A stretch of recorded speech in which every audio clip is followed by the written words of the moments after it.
Підтримайте наш канал на канапі. Підпишіться. Марко Вовчок. Горпина. Розділ 1.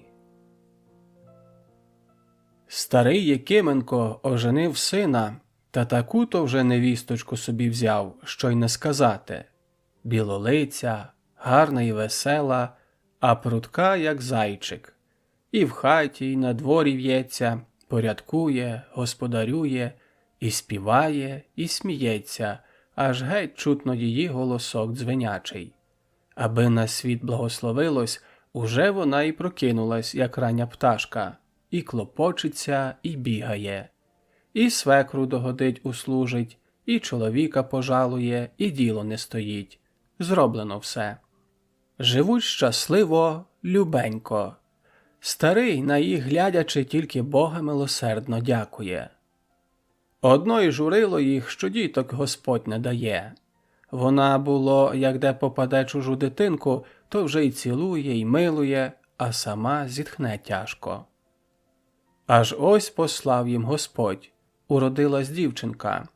Так-то вже кохає та пестить Горпина свою первичку і з рук не спускає.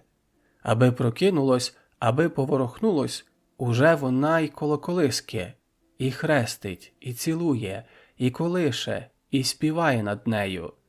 На панщину поженуть, дитинку за собою несе та вже й моститься там з нею. Сама робить, а око біжить до дитинки. Ото було молодиці жартують.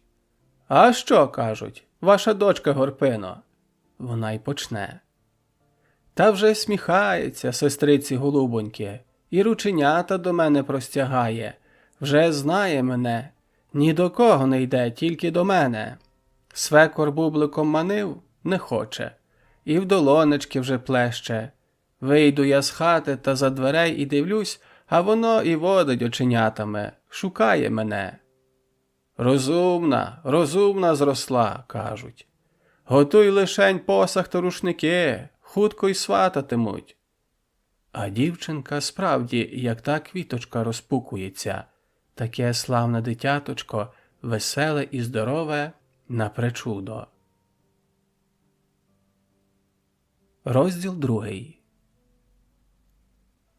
Тим врем'ям помер наш пан. Почав молодий господарювати. І старий був недобрий, а сей такий лихий, що нехай Господь боронить. Так людей жене гірш, як тих волів. Отеє 3 дні панські отбудем, а 4-й заподушне. П'ятниця і субота якісь толочні повидумували. А яка толока? Не то страви, та й хліба не дають. День при дні робимо. Перше все сподівались, молодий пан буде добрий, та й дождали собі доброго. Він був не дуже багатий, а жити пишно у розкоші великих хотів, по-панськи. Що йому до того, що люди, було, на ниві падають? Він собі то коней заведе таких, що як змії, то коляску купить новеньку, то у місто поїде, там стратиться. А нам іще, було, кажуть, сусідні панки, вони заходять часто з чужими людьми в розмову, а своє то б'ють так, як і великі пани, аби рука досягла. То й кажуть, було, десь у вас теперенький пан дуже добрий. Так говорять, що аж лихо, що мужиків треба й наукам учити, і жалувати, і навіть що, десь його мудро дуже навчено. А се справді перше говорив, що й хати нові поставлю у 3 віконця, а потім то й старі розвалились. Може, його на добрий учено, та, мабуть, панську істоту не переробиш. Все село, як за стіну засунулось, такі смутні всі, що сумно й глянуть. Тільки Горпина трохи веселенька, тішиться малою донечкою та й про громадське лихо забуває. Та не минула і її лиха година. Занедужала дитинка, кричить, плаче. Горпина й сама плаче над нею, та нічого не врадить. Бігав старий свекор до лікарки. Нема дома. Та навіть із молодиць нема нікого, всі на панщині. Далі за Горпиною прийшли. Чому не йдеш? В мене дитина не здужає, каже вона плачучи. Панові треба робити, а про твою дитину байдуже. Мусила йти. Узяла дитину, обгорнула та й пішла. А водно біднесеньке кричить та кричить. Дойшли, пан зустрічає сам такий гнівний, крий мати Божа. Почав її словами картати, а дитиночка на руках так і пручається, кричить. Пан іще гірш розгнівався. «Геть ту дитину!» – гукнув. «Геть! Треба мені робити, а не з дитиною панькатись!» Звелів десятнику додому отнести. «Ой, паночку, голубчику!» – благає його Горпина плачуща. «Нехай же я хоч однесу сама, паночку мій, будьте милостиві, се моє дитинка єдина!» «Неси, неси!» – каже десятнику. «А ти роби діло, коли не хочеш кари здобути!» Понесли дитинку полем. І ще довго Горпина чула дитячий плач, жалкий та болізний. Далі все тихш, а там і зовсім затихло. Розділ 3. Як уже вона там робила сей день? Увечері прибігла додому, аж дух їй захватило. «Дитинко моя, донечко, чи ви ж доглядали її, батеньку? Скажіть же бо, що й як?» «Та годі побиватись, дочко», – каже старий свекор. «Дякувати Господові, втихла трохи». Та ненадовго. Вночі прокинулось і знов та ще гірш страждає, аж горить. Радилась Горпина з бабами. Нічого не врадили, нічого не помоглося. А тут день уже нахоплюється, треба на панщину йти. Згадала Горпина, що чули колись, як дитина не спить, то настояти макові головки на молоці та й дать випити. Так вона й зробила.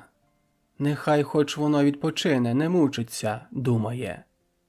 Як дала їй, дитина зараз і втихла, засипати почала. Та так кріпко заснула і не здригнулась, як крикнув десятник на весь голос «На панщину!». Положила Горпина донечку в колисці, перехрестила та й пішла плачучи. Як там їй лаяли, як на неї сварились, і не слухає, аби їй до вечора дождати. Перемучилась день. От сонечко вже за синю гору запало, от уже й вечір. Біжить вона додому, біжить. Убігла в хату, тихо й темно. Вона до колиски, за дитину. Дитина холодна лежить, не ворухнеться, не дише. Розділ 4. «Тату!» – крикнула. «А чого, дочко, мене лякаєш? Я був задрімав, мала спить і досі». Горпина й слова не промовить, обхопила дочку руками та наче й замерла. Старий і знов задрімав. «Світла! Світла дайте!» – скрикнула. «Тату, світла!» Старий викресав вогню. Що се з нею подіялося, думає, та як засвітив, глянув, так і прикипів на місці. Стоїть серед хати Горпина, аж почорніла і страшно дивиться, а на руках у неї мертва дитина. «Дочко!» – промовив старий. «Дочко!» «А що?» – одмовляє. «Бач, як помоглося. Затихла моя дитинка, не кричить». А далі як заплаче, як затужить, де ті сльози беруться, так і ллються струменем. Почули люди, прибігли, говорять, вмовляють. Вона, мов і не чує, і не одірвуть од дитинки. Чоловік ходить сам як не при собі, свекор аж занедужав. Стали похорон ладити. От уже й домовинку принесли новеньку, всипали квітками пахучими та зіллям. «Горпино, – кажуть, дай дитину. Не дала. Сама обмила її і положила. Час уже й нести, а вона стоїть, дивиться. Люди до неї говорять, не чує, не слухає. Одвели якось, узяли й понесли. Глянула вона тоді вперше округи, перехрестилась і собі пішла. Куди люди не ступлять, і вона слідком за ними, за тою домовинкою. Йде, словечка не промовить. І в церкві достояла, мов спокійна, та як стали ховати, Боже мій милий, так і кинулась за дитям у яму. Ледве вхопили її та принесли додому, мов неживу. Хорувала вона тяжко тижнів і зо 3. Якось Господь помилував, вернув здоров'я, та розум не вернувся. Така вона стала якась не при умі. Цілісінький день ходить мовчки та городній мак збирає. А спитати нащо? А се, каже, для моєї дитинки. Взимку то все плаче. Нема маківочок, чим мені донечку рятувати. Аби почала перша маківочка бреніти, вже й угледить, і зараз вирве і любує єю, не натішиться. То ще діло робить, порається, а тільки зацвітуть маки в городах, вона й хату покине і не вийде з тих маків. Ідеш понад городами, то й бачиш, сидить між повними маківками в білій сорочці, гарно убрана, у намисті і сама ще молоденька, тільки як крейда біла. Сидить та перекидається маківочками і всміхається, як дитина. А маки процвітають і білим, і сивим, і червоним квітом повно.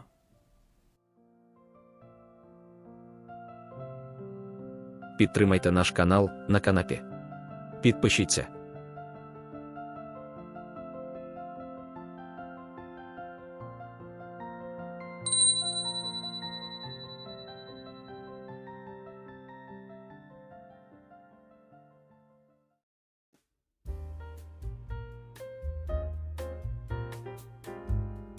Підтримайте наш канал на канапі. Підпишіться. Марко Вовчок. Свекруха. Розділ 1. Жила колись у нашому селі вдова Орлиха. Я ще була невелика дівчинка, не дуже то, що пам'ятаю, а чула се от покійної матері, нехай царствує. Вони були сусіди з Орлихою, тин об тин. Мигається мені та Орлиха, мов у тумані. Висока, у червоному очіпку, все чорні брови здвигає. Чоловік її давно помер. Старшого сина в Туреччині вбито. Менший при матері був, хазяйнував. Парубок на все село гарний, хоч з лиця воду пити. Жвавий, веселий і роботящий. Матір поважав, а стара гляділа і пильнувала його більш, ніж ока в лобі. Задумала Орлиха свого Василя одружити. Стала шукати людей. Десь біжаться дівчата на вулиці або на могилі пустують. Орлиха тут і вродилась. Прислухається, придивляється. «Не бери, – каже, – мій сину багатої, і самі мене багатирі. Шукай, щоб була покірна та добра». «Добре, мамо, вишукайте, яку треба, я й оженюсь». Поки мати шукала, він собі сам знайшов. Був у Вишеньках на ярмарку і з того часу став учащати щовечора. Мати постерегла хутче всіх і довідалась, ходить Василь до Ганни королівни. «Сину мій, сину, – каже, – не бери тієї багачки, буде вона дуже гордувати. Се батькова дочка, вимислива і пишна, отцурайсь її». Василь аж до землі припадає, просить. Нічого робити. Послали старостів, побрали рушники, справили весілля, привезли молоду до свекрухи.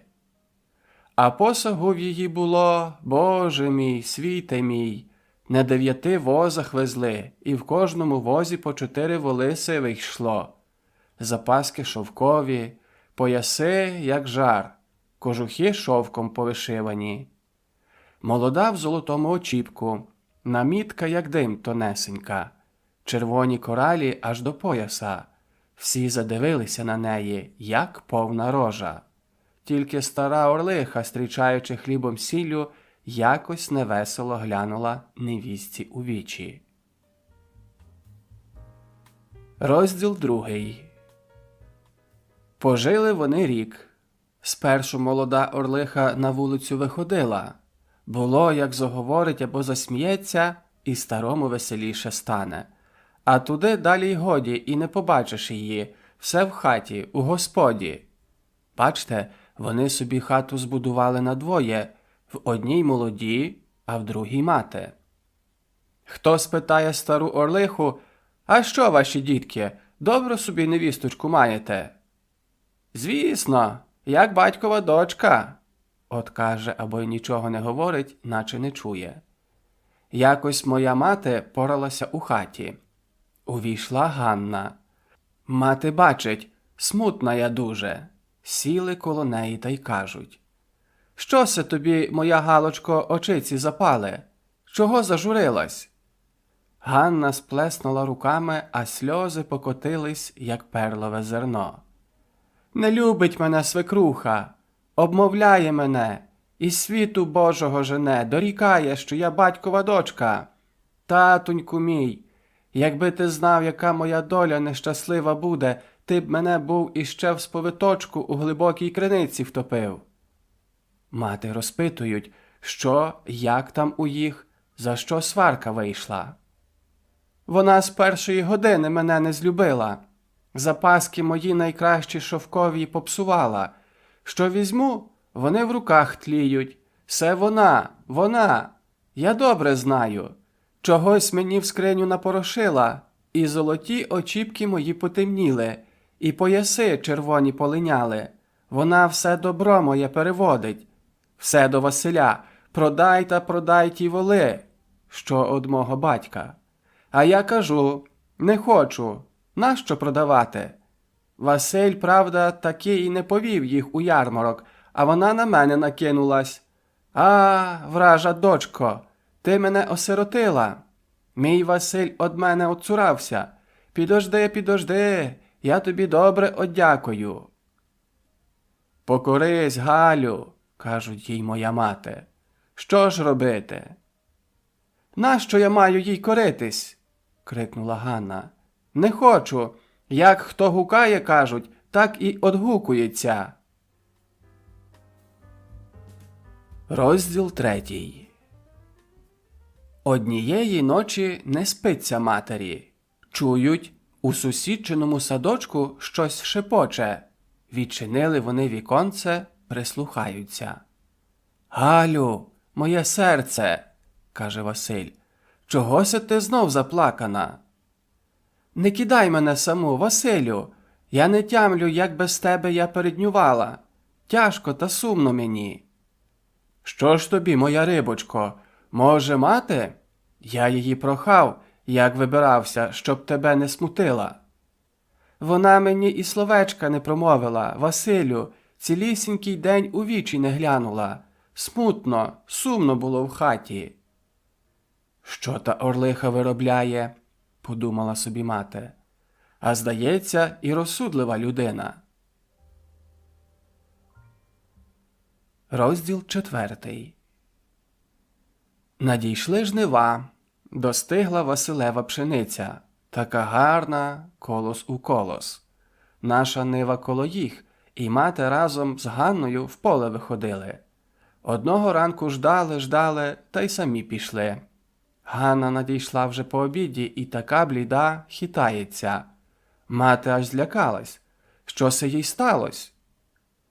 «Чогось мені коло серця пече, як огнем», – каже Ганна, – «і встояти не можу». Ледве до ниви доплилася.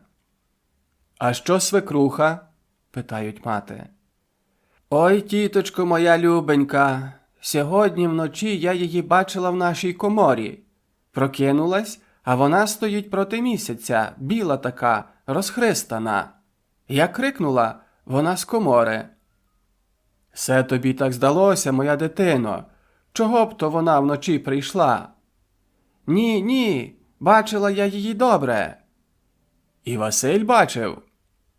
Василь не ночував дома, виїздив, і він не йме мені віри. Не нажну я й снопка сьогодні, не здужую і рук підняти. Виглядатиму Василя, казав, прийде надвечір, то й доведе мене додому. Розділ 5. Мати пішла жати. Надвечір придивляються, не видно Ганни. Чи не додому пішла? Питають других жничок. Не бачили, щоб ішла. Гукають, не озивається. До того місця, де вона була, нема. Що за диво? Коли ж, ходячи поміж копами, і найшли. Лежить вона, неначе спить, хороша і свіжа, як квітка. У головах снопок пшениці, ручки навхрест зложила. Вечір Господь дав такий ясний, тихий, лежить, як жива у пшениці, аж колося над нею похилилось. Побігли до Василя. Він недалечко й був, косив. Стріли його. Йде такий веселий до неї. Як побачив свою Галю неживу, підняв косу та черк себе. Ніхто не вспів і оком змигнути. Тут коло неї і впав. Розділ 6. Кинулись до старої Орлихи. Стріла вона мою паніматку іще на воротях, неначе ждала. Мати кажуть: «Невістка ваша вмерла». Стара зціпила зуби і вдарила об поле руками. «Що ж робити? Судилось!» – каже. Не заплакала, нічого, тільки біла стояла, як хустка. Мати злякались і не знають, як про сина сказати, а тут їх і несуть. «От, обох несуть!» – кажуть мати. Вона як крикне: «Як обох? Бабусю, і Василь ваш неживий!» Як вона кинеться, як побіжить, мало з рук у людей мреця не вибила. Схопила його за голову і кричить над ним. Да й страшна ж вона була. Без хустки, сиві коси тріпаються по плечах, розхристана, уся в крові. Ходить, ходить коло сина і все кричить, мов Господь їй розум одібрав. Убрали молодих, положили поруч на столі. Хто пішов додому, хто остався на ніч. Дивляться, нема старої Орлихи, як у землю війшла. Да вже на другий день знайшли під тином неживу, синя, як бузина. Молодих у купці поховали, стару оддалік. Хата їх так і розвалилась пусткою. Ніхто не купив, бо кажуть, що вечора, як місяць зійде, по тому дворищу тиняється молода Орлиха. У глуху ніч сяде проти місяця, зложить білі руки, піджидає свекрухи та й докоряє: «Ти мене, молоду, зі світу звела, стара Орлихо!» Підтримайте наш канал на канапі. Підпишіться.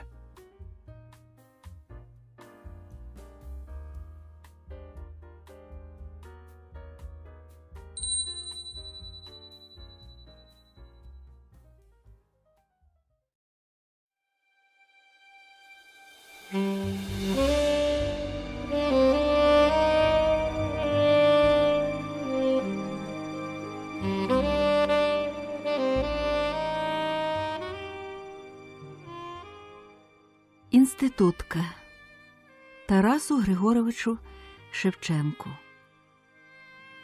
Люди дивуються, що я весела. Надійсь, горя біди не знала. А я зроду така вдалася. Уродись, кажуть, та й вдайся. Було мене б'ють, бодай не згадувать. Не здержу серце, заплачу, а роздумаюсь трохи і сміюся. Бува лихо, що плаче, а бува, що й скаче. То так і моє лишенько. Якби мені за кожною бідою моєю плакати, досі б і очі я виплакала. Батька матері не зазнаю. Сиротою зросла я при чужині у людях. Хоч не було діла важкого, так забували про мене, чи я не голодна, не холодна, чи жива я. На десятиліттях взяли мене в двір. Стара пані була не те що сумирна собі, може, тому що вже благенька була, ледве ноги волочила, а заговорить тільки шам-шам-шам, одразу й не розбереш. Так куди вже бійка, не на умі. Увесь день на ганочках, нічка йде охає та стогне, а за молодого віку славлять, вигадочки були чималі і в неї. Та треба ж колись і перестати. За мене то вже в дворі жили ми спокійненько. Одно було горе, що з двору й ступити не пустять. Хіба вже на велике свято, що до церкви отпросимось, а в неділю і не думай. Розволочитесь, було, каже пані, гніваючись, не пущу. Не той ще вік ваш, щоб Бога пильнувати, ще матимете час не зараз вам умирати. Сидимо, було, день при дні у дівочій, та робимо. А тихо коло тебе, як зачаровано. Тільки пані за оха, або хтось з дівчат на ухо за чим озветься, котра зітхне з нуду. Докучає, було, та робота. Докучає, аж пече. Та що врадиш? Спасибі хоч за те, що не б'ють 10 раз на день, як от по інших чуємо. А як коли то було, звеселіємо не знать чого. Веселенько нам, аж серце трепече. Коли б воля, заспівав би так, щоб і на селі лунало. Не всмілимось, і зглядуємось, та сміх нас так і бере. То одна моргне бровою, а друга їй одморгує, то прив'яжуть тую до стільчика косою. Інша скочить та почне вистрибувати дибки-дибки, щоб пані не почула, крутиться, вертиться, тільки рукава май-май-май. Чого було не виробляємо. У старої пані не було роду, окрім мала собі онучечка. У Києві обучалась у якомусь там, от коли б вимовити, інституті. Було частенько до старої листи шле, а стара ті листи щодня вичитує і попоплаче над ними, і попосміється. Коли пише онучечка, щоб уже приїздити за нею та додому забирати. Мати Божа! Увесь будинок зворухнувся, білити, мити, прибирати. Панночки, сподіваємось, панночка буде.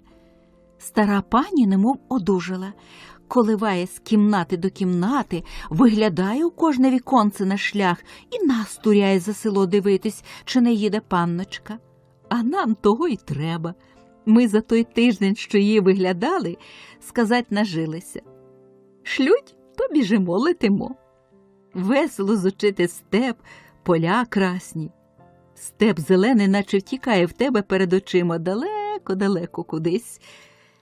Любо на волі дихнути. Квіток було назриваємо та позаквітчуємося, як молоді. Та до самого двору тими вінками величаємось, а вступаючи в двір, схопимо з себе, позакидаємо.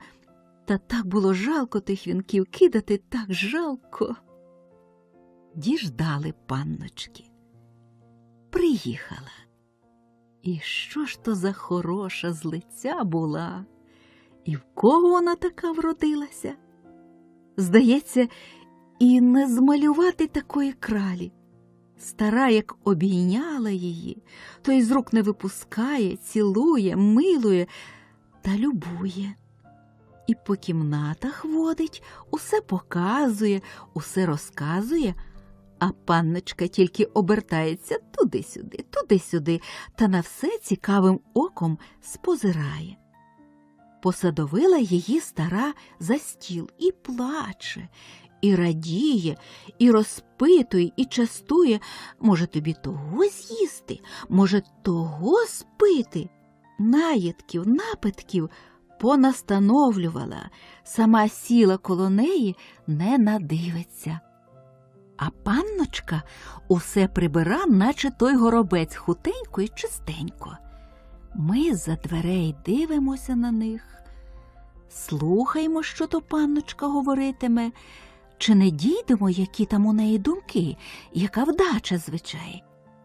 Як колись то жилося тобі, серденько, самій, питає стара, ти мені не кажеш нічого. Ай, бабусечко, що там розказувати? Нуда така. Вчили багацько? Чого ж вивчили тебе, Кришко? Ну, от захотіли що знати. Добре вам, бабуню, було тут жити на волі, а що я витерпіла з тим ученням. І не нагадуйте мені його ніколи. Голубочко моя, звісно, вже чужі люди, обижали тебе дуже. Чому ж ти мені зараз сього не прописала? Що се ви, бабуню, як можна? Зараз дознаються. Бідолашечко моя, скажи ж мені, як тебе там кривдили ті невірні душі? Ох, бабусечко, і морено, і мучено нас, та все дурницею, і те вчи, і друге, і десяте, і п'яте, товчи та товчи, та й товчи. Нащо мені те знати, як по небу зорі ходять? Або як люди живуть поза морями? Та чи в їх добре там? Та чи в їх недобре там? Аби я знала, чим мені себе між людьми показати. Та нащо ж се учаться, люди, моє золото? От і наші панночки, на що вже бідота, та й ті верещать по-французькій. Бабуня, защебетала панночка, до французької мови і до музики добре і я бралась, до танців тож. Що треба, то треба. На це вже кожен уважає, кожен і похвалить. А все інше тільки морока. Учись та й забудь. І тим, що учать, ну да, і тим, що вчаться, біда. Багацько часу пропало марно. Так як же це? Погано вчать? Кажу ж вам, що і нудно, і погано, і марно. Вони тільки й думають, як би їм гроші проплатили. А ми думаємо, якби хоче нас на волю випустили. Чого ж ви задумалися, бабусю? Та то, серденько, що гроші брали за тебе добрі, а вчили погано. Що ж, як ти далі і все позабуваєш? Чи подобаєшся, бабуню, Бог із вами? Як же б то між гостями або в гостях позабувати музику, або танці, або хоч би й мову французьку? А про ту заморську нісенітницю то я в одно вухо впускала, а в друге випускала. Та й зовсім таки не знаю, цур їй. А як же часом, хто в тебе спитає, як там ті зорі по небу ходять, або що? Люди осудять зараз, вчилася та й не тямить. А що це ви, бабусю? Та це я тільки вам признала, що не знаю. А чужі з роду того й не дошемраються. Нехай хоч цілий день питають. Я за всього викручусь. І ще й оступачу, он як бабусю. Хочете, я вам заспіваю? Слухайте. І заспівала. Затягла, наче теє срібло пересипається. Стара її цілувати, серденько моє, втіхо моя. А панночка до неї ласиться та й просить: купіть мені, бабусечко, по новій моді убрань, хороших. Про це не турбуйся, дитя моє, буде в тебе всього. Ти в мене будеш царівна над панночками. Ми, дівчата, і зглядуємося. Чого там панночки нашої не навчено? А найбільш, баться, людей туманити. Ходім лишень, голубко, говорить стара пані, я хочу, щоб ти собі обрала котру дівчину. Та й веде її до нас. Ми от дверей та в куток. Та купою в куточку і збилися. «Се ваша панночка», – промовляє до нас пані, – «цілуйте її в ручку». Панночка чи глянула на нас, чи ні, простягла дві пучечки поцілувати. Стара всіх нас показує: се Ганна, се Варка, се Домаха. Боже мій, аж скрикнула панночка, разом стрепенувшись і в долоні сплеснувши. Чи зумієш хто з вас мене зачесати, ушнурувати? Стоїть і руки заложила і дивиться на нас. Чому, каже стара, зуміють, серце, а ні, то навчимо. Як тебе зовуть? Питає мене панночка та, не слухаючи мене, до пані. Ся буде мені. Так і добре ж. Яку схочеш, серце, нехай ся. Гляди ж, Устино, на мене. Служи добре. Панночка тебе жалуватиме. Ходім уже, бабуню. Годі вже, перехопила панночка, сама скривилась і перехилилась набік, і очі чогось заплющує, і з місця зривається, от як кіт, як йому з люльки в вуса пихкають. Треба ж, голубко, каже стара, її на розум навчити, се дурні голови.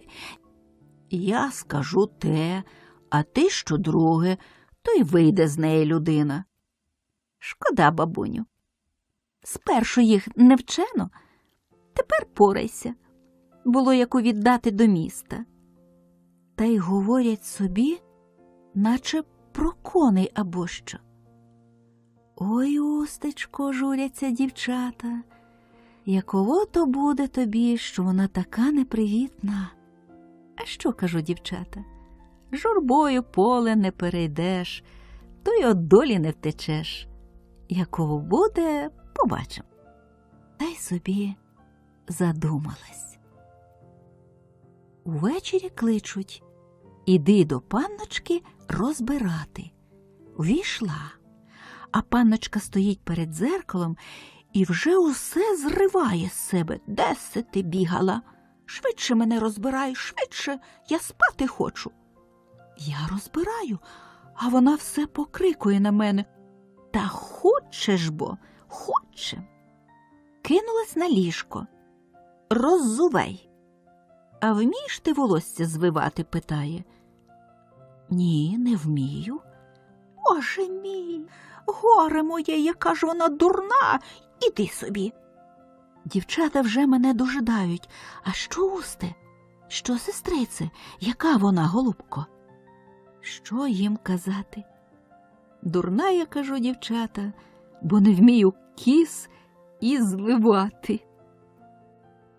Другого дня, ранесенько, прокинулась наша панночка. Умилась, прибралась, оббігала усі будинки, увесь двір, і в садку була, така веселенька, дома, я каже, дома, усе мені вільно.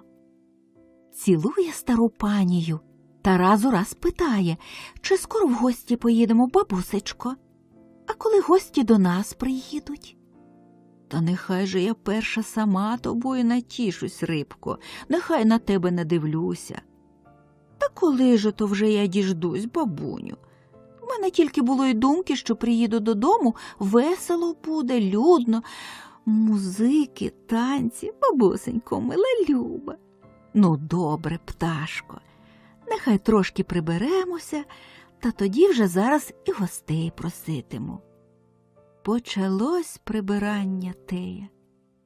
Стара скрині з комори викочує, та оксамити, рубки тонкі вибирає, та кроїть, та приміряє на панночку. Панночка аж підскакує, аж із радощів червоніє. То до одного дзеркала скочить, то у друге зазирне. Склянку води візьме, то й там любує, яка вона хороша. То заплете коси, то розплітає, то стрічками перев'є, то вквічається. Ах, бабусечко, було викрикне, коли вже я в атласову сукню вберуся?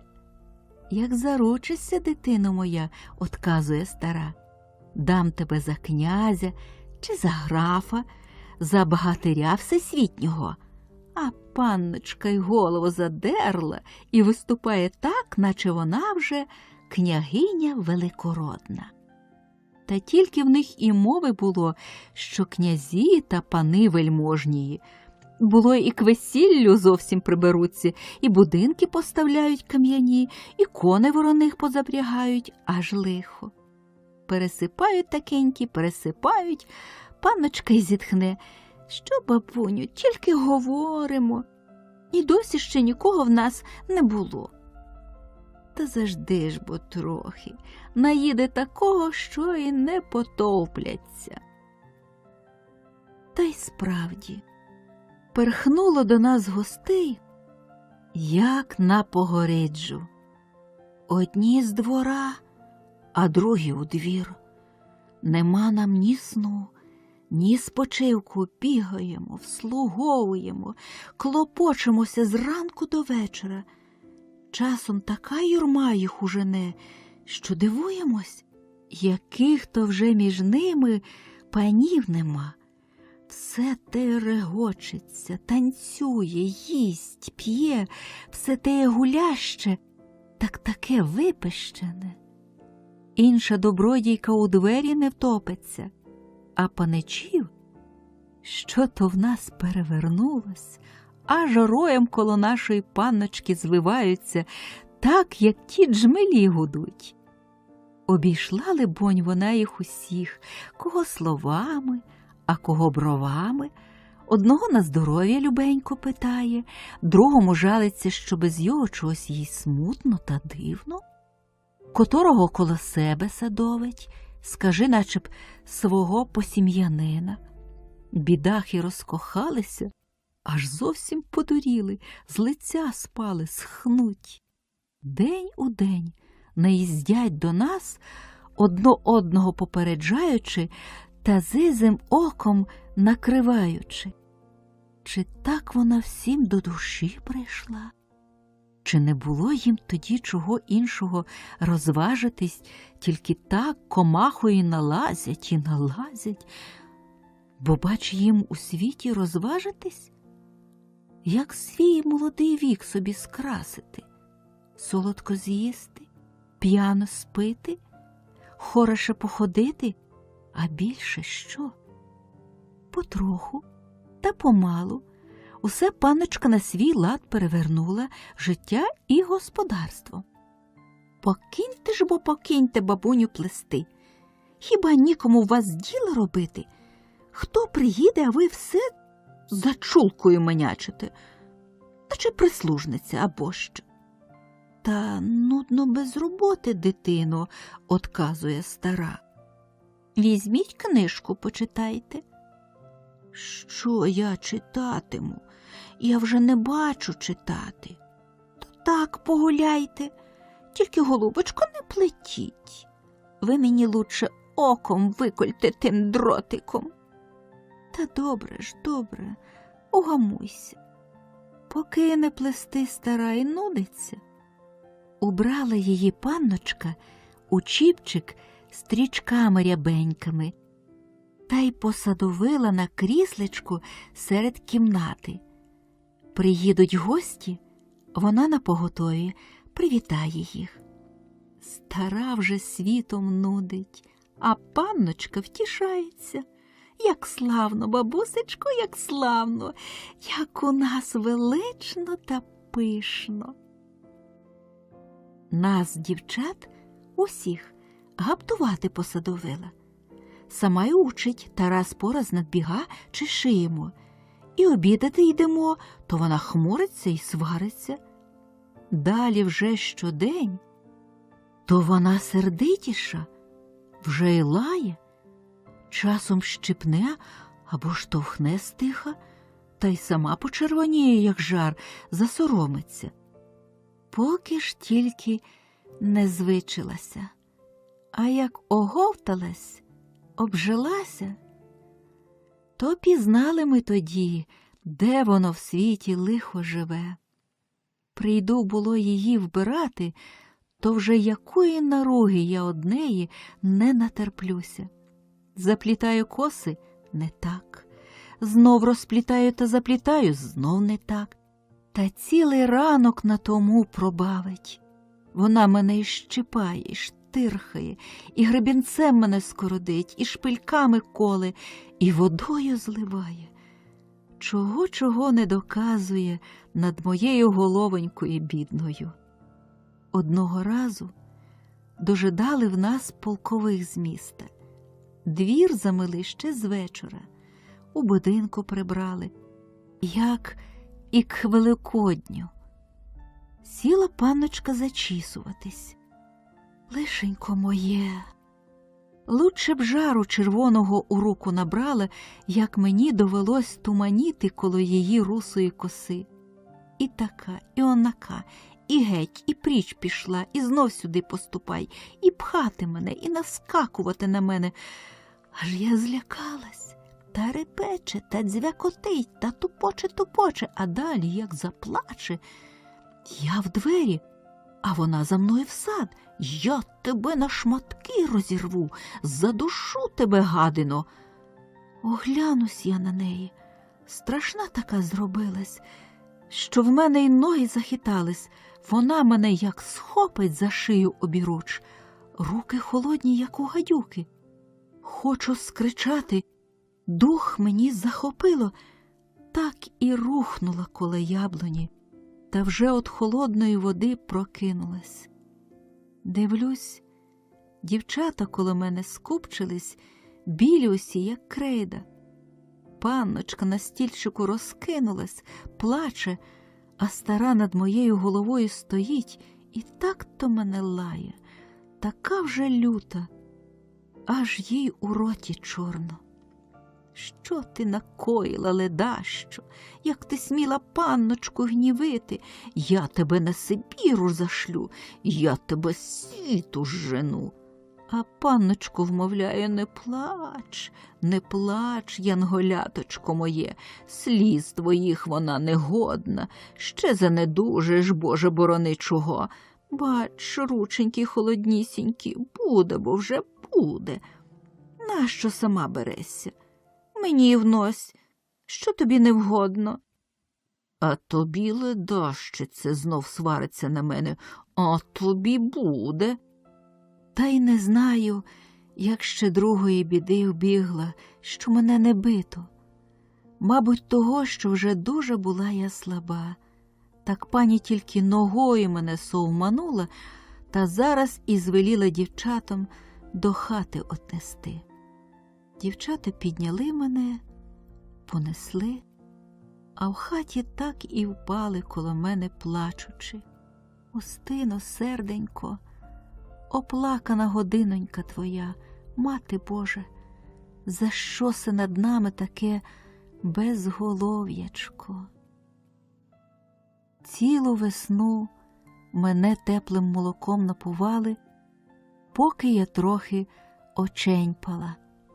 Лежу сама, усі на панщині, лежу та все собі думаю: таке молоде, а таке немилосердне, Господи. У хаті холодок і тихо, стіни білі, німі, я сама своєю душею. Вітрець шелесне та прихилить мені у віконце пахучий бузок. Опівдня сонячний промінь гарячий перекине через хату ясну стягу трепечущу, наче мене жаром обсипле. душно мені, дрімота, а сну немає. І так усе сама самісінька, і своїми думками, як у світі жити. Рада було, Боже мій, як рада, коли зашумить садок, стемніє світ і загурчить дощ об землю. От чую, щось затупоче, регіт і гомін. У хату до мене зграє дітей усипле, веселі, червоні, вітають мене, вприскають мене дощем із себе, пнуться на вікно нетерплячі, коли той дощ ущухне, співають, вигукують: «Зійди, зійди, сонечко, на пополе полечко, на бабине зіллячко, на наше подвір'ячко». Скоро сонечко за хмари виграло, вони так і замились із хати. А мені ще довго-довгенько оддається то у тому кутку регіт, то у тому, наче хто у дзвіночки срібні видзвонює. Увечері смерком уже вертаються з панщини люди потомлені і варом соняшним, і тяжкою працею. Всі мовчать, хіба який зітхне важко, або заспіває сумної стиха. Часом несподівано котора дівчина вбіжить до мене з будинку: «Устино, голубко, а що там у вас діється, сестрице?» Спитаю її. Хоч не питаю, Стину, лихо. Ганну сьогодні били, учора Параску, а завтра, мабуть, уже моя черга. Ой, матінко, коли б там не огледілись іще за мене, о, Густе, бідна наша голівонька. Про мене нічого? Де б то нічого? Чому не йде до свого діла? Що вона ніжиться, мов пані з басані? От що, коли хоч знати? Ой, запарилась я, бувай здорова, Устинко. Одного ранку лежу я та думаю, коли в хату вбігла Катря. Іди хутенько, іди, Усте. Куди йти? До панночки, до пані. Та хутенько ж, бо, Усте, послали по тебе, щоб зараз ішла. Панночка пожалкувалась на тебе старій, що ти вже зовсім одужала та не хочеш робити, служити. Іди ж бо, іди. Як же йти, Катре? Не здолію я по землі ступати. Я тебе доведу, голубко, зможися, щоб ще гірш тобі не було. Ходімо, ходімо. Ледве я доплелась до будинку. На порозі стріла панночка. Чого се ніжишся? Чому не йдеш служити? Ледащо ти?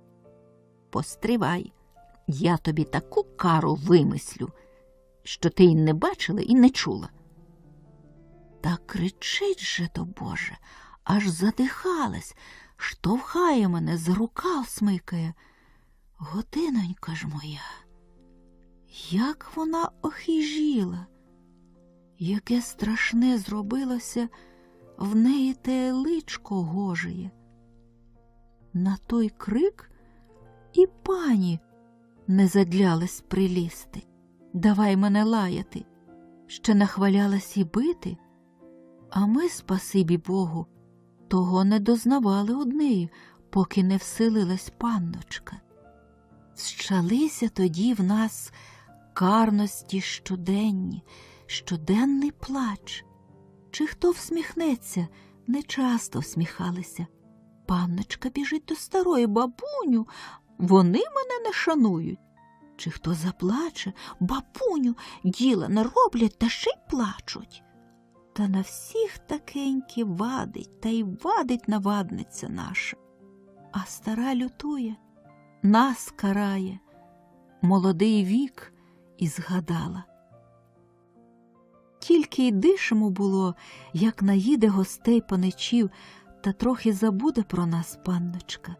Вийде до них, ляскотить по пташиному, привітне, любе, і що то не пізнати.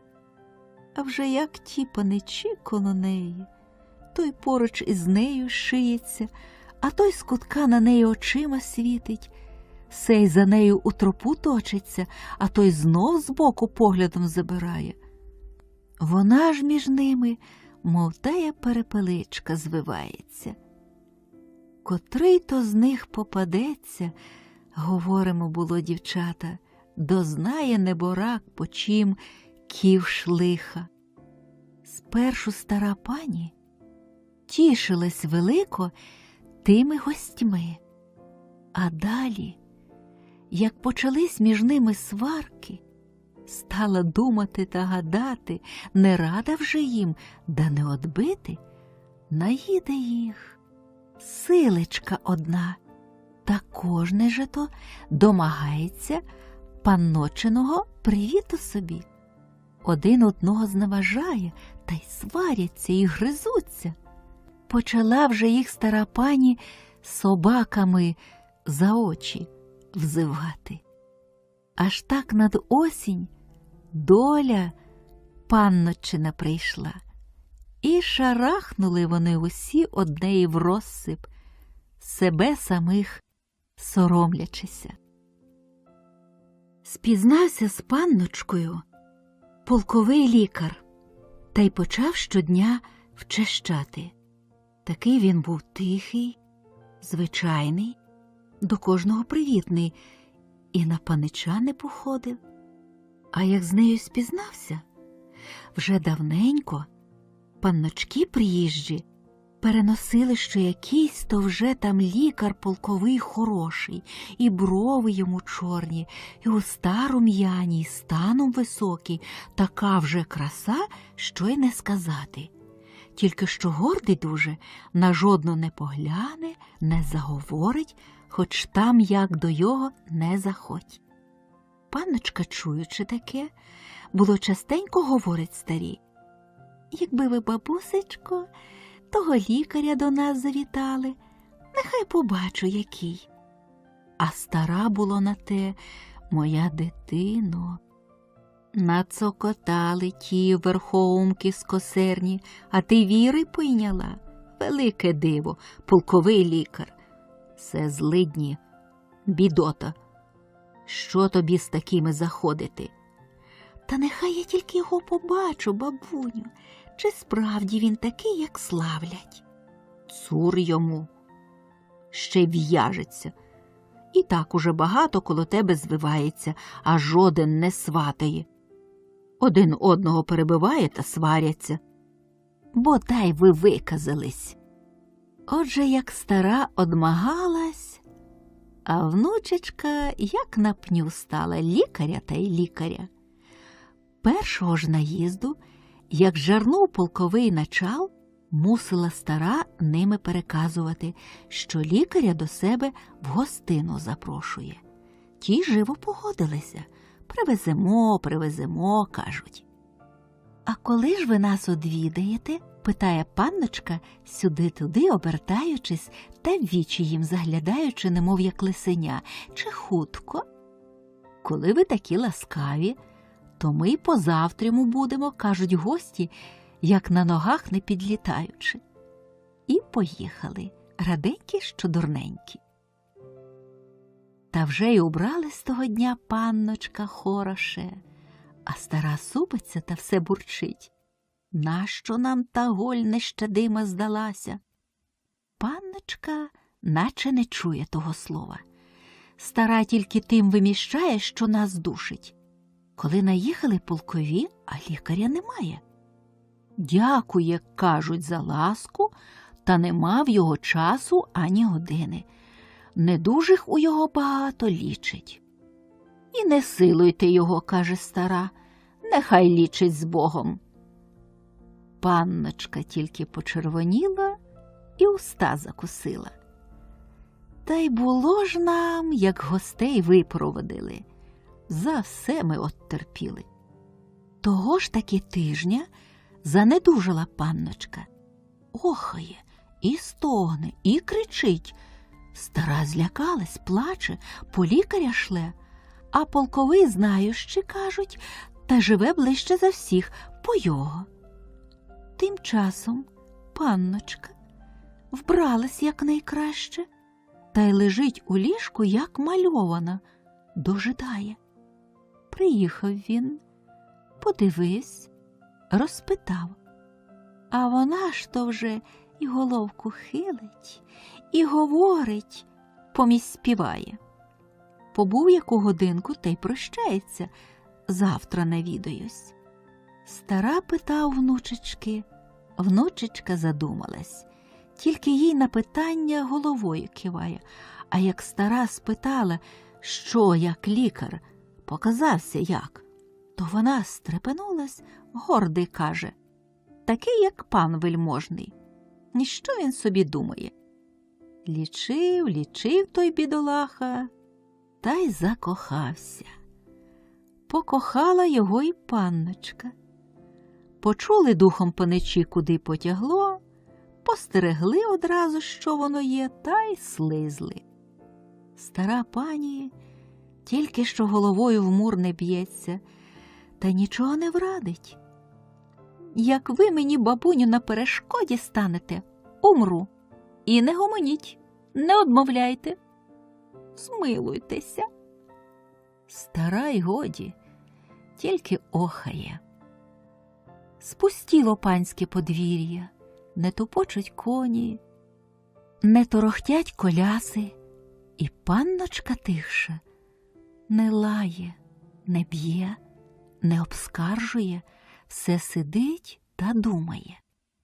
Було скоро сонечко вийметься, лікар і котить у двоконь. Панночка вже дожидає коло вікна, гарна та убрана, і рум'яніє, як червона маківка. Він хутенько вбіжить, яка з нас під той час мигнеться, здорова була дівчино, а що панночка? Цілий день прогостює було. Усе коло панночки сидить, не відступай ступня.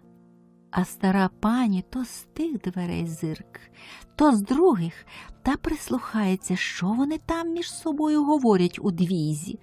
Та вже така її досада гризе, що вони у купці. А розлучити не сила?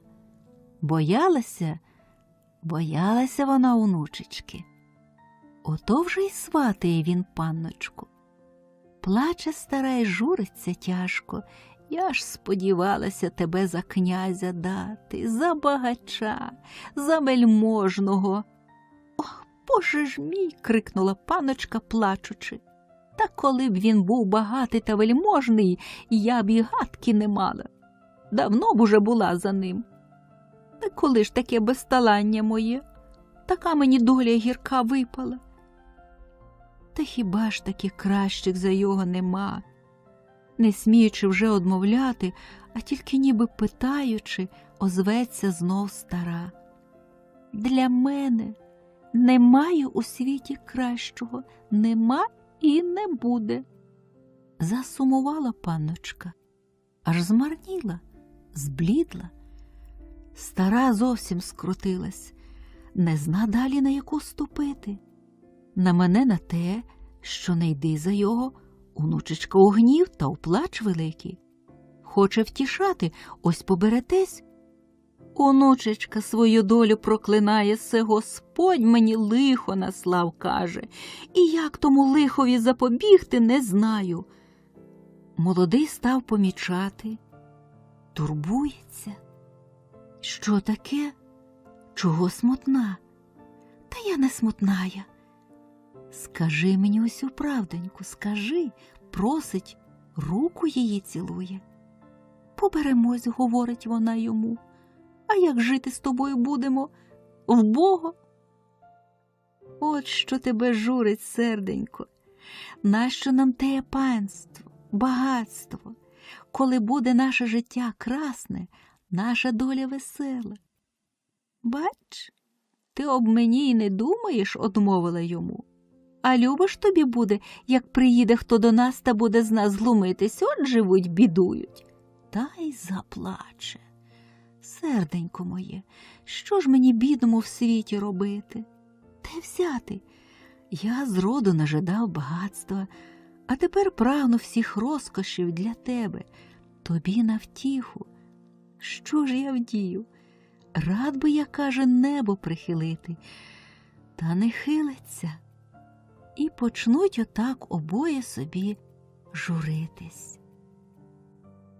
Любила вона його, та якось чудно любила, не по-людськи. Ото навернеться було хто з панночок-сусідок, допитується, чи правда, що тая гординя та в тобі закохався. Сватає, ревнивий, які дари тобі дарує, чи ти його поважаєш, чи він тебе слухає.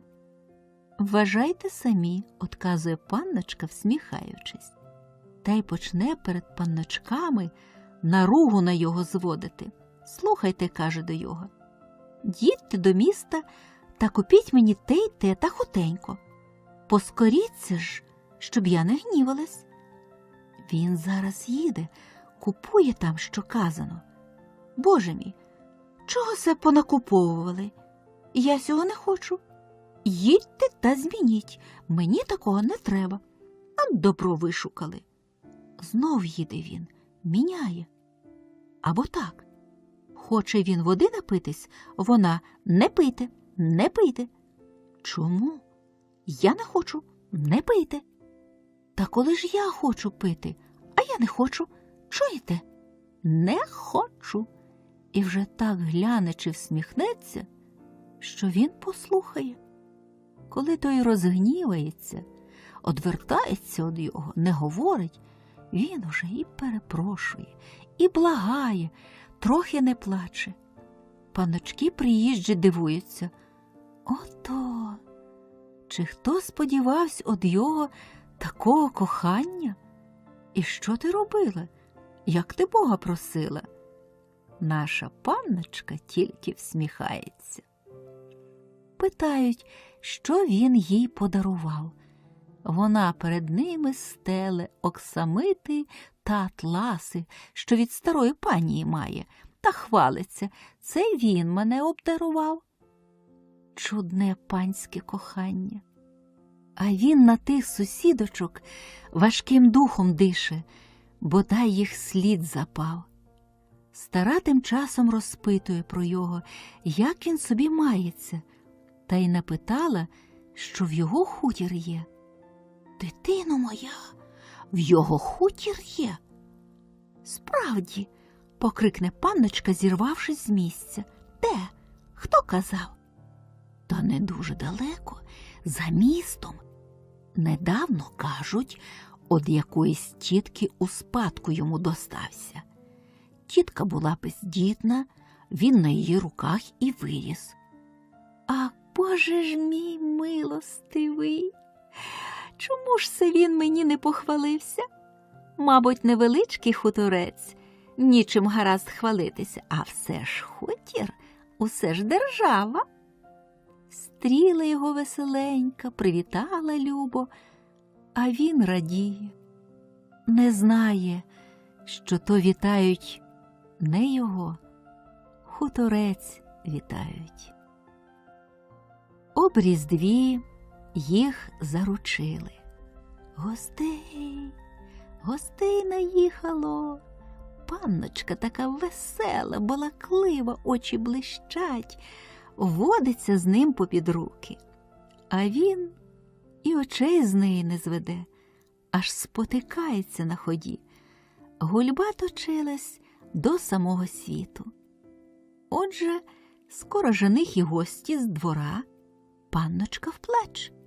Плаче, та на свою долю нарікає, що се я поробила, що се я починила, та яке моє життя буде вбоге, на що мене мати на світ породила. Горенько моє, доля моя сирітська. Стара тим і зарученим не рада та втішає онучечку, вмовляє, чого плакати, моя дитино. Годі ж бо, годі. Чому Господь не дав йому панства, багатства? Викрикне панночка та так і вмиється слізоньками, по кімнаті бігає, руки заломуючи. Дитино, моє серце моє, не плач. Не будеш ти багатша од усіх, та й убогою не будеш. Усе, що я маю, все твоє. Вона, як кинеться до старої, обіймає, цілує. Бабусечко моя, матінко, дякую вам з душі, з серця. Аж світ мені піднявся вгору. Одродили ви мене, рідна матінко. Годі вже, годі, а то і я зарюмаю. Оце ж бо, промовля стара, та й сама й плаче, і сміється. Бабусечко, голубочко, то ви з нами житимете? Чого б то й бажати, та не впадає. Я такеньки міркую. Зостанусь я тутечки, у Дубцях. Буду вам господарство доглядати, поряджати, а ти у хуторі хазяйствуй. А що ж, чи там покинути, і хазяйство переведеться, і в покої душі не матимеш. Панське око товар тучить, недурно сказано. Добре, добре, бабусю, нехай так буде. Ах, бабусю, ви мене, каже, на світ одродили. То будь же в мене веселенька, не плач. Не буду плакати, бабуню, не буду. Тільки що жених на поріг, панночка до його. Бабуня нам дубці дає, бабуня дубці дає. Він спокійненько собі й каже, ласково їй всміхаючись. Ти радієш, то й я рад. Я сам дуже люблю дубці. Тут ми спізнались і покохались. Пам'ятаєш, який був тоді садок зелененький, квітчастий, як було ми з тобою походжаємо, говоримо, а вона йому: садок зелененький, садок квітчастий, ти згадай, серце, які дубці дохідні. Молодий аж і здригнувся і дивиться на неї, ніби його щось разом здивувало, злякало, у серце вжалило. Що ж, питає панночка, чого на мене дивишся так? Хіба я що не людське сказала? Хіба не хочеш зо мною хазяйнувати? І бере його за руку, сама всміхається любенько. І він усміхнувся. Ти ж моя, каже, хазяєчка кохана. Повеселішала панночка, клопочеться своїм посагом, загадує та опоряджає і сама до всього береться. Навезли з міста шивців, кравців, швачок, крамарів, краморок. Сама ганяє, жениха турляє, купує, крає, складує. Як у казані кипіло. Було тоді нам лишко тяжке. Бо таке наше діло. Хоч панам добре ведеться, хоч їм горе йметься, а нам, певно, одно. Кому, каже, весілля, а курці смерть. На весілля паній понаїздило, гуде у будинку, як у волені. Цікаві панночки посах розглядають, дивуються. Ох, та яке ж оце хороше, ох, і се славне, он це яке, а се, мабуть, дуже коштовне. Інше, як побачить, що хусточку чи сукню яку, аж очі заплющить, так її за серце і вхопить. Так вони й липнуть до того, як мухи до меду. Ледве вже ми їх збулися.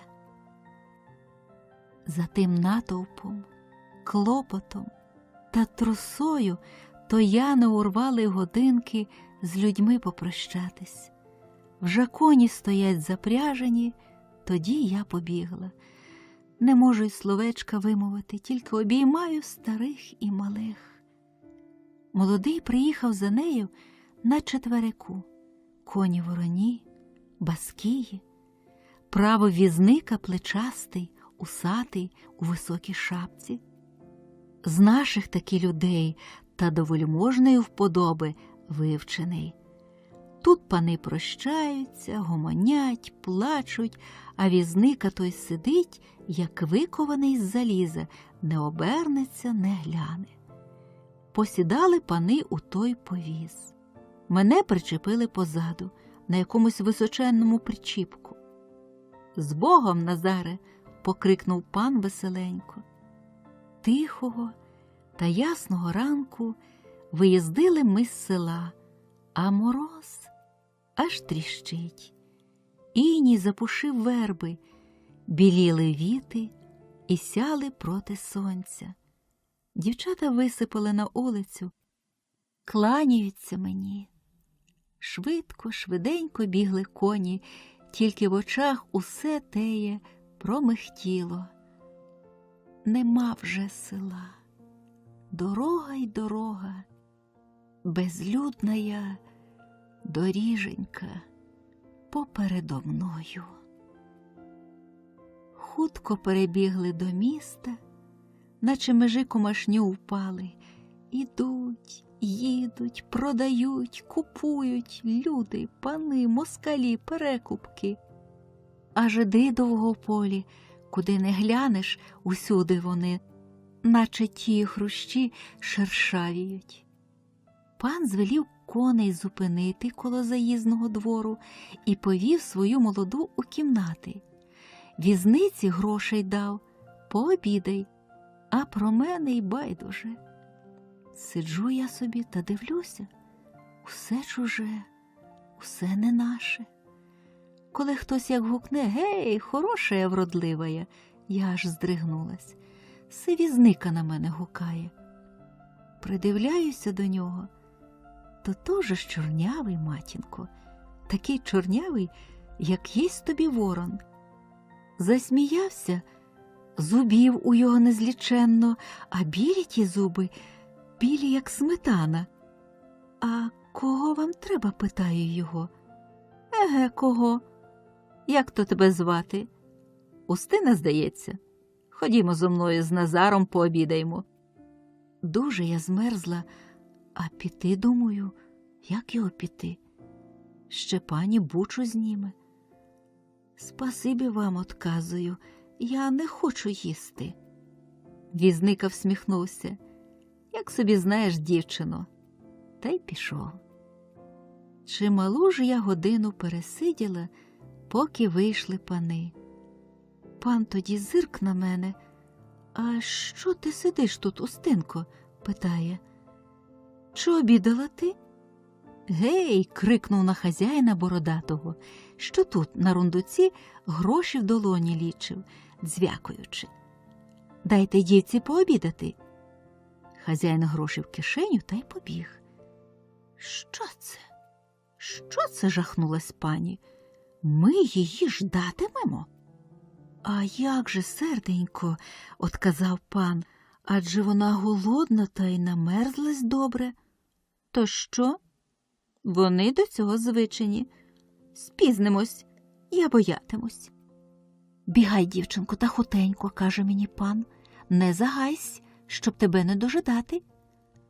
Пані почервоніла по саме волосся. «Час їхати». «Та вона ж голодна, серце, дивись, як замерзла». «Я змерзла? Я? Та так уже на те я накрикує. «Сідай».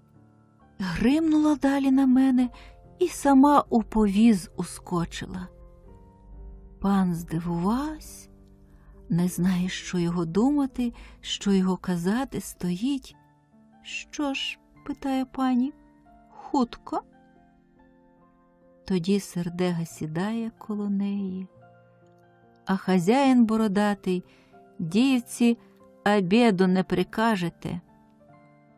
Довгенько гомоніли пани між собою, а ще довше після того мовчали.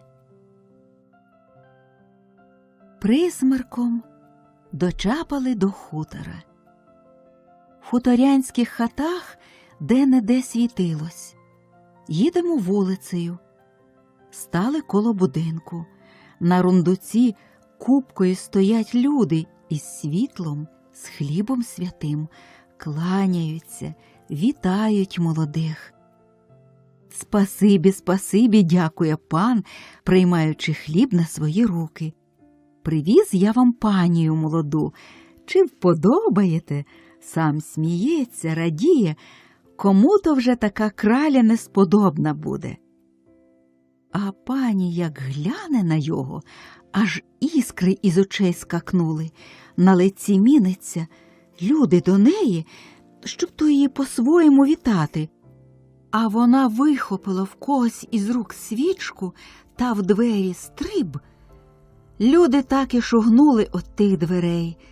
Нічого панові і не одмовили. Пан неспокійний, смутний, пішов собі, похиливши голову. Увійшла і я. Дивлюсь, роздивляюсь. Світлички невеличкі, та гарні, чистенькі. Стільчики, столики, все те новеньке, аж лощиться. Чую, говорять пани. Прислухаюсь. Пані моя хлипає, а пан так-то вже її благає, так благає, не плач, не плач, життя моє, серце моє дороге. Коли б же я знав, що я тебе ображу, звіку б не казав. Ти, мабуть, усіх мужиків так і зучив, що вони з тобою за панібрата. Гарно оглядають мене, всміхаються до мене, трохи не кинулись мене обнімати. О, я нещаслива. Та як вони сміють, викрикне наостатку. Серце моє, люди добрі, прості, я не хочу нічого знати, слухати, бачити, задріботіла пані. Ти мене з світу хочеш оце зігнати, чи що? Вигукує, ридаючи. Годі, годі, любочко, ще занедужуєш, о, не плач, бо не плач. Робитиму все так, як ти сама надумаєш. Подаруй мені сей случай. Ти мене не любиш, не жалуєш, Бог із тобою. Гріх тобі так говорити, я тебе не люблю.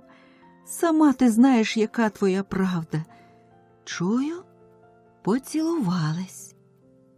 Глядиш, каже пані, як ти не будеш по-моєму робити, то я вмру. Буду, серденько, буду. Проходила я по всіх кімнатах. Нема нікогісінько. Чи це не од нас повтікали, думаю собі. Вийшла на рундук, ніч місячна, зоряна. Стою, роздивляюсь. Коли чую, здорова була, дівчинонько. Як на струні брязнуло обік мене, стрепенулась я. Дивлюсь, високий парубок, ставний поглядає, всміхається, і засоромилась, і злякалась. Стою, як з каменю, оніміла, та тільки дивлюсь йому в вічі. Стоїш сама, тутенька? Знов озивається парубок. Мабуть, не знаєш, куди йти? Якби не знала, то вас би спитала.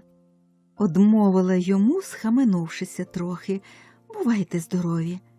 Та швиденько в двері. Бувай здорова, серденько, сказав мені услід. А пани все по покоях ходять. Молода у кожний куток зазирає, що і як. Забачила зіллячко за образами. Що це таке? Це баба божничок уквітчала. Що? То вона в тебе тут порядкує? Викинь те зілля, серце, це вже зовсім по-мужицькій. Добре, серденько, Тоді вона його цілує: голубе мій. От находились, наговорились. Що це, каже пан, що нікого нема? Куди се баба поділась? А бач, зацокотіла пані, які вони в тебе порозпущувані. Схотіла, то й пішла. Та не де дінеться. Ось я й гукну. Та й кинувсь гукати: бабо, бабо, бабо, як той хлопчик слухняний. Зараз, серденько, баба прийде, говорить панії, вмовляючи її. Та де вона була? Певно, щось робила, Любко. Це моя вся прислуга. А де моя Устина? І вона ізучилась бігати, не питаючись: Устино, Устино! Я стала перед нею. Де ти була? Ось у цій кімнаті. Стала я знов за дверима, знов дивлюсь і слухаю. Увійшла бабуся, старесенька, аж до землі поникає, та вся усенька зморщена, тільки її очі чорні, і ще живуть і ясніють.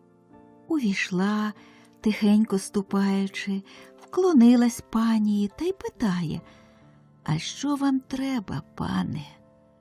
Пані аж з місця зірвалася, що стара така сміла. Де се ти, бабо, була? Я тебе вже сам мусив гукати, каже пан. Коло печі була, паночку. Ганні помагала, щоб добра вам вечеронька була. Пан бачить, що вже жінка важким духом дише, а все не важиться він бабусю налаяти. Лупа очима та кашляє, та ходить, не знає, що вже йому й робити. Пані од його одвертається. Бабуся стоїть од порога. Що ж, вечеря готова? Питає пан уже хмурніше. Готова, панночку. Тихо і спокійненько одказує бабуся. Серце до пані, може б ми повечеряли? Я не хочу вечеряти, одказала пані, вибігла і дверима грюкнула. То й я не буду вечеряти, бабусю, каже пан, смутненько вже. То я собі піду. На добраніч вам, паночку. Іди, та треба глядіти, стара, щоб я не бігав за тобою сам. Загомонів був на неї, та зараз і вгамувався, як бабуся йому на те звичайненько одмовила: добре, паночку, клонилась і пішла собі. Ходив пан по кімнаті. Чутно йому, що пані плаче за стіною. Боже мій, промовив до себе, чого ж вона плаче? Так він те слово тихо, такеньки смутно промовив. Не терпів, пішов до неї. Цілує, вмовляє. Чималу годиноньку він її благав, поки перестала. А вечеряти не хочу, каже панові. Я на твої слуги не те що і дивитись не можу. Так і з тобою поводяться, як з своїм братом. Родичі, та й годі. Сиджу сама у дівочій. Сумно, тиша така. Ото життя моє буде. Всюди красне. Тепереньки, думаю собі, наші дівчата наживуться без моєї панії. Веселенько та любенько їм у купоці. А мені чужа сторона, і душі нема живої.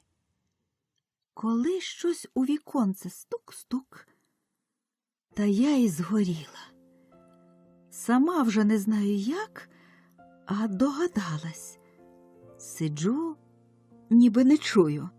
Переждало трохи, знов стукає. Метнулась я, та двері всі попричиняли, щоб пани не почули.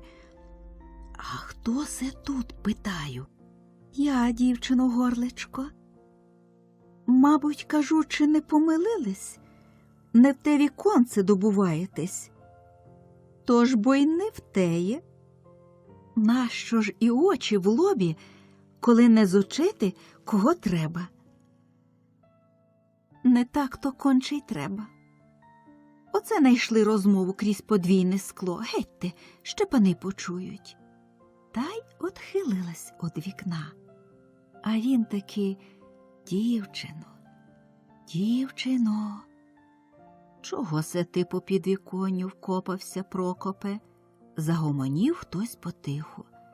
Он вечеря вже готова, ще от коли, а вас нікого нема. Хтось уступив у сінці. Я відчинила. Аж це бабуся. Здоровенька була дівчина, промовила до мене. Просимо на вечерю, зозулько. Спасибі, бабусю. То й ходімо. Ось я панії спитаюся. Чого питатись, Любко? То ж вечеря. Чи звелить іти? Бабуся перемовчала хвилинку та й каже: то йди, моя дитино, я тебе тутеньки підожду. Пани сидять у купаці любенько, веселенько, щось межі собою розмовляють. Я увійшла, а пані: чого сунешся? Пустіть, кажу, пані, мене повечеряти. Іди собі, вечеряй. Пішла я за бабусею через двір у хату. Оце привела вам дівчину, каже бабуся, вводячи мене в хату. А в хаті за столом сидить Назар чорнявий і молодичка гарненька, жінка Назарова. У печі палає, як у гуті. Оцвічують весело білі стіни і божничок, вишиваним рушником навішаний, квітками сухими і зіллям уквітчений. З полиці миси, миски, мисочки, і зелені, і червоні, і жовті, наче каміння дороге, викрашаються. Усе таке веселе в тій хаті було, прибране, осяюще, і кужіль м'якого льону на жерці, і чорний кожух на кілку, і плетена колиска з дитиною. Просимо до гурту, привітали мене і вклонилися. Може, поруч зо мною така краля засідала, а? Каже Назар. Хіба ж ви тутечки найкраще, дядьку? Питаю. Сама озирнулась, аж той парубок уже тут, з кутка на мене задивився, аж гаряче мені стало. А то ж ні, каже Назар. Придивись лишень до мене добре. То ж гарний, то ж хороший. Хіба поночі одмовила йому весело молодичка. Славна була то жіночка, звали Катрею. Білявенька собі, трошки кирпатенька, очиці голубоцвітові, ясненькі, а сама кругленька і свіжа, як яблучко. У червоному очіпку, у зеленій юбочці баєвій. Смішлива була і гордоватенька, а що вже шамкає, і говорить, і діло робить, і дитину колише. То коло столу її вишивані рукава мають, то коло печі її перстені блискотять. Ну, каже їй Назар, коли б оце не галушки, я б тобі отказав. Тут бо саме Катря йому поставила на стіл миску з галушками. Назар моргнув на мене. Не гріх тому добре повечеряти, хто не обідав. Катря хоч і говорить, і жартує, а здається, все чогось сумна і неспокійна. Бабуся, сидячи за столом тихенько і величненько, якусь думку собі думала. Тільки Назар пустує та вигадує та регоче, поблискуючи перед каганцем зубами, а зуби, я ж кажу, як сметана. на того парубка я вже не дивилась. «А що, пташечко?» – питає в мене бабуся. «При молодій пані давненько служиш». «Яка вона гарна!» – закинула молодичка. «Поможеться, що гарна!» – гукнув Назар, коли дивиться так, що молоко кисне. Бабуся зітхнула важенько. «Годі тобі, годі, Назаре». «А наш пан такий звичайний», – заговорила молодичка. «Він, мабуть, із роду нікого не скривдив». «Дай йому, Боже, і пару таку», – промовила бабуся. «Як то тепереньки нам буде?» – смутненько каже молодичка. Зітхнула і задумалась. «Як то буде?» Знов тихо вимовляє, дивлячись на мене, наче б випитувала очима. А я мовчу. «Буде, як Господь дасть, голубко», – каже бабуся. «Ну, що буде, те й буде. Ми все перебудемо», – гукнув Назар. «А тепер до галушок берітесь». «А ти, Прокопе, чому не йдеш? Пані тобі в око впала, чи, може, ця краля?» Та й моргнув на мене. «Нехай мені та пані й не сниться», – одмовив парубок, сідаючи проти мене. «Де вона й вродилась така неприязна?» Тоді молодичка до мене: «Дівчино серденько, скажи нам усю щиру правдоньку, як душа до душі». Та й спинилась. Всі на мене дивляться пильно, і парубок очей з мене не зведе. Якби мені не той парубок, то все б нічого, а прийому соромлюся та червонію, трохи не заплачу. «Дівчино, лиха наша пані молода», – вимовить Катря. «Недобра», – кажу їй. «Господи милосердний», – крикнула. «Чуло моє серце, чуло». «Дитино моя», – кинулась до колиски, схилилась над дитиною. Чи того ж я сподівалась, ідучи вільна за панського? Вона вже й оком своїм нас пожерла. Та плачеш то так, сльоза сльозу побиває. «Не такий чорт страшний, як намальований», – каже Назар. «Чого лякатись? Треба перш роздивитись». А вона плаче, а вона тужить, наче вже й справді її дитину пані своїм оком пожерла. «Годі, голубко», – вмовляє Катрю бабуся, «чого нам дуже тривожитись? Хіба над нами нема Господа милосердного?» Парубок ані пари з уст.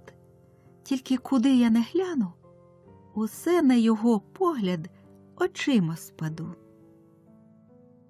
Повечерявши, поблагословившись, біжу назад у будинок, а за мною: «На добраніч, дівчино».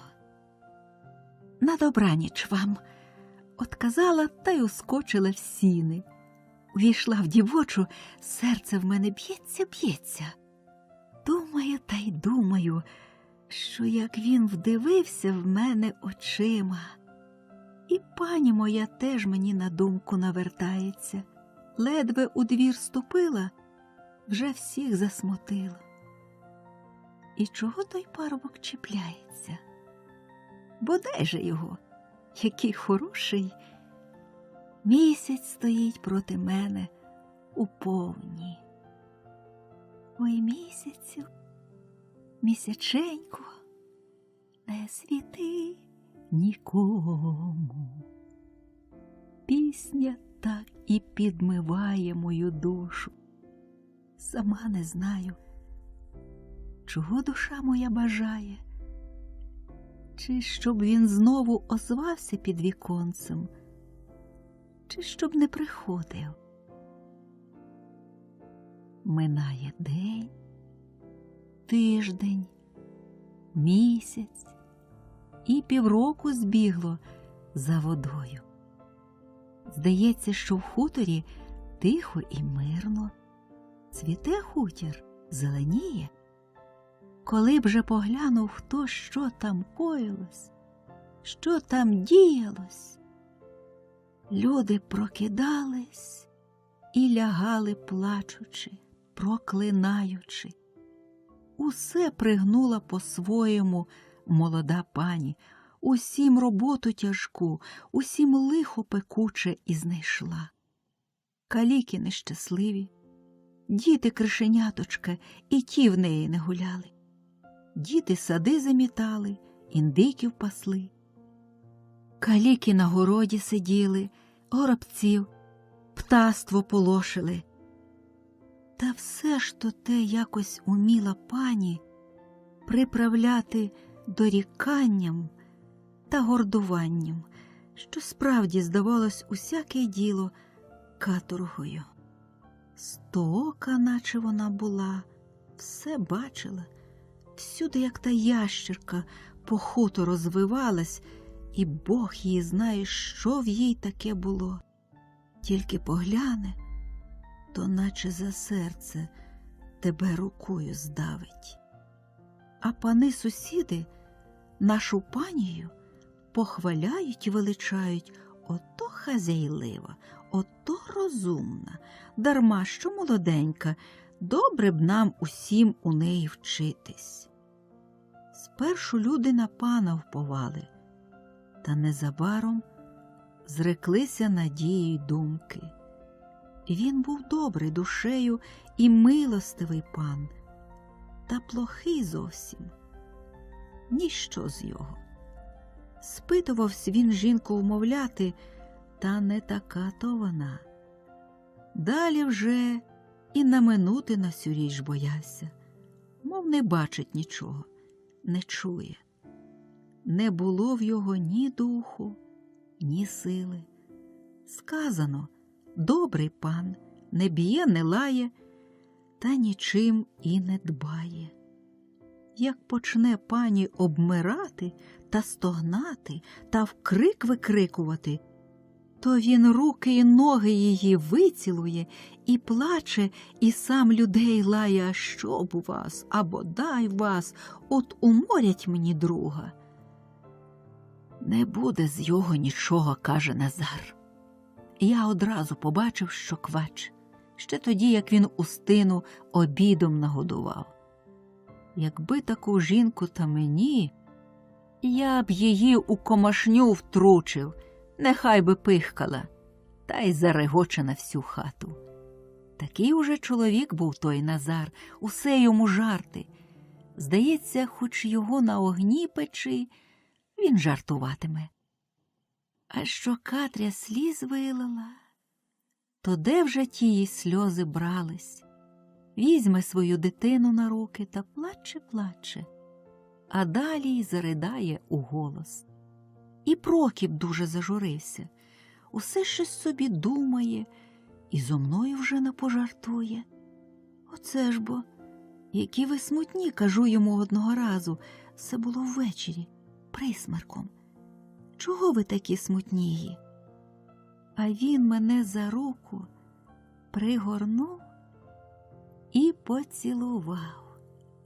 Заки я схаменулась, його вже й немає. Усі люди пов'яли, змарніли, тільки бабуся велична, як і була. Як не лає, як не кричить на неї пані, бабуся не лякається, не метушиться, іде тихо, говорить спокійно, дивиться ясно своїми очима ясними і не щуєшся, як до неї пригорнешся, та й заплачеш, от як дитина до матері своєї рідної горнеться. Не плач, моя дитино, не плач, промовить бабуся стиха, ласкаво. Нехай недобрі плачуть, а ти перетривай усе, витерпи, бідочко. Хіба ж такий перетерпіти не можна? Господи, як же смутно й сумно жилося. Не чути сміху, не чути гласу людського. У двір душа жива не навідається, хіба за ділом, та так боязко оглядається, так поспішається вже, наче йому з пущі вихопитись од звіра лютого йдеться. Спізнилась якось вечерявши, та й біжу хутенько. І чому хоч Прокіп не прийшов вечеряти, думаю, коли він так і вродився перед моїми очима. Переймає мене і обігти не пускає. Устино, скажи мені правдоньку, чи ти мене любиш? Утекла б я од його, так ноги мене не несуть. Стою, горю. Він тоді мене за руку обіймає, пригортає та все питає, чи любиш, такий чудний. Посідали, поговорили, покохались, усе лихо забулось. Весела душа моя, і світ мені милий, і таке в світі гарне все, таке красне. Чого вже, коли і пані постерегла, що це тобі каже? Чого се так розчервонілась, наче хто вибив? Чи, може, що вкрала? Боже мій милий! Як то вже я того вечора захисного, темного дожидаю. Звелить пані на вечерю йти, Прокіп мене дожидає. Перейме, та постоїмо у двізі, погорюємо обойко. Бо денної пори хоч і стрінемось, тільки зглянемось, словечка не перемовимо, розійдемось. На лихо ви покохались, каже було Катря. З біса розумна ти, моя люба, кипкує з неї Назар, коли б тепер ти вдруге мене полюбила. Тобі лапки полизала єси. Кохані в мене на умі. Мені й вони двойко серце сушить, як подумає, погадаю. Чого се ви, дівчину, сушите та лякаєте, озветься бабуся. Коли вже покохала, нехай кохає. То їй судьба така судилася. А пані куди далі, то все злісливша, усе лютіша. Аби я трохи спізнилась, забарилась, де була, та й стріне мене на панському порозі лиха година. Первотугою тужила я тяжко, а там усе мені стало не вдивовижу. Усяка ганьба байдуже. Сказано, встань лихо, та й не ляж. Було покилає, коренить, не сила моя, сльози ринуть, а наплачуся добре. Утрусь, така собі веселенька, жартую, пустую. І коса заплетена дрібненько, і сорочка на мені біла. Нікому було й не хвалюся. Що мені поможуть? Тільки своє лихо тяжке згадають. А Прокіп, наче ніч темна ходить, і вже тоді не доїдле ні питва, ні до розмови. Господи милий, своє лихо, чуже лихо, не знать, що й робити, що починати.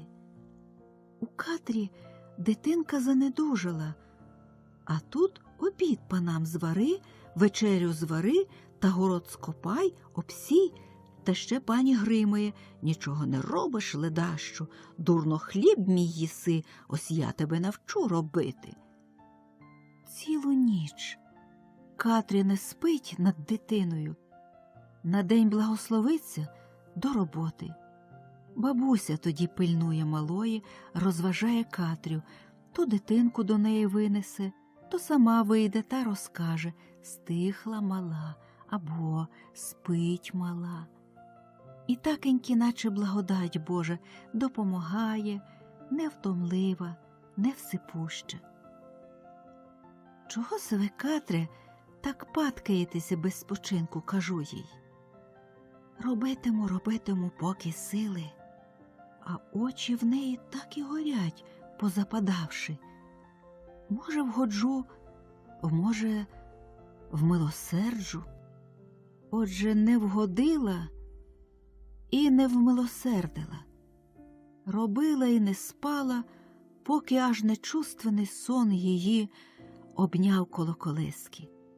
Прокинеться до дитини, а дитина вже на Божій дорозі. Тільки глянула на його бідолашна мати, тільки вхопила його до серця, воно й переставилось. І побивалася ж Катря, і мучилась, і раділа. Нехай же моє дитя, моє кохане дороге, буде янголятком Божим, лиха не знатиме моє ріднесеньке. А далі й заголосить: а хто ж до мене рученята простягне? Хто мене звеселить у світі, дитино моя, покинула мене моя донечко. Назар, ніби й нічого, розважає свою Катрю, молодим її віком заспокоює, а в самого вже пом'якшав гучний голос, потай усіх сумує. По тій печалі зовсім захиріла, занепала Катря. Не те, щоб робити, вже й по світу ходить не здужає. А пані все-таки: чому не робиш діла? Я тобі те, я тобі друге. Тепер я вже не боюсь вас, — отказала Катря. Хоч мене живцем і з'їжте тепер. Дала ж їй себе знати пані. Прокопе, кажу я, що це з нами буде? Устино серце, зв'язала єси мені руки. Прогнала пані Катрю з двора на панщину, не вважила на її чоловіка візника. Пан нишком от панії дав їй карбованця грошей, та не взяла Катря. Він положив їй на плече, скинула з себе, наче жабу, ті гроші. Як упав же той карбованець на моріг і заліг там, аж чорнів, ніхто не доторкнувся. Та вже сама пані, походжаючи по двору, здріла і зняла. «Се, певно, ти гроші сієш», – каже на пана. «Ой, Боже мій, Боже мій!» Пан на те нічого не отказав, тільки щервонів дуже. А Катря не схотіла на світі жити. Щось їй приключилось після тої наруги. Бігала по гаях, по болотах, шукаючи своєї дитини, а далі якось і втопилась, бідолашна. Пан дуже зажурився, а пані: чого тобі смутитись, не знать чим? Хіба ж ти не помітив по ній, що вона й здавну навіжена була, і очі якісь страшні, і заговорить, то все непутнє. І справді вхопився пан за те слово. Неповно в неї ума було. Навіжена та й навіжена. На що й краще? Порадились поміж собою такенькі, та й спокійненькі собі. Згодили якось москаля з міста за куховара. Тож бо й був чудний, як зварить панам їсти, сам пообідає, то ляже на лавці та все свище та свище та свище, та раптом, як співоне, дзвінко, тоненько, помість півень кукурікає. Сьому байдуже було наше лихо, Тільки було спитає сьогодні й бито, та й додасть, іначе і не можна, на те служба. Назар уже не той став. Уже й він якось поник, а все жартує. Коли б мені хоч один день хто послужив, до віку б згадував. Пані того куховара дуже хвалить, що такий, мовляв, чоловік він хороший, так мене поважає. А він, було, як стоїть перед панією, то мов стріла вистромиться, руки спустить, очі второпить на неї. Ловив я рябе порося. Втекло рябе порося у бур'яни. То я до чорного поросяти, вловив чорне порося, ошпарив чорне порося, спік чорне порося. Такеньки усе чисто от бубонів і дожидає, що пані йому откаже, сам тільки очима луп-луп. А пані йому раз по раз: добре, добре, усе добре, тільки ти гляди в мене, не розледащи між моїми вовкодухами. Ніколи того не всмію, ваше високоблагородіє. Клониться її низько, право, вліво ногами човг, та із хати, та на лаву, і знов свище. Бодай вас скажу йому якось: коли вже ви перестанете того свисту? Тут горе, тут напасть, муки живіє, а ви...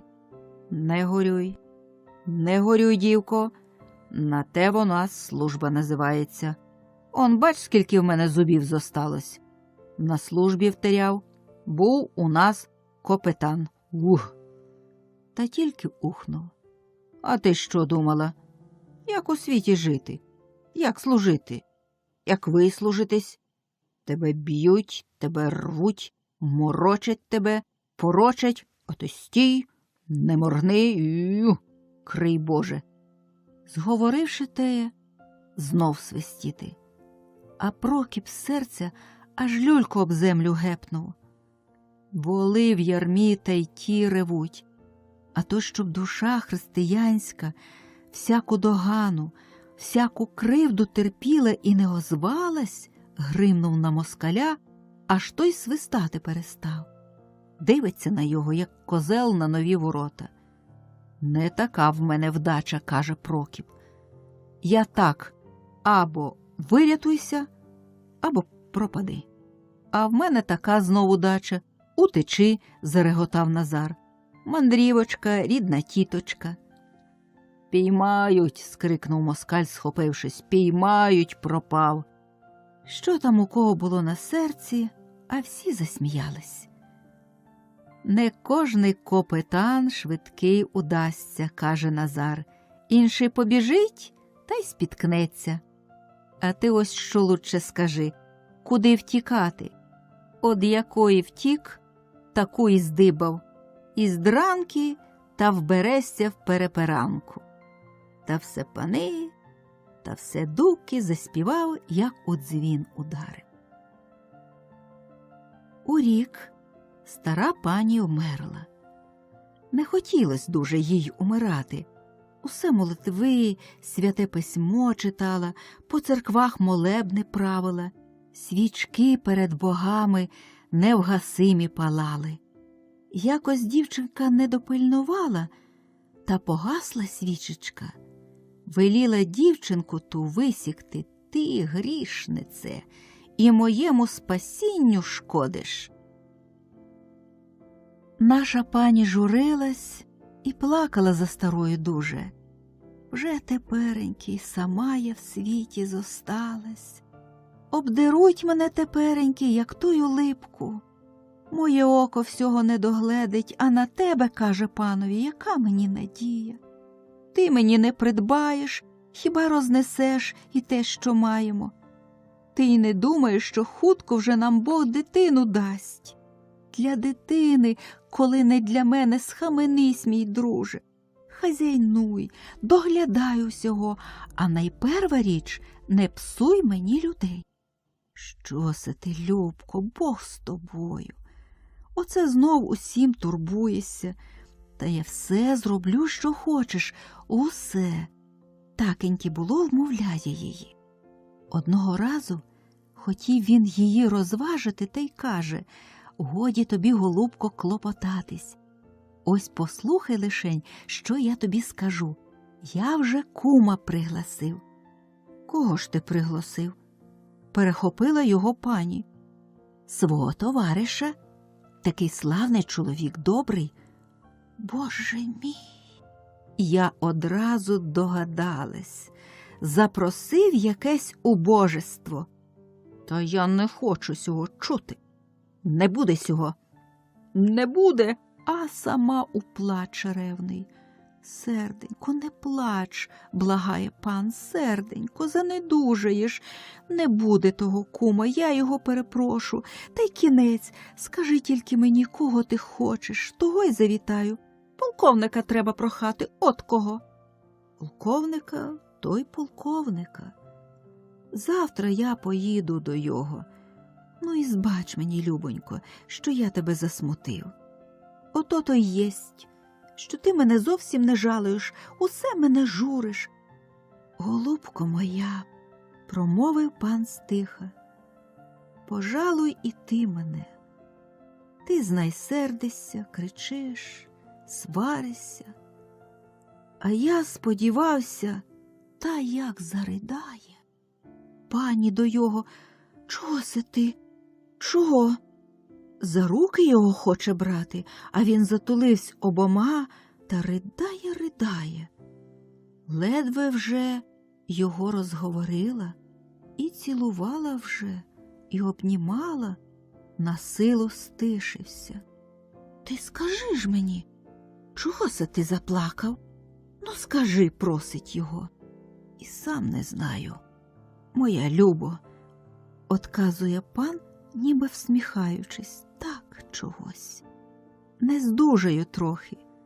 Ти об сьому не думай, а насмійсь мені, що я, наче маленький, розплакався. А сам зітхнув. Ти, може, думаєш, що я вже тебе не люблю? Говорить пані. Ні, любиш. Люблю, та ще як. А в купці не можна раз у раз сидіти. Треба господарювати моє серце, та й поцілувала його. Уранці поїхав пан, і полковника завітав у куми. Народився син у пані. Що ти гостей наїхало на хрестини? Обід справили бучний. Кум-полковник котив у двір з сивими кіньми, побрязкуючи, подзвякуючи бубанцями, сам огрядний, кругловидий, червоний, усе вуса закручує правицею, а лівою шаблю придержує та плечима все напинається вгору. Я рада, що мені трошки вільніше. Вибігла до Прокопа, стою, розмовляю з ним коло рундука. Коли, де не взявся пан, веселий такий, як ще був за свого женихання з панією. Чого се ви тут стоїте, обойко? Що розмовляєте, сміється? А Прокіп йому: пане, отдайте за мене дівчину. Добре, бери, Прокопе, я не бороню. Повінчайтесь та й живіть собі любенько. А пані, каже Прокіп. Пан зітхнув і задумався, а далі каже: ідіть за мною, візьми її за руку, Прокопе. Сам пішов у кімнати, а Прокіп веде мене за ним, стискаючи мою руку. Любо, сказав пан, я оце до тебе молодих привів, чи вподобаєш? А тут у кімнаті паній. І полковник поміж усіма, наче той індик переяславський, походжає та все потроху пирхає. Наша сидить у кріслечку, зирнула на нас і одвернулась. Усміх веселий простих, гнівно на пана згляне й питає, що це таке. Прокіп кланяється, просить. Я вже позволив, каже пан, не борони й ти, моя кохана, дав нам Господь щастя, нехай і вони щасливі будуть. Пані все мовчить та уста гризе. А полковник і вирветься, і загуде, як на трубі. До пари, бісові діти, до пари, обоє хороші. Треба їх звінчати, кумо моя мила. Хочеш заміж, дівко? Питає мене, та що хоче моргнути, то й очі заплющить. Не моргне, вже не сила, випив повно. Усі пани за ним підхопили. Одружіть їх, одружіть. Чуєте, кум ваш полковник говорить щодо пари. Тоді вже й пані, та нехай собі. Ми й не щулися, як за поріг переступили. Кинулись духом і, не справивши нічогісінько, похапцем звінчалися, щоб ще не розлучила нас пані. Дуже вона гнівалась на пана. Як ти мене підвів, дорікає. Я сього не можу тобі подарувати, як ти мене підвів. А тобі свариться на мене, тобі буде. Нехай уже буде, що буде, думаю. Та вже ми побралися. Велико тішить мене, що тепер озватись до його можна при людях, глянути на його, що вже мій. Я зосталась при панії, як і була.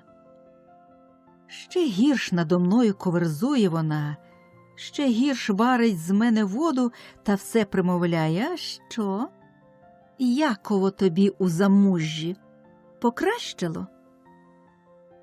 Як не заговорить чоловік, як не пожалує, то часом так прийде, що приймів би крізь землю пішов, а зійдуся з ним. Весело й любо, усе лихо забуду. Тільки чоловік мій куди далі, то все хмурніше ходить, аж мені серце болить. Чи ти вже мене не любиш, Прокопе? Він пригорне мене, та подивиться вічі так то любо, що чую, наче в мене крила виростають. А чого ж усе смутний? Прокопе, от ми вже теперенькі в купці навіки. О, моє серденько, тяжко було без тебе, а з тобою ще тяжче. Яково то сподіватись, що годинки в Бога догани тобі та муки, а боронити не сила, важко, усте. Як-небудь і зо мною біду перебудемо, Прокопе. Як на мене, то все удвізі легш. А може, й справді так, рибонько, та й усміхнеться і пожалує мене. Так-то вже я радію, як розговорю його, розважу. Жили ми такенькі з бідою та журбою до осені. Тут і щинилось. Одного дня трусили в садку яблука в коші, а чоловік мій струшує, та все з яблуні на мене поглядає то за ті гілки, то за ті. Трохи вже й притомилась бабуся, сіла odpoчити. От уже й літечко красне минулося, промовила. Сонечко ще світить, та вже не гріє. Сеє, кажучи, роздивляється навкруги. Устино, голубко, адже ото неначе дітвора з-за ліси визирає, питає мене. Я гляну, аж справді, коло тину купка діток. А що, дітки, питає бабуся, чого прийшли мої соколята? Малі мовчать, та тільки оком закидають у коші з яблуками. Ходіть лишень ближче, хлопченята. Я по яблучку вам дам, каже на їх бабуся. Дітвора так і сипнула в сад. Обступили стару, як горобці горобину, а стара обділя їх, а стара обділя загуготіло, загомоніло коло нас. Звісно, діти, коли се зненацька, як гримне пані, А то що? Перелякались діти, которів плач, а хто в ноги, тільки залопотіло. І в мене серце заколотилось. Бабуся спокійненько оповіщає. Це, каже, я по яблучку діткам дала. Ти дала? Ти сміла, заверещить пані, сама аж труситься. Ти, мужичко, моє добро крадеш, злодійко. Я? Злодійка? Вимовила стара, зблідла, як хустка, і очі їй засяли, і сльози покотились. Більше красти не будеш, кричить пані. Я тебе давненько пристерігаю, аж от коли піймалась панські яблука роздавати. Не крала я з роду віку, пані, одмовляє стара вже спокійно, тільки голос її дзвенить. Пан ніколи не боронив, сам дітей обділяв. Бог для всіх родить. Подивіться, чи для вашої ж душі мало? Мовчи, писнула пані, наскакуючи. Хруснули віти. За зеленого листя визирає мій чоловік, та таки у його погляд страшний. Я тільки очима його благаю. Злодійка, злодійка, картає пані бабусю, вкохтившись їй у плече, і соває стару, і штовхає.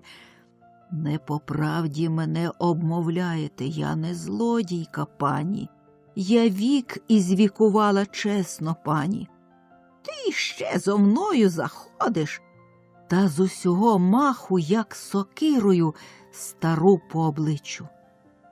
Захиталась стара. Я кинулась до неї, пані до мене, мій чоловік до панії. Спасибі, моя дитино, промовляє до мене бабуся, не турбуйся, не гніви панії. А пані вже вчепилась у мої коси. Годі, пані, годі, гримнув чоловік, схопивши її за обидві руки. Цього вже не буде, годі. А пані у гніву, у диві великому тільки викрикує: що, як, га? Схаменувшись трохи до Прокопа, а той своє: ні, годі. Тоді вона у крик. Назбігалися люди, дивляться. Пан, що було в його дугу, пригнався. Що се? Мій чоловік випустив тоді панію з рук. Твої щирі душі, ледве промовила пані, дякую тобі. Та чого ж ти мовчиш? Скрикнула ще голосніш. Мені мало рук не вломили, а ти мовчиш? Що се поробилось? Питає пан на всі сторони у великій тривозі. Пані почала. І обікрала її стара, і всі хотіли її душі, такого вже наковчила. Сама й хлипає, і кричить, і клене, що вже й пан розлютувався, як кинеться до мого чоловіка, розбишака. Не підходьте, пане, не підходьте, озвався мій понуро. Бачу, каже пан, тобі тут місця мало, постой же ж, розбишатимешся у москалях скільки хотя. Пані аж заверещить: у москалі його, у москалі, тепер і прийом у городі, зараз і вези його. Візьміть його, крикнув пан на людей, зв'яжіть йому руки. Прокіп не пручався, сам руки простяг, ще й всміхнувся. А Назар під той гук до мене: чого злякалась, чого плачеш? Гірше не буде. От чи буде краще, не знаю. Повели Прокопа в хату. Сторожа стоїть коло дверей. На дворі візок запрягають. Назар запрягає коні під пана. Довго думав мій чоловік, далі каже: Устино, сядь коло мене. Що ти починив, голубе мій? Що ти сподіяв? Говорю йому. А що я сподіяв? Будеш вільна, от що. Будеш вільна, Устино. Воля, кажу, та без тебе. Так мені гірко стало. Воля, покрикне він, воля. Та на волі і лихо, і напасть ніщо не страшне. На волі я гори потоплю. А кріпаку, хоч як щастить, усе добро на лихо стане. Аж ось заторохтів на дворі візок. Повели Прокопа. Я, в чим була, схопилась до його на візок. Стара мене благословляє, і його нехай вам, Мати Божа, допомагає. Діти, а сльози тихі так і біжать з очей ласкавих. Помчали нас. Як то ще пані не схаменулась про мене, наставляючи на дорогу пана, не пустила б. Їдем мовчки, побравшись за руки. Я не плачу, не журюся, тільки серце моє колотиться, серце моє трепечеться. Під'їжджаємо до міста. Пан закурів коло нас і випередив. В'їхали в місто. Хутко проторохтіли улицями. Коло високого будинку стали. Випустив Прокіп мою руку. Усте, не журися. Повели його до прийому. Я на рундуці сіла, як на гробовищі. Не вдавайсь у тугу, каже Назар. Біс біду не перебуде, одна мене 10 буде. А сам почав уже сивим волосом, як сніжком присипатись. Розважає мене, а самого, видно, вже ніхто не розважить. Коли виводять мого чоловіка, Боже мій, світе мій, серце в мене замерло, а він веселий, як на Великдень. Зосталась я з чоловіком у місті. Перебігла година тая швидко, як свята іскра спалахнула, та до віку не забуду. Зараз мого чоловіка приручили дядькові, москалеві існьому, ізучатись військової науки. Дядько був станом високий, очі чорні, волосся й вус, як щитина, пужаться, ходить прямо, говорить гучно, поводиться гордо. От ми йому й кланяємося, а він нічого, тільки понуро оглядає Прокопа, дає йому Прокіп гроші. Вибачайте, дядьку, що мало, кріпак небагацько розгорює. Дядько кашлянув, плюнув, ходім. Ходім на місто, дружина моя, погуляємо, каже мені Прокіп. Те пішли. Ходимо улицями, заулками, гуляємо собі. А він питає, а що, Устино, чи ти чуєшся, що вже ти вільна душа? Та й сміється, заглядаючи мені в вічі. Хоч як було мені невпокійно, хоч як тужило моє серденько, а я й всміхнулась і ніби чогось раділа. Набрала й хатку таку, що наймалась, а грошей нема, та й добути звідки, продати нічого. Я поїхала, нічого не взяла, та й невеликі скарби були там у мене, кілька сорочок та спідниць 2, та ще там якась юпочка та кожушаночка. Не до того мені було тоді, щоб те забирати, а послів же пані не оддала. От я й надумала собі, піду я поденно робити. Порадилась із Прокопом, та й вдались до хазяйки, що хату наймала.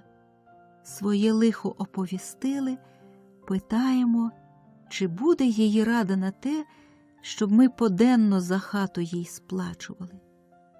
Добре, каже, будуть гроші, отдаватимете поденно, а не будуть, то я й підожду вам.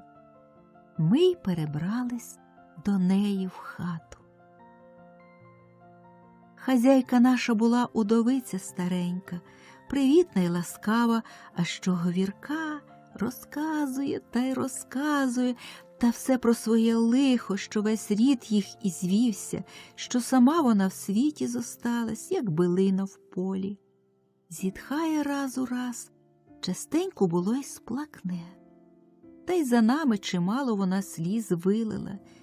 Як було сидимо з чоловіком у купоці та говоримо, вона й почне плакати та примовляти, що ось ми молоденькі, ось ми й хороші ні в року, жити б та жити та людей собою веселити. Прикладає та й плаче. Ми вже її умовляємо. Хіба тоді ущухне, як надійде дядько та гримне на неї, знов баба кисне. А вона його боялась дуже, що такий він, ані до його заговорити, ані його спитати. Що це за чоловік у світі, каже, було стара. Який же він грізний та неласкавий, нехай Бог боронить. Чи він ніколи роду не мав, чи що таке, Бог його знає. Рано ранісінько схоплюся, біжу на Поденщину. Повертаюся пізно, в руці в мене зароблені гроші. Весело поспішаюсь додому. Ще на дорозі стріне мене чоловік, любо та міцно стисне за руку і спитає тихенько, чи добре натомилась, усте. От якось сидимо ввечері, москаль на лаві з люлькою, хазяйка коло віконця, а ми з Прокопом отдалік. Сидимо мовчки всі, коли у двері хтось стук-стук, а далі здорові були, гукнуло щось за дверима. Це ж Назар! Увійшов і стоїть перед нами, стелю підпираючи, люлька в зубах. І сивизна, ти б казав, у густій кучері поховалась. Хазяйці і всім нехай Бог помагає. Спасибі, милості вашої просимо, вітає його стара. Звідки ти взявся? Назаре, питає Прокіп, от наче з землі вийшов. Я звідти, каже, звідки добрі люди мандрівки виглядають. Дядько поворушився, поглядає на двері. А чого се ти крутишся, пане москалю?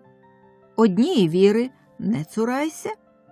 Дядько все дивиться на вікна, на двері. Ова, який же баский! Чи не вітра в полі хочеш піймати? Да ти й сам, бачу, степовик. Отже й не пробуй, не піймаєш, а лучше дай мені люльки запалити. Як же вам ведеться тут? Питає нас. По чому в місті молодиці моторні та гарні, моргає на мене. А у вас там як? Питаю в його. Як? На вибір дають.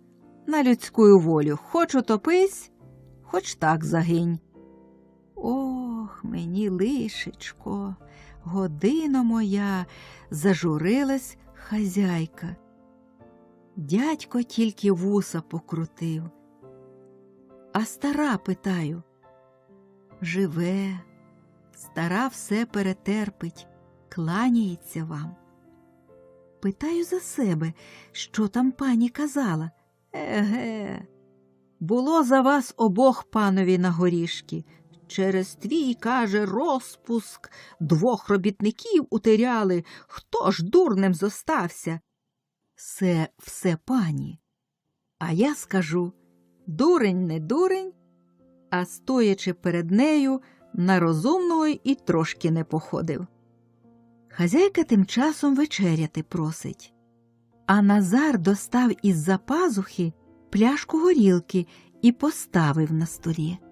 Вип'ємо, каже, по повній, бо наш вік недовгий. Бувайте здорові, в кого чорні брови. А дядько, Що се каже за горілка? Лучше води напитись, як такої горілки. Коли хто схоче, то нап'ється і води, озвавсь Назар. Горілочка, здається, добра, каже хазяйка. Бодай тому шинкареві таке життя добре, одгримнувся дядько. А проте випив іще, іще, іще. Вип'є і сплюне, налає і знов вип'є.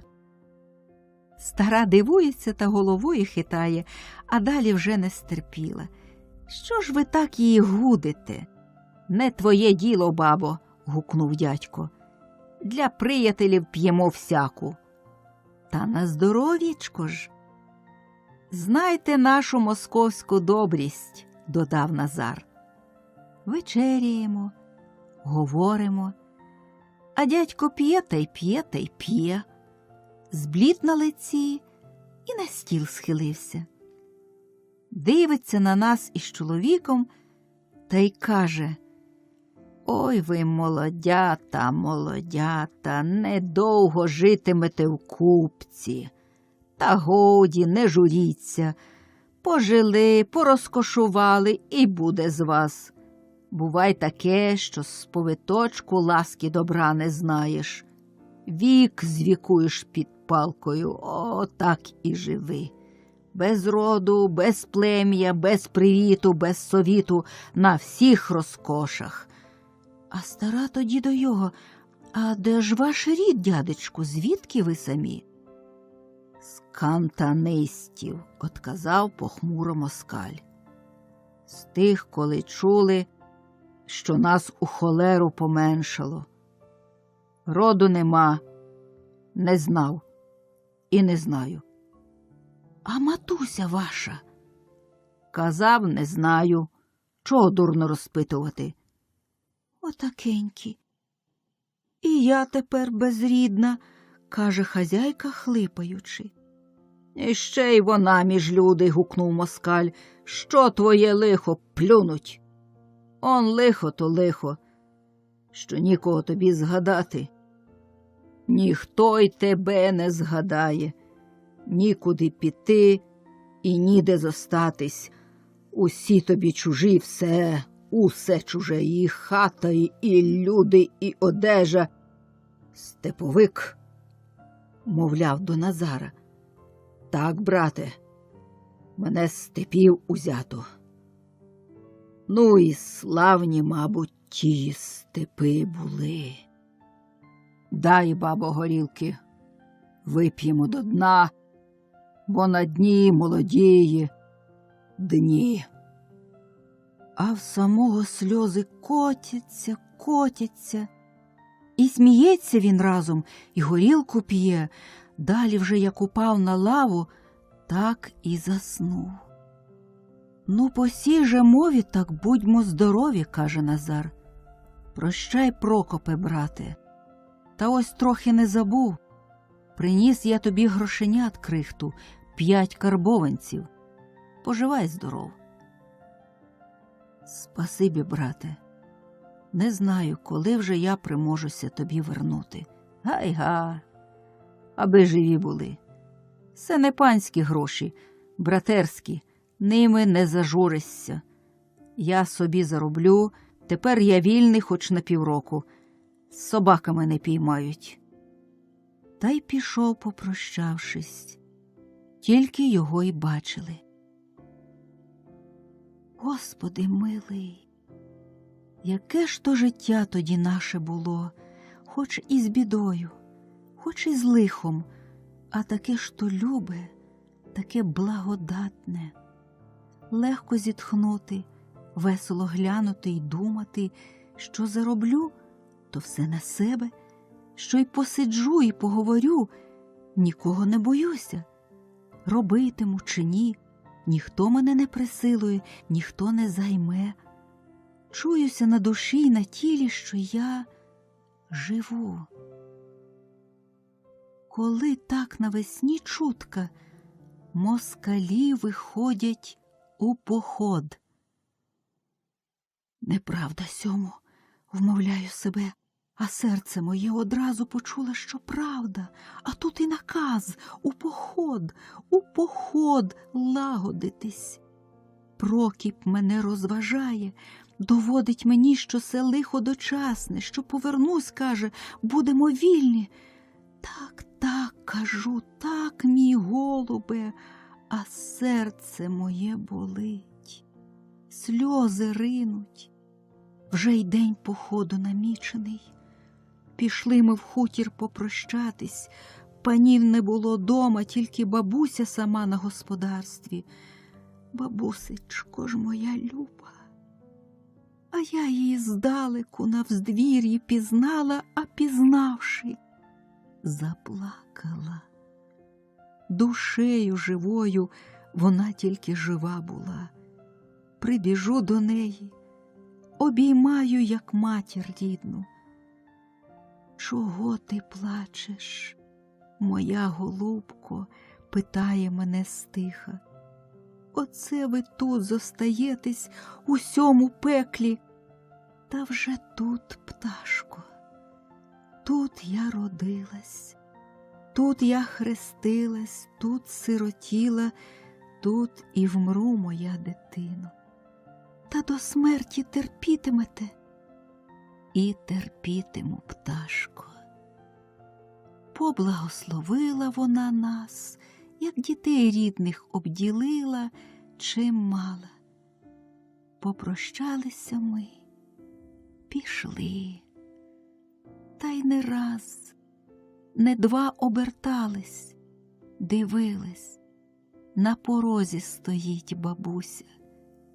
Навкруги тиша, скрізь ясно, з поля вітерець віє, з гаїв холодок дише, десь то вода гучить, а високо над усім грає, сіяє вишнє промінясте сонечко. Провела я чоловіка аж до Києва. У Києві служити зосталась, а він з військом кудись далеко на Литву пішов.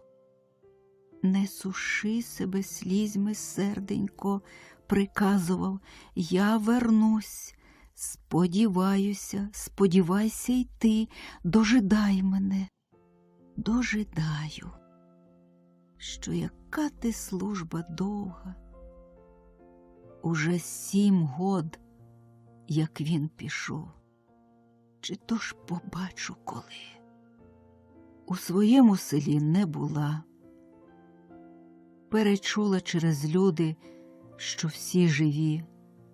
Ведеться так, як і перш велося. Бабуся жива, терпить. А про Назара нема й чутки. Служу, наймаюся, заробляю. Що наша копійка? Кров'ю обкипіла. Та інколи і мені так легко, так то вже весело стане, як подумаю, що аби схотіла зараз і покинути ту службу вільно. Подумаю такеньки, і року добуду. Якось розважить мене, підможе мене та думка, що вільно мені, що не зв'язані руки мої. Це лихо дочасне, не вічне, думаю. То як же мені свого чоловіка забути хоч на хвилинку? Він мене з пекла, з кормиги визволив.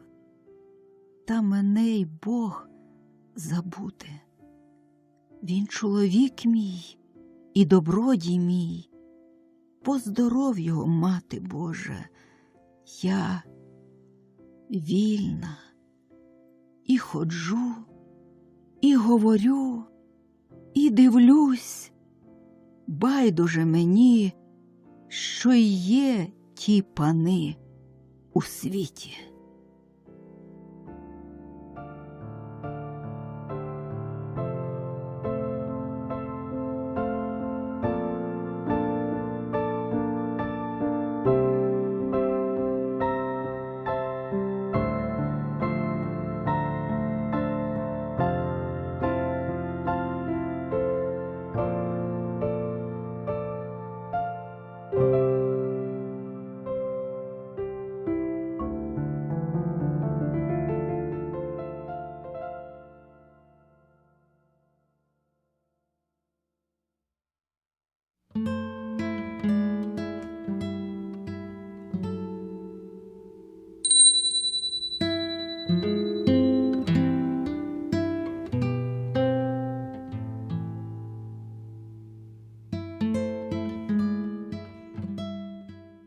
Кармелюк.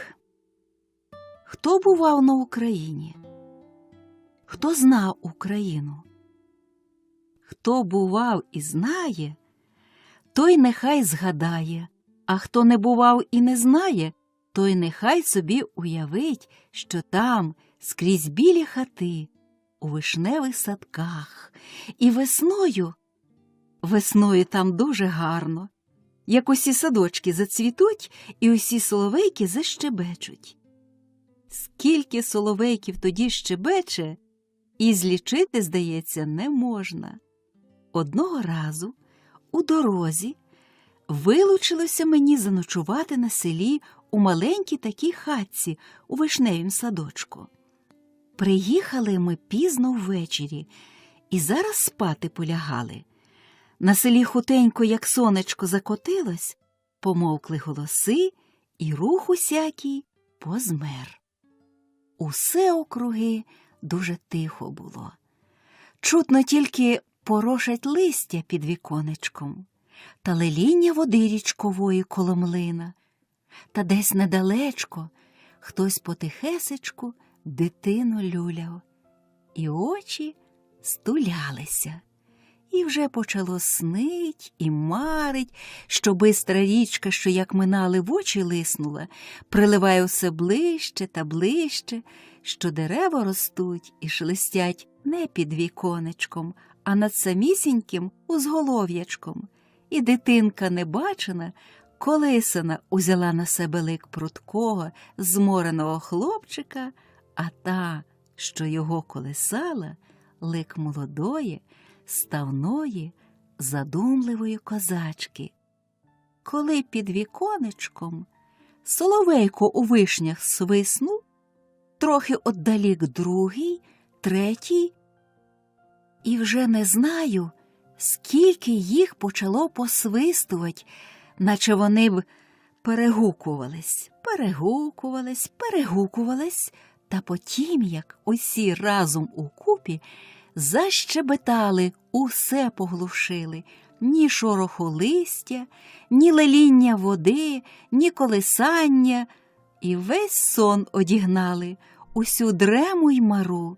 Що зімкнеш очі, то щебетання, здається, голосніш розкочується, та істніш. Тома томить усе гірш, сон усе хилить міцніш, та ні втома том'яща, ані сон міцний не змогли сього щебетання. Лучше вже, думаю, устати та сісти посидіти коло віконечка. Узеньку вуличку, як зараз бачу поперед собою, і біленькі хатки з темними віконечками. Через низькі ліси вишенник у білих зяючих квітах. Непевний світ місяця молодика серпорогого, зорі меркаючи, і як зараз чую, як було свіжо, пахучо, тепло. А щебетання гриміло, розкочувалося до самого світу. Так таки й не дали соловейки спати до ранку Божого. Ось така-то колись була деревня на Україні. Невеличка була, усього хаток із 20, і небагаті люди жили там. У одній хатці, що вкрай стояла к полю, жила удова, а у вдовиці був син, дитина єдина, і звали того сина Іван, а на прозвання Кармель. Смільчака такого красеня, такого розумниці, як цей хлопчик удався, пошукати по цілім широкім і великім світі, та ще удень при ясному сонцеві, та ще й свічею пломенистою. Найглибші річкові пороги і нурти перепливати, у самісінькі пущі лісові забиратись, на височенні дерева узлізати, у самі пропасні яри спускатись, то йому було все одно, що вам або нам водиці іспити. Теж куди його послати, то найде дорогу, за що візьметься, усьому кінець доведе. А вже як товариш попросить об чим, то він, здається, з-під землі дістане, а не одмовиться. А коли бідолаха, який убогий, йому вклониться, то він, здається, голівонькою своєю наляже, а вже вдовольнить. Голод, холод, усяку біду і напасть він готовий прийняти для іншого. Що більш виростав той хлопчик, то він кращав та лучшав. І оце він ріс і виріс, і як уступив він у 18-й рік, таким він зробився красеним, невимовленим, невиписаним, що хто його вперше зустрічав, той стане перед ним і оніміє. І потім ніколи вже не зміг забути його обличчя красного. А мати та зроду не примогла споглянути на його без усміху і без поцілунку. Жили вони, Сливе, так само, як і всі люди на селі, трохи заможніш від одних, трохи вбогше від других. Тільки разом скоїлось лихо, біда прийшла на молодого Кармеля. Щодень вбога, щогодина у дні, Кармель усе смутніш та смутніш. А що за смуток такий? За ким і за чим? Ніхто того не знає. Ані мати, ні товариші, ні чужі люди. Перше між товариством його голос чутніш од усіх, його сміх дзвінкіш од усіх. А тепер сміх його не розноситься, і голос його ледве почуєш. Та й його самого щось не видати стало, хіба випадком. Стрінеться та зійдеться з товариством блідий, мовчущий. Що було ввечері по роботі з товаришами походити, поговорити, то тепер він усе править куди-небудь од усіх заховатись до гаю або у поле, чи у степ далеко сам утікає. Мати не прибере, що їй робити, як їй бути. Зовсім стара і знудилася. Вже як вона собі голову мутила і журила, чи не хоче він того, іншого, 5-го, 10-го, 100-го, усього, що тільки б її сила та воля йому дати. Ні, він нічого не жадає. Збоку дивували люди, що це таке з ним поробилося. Почали люди обсуждати та розбирати. Пішла чутка така, що все з того часу стало йому, як почав він по чужих селах їздити та з чужими людьми знатись, і думали, що, може, подружився він з яким недобрим чоловіком, та й смутиться, мутиться. Як тільки почула се його мати, зараз стала питати його: «Ти туди й туди їздиш, сину?» А він їздив по сільських ярмарках, по хуторах, по деревнях, містах з житом, з усяким зерном, овощем, з плодом. Своє власне, що було на спродаж, спродавати й теж людське часом наймавсь, возив, і було йому найлюбше приятство от такенькі де-небудь поїхати. «Яких ти там людей бачиш?» «Яких же я людей бачу?» – одказує Кармель. «Багатих та убогих». «З якими ти людьми, сину, подругуєш?» – пита мати. «Мої друзі вбогі бідолахи», – говорить Кармель. «От мої друзі». Ну, мати вже зараз думає, що його хто-небудь з багачів обидив або скривдив. І зараз випитує: «Моє ти сердечко миле, хто ж це тебе обидив? Хто скривдив, кажи мені». І вже обіймає його і до серця пригортає. Дожида тільки, щоб він їй поскаржився. А вона тутеньки його й пожалує, і попестить, і покохає. Та він нічого не казав, тільки подивись на неї. Мати ще гірш тривожиться та непокоїться, і вже не знати, що думає, собі уявляє, як там обидили й скривдили її сина. І все кажи та кажи, вговоряє його та благає. Ні, говорить Кармель, мене не обижали і не кривдили мене. Та чи так, мій голубе, срібро моє, злото моє, чи справді не обижали? По правді не обижали, говорить Кармель. Та чому ж ти такий в мене зробився? За чим сумуєш? Що бракує тобі? Тоді каже Кармель мамі. Скрізь каже, скрізь, де я не піду, де не поїду, скрізь бачу вбогих людей, бідаків роботящих. От що мою душу розриває, от що моє серце розшарпує. Мати почала його вговоряти та тішити, як мога. Такеньки вже ведеться, бач, з роду віку, та такеньки, мабуть, судилося, та нічого вже, здається, робити. Тішили і вговоряли, як вміла, а де слів не вистачало, то вона замість їх ніженням та пестінням наділяла. Тільки що Кармель нічим не втішається, нічим не успокоюється. Одного вечора, чудовий такий був вечір весняний, що сама веснянка на думку наверталась.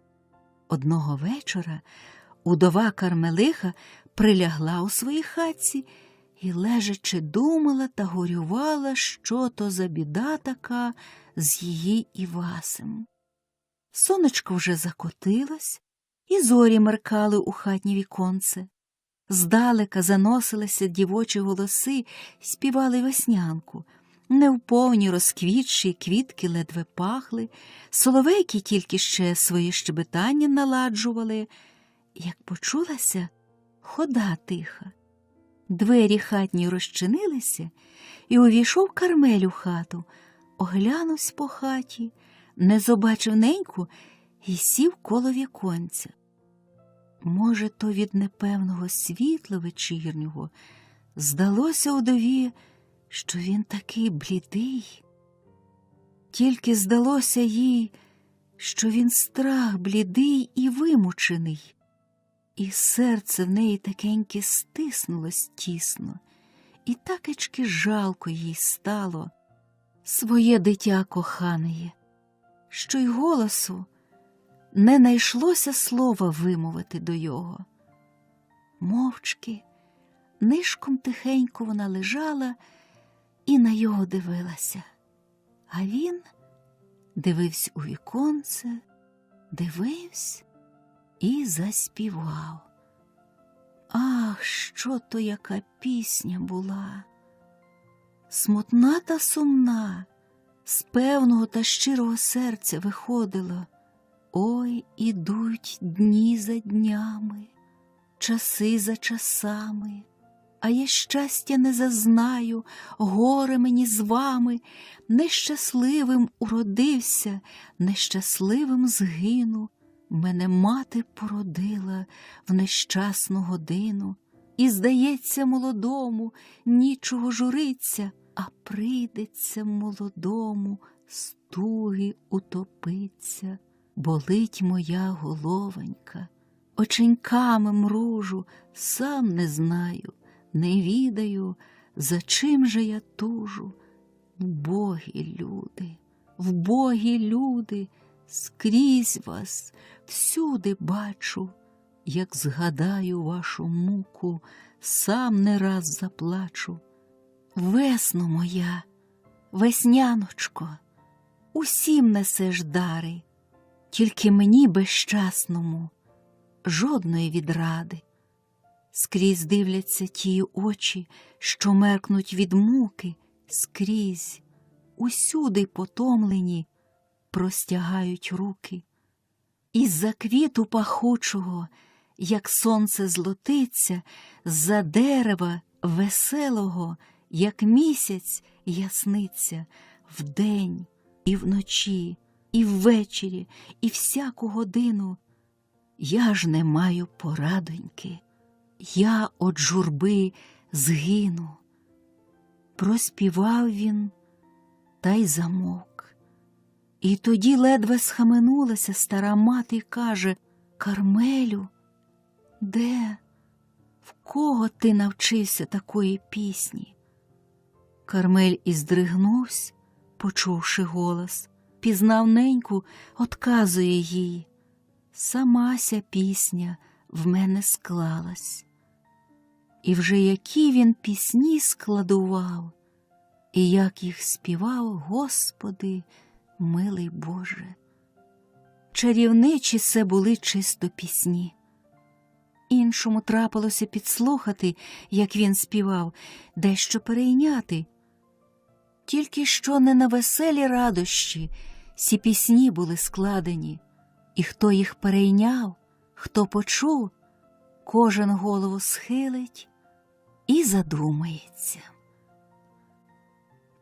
Одного разу поїхав Кармель у чуже село верст, може, за 20 неміряних, у млин. Рано пораненько він виїхав і довго їхав усе полем. Ранок був ясний, найясний, і теплий найтеплий. Поле зеленілось, як оксамит зелений, росиночки блискали, сонечко зіходило, жайворонки співали під оболоками. По нічнім дощечку порох ледве знімався. Над шляхом свіжість така округи і широта, благодать, що не надихаєшся. Він усе їхав та співав. То тихенько співав про себе, то знов голосно. На усе поле пісня розносилась його. Та й сим ранком, ясненьким, ликуючим ранком, усе таки об тім самім співалося у його сумуючі, питаючі пісні. Усе прохалося ради, спокою, вияви, усе, мабуть, ті ж самі постаті в бої скривджені уявлялися, як очима перебігав він квітучі поля округи. Вже великий гай йому на дорозі, і шлях пішов тим гаєм. Величезні, посплічні, міцні дуби стоять, не шумлять і не шелестять, а поміж ними проквітають калинові кущі, проквітає рожа гаєва, а при самій землі росте трава густо і усяке зілля. Кармель їде гаєм і співає, коли бачить. Недалечко від шляху молода дівчина зриває якесь зілля і плаче гіркими слізьми. І у такій вона тузі була, у такому смутку, що ледве чи оглянулася, почувши його пісню. А Кармель в один мет, як її забачив, скочив з воза і опинився коло дівчини. «Добрий день», – каже їй. «Добрий день», – отказала дівчина, глянула на його смутними очима, і вщухли сльози її. З роду й віку, що вона не бачила, не снила такого красення, який стояв перед нею. І не чує вона, що він її питає: «Чого ти, дівчино, плачеш?» А він дожидає її слова одвітного і, глядячи на дівчину, очима б випитав, якби приміг. І бачить він, що се вбога гірка дівчина. Її білі плечі сквозять крізь плохеньку сорочку. Спідниця на ній вицвіла й уся в латках. На молодім личку нема рум'янцю, устонькі рожеві не мають звичаю всміхатись, хороші очі впалі й смутні, і сльози по щічках, як зупинились, побачивши його, так краплями й дрижать. У руках дівчина держала зілля зібране. «Чого ти, дівчино, плачеш?» – спитав знов Кармель. І тоді дівчина дочула його питання, та хоч дочула вона, нічого не відказала, перестала дивитись на його, а утопила очі у гаєву гущу. Чия ти, дівчино? Де живеш? Пита Кармель.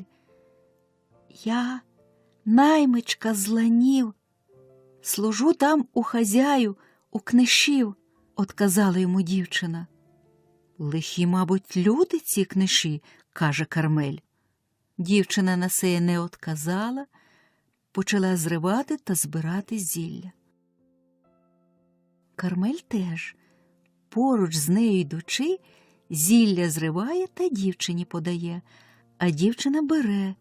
І усе Кармель питає її про життя та про биття.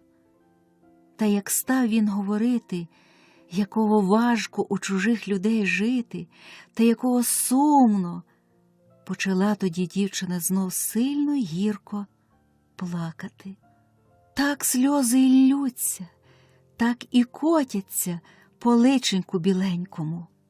А Кармелю такеньки жаль дівчину, що хоче вмирати лягти. Не плач, говорить він до неї. Як же не плакати мені, отказала дівчина, самі сльози ллються. І довго лилися сльози перед Кармелем, наче солодко їй перед ним своє горе виплакати. Потім дівчина каже: час мені додому, хазяйка з зіллям дожида. 2 слізки остатні скотилися, рожеві устонька всміхнулися любо та смутно, хороші очі глянули ясно та щиро. Прощавайте, промовила дівчина. А Кармелю з нею прощаватися усе одно, що ніж гострий у серце, і просить він дівчину: сідай, дівчино, на мій віз, я підвезу тебе до Ланів, мені по дорозі. Зирк, а віз його далеченько, воли звернули вбік і пасуться. Кинувсь Кармель, вивів волів на шлях, посадив дівчину на віз, сам сів коло неї і поїхали. Їдуть вони, мовчать та думають, їдуть зеленим гаєм. Вони разом наче опинились у якимсь божім раї, в якимсь непевнім щастячку. На лиці живцем рум'янець зарум'янів, уста злегко розтулилися, немов серце міцніш б'ється. І здалося їм, що доїхали вони до села хутенько так, якби птах легкокрилий перепурхнув. Ось кінець гаю, видно убік село Лани. Велике, багате село, панський будинок з білого каменю стоїть, немов палац над усім селом, на узгір'ячку. Округи його квітники рябі, алеї темні. Пишний се був будинок, і вкинувся Кармелеві в вічі своєю пишнотою. Якась, наче хмара темна, повила його обличчя гарне. Ясні очі дівочі дивилися на Кармеля, і у той самий черк і собі посмутилися, і тихий голос поспитав його: «Чи ви знаєте сей будинок?» «Уперше бачу», – отказав Кармель. «Та багато-багато я бачив вже таких скрізь». Уїжджають вони у саме село Лани. Проїхали 3 вулиці, дівчина устала з воза, подякувала, попрощалася, пішла і зникла у заулочку, а Кармель далі поїхав. Їхав Кармель далі, та все тільки оглядався на село Лани, жаліючи, що вже попрощав з дівчиною та запевняючи себе, що знов з нею побачиться хутко. І до млина він приїхав, дівчина в його з думки не йшла. І почав він розпитувати мельника, мірошника, що то за такі люди-книші, і як вони живуть, і який в їх звичай. А мельник той був чоловік дуже понурий, дуже довгоосий і дуже високий, і балакати не любив, а ще гірш не любив розказувати. І від його Кармель не довідався без роду нічого, коли б не було Мельникової дочки. Мельникова дочка любила балакати, а ще лучше любила вона розказувати, а ще лучше, мабуть, любила вона розпитувати. Вона ж то й почала була питаннями, та від Кармеля не промогла жодного пуття доброго допитатися. Як нарожденець нічого не відає, тільки повертає очі до світу і ручиці простягає до світу, так само Кармель не турав ні про що, тільки усе питав про своє. Вбачаючи те, Мельникова дочка покинула сама питати та почала оповідати. Маненька вона була, пруткенька, немов пташка, та жодна пташка, мабуть, не нащебече у годину такого, як вона нащебетала Кармелеві. Хутко довідався від неї Кармель, що книж з книшихою багаті люди, що в їх 7 пар волів, держать вони 2 корови, і пшениця у їх цього року гарно зійшла. І той рік теж усе поле в їх вродило, що дочка в їх заміж пішла теж забагатого і носить золоті очіпки, що в старих книшів наймичка служить Маруся, сирота, нема ані родини, ані дружини, і що мала плата Марусі і важка праця. Може, довгенько б ще Мельникова дочка щебетала, коли б Кармель хоч врем'ям словечко було промовив. Він сидів як німий перед нею, і Мельникова дочка знудилася б з тим безмовним гостем, мабуть, на кінці, бо покинула балакати, узяла шитво своє, сіла отдалік і заспівала. Пісня дзвінко співалася, шитво хутенько шилося. Понурий мельник, стоячи у дверях у млині, дивлячись та слухаючи, подумав: нема в світі нічого такого недбайливого, веселого, як ті дурні молоденькі дівчата. Те ще не виявив світ нічого такого хитливого, бач, очима раз у раз зиркає у воду, не може на себе надивитися, хвастлива. Мельникова дочка справді частенько зазирала у воду. В ній відкидалося її личенько смугляве та рум'яне з блискучими оченятами. Та може, що вона й не одним своїм личеньком любувала, бо окрім його, вода отдавала весь зелений покіт узгір'я, на котрім вона сиділа, старі дуби, котрим мельник ціни не складав, козака, що задумався, замислився і, здається, забув увесь світ і все у світі.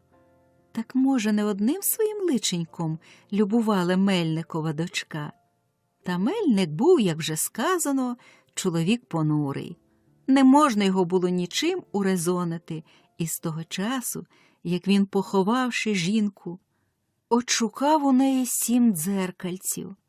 Яких вже смирних і пісних жінок і дівчат він зустрічав на віку, так не помоглося.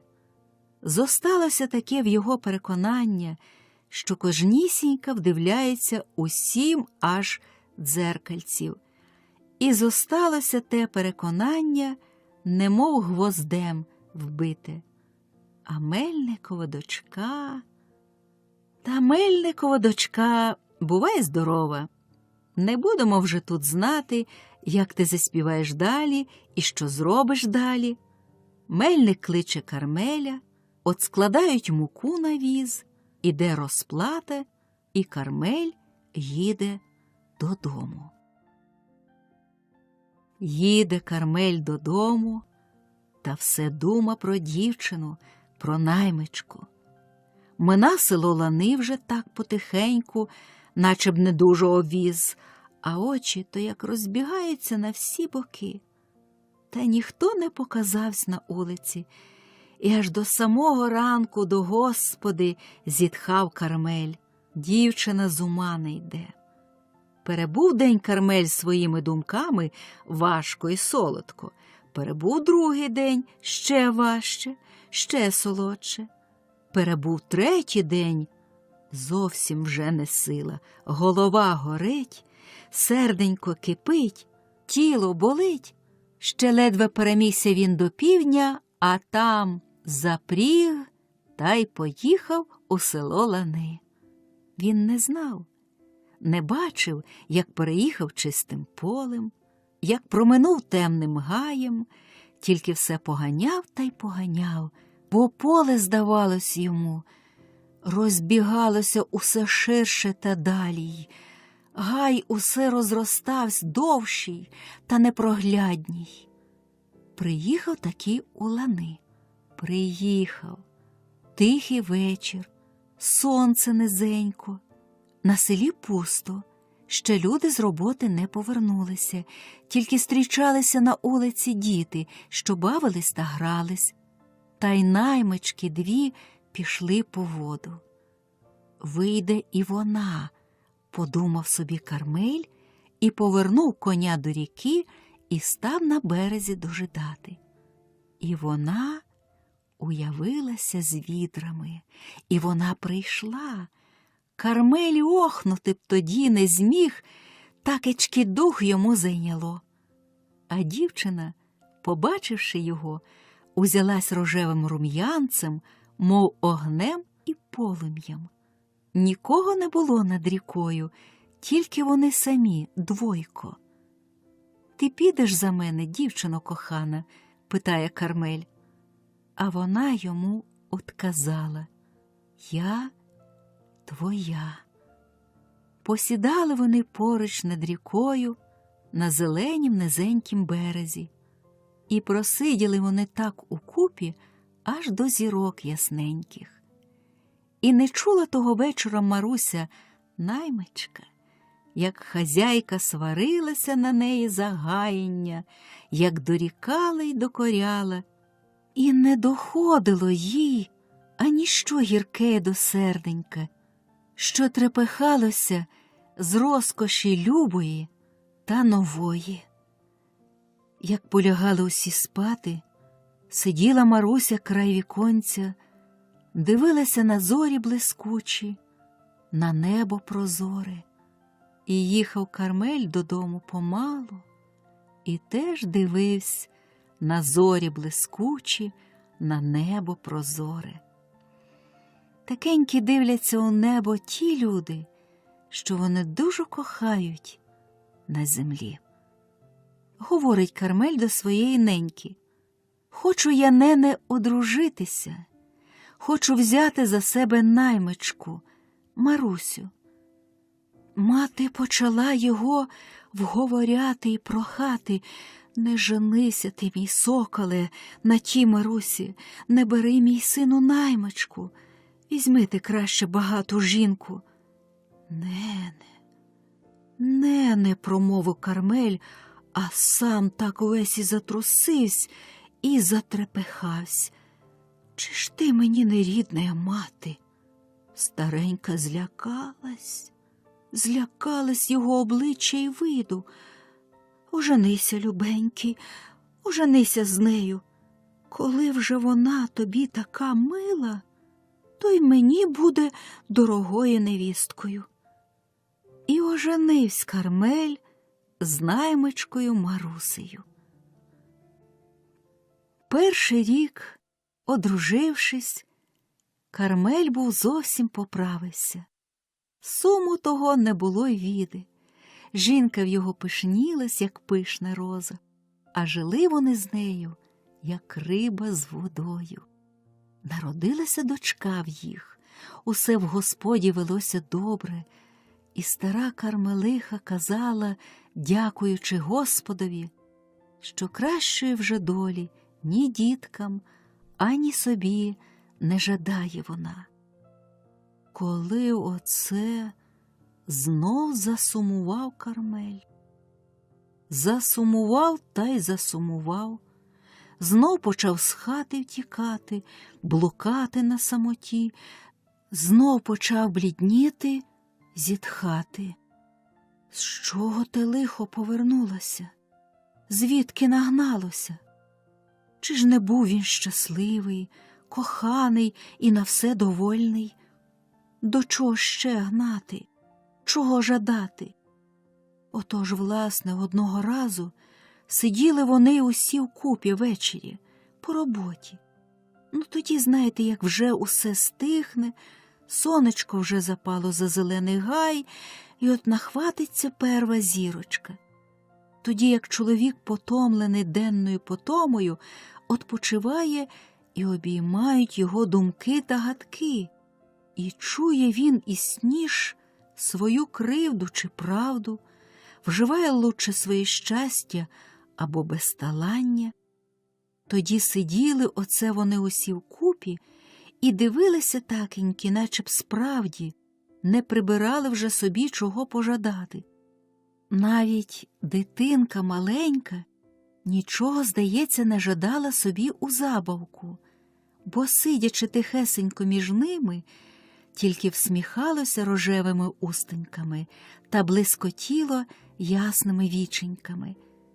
Чого справді було ще жадати собі?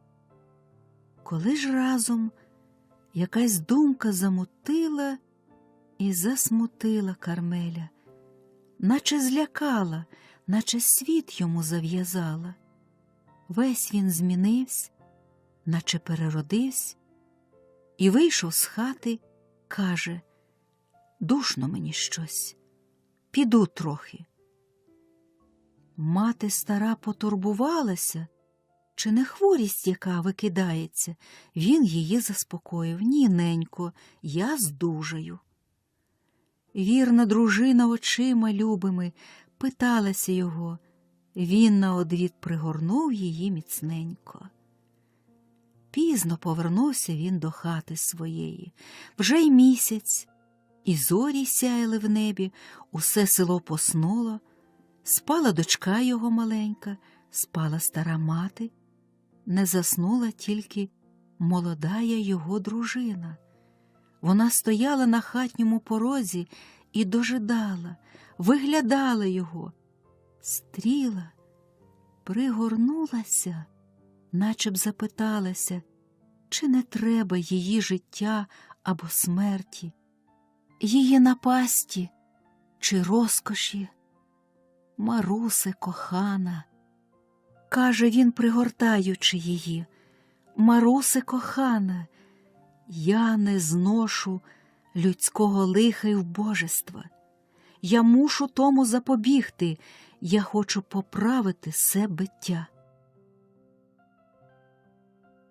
Та й став думати, думати та гадати, гадати та тужити. Стара мати кидається тудою, сюдою, шукає ліків, з усіма радиться та плаче, біжить оце до лікарки, то знов поспішається до знахарки. Син в'яне, син нудиться. Зовсім старенька з сили вибилася, з журби та тривоги зовсім тям свій розгубила. Молода дружина Кармалева не кличе знахарок, ані лікарок, не радиться нікого, не скаржиться нікому, що в неї там на серці і на душі. Потаюває вона про себе, мовчить, нікому не каже.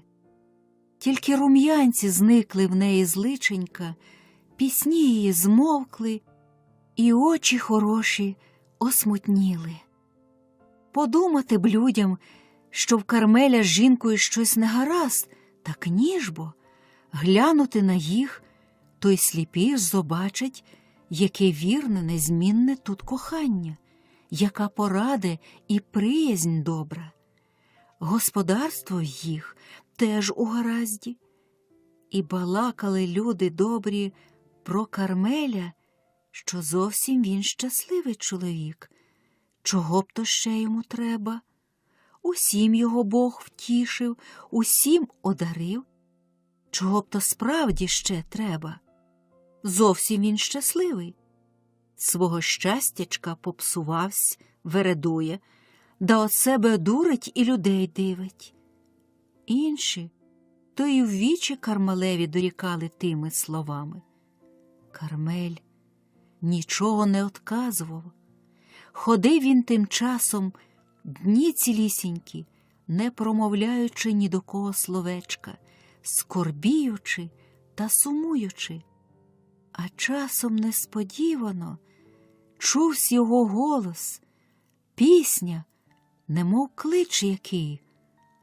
Кажуть люди, що щасливий, я з того сміюся, бо не знають, як я часом сльозами заллюся. Куди піду і попнуся, крізь багач панує, у розкошах превеликих днює і ночує. Убогому, безщасному тяжкая робота, а ще гіршая неправда, вічная скорбота. Молодосте, одрадосте, єдиная сило, порадь мене, як зрівняти нерівне діло. Літа ж мої,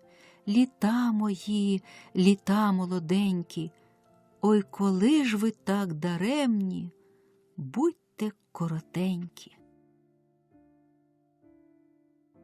І найшлися поміж людьми люди, що і здригалися на сей клич, і зупинялися, чигаючи, наче доброго спасенного суду, несподіваного, жаданого визволення.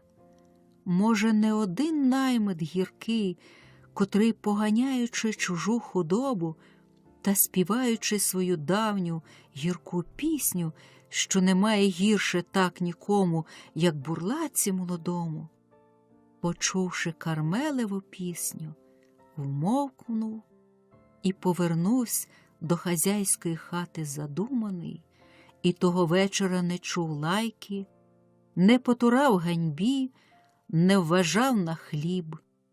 Йому відкраєний на вечерю, а на другий день робивсь немов хворий, не був до своєї роботи й служби незгожий, не приймав хазяйської страви, а очі мав блискучі та ясні, наче молодів, зацвітав цвітом.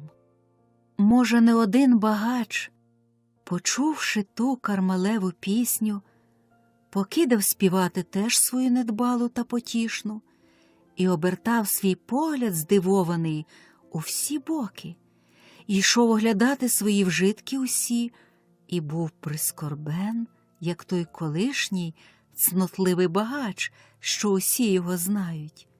Може, теж вишукавсь не один і такий багач, що важкі скарби віджалував з легкою душею. Коли хутко разом зник Кармель з дому, з села. Нема його день, нема другий, третій, нема його цілий тиждень. Зник, як вода умила, нікому не кажучи нічого. Стара мати Сливе, що стратила розум згоренька, та з жаху, з ляку ходить, шукає його, наче голку, по всіх кутках, закуточках. Дружина сидить у хаті, немов з хреста знята. Малесенька дочка кличе тату, питає, де тато. Марусе, що маємо робити? Як маємо бути? Де його шукати маємо? Пита стара Кармелиха молодої невістки. А невістка отказує: будемо його дожидати, мамо. Дожидати? Може, його вже, Марусе, і на світі нема? Маруся тоді говорить старій: у ту ніч, як він пішов, я чула й питала його, що нам робити, серце, а він казав мені: не шукай мене, не питай про мене, дожидай мене, я сам прийду. Ну, добре ж, добре, будемо його дожидати, промовляє стара Кармелиха. Будемо його дожидати. І такеньки вона зраділа, наче Кармель вже на шляху додому. І в віконце виглянула, і на хатній поріг вийшла, на всі боки подивилася. Проте ж проходять, минають дні за днями, усе вони дожидають Кармеля, і все Кармеля не діждуться, усе нема Кармеля. Оце одного разу було свято тоді, погода. Сиділа стара Кармелиха коло своєї хати на призьбі, дивилася у поле на шлях, а невістка сиділа поруч з дочкою на руках, і дочка щебетала: «Мамо, ти ж теперки німа й глуха», і тягнула маму за намисто, і прикладала дрібненькі пучечки мамі до уст і до вушок, і все дратувало: «Мамо, ти теперки стала німа й глуха, німа і глуха». Молода Кармелиха часом сміхалася дочці, часом міцніш пригортала дитинку до себе. Підійшов до їх сусіда, привітався та й каже: «А чи чули ви, що коло Чорного гаю розбої? Ані перейти теперки тудою, чутно, ані переїхати». Стара Кармелиха була стрепенулася, як сусід промовив: «А чи ви чули?»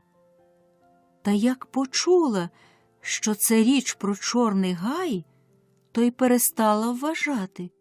Чорний гай далеко, у іншому повіті, і Кармелю туди нема по що братись.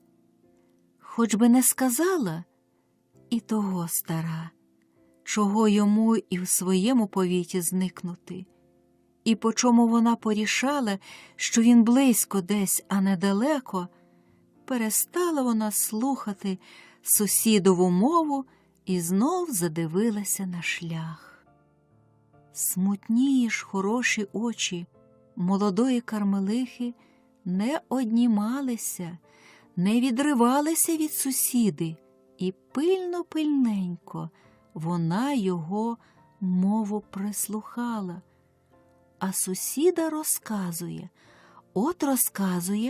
крамарів розбили, панів розбили. Тільки що є тут диво? Яке диво? Спитала молода Кармелиха. А таке диво, говорить сусіда, і сідає на призьбі коло неї. Таке диво, що нікого там не ріжуть, ані забивають, тільки обберуть та й пустять на волю, коли ти багач.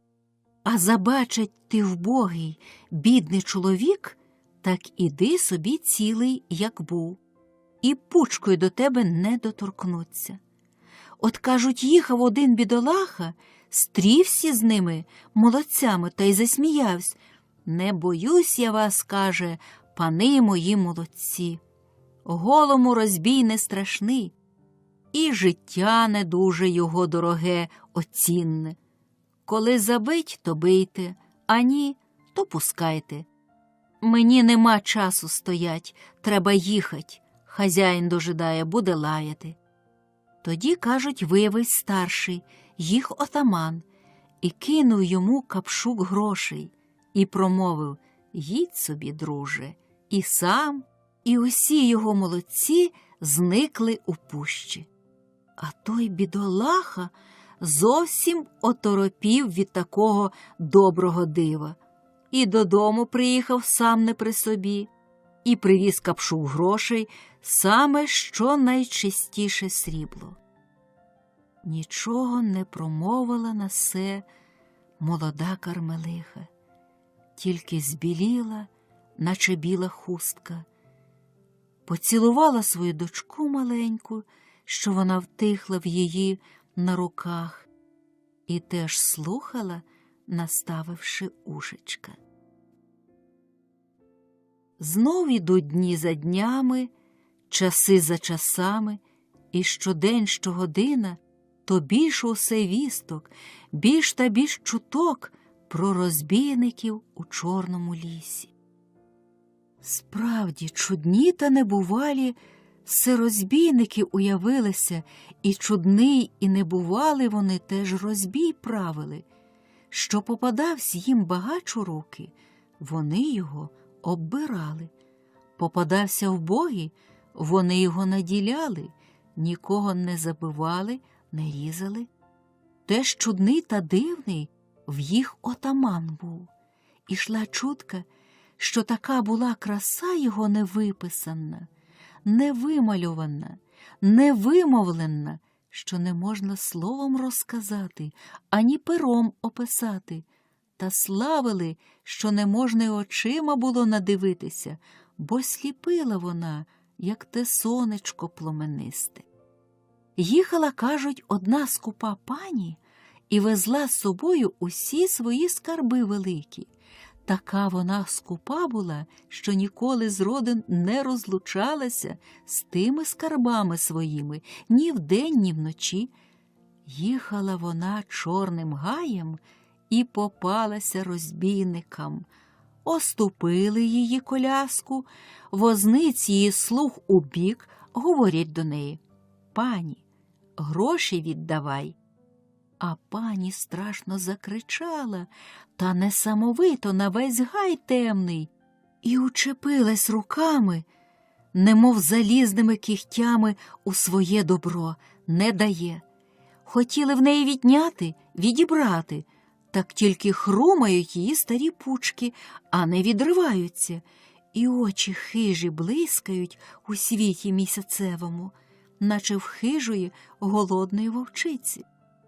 Виходить тоді отаман сам з пущі і промовляє до неї: «Віддай пані гроші, пожелати у золоті, у розкоші, буде вже з тебе, дай іншим».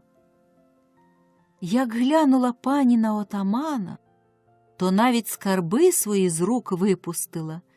Як блискавиця вразила її та краса чаруюча.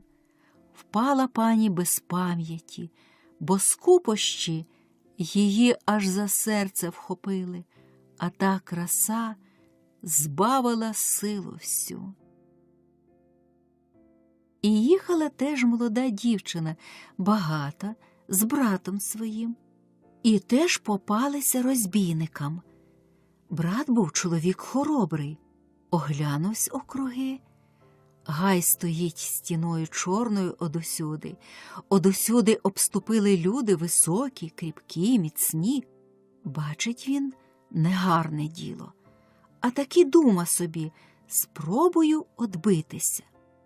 «Сиди тихенько, сестро», – каже сестрі, – «не бійся». І, обертаючись до розбійників, говорить: «Пропустіть, люди добрі». А вони йому на теє: «Давай гроші, багачу.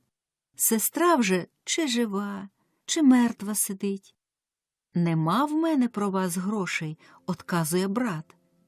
«Давай, бо поволі, а то візьмемо силоміць». Грозять вони йому і ближче підступають. Сестра заплакала, закричала, затулилась руками. І чує вона поміж гомоном, говіркою та сваркою, чийсь голос її вговоряє: «Не плач, дівчино, і не бійсь». Хутенько відняла вона руки від личка і глянула, хто поперед нею стоїть. І вже до віку з пам'яті в неї не вийшла та краса чудова. Страх її і жах минувсь увесь. І такий спокій обійняв її, що хоч жити, хоч помирати зараз, усе те зарівно. Вона склала руки, дивилася та слухала. Одібрали гроші в брата та й пустили їх. Багато убогих бідолахів у світі нищить голод і холод. Пам'ятайте, промовив той самий голос, що вговоряв дівчину: «Не плач, не бійся», отаманів голос. Ніхто в дівчини не зняв з шиї доброго намиста з дукачами. вона сама зняла його і кинула отаманові під ноги, і чула від його: «Спасибі, дівчино». З того часу все для дівчини якось наче помарніло й пов'яло, і місця, і обличчя всі поробилися без цвіту й без квіту наче. Каже дівчина отцю й ненці: «Тату, мамо, піду я в монастир». І пішла у черниці, а брат її, не кажучи слова, не давши віди жодної отцю, ані матері, ані приятелеві, ні товаришеві, зібрав усе добро, яке собі мав, покинув усю придобу, залишив і спокій, втік і пристав сам до громади у Чорному лісі. Коли оце в Кармелевім селі пройшла чутка, що се їх Кармель отаманує в Чорному лісі. Пройшла чутка і зрушила старого і малого, доброго і лихого. Котрий козак стрічась, то все козак заклопотаний, котра козачка проходила, то все козачка розтурбована у тривозі. Дійшла чутка до Кармелевої матері старої і до його молодої дружини. Стара мати говорить, слізьми слова свої приливаючи до невістки: «От люди лихі, от недобрі, Марусечко, от поговір який на мого Кармеля, от позлодійка яка на мою кохану дитину. Не йму я віри сьому, не йму віри. А як віри пійму, то вмру. А ти ж, Марусе, що ж ти?» «Я житиму і кохатиму», – говорить Маруся. А малесенька дочка стояла тут та слухала, і собі теж бубонить: «І я з мамою, і я з мамою». Проминуло ще багато днів, і одного разу вночі ніч була ясна та тепла, місяць світив і зорі, сади у квіту стояли, хати у тиші й сні, соловейки щебетали. Кармелева дочка спала солодко, легенько дихала. Заснула теж і стара мати, нагорювавшися, наболівшися. І спала невпокійним сном. То зітхала вона у сні, то знов скрикувала, схлипувала. Сон хоч зміг неміцну стареньку, та спокою їй не дав. Не спала Кармелиха дружина. Вже багато ночей вона не спить. І багато, мабуть, ще не спатиме, бо вона молода і кріпка, а щодень, щогодина її тугу прибільшує. Не спала вона й думала об тім, кого вона кохала. Коли слишить, тихенько-тихенько відчиняються двері, бачить вона, вступає він і чує його у своїх рученьках. І не знала вона, чи стемнів тоді світ Божий, чи засяв, чи то була розкіш, чи біль.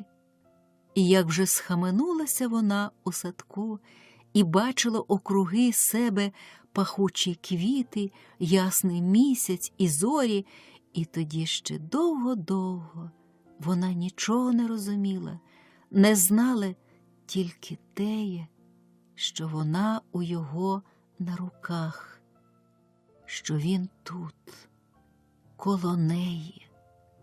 І все вона дивилася на його і потроху опам'ятовувалася. І почали вони розмовляти потиху, повірно, і цілісіньку ніченьку розмовляли. Місяць скотився із неба, зорі поховалися, соловейки позмовкали, рожевий розсвіт почав рожевіти, і древесні листочки затрепехалися, і Кармель обняв, поцілував дружину, прощаючись. І пішли вони разом обойко полем, шляхом, до долини за селом. У долині 3 коні паслося, вороних, і 2 товариша дожидали, палючи люльки. Тутеньки ще попрощавсь Кармель із дружиною, і чули товариші, що промовив він до дружини: «Буду до тебе». І усі 3 спали на коней та й помкнули. Тільки іскра з-під копит кінських сипнула, та й з очей зникли. А Маруся повернулася додому. І дома, і у сусідів усі, і усе ще спало. Тільки що розсвіт порожевів пломенистій, та древесні листочки жваві трепехалися. І знов пішли дні за днями, і часи за часами, і щодня, щогодини розбійнича зграя в чорному лісі прибільшалась, і щодня, щогодини багаті та вельможні люди гірш та гірш лякалися і тривожилися. І порішили вони так, чи інак, не жалуючи нічого, зловити отамана. І вирядили шукачів та слідців, і обіцяли велику їм плату й нагороду, аби ви нам того отамана узяли. Оце ж ті шукачі й слідці розроїлися скрізь купами, шукаючи та висліджуючи. Проте час минав, а отамана усе не примогли ще піймати. Не раз розбігалася чутка: зловили отамана. І цілі тичби людей збігалися на його дивитися, порушені причаством, недовірством, дивом, цікавістю, непевністю, адже ж чутка показувалася неправдива. Правда, що зловили десь у лісі чоловіка непевного, та це був якийсь бідолака, що його вигнала на великий шлях нуждонька та бідонька, або й зовсім безвинний перехожий часом був схоплений. Чутка така теж розбігалася, що чарував усіх отаман, що очі одводив, доторкався серця. Розбігалися чутка, що його голоса чути, його погляда стріти, а його краси бачити ніхто в світі не приміг безпричасно та недбало, що він кожного чарував, приманював до себе. Була навіть така чутка, що багато шукачів і слідців його у руці держали вже та пускали оманені, а потім вже до віку не були годилися на свою службу. Та знаходяться ж у світові красному люди, що їх жодна краса не вчарує, жодна не омане омана.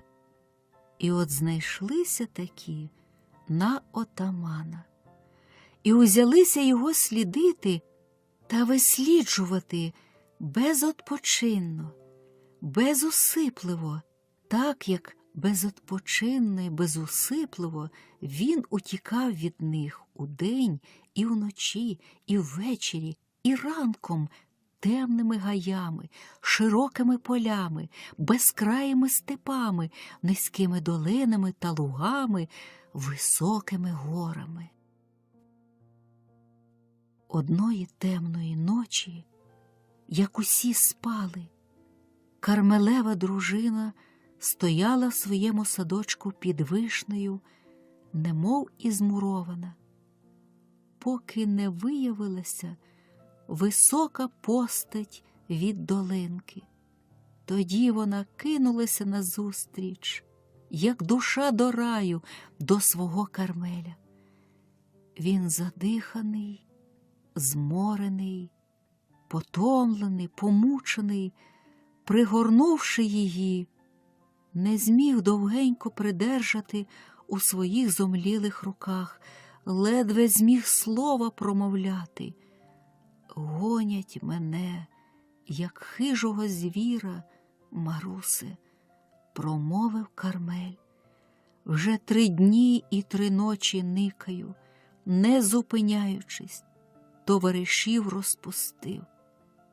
«О, коханий, – каже Маруся, – і в нас тут були, питалися усіх. Усі отказали, нічого не знаємо. Учора…» «Що це таке?» – спитала вона, змираючи, бо тоді саме щось стукнуло й грюкнуло десь, і хата всвітилася ясно світлом, у хаті говірка голосна почулася, склики й скарги, і близенько коло їх у садку голоси і люди з усіх боків. «Держи, лови, маємо, держимо», розносилося по тихій погоді уночі.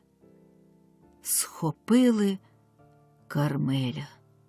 «Марусе», – промовив він хутенько й тихенько, – «кажи, що нічого не знаєш. Чуєш мене, Маруся?» «Чую», – отказала Маруся.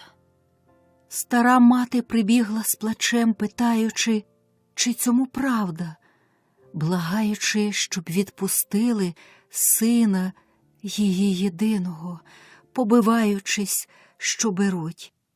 Маленька дочка прокинулася і, як була у сорочиці, розхристана, кинулася до тата, вхопилася за його рученятами. Усіх одірвали від Кармеля, укинули його у візок і повезли шляхом, а все село знялося, наче рій, і гудучи дивилося услід, а за возиком поспішалася Кармелева дружина з дитинкою на руках. Стара мати не здужала пішки побратись. Омліваючи раз у раз, вона дожидала, поки запрягали для неї коня парубки, порушені духом, доторкнуті до серця непевними руками. І привезли Кармеля у велике місто в кайданах і зачинили у кам'яну темну темницю. Багаті кричали: «Дождавсь, Кармелюк, отже й заплата Кармелюкові». Вбогі люди потихо розмовляли. Молодиці й дівчата плакали, старі люди хрестилися, благаючи: «Помилуй, Боже, помилуй, Боже милий». За Кармелем услід прийшла його дружина з дитинкою і привезли його стару неньку. Почали судити Кармеля і судили його чималий час.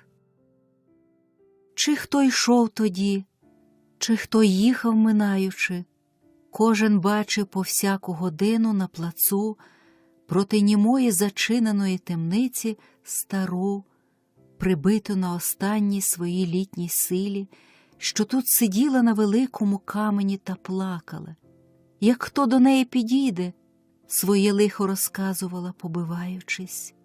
І молоду молодицю, що безмовно сиділа, наче стративши таки дощенту усе дороге та любе, як дощенту рум'янець з лиця в неї зник, а біля неї маленьку дівчинку. Ніколи не бачили, щоб ця дівчинка гралася або пустувала, або опинилася на вулиці прилеглій, і де видко було, спродавалися ласощі іграшки – ніколи. Смирнесенько коло молодиці сиділася дівчинка малая, часом тихесенько щось питаючи в неї або до неї промовляючи, часом горнучись до старої, що її з плачем обнімала і пригортала слабими, недолугими руками. Вони сливе жили тутенькі, проти темниці, тут, на великому сірому камені, що його незвісно хто, коли і для чого поклав серед плацу. Вони свій обід мали і вечерю. Мабуть, вони б і ночували тут, да не позволяли на се міські порядки, то мусили щоночі братись до хижки, де найшли собі містечко, і там лягати з вечора. Останній погляд був на темницю, на її понурі віконечка, і думка остатня понад нею носилася. Уранці думка перша в темницю летіла, і перший погляд жадав того ж понурого образу темниці. Жодної полегкості, жодної зміни не робилося, тільки що погода все холодшила, осінні морози пали, вечори й ранки стали морозити. Усі люди вже загорнулися в кожухи, усюди в печі запалили по хатах, і мала дівчинка хутче та хутче бігла ввечері до хижки, а ранком на своє місце, на великому камені проти темниці. А стара вже не мала сили кроку перейти, не спираючись на молоду невістку. Усі вони знали, який суд буде, і тільки дожидали того дня, коли скінчиться.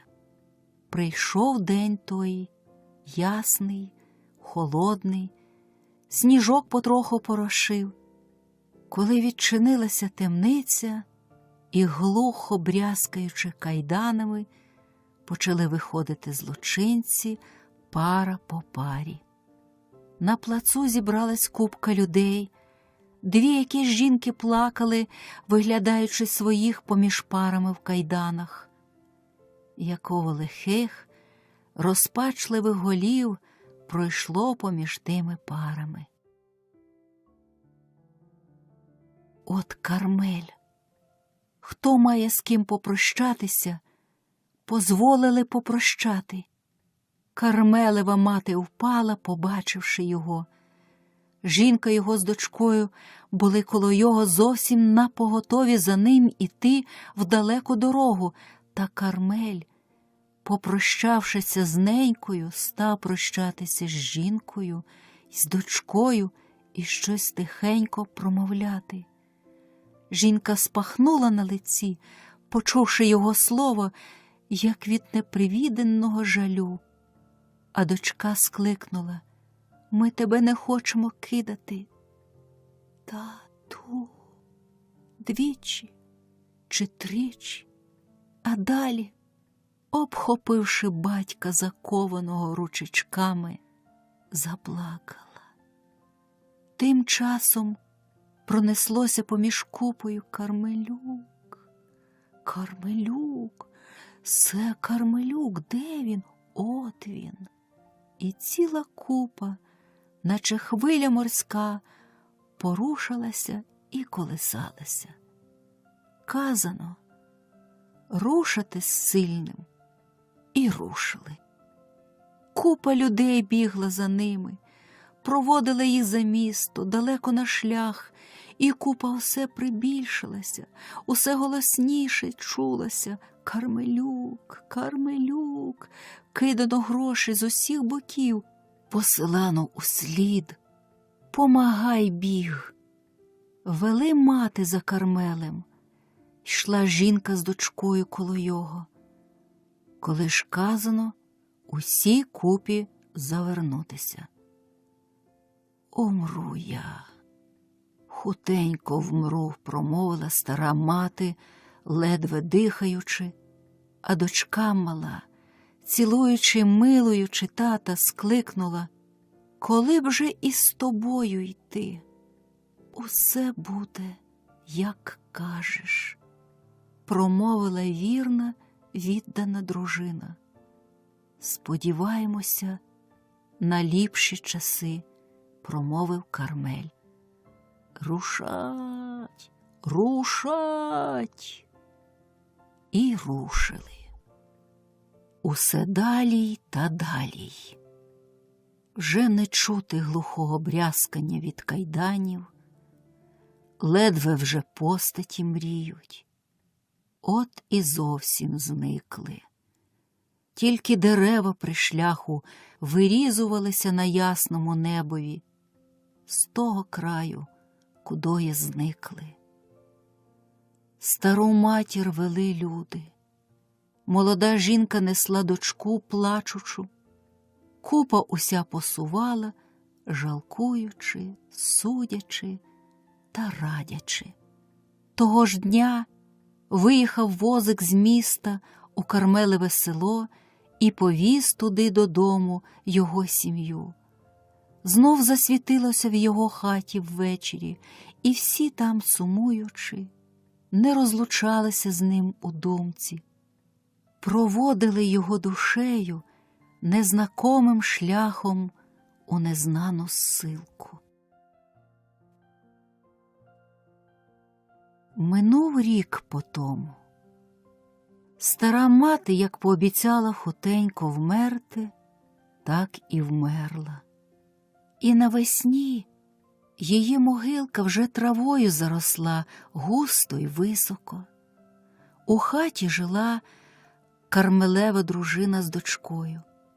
Колись хутенько після того, як Кармеля зіслали, сусіда, гладячи по голівці його дочку малу, любенько спитала: «Що ви поробляєте з мамою, маленька?» А маленька отказала їй: «Дожидаємо». Бо вони дожидали. Казав Кармель дожидати його, зістатися вдома, легш визволюся і повернуся сам. Буде, як кажеш. На те отказала вірна дружина і на все згодилася. Далі вже мала дочка підросла, навчилася ошамненько у мові поводитися. Ніхто вже не чув, що вони дожидають Кармеля, та вони дожидали його.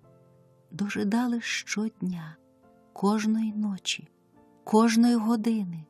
Дожидали удосвіта і ранком, і вдень, і ввечері, опівночі, від зоряниці до зоряниці, від ночі до ночі. Усе дожидали.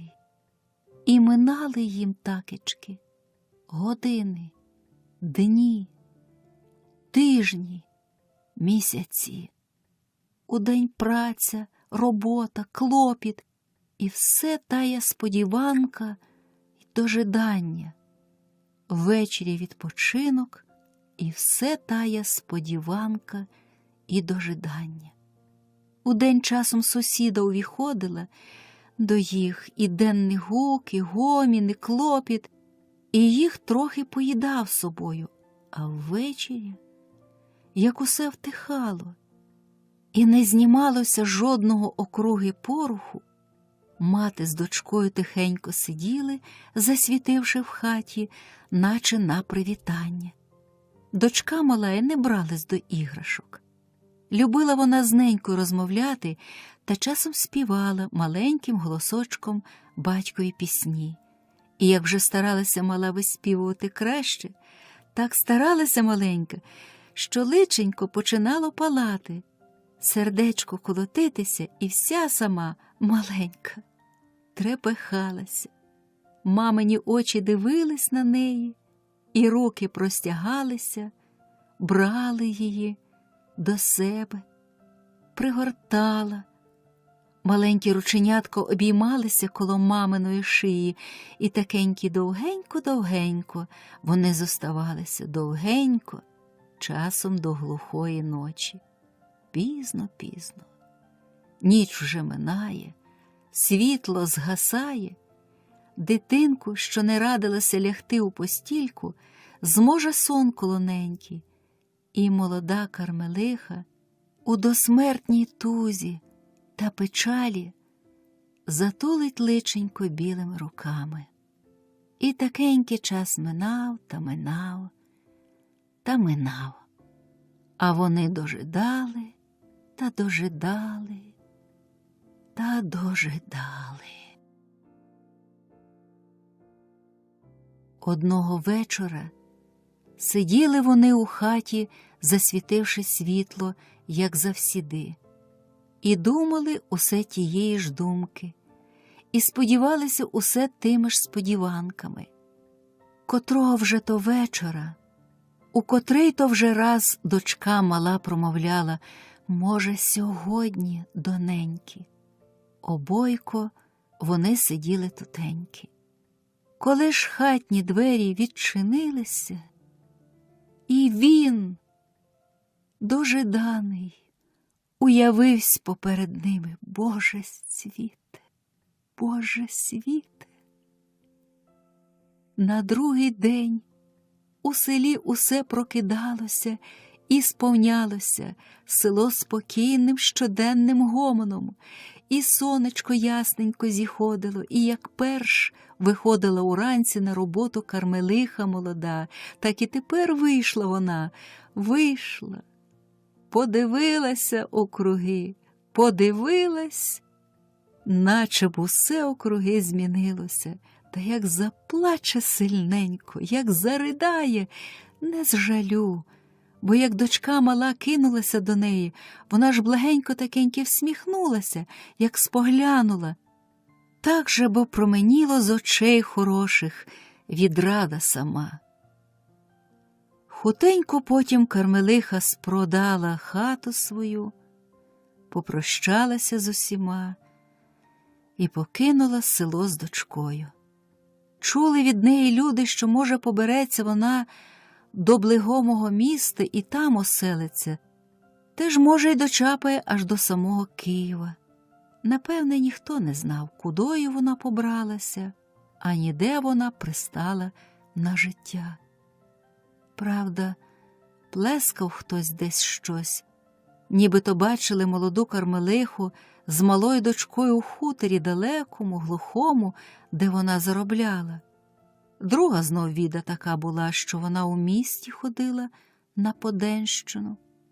Усі, хто знав її, жалкували молоду, тиху, молодицю і дочку її малу, згадуючи їх перший талант та балакаючи про біду їх теперішню, сучасну, що й лихо, і вбожество разом спостигло, бо з того часу, як лихо скоїлося, вони втратилися багато, та, може, теж і не так, як колись, дбали добре та піклувались щиро.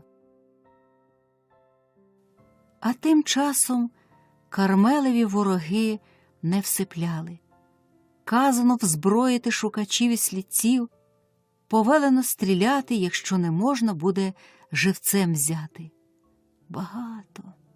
Багато тих днів минуло, що кожного дня молодиця й дівчинка зустрічали кожне обличчя, чи не несе воно страшної віди, прислухали до кожного слова, чи не промовиться гірка вість. Багато перебулося тих днів, поки аж прийшов той день, що по місті новина, як стріла, пролетіла. Кармелюк ранений, Кармелюка везуть. І привезли його. І знов йому темниця темна, суд угніваний, важчі та кріпші кайдани, і силка дальша та скрутніша. Знов його стріла, і провела людська зграя купами, жалкуючи. Тоді знайшлася його жінка і дочка.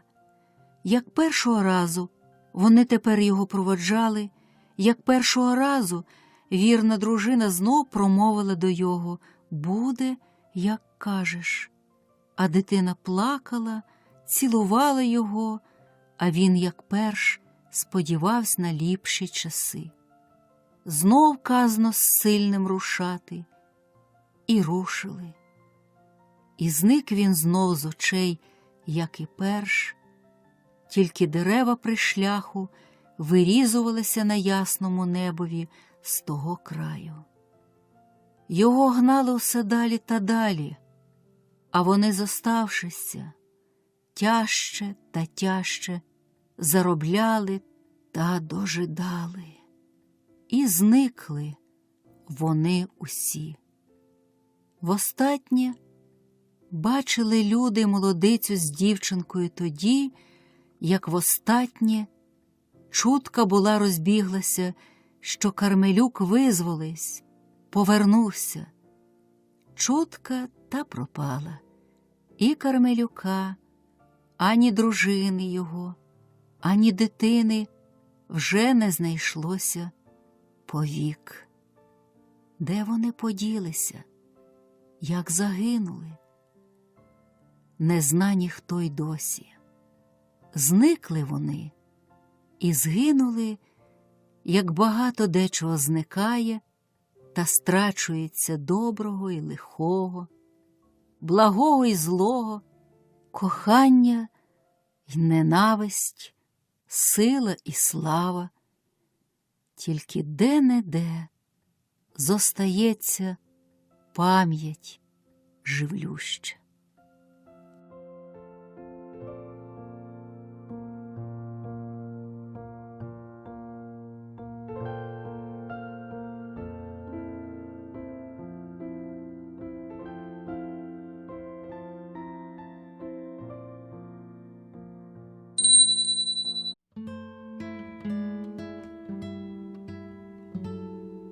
Підтримайте наш канал на канапі.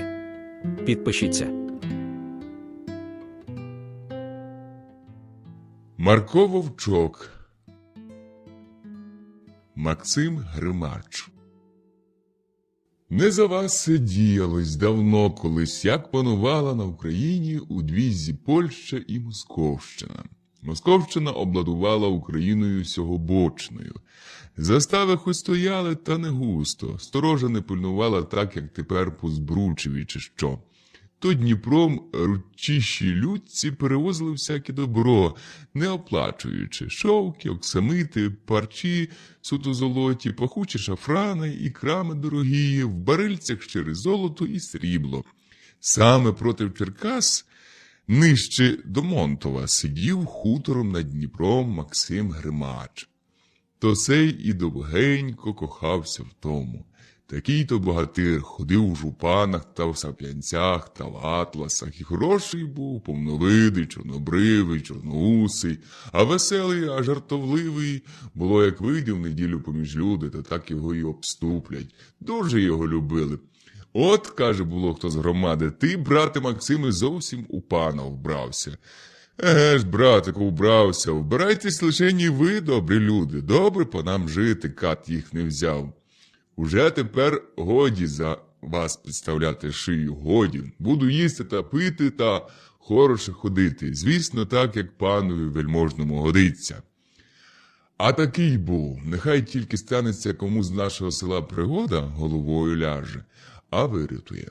Нехай зачепить хто чужий, той не збудеться лиха.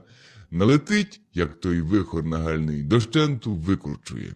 Колись шляхтич да зняв козаче поле, то він і хату його спалив, і попіл розвіяв, і самого протурив за Дніпро. Коли жив, то, може, й досі пам'ятає, які нагайки трутянки плелися у пана Максима Гримача. Був Максим удовець, мав дві дочки. Одна Катрію звали, вже дівчина доросла, а хороша та пишна, як королівна, друга Тетяна, так собі підліток невеличка. Звивається було в дворі, або в віконце виглядає, як ясочка. Жили вони в батька у розкошах. Ото було, як опівночі, то й пливуть човни Дніпром, та й пристають під старою вербою, а пан Максим їх веде до світлиці та приймає, що треба. Забулась, як на ім'я того пана, що пересилав йому човнами все те добро. Він держався в кам'яній пещері поміж горами над Дніпром, і ніхто про те не знав, окрім купки вірних козаків. Найчастіше припливав молодий козак Семен, уродливий парубок, хисткий, як очеретина, смілий, як сокіл, і щиро покохала його наша гордовита Катря. Сватають її багаті люди і хорошого роду. Один, і другий, і третій, не хочу, не піду. Слухай, дочко, каже Максим, багацько ти гордуєш, рибочко.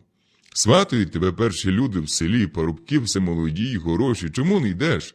Мені байдуже, що вони молоді й хороші, коли моє серце не до них горниться. А до кого ж, доню? Слухай, лишень моя дитина, я тебе не буду за них силувати. Та й за бурлаку не віддам. Нехай він хоч і місяця з неба схопить. Не отдам, дочко. Як тобі кажу, так і буде. Слово в мене батьківське, кріпке, сама знаєш. Знаю, тато. А якого б ви собі зятя бажали? Вільного козака, дочко, щоб сам собі паном був, нікому не кланявся, от якого. А як буде сам собі пан, тоді з Богом. Ну, я буду дожидати. Дожидає моє серце, не бороню. Хто ж він такий? Я щось не примітив. Нащо вам знати, таточку? Нехай перше визволиться, та й тоді знатимете. Добре, моя люба дитино, нехай, як почув Семен, та й каже. Що ж робити, Катро моя кохана, треба ждати. Я в свого пана вже 3-й рік добуваю, останній. Як послужить доля, то цього року буде велика добич. Отаман мене не скривдить, чоловік він шанований. Подякую йому за хліб, за сіль, нагледжу, де хуторок красний, та й поклонюсь тоді твоєму батькові. Тільки люби мене вірно, моя дівчино. Ждуть наші голуб'ята. Не плаває, літає Семен Дніпром, тільки човен синю хвилю розбиває. Ладяться козаки в дорогу, Семен з ними, виряджаються козаки на здобуток.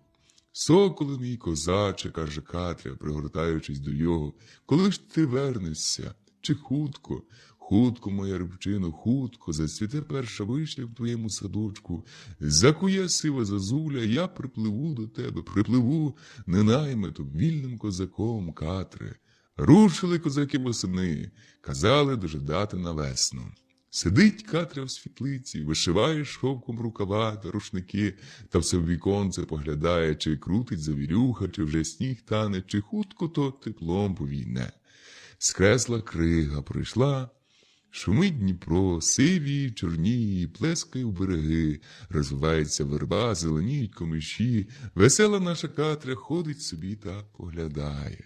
Зацвіли вишні, прокувала сива зозуля, красно в садочку, послався зелений барвінок, голубо зацвіло, червоніє зірка, повився горобиний горошок, вовча ступа пустила широкі листя, цвіте процвітає мак повний, і сивий, і білий, і червоний, розкинувсь по землі синій рясти, розрослась зелена рута. Поміж тим квітом сама, як найкращий квіт, походжає Катря. Походжає та з синього Дніпра ясних очей не зводить, а тільки зійде місяць та посипле іскорцями в темну воду, Катря вже й під старою вербою на березі. Пильно дивиться вона, придивляється, чи не пливе хибкий човен, чи не правий тим човном ставлений та любий козак. Минає тиждень, минає й другий. Якось сидить вона під вербою, а ніч зоришлива та тиха. Тільки соловейко свище та гудить Дніпро. І змихтіло щось отдалі, ніби чорна чаєчка, ближче. Це човен, летить, мов на вітрових крилах. Вона аж рученьки до його пристягла. Який ти ж козак править човном? Це Семен, от уже він і коло берега, схилився на весельце. Свиснув раз і другий, з хати вийшов батько. Катря припала за вербою. Вийшов старий Гримач та й питає, які вісті? Лихо, пане Максиме, каже козак, лихо. А що там таке? Позавчора перед бурою опівночі горіла береза, а козаки було, як треба, дать вісточку, що йдуть, то й запалять березу або друге яке дерево над Дніпром. От ми примічали, та вчора і виїхали назустріч. Нема нікого, тільки Дніпро потрощені човни носить. А велика буря була? Я й зроду такої не бачив. Дуби так з кореня й вивертає, дощ комиші позасікав, як шаблею. Дніпро аж пісок зо дна викидає. Ніч темна, тільки блискавка блискає. А як грім гримне, то наче всі гори наддніпрянські луснуть. І ніякої чутки. Нема чутки, пане Максиме. Ми вже міркували, та й отаман з нами розсудив, що всі наші хлиснули Дніпрової води. А жваві були хлопці, брате, о жваві хлопці, ну ходім до хати. Тепер уже вільний козак, мій жених тату, вільного собі зятя дождали. Старий зирк, все його Катря, стоїть проти місяця, біла-біла. Господь з тобою, моя дитина, крикнув він, ухопивши її за холодну руку. Вона глянула йому в вічі, визволила руку і пішла, не промовила й словечка. Повів він козака у світлицю, пошанував, випровадив та й знову до дочки. Вона сидить у садочку, та вінок плете з червоного та з білого маку, зеленим барвінком перевиває, а сонце саме сходить за Дніпрової кручі.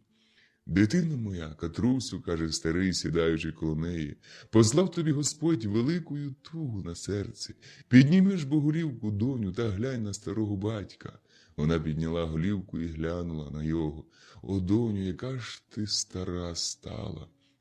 Ні, тату, я ще молоденька, зітхнула вона, та й знову за вінок. Як уже він її розважав, як умовляв, а вона знає, плете свого вінка, і словечка йому не миркне. Пішов старий, покликав меншу дочку. Тетянко, іди, моя рибко, до сестриці, вона в великій печалі, розважатимеш її. А що там, а де ж вона? Прибігла в садочок. Сестрице, Катрусю, сердечко, чого ви сумуєте? От уже й літочко на дворі, а сама обхопила її за шию ручечками. Сестричко моя, малая, щебетушечко моя нерозумна, жалує Катря малу. О, да який же вінок ваш красний, сестро, да який же красний, сестренько любонько, коли ж ви його візьмете? Ввечері візьму. Повісила вінка над водою та й гуляє по саду, водячи сестричку за ручку, а ся щебече собі. Кличе батько обідати. Прийшла й сіла кінець стола, своїми білими руками меду батькові наливала і розмовляла. Тільки як старий не заходив, нічого не говорила про себе. Увечері увійшла до батька і поцілувала його в руку.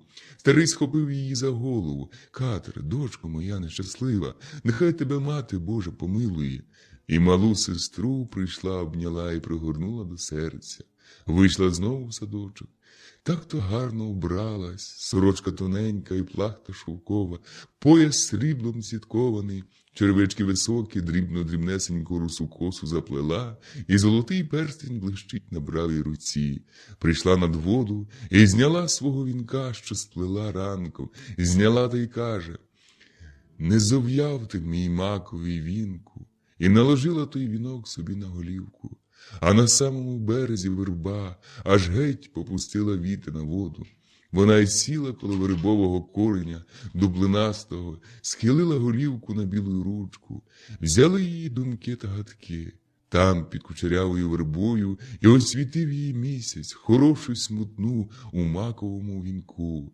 Як заіскрився місяць у воді, уже ясний місяць зійшов, каже, а то було, як влюбились із Семеном, місяць зійде, він і пливе до неї. Та й ступила на вербову віть. Зійшла, як на хибку кладку, поглянула на всі сторони, та й кинулась на самий глиб. Уранці гомін та тривога по двору. Тетянка плаче, старий гримач без шапки ходить, розхристаний, та все питає: «Де моя Катря? Де моя дитина Люба?» Кинулись до води, тільки вінок маковий плаває, кружиться. Зачинився старий гримач, аж 5 років не виходив за свої ворота. Оцурався й отамана, й здобичі, посивів, як той голуб сивий. Дав Господь діждати другої дочки, висока та ставна та чорнобрива, висватили її хороші люди, сотник молодий, на лиці дуже гарний, гучне весілля справили. От її двору аж до церкви червоною китайкою вислали, срібними кубками гостей частували. Да й понаходило ж їх чимало, в хаті, на дворі й коло брана, аж усю вулицю вздовж закрасили, цілий тиждень гуляли. По весіллі поблагословив старий молодят, випровадив до господи. Сумно старому Максиму самому в хаті, глянув тоді на Дніпро, та й згадав старшу дочку. а сльози йому покотились на сивий ус. Катрю, Катрю, дитино моя хороша, загубив я твій вік молоденький. Підтримайте наш канал на канапі. Підпишіться.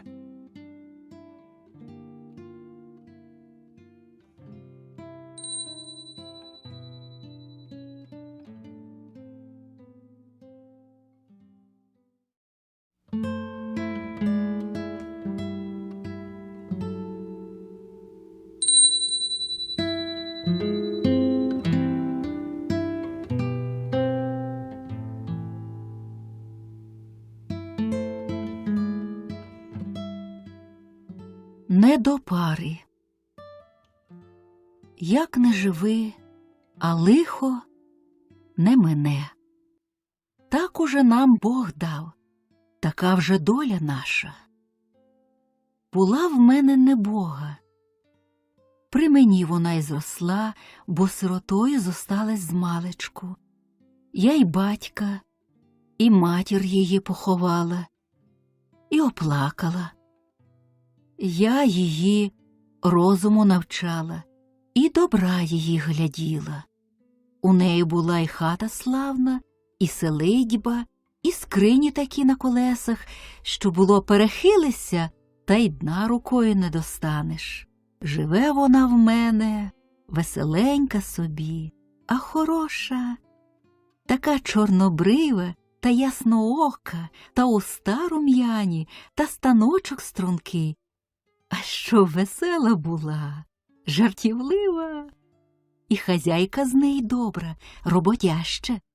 Як дійшла вона літ своїх, то я без клопоту хліб їла, вона і зробить усе, і догледить усього, і обміркує все, і хату мені звеселить.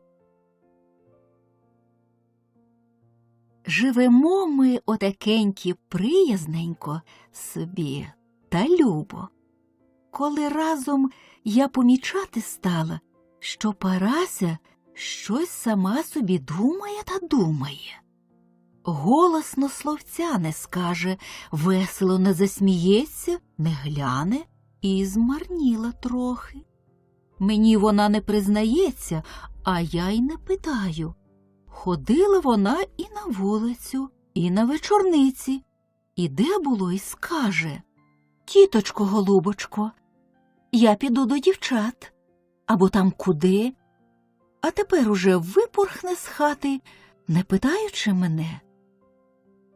Одного вечора вернулась вона така тиха, а весела, хоче ніби щось мені казати, і не каже: «Що, Парасю, голубонько, що тобі доброго трапилось?»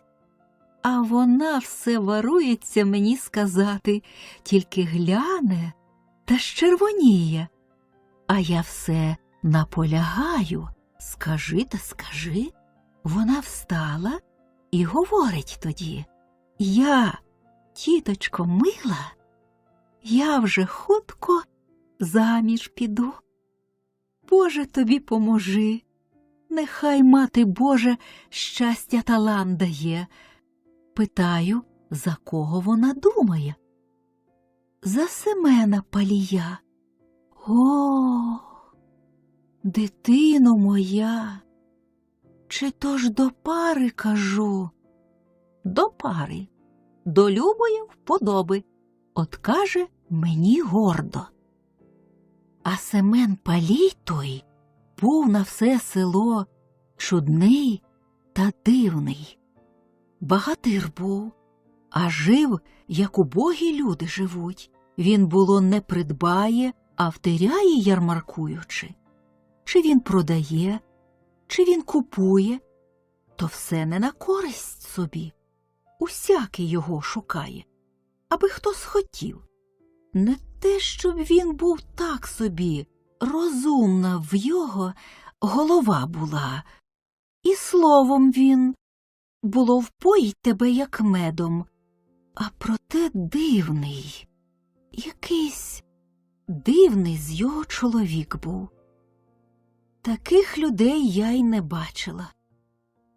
Було іноді на його ніби щось найде, лежатиме цілісінький день у городі, наче недужий. Або ніч проблукає по степу, по полю. Хто його знає, що йому?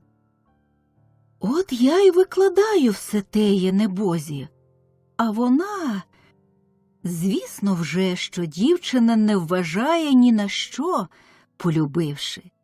Любить, то вже любить. Хоч і знає, що буде недоля, та не боїться, про свою долю байдуже. Радила я, просила, вона плакала, слухаючи. А до Палія Семена душа її, як той метелик до вогню, не одженеш, не зупиниш. Що мені робити? Не зважилась розлучати, поблагословила.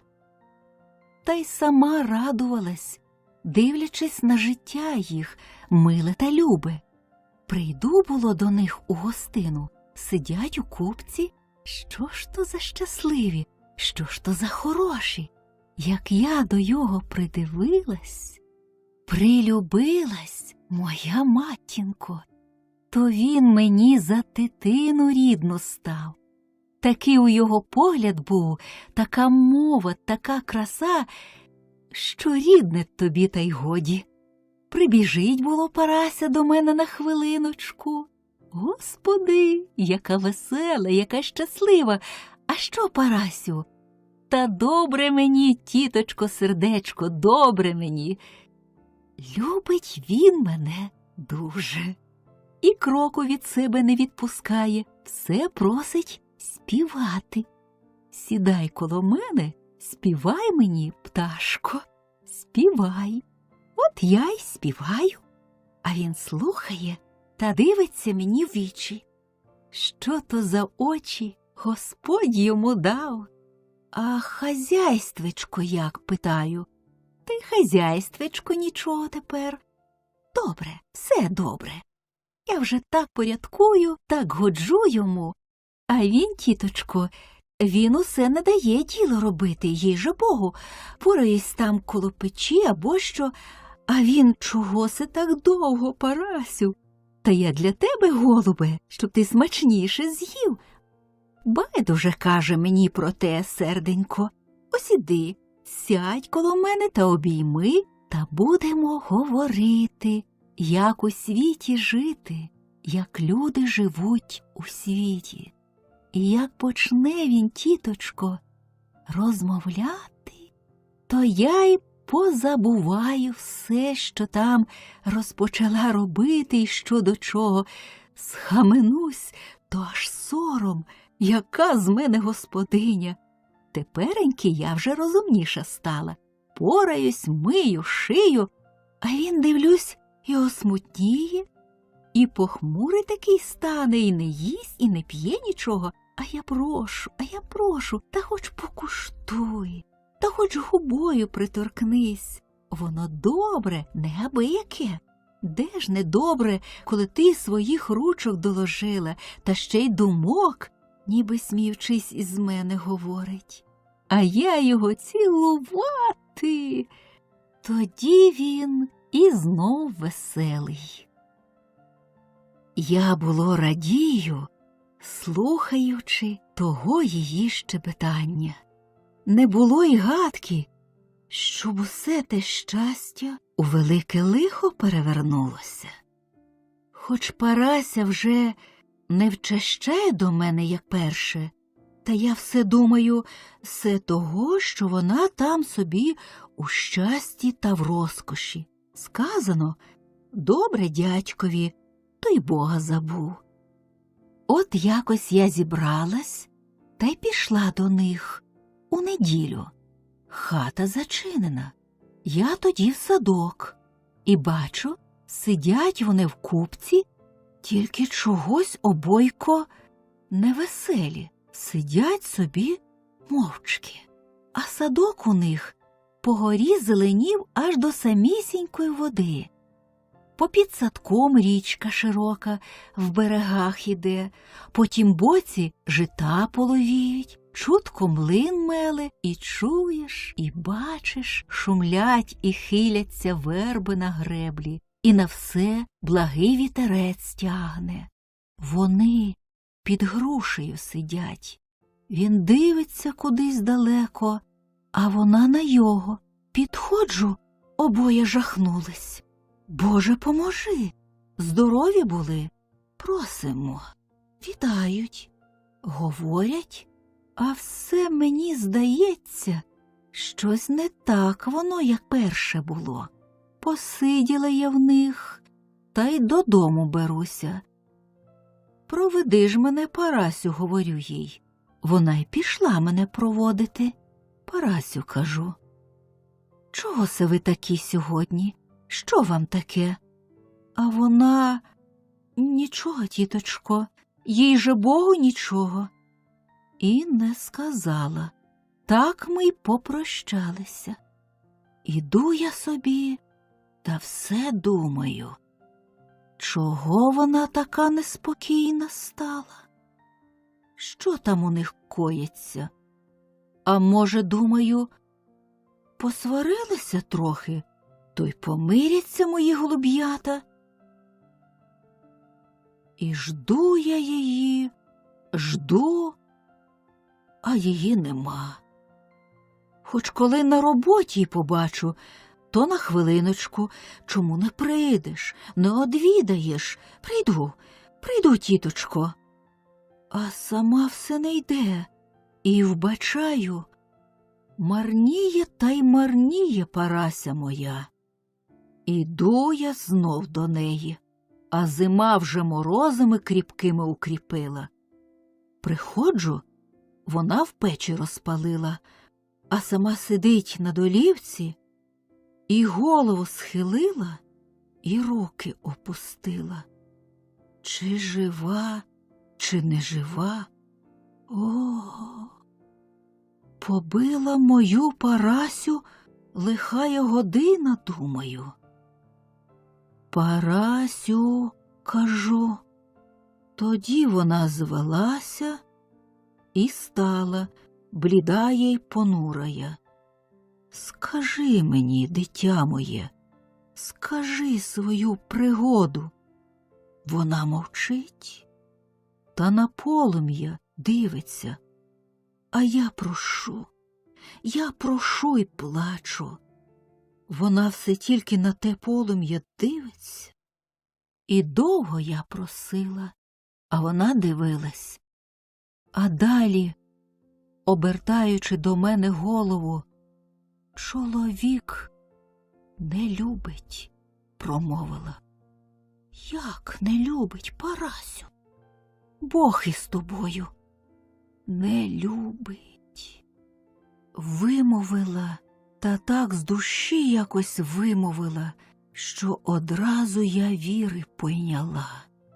Перше любив, тепер не любить. Що ж він? Тебе обижає? Питаю. Може, б'є?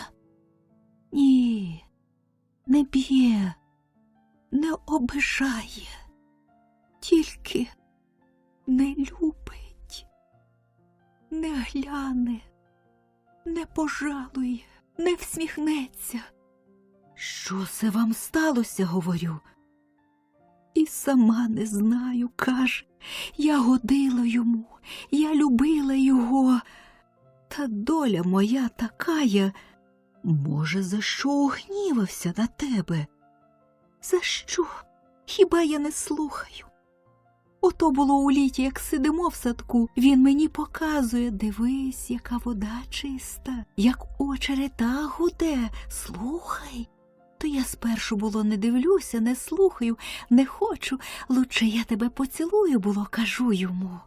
Що мені там дивитись? Бачу, він здвигає брови, то я вже потім і прислухалась, і придивлялась, начебто зроду того не бачила, йому навгоду. Знов умер тут отой Лисенко. Та вдова продавала худобу. Я просила його: купи, дешево купиш у неї. А він мені: сирітським добром забагатіти хочеш, Парасю. А я йому доводжу, що все одно куплять люди, та не ми. Бачу, що йому слухати те чогось гірко. Я й замовчала собі. Ні, тіточко, я його слухала. Та все ж вже мені таке щастя.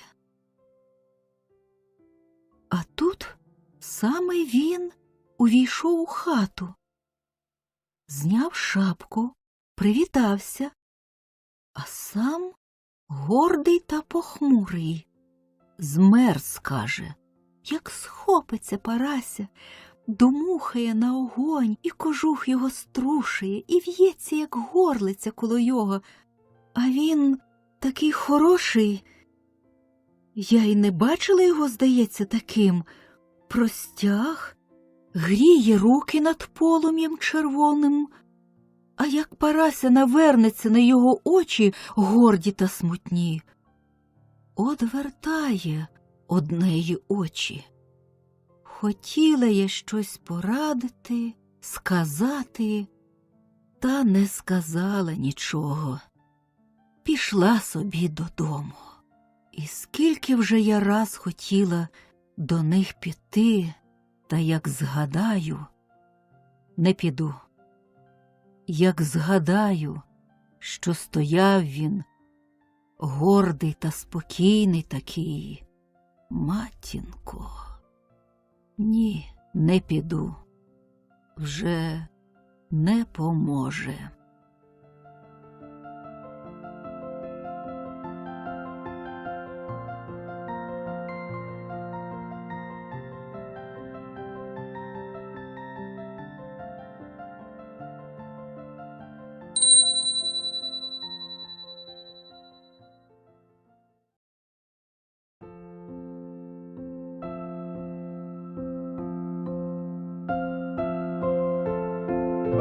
Підтримайте наш канал на канапі. Підпишіться. Марко Вовчок, невільничка. Давно колись у Овручеві, коли знаєте, народився хлопчик Остап. І як тільки став він на свої ніжки, зараз пішов по Овручеві, подивився усюди та й каже: погано жити людям в Овручі. Треба б цьому лиху запобігти. Бо тоді, бачте, набігала на Вкраїну всяка невіра, турки, татари.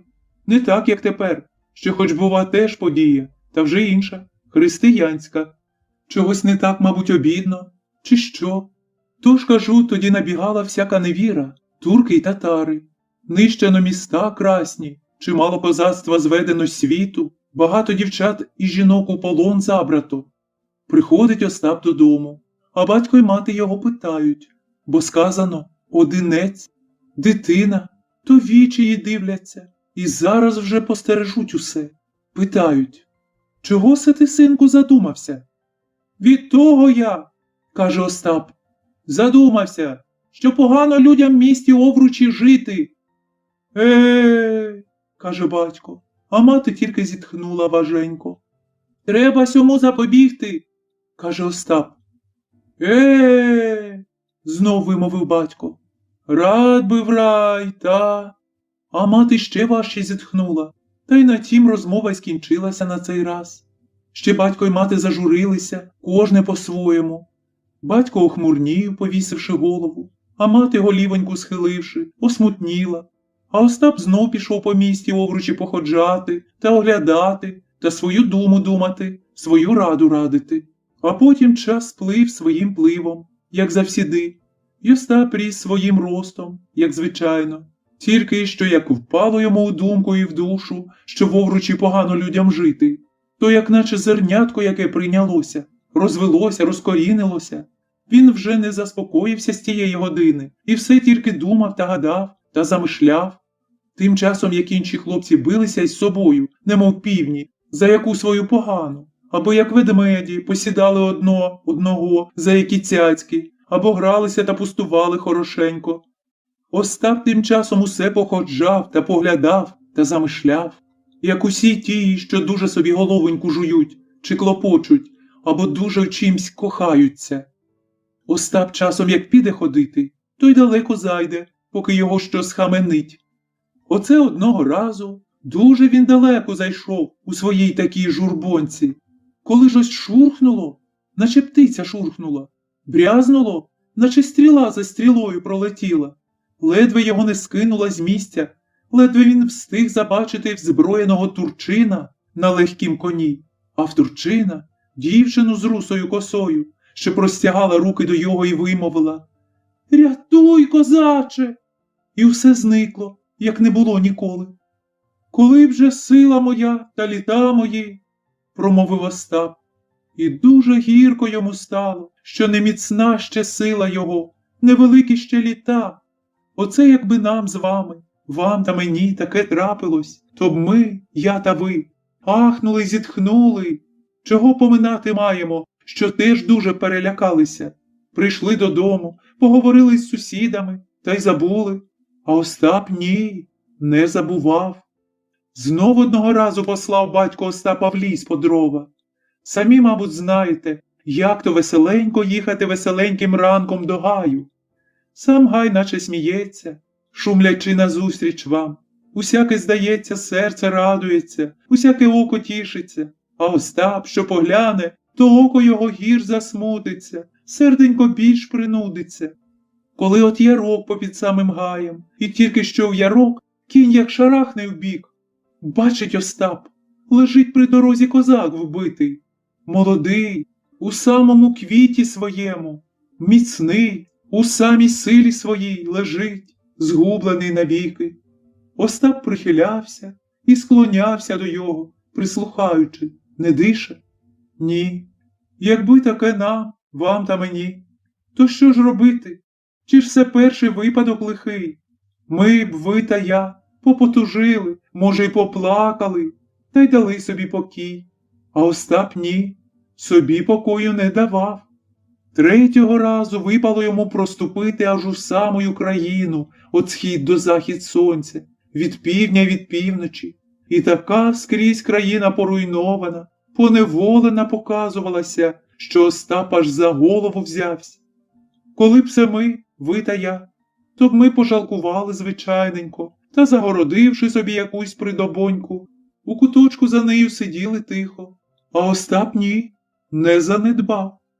Не було Остапові сну, ані відпочинку, не було спокою, ані відради. Який жаль його, яка його туга посідала, ви, діточки, того не можете і не мусите знати, наче голос який кликав його, неначе ціла країна рідна гукала на його, немов усе лихо людське благало. Рятуй, рятуй! Чи ж то кожного такий голос хоч часочком не покликав? Еге, чому ні? Та, бачте, інших багато теж голосів гукає. А що тобі буде? А як тобі прийдеться? Та й поглушають. Почали люди добрі на Остапа поглядати, почали трохи з його й кепкувати. Хто гірко, а хто любенько, а хто той засмутився, а хто той злякався. Я знаю, що якби з нас, з вас та з мене, почали люди так чи так кепкувати, то б ми засоромились страх, почервоніли червоні шпівонії, все покинули і втекли, і сховалися. Я знаю, діточки, що якби ми, ви та я, кого такенькі засмутили або перелякали, то б ми худесенько й заспокоїли. Та Остап, бачте, не такий був. А як і він не був такий, то не так і робив. Отже ж, тоді за це почалися йому всякі напасті, біда та лихо. От як у казці, що бабуся колись розказувала. Козаку треба було гори крутії переходити, ріки бистрії перепливати, огонь палющий перестрибувати. Пам'ятаєте? Пам'ятаєте? Ми ще тоді з вами радили тому козакові невгамованому усе те й занедбати та додому повернутися. Хай йому все добре. І тоді ж, пам'ятаєте, ми з вами перед своєю душею зареклися, що самі з роду віку в таке клопітне не вберемось. Пам'ятаєте? Отже, Остап вібравсь, завзятий, і увисились поперед ним гори крутії такі, що й не приступити, наче стіни голі, і поплили перед ним ріки глибокі та бистрі, що кручі рвуть, сяють, як діамант, і мечуться хвилею, ніби з пловців кепкуючи, і запалав вогонь поперед ним, палячи все округи себе, як з'їдаючи. Діточки, що, якби нам таке? Ніжечки ж наші бистренькії, було б вам тоді роботи. Та маю таки надію, що не попустили б вас загинути, а занесли б хіба в другий кінець світу Божого, де нема огня, хіба щоб тільки кашу варити або у хаті засвітити, де по ріках перевізчики, а у горах шляхи пробиті. Отже, ви почали любо марити, яка то країна та славна. Годі бо, тепер перша річ нехай провадиться про Остапа, що він дравсь на круті гори, зривавсь, котивсь додолу, знов чіплявсь, знов зривавсь, та знов, поки аж верховини дочапав, що він плив бистрою рікою, захлескувавсь, тонув, вибайкувавсь, і знов, поки аж на березі став, що він у огні опалювавсь, присмажувавсь, горів повелику й помаленьку, подуже й полегеньку, поки аж опинився на свіжому містечку. Пригадайте, що тільки птиця хутко гору перелітає, риба бистро ріку перепливає, і тільки купальський огонь можна у мед перестрибнути. То Остап чималий час побивався. Я то й не приможу вам оповістити. Кілька раз сонечко зіходило й западало, і знов. А теж кілька раз місяць виносив золоті роги, поки Остап збув своєї праці. Важка була. Я бачу, ви розумієте, яка, бо зітхаєте і собі й мені не жадаєте. Отже ж, по всіх своїх трудах та по всіх своїх пригодах Остап повертався додому. Прохаєте оповістити вам усяку пригоду подробиці? Годі, все тепер удень та й те, поки ще не чули, то прохаєте храбруючи, а прийде ніченька, спати не будете. Цур йому, лучче про те й не згадувать. Отже, кажу, по всіх своїх трудах та по всіх пригодах повертався Остап додому. Їхав конем вороненьким. Він покинув свою хату, оцяйненьку, і місто ще молодиком. У таких літах один мій родич ще страву у вухо заносив. Не сила його ще була, мого золотенького, у ротик вправити. А повертався Остап вже мужнім козаком на тій порі, як от знаєте наш сусід, що викохав собі пригарного уса. На руці має перстень і шукає, такеньки журливо шукає коней строкатих покупити. Щирий козак Остап був, і як він їхав вороним конем, дивитися було мило. Не можу його хвалити, бо як хвалити, то й треба до чогось прирівняти. А до чого ж я козака, щирого козака, рівнятиму у світочку? Повертався Остап додому, і вже близенько було йому до міста. Вже знакомісінькі місця з усіх боків показувалися, і з ним віталися. Вже місто мріло недалечечко. Він під'їжджав дуже раненько, тоді як ще ми з вами спимо товстеньким сном. Ранок тільки що зачервонівсь і зазолотивсь, тільки ще найраніші пташки щебетали, тільки ще найдбайливі люди обуджалися. Чи хто з вас, діточки, доїздив ріднесенького містечка, коли-небудь ранком ранесеньким, до ріднесенької селитьби, згадуючи разом тодішні мисленьки свої і сподіванки, де тут плакалося й раділося, як прощалися і покидали, і розставалися, усю добру й лиху годиноньку тодішню, чуючи разом, якийсь жаль тронув серце й радощі, що серденько понімають так от, як говорять, що одно око плаче, а друге сміється, як поперед собою бачаєте ріднесенькі місця. Еге, лучалося вам все, кажете, а чи лучалося вам вести із собою визволення своєму народові? Ні. Усі ні? Ні. Тож знаю, чи добре ви вчуєте й зрозумієте те, що Остап на воронім коні чув і знав доїжджаючи, бо він віз таке визволення з собою. У тих пригодах та трудах, що ми про їх дуже балакати проти ночі не хотіли, Остап зібрав собі гарне військо козацьке потроху і вже був напоготові йти на Турка. Військо вже й посувало тудою просто в Туреччину. Вели його полковники хоробрії. Не такі хоробрії, може, як ваш дядько полковник, що так дуже від його жасмінними пахощами пахне. І з такою-то любою він дивиться на свої новенькі, жовтенькі рукавички, як надіне їх, прибравшися на який бенкет. Не такі, може, кажу, хоробрії, а такі собі добрі. Теж військо вели полковники просто в Туреччину, а Остап частенько звертав у бік і скрізь занімав з собою молодь у військо. Отже, завернув і у своє рідне місто, де теж, мабуть, не без знакомих в його людей було. Тихо й рано було, як Остап уїхав у місто, та ще тихо, що його кінь вороний тупою своєю обуджав людей. Відчинялись віконечка деякі, і виглядали обличчя, деякі знакомі Остапові, а деякі ні. Ті, мабуть, що без його повиростали, або побрались у місто з чужого якого селища. Під'їхав Остап під свої ворота, до отця, до неньки. Ненька з радощів великих, з великого свого кохання, аж заплакала, побачивши. Батько з великих радощів і кохання аж сміхнувся. Далі сусіди, близькі й далекі, і прибігли, скупчилися, питалися, а Остап з усіма вітається і до всіх одно говорить. Годі, годі, браття, у ярмі ходити, годі, браття, під неволею сидіти. І всіх кличе. Ходім, браття, за край воювати, ходім, браття, визволятись. Часом людей тільки гарними словами вловлюють. Що ж то дією власною можна? В один черг коло Остапа з граєю вироювалися молоді й старі козаки й козачки, і діти малі, і усі слухали, усі згоджалися. Ще гаразд сонечко не підбилось у небі, вже скрізь взброювалися, як спроможність, коней виводили, сідлали, в кого чого не було, біг той питаючи, шукаючи. Козачки допомагали і кохали, як мога. Діти клопотались, наче б їм на турка передвести йшлося.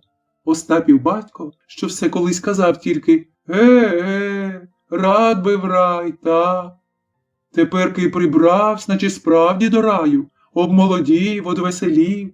Козак Пампушка, що вже 10 років лежав узимку на печі, а влітку на лавці, що вдувся, як барило, а жінка його сохла, як тріска, ледве встигаючи ліпити для його смачні вареники. Той самий козак Пампушка тепер стояв на ногах, як гора, і як часом на горі пташка сидить, так у його за плечима вбачалася маленька торбочка з сухарцями, як і в інших пісних душ. Кажу ж бо вам, ще сонечко не зовсім запало за могилу Кривуху, що зеленіє поза містом, а вже виправа козацька рушила з міста за Остапом, граючи кіньми, виблискуючи зброєю. Очі козацькі променіли одвагою, серця козацькі кипіли гнівом мстивим. Уявити собі тільки, то аж за серце бере. А що ж то було побачити те військо козацьке, як воно все зібралося докупи та рушило за Остапом проти ворога. Веде Остап військо день, степом зеленим та безкраїм. Степова трава колисається, степові пташки щебечуть, щебетне пташка раз чи другий голосненько, та й наче стеряється голосок у тому степовому розлогому роздоллі. Вже знов другий голосок щебетнув, і той так само стерявсь, і нещисленно тих голосків чується й пропаде, чується й пропаде. Першого дня нічого не перестрілось війську козацькому, і спокійний був відпочинок уночі на степу. Другий день теж усе тихо й спокійно, і все степом рушали аж до вечора. Отже, і вечір. Тоді саме весна панувала. І такий то був вечір сильно рожевий, що аж усі козаки, молоді й старі, притомлені довгим походом, порожевіли, як зоряниця. Молоденькі, як зоряниця ранкова світова, а старі, як тая пізняя вечірняя.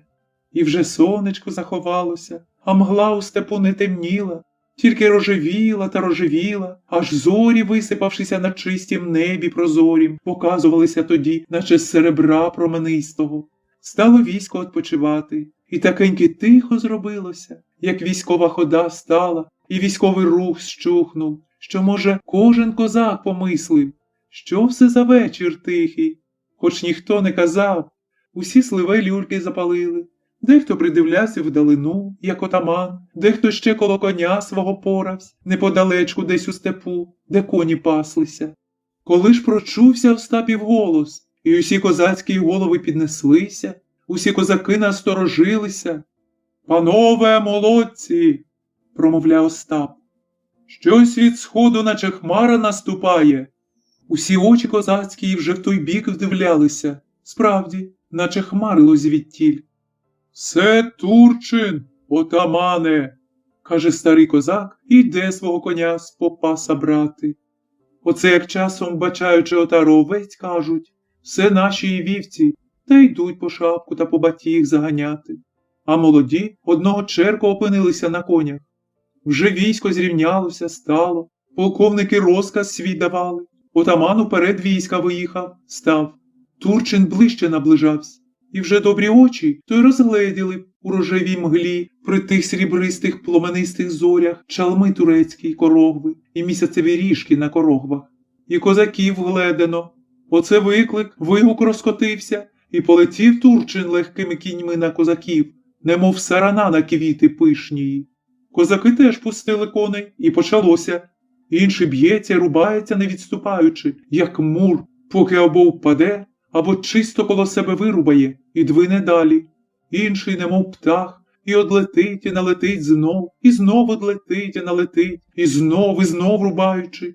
Інший загнався ж у ширину вражу. Деякі коні самі вже скачуть степом, б'ються та б'ються та б'ються, та все з гіршим опалом, начебто живого життя в війську прибільшалося, а не вменшало. Торік приїздив ваш братік з війська та розказував, як він був у баталії, що в його самого самісінького тільки й ціляно. У його всі кулі летіли, і усі гармати палили, і усі рушниці стріляли, і не міг він умом звести, яким дивом дивним він живий та цілий вискочив. Отже, може, того вечора в степу і козацька баталія трохи не така страшна була, як братікова. Полягло тоді головами усякої віри, і турецької, і козацької, старого й молодого віку позгасало, наче свічок, хутко й легко позадмуханих. Б'ється Остап і рубається, аж правиця козацька зомліває. Отбився далеко від своїх, округи все чалми. От коня під ним вороного вбили. Б'ється Остап і рубається, ще скочивши на землю. Як круки налетіли на його турки з мушкетами, з шаблюками, як горох з мішка сиплеться, так посипалися на козака добитки смертні. Оружжя козацьке пощербилося рублячи. Отже й задзвеніло в остатній, розпалося, як перегоріло. От козак своїми тільки рученьками зостався. Отже, його схопили. От кріпко та міцно він скручений, зв'язаний. От він на коні перекинутий через сідельце, і помкнув його бородатий Турчин степом. Усе зникло з очей, нічого не чутно стало. У темно-рожевій мглі, при зорях сребристих, бачив Остап тільки обличчя бородате з дужими блискучими очима, а чув тільки, як бистрий кінь копитом землі доторкався, несучись степом. Далі вже Остап нічого добре істинно не пам'ятав, а пам'ятав, що як то у сні, у дремлі, от ніби кінь десь зупинився, от ніби його розкрутили й розв'язали, і зомліле його тіло, як морозом і жаром узялося. От ніби якісь улички вузенькі, і на уличках якась дівоча постать, уся заверчена у білім рубку. От ніби над його головою то жовта чалма і чорна борода, то знов чорна борода й зелена чалма, або червона, а то знову все коло його аж семицвітне, то день гарячий, то ніч тепла, то сонечко ясне, то зорі розсипчасті. Він добре опам'ятувався у якійсь тесній темній келійці на плетенці з соломи. Світ Божий западав кружком, і як лампадочка світив тільки один куток. Коли світ був пломенистий, веселий, значилося Остапові, що в людей день, а як світ западав тихий і легкий, Остапові значилося, що то ніч землю пойняла. Далі Остап так собі вигодив, що в яку там годину, в якому кутку ставши, бачив частинку неба ясного і променя сонячного вдень, а вночі купку зірочок або ріжок місяцевий, кінчичок або крайчик повняка місяця. Найперша ж річ була в його думати та гадати, як його тут визволитись, як утекти, як військо знов зібрати та знов на ворога рушить. А який його сум понімав та посідав часом, то й не сказати, а хоч би хто й зміг сказати, то не зрозуміти. Скільки то разів він шторхав і спробував стіни муровані, і стелю низьку, і долівку вільготну. Коли б же хоч долото яке нікчемне, хоч паля яка негодяща, не було нічого. Оце він своїми тільки власними руками щодень, щоніч, що, може, години, штурхаючи стіну, наче б трохи поклонив її.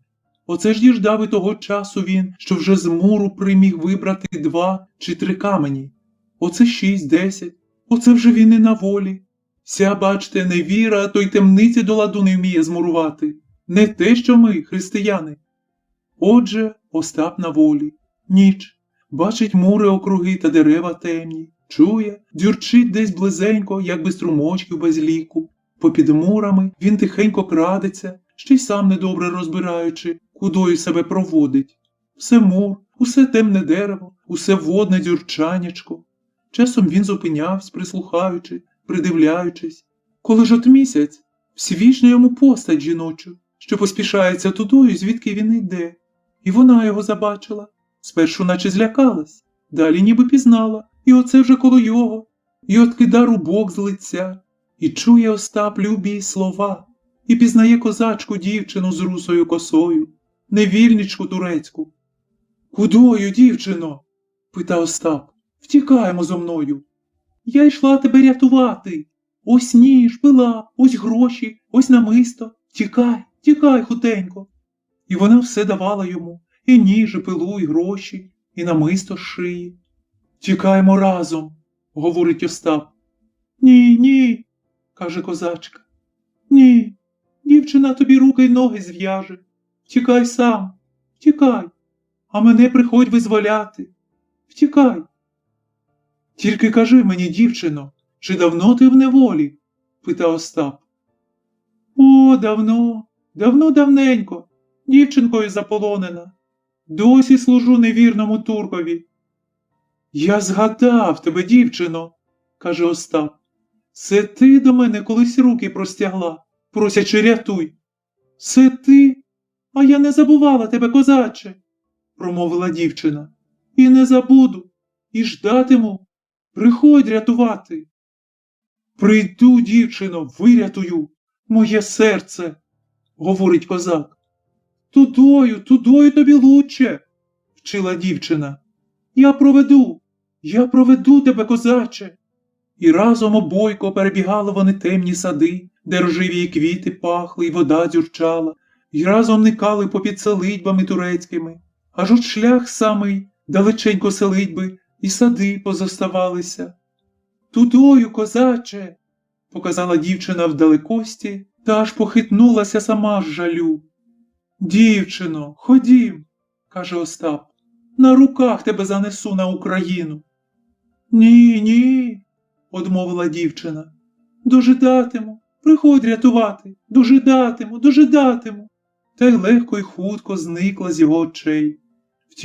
Втікає Остап, втікає й битим шляхом і навпростець, часом десь угорі, у печері лежить, ховаючись, часом на дереві сидить, стережучись та собі стежки обираючи. Не їсть, не п'є, не спить. Отже, як сестричка менша виніженочка, сплеснула в долонечки тричі за тими 3 лихами. Не їсть, не п'є, не спить. І вжахнулася. Вона, що їй спатоньки любо, їстоньки й питоньки мило. Еге, Остап усього дізнав і довідав, наче б уся його дорога полинем поросла.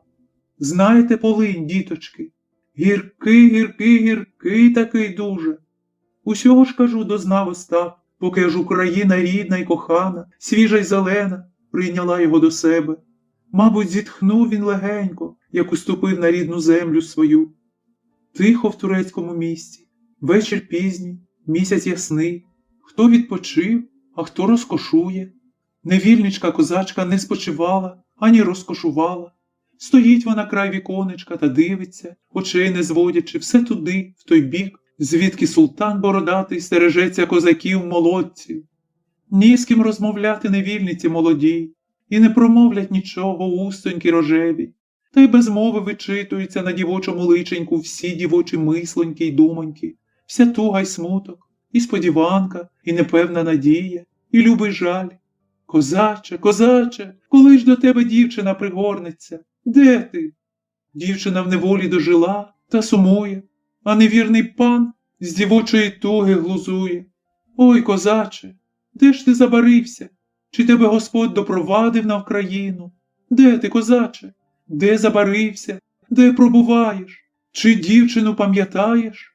У котрий то вже раз бідна невільничка питалася й побивалася, і жадала собі орловії крила полинути. Може, часом теж тиху домовинку спочити. Тихо, тихо у турецькому місті. Вечір пізній, місяць ясний, рожеві квіти пахнуть, свіжі водотечі дзюрчать. Бідне серце дівоче все так само прохає й терпить, думки так само роються й понімають. Чого се разом обудилися турки, розкошолюби? Чого се біжать, перелякавшись? Козаки, козаки набігли, палють мушкети, курить дим, горять дахи, руйнуються хати, стогнуть люди. Розкішної тиші, як і не було, не чутно дзюрчання водного, пропали рожеві пахощі, місяць ясним світом освіщає запалене у диму та в полум'ї місто турецьке. А як сонечко почало грати та виблискувати у небі понад морем глибоким, по морі плили чайки козацькі, повертаючи додому. Підбиті чи підстрелені козаки лежали чи сиділи, а ті козаченьки, що всякого лиха вхибнули, порались коло чайок своїх чи коло порубаного оружжя. Молодий отаман сидів, задумався та дивився в воду. Багато, мабуть, мав він собі мислоньок попередумувати. А дівчина з русою косою дивилась на його любими очима карими, та, мабуть, одну собі мислоньку мала, одну й думку думала. Оце вже й кінець. Отаман Остап благополучно повернувся на сей раз з козачеством і з дівчиною на Україну. Оце вже й кінець. Чи ж маємо ще згадувати об тих козаках та турках, що полягли, рубаючись? Чи маємо думати, як там плакала турчанка яка, чи козачка? Чи маємо, може, припустити, що інший згублений, якби віку свого дожив, то багато де став би пригоді, дечому, може б, навчив багато, дечому, може б, порадив велико, що був він злий чи добрий, хороший чи лихий, живий жив собі, а теперка згублений. Вже всі ті, що полягли, вони не устануть. Нехай же над ними земля пером. Підтримайте наш канал на канапі. Підпишіться.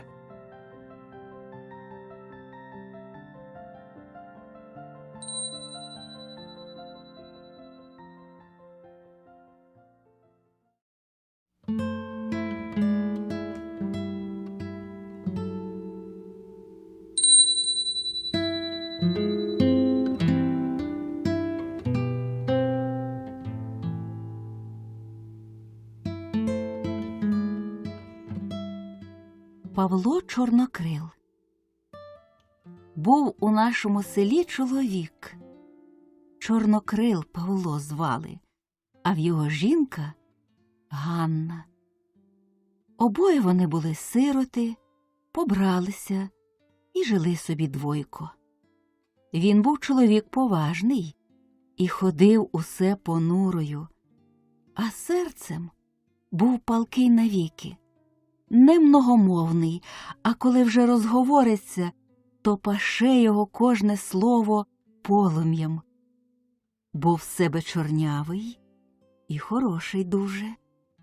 А вона молодесенька, люба та мила, з ясними очима, з веселим серцем, коло його, як пташенятко, звивається. Вдосвіта раненько вона вже прокинулася, вже робить і співає. Було, й сусід порозбуджує своїм голосочком. Чуєш, було, на світанню: «Устану раненько, умиюсь біленько». Слухаєш, а тут і сонечко сходить. Бувало, що той Павло похмурий таки сидить, а той словом її гірким зачепить. Вона терпеливодушна, ясна та весела. Він у чому помилиться, вона себе повинуватить. Він її скривдить, Вона його перепрошує. Ти в мене не жінка, було Павло їй говорить. Ти в мене дитина добра. Ти того біди лишенька людського не знаєш, не розбираєшся. А тобі важко дуже? Спитає, та близенько сяде коло його, дивиться так-то вже любо, так-то вже ласкаво жалує. Мені важко, доля лихає, люди недобрі, вбожество гіркеє, мені важко. А якби і я з тобою журилася? Ні, моя ясочко, проживай веселою, як гляну я на тебе часом, то й сам розважуся. Тобі, бач, усе смішки та втішки, воно й краще. А коли б ще ти засумувала, бідна тоді голова моя. Важко самому журитись, а ще важче буде, коли й ти затужиш. А моя не сила розважити тоді. Хай Бог боронить. Проживай, моя ясочко, веселою. То й добре, откаже йому, всміхаючись. І жили вони собі, вже 3 роки побравшися. Тоді женився наш пан молодий і пойняв собі багату жінку. Везли за нею посагу, Господи світе, наче чумацька валка з Криму йшла.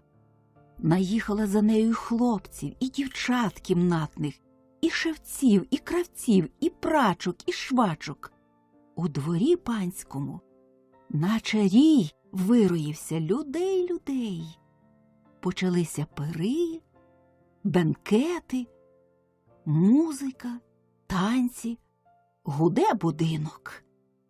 Такеньки уся зима зимська перезимувалась. Дожидали пани якогось праздника собі. Сад прибирали, загадали чоловіків пригнати на ту садову роботу. Сад панський великий, у йому й хатиночки побудовані, у йому й бесідочки.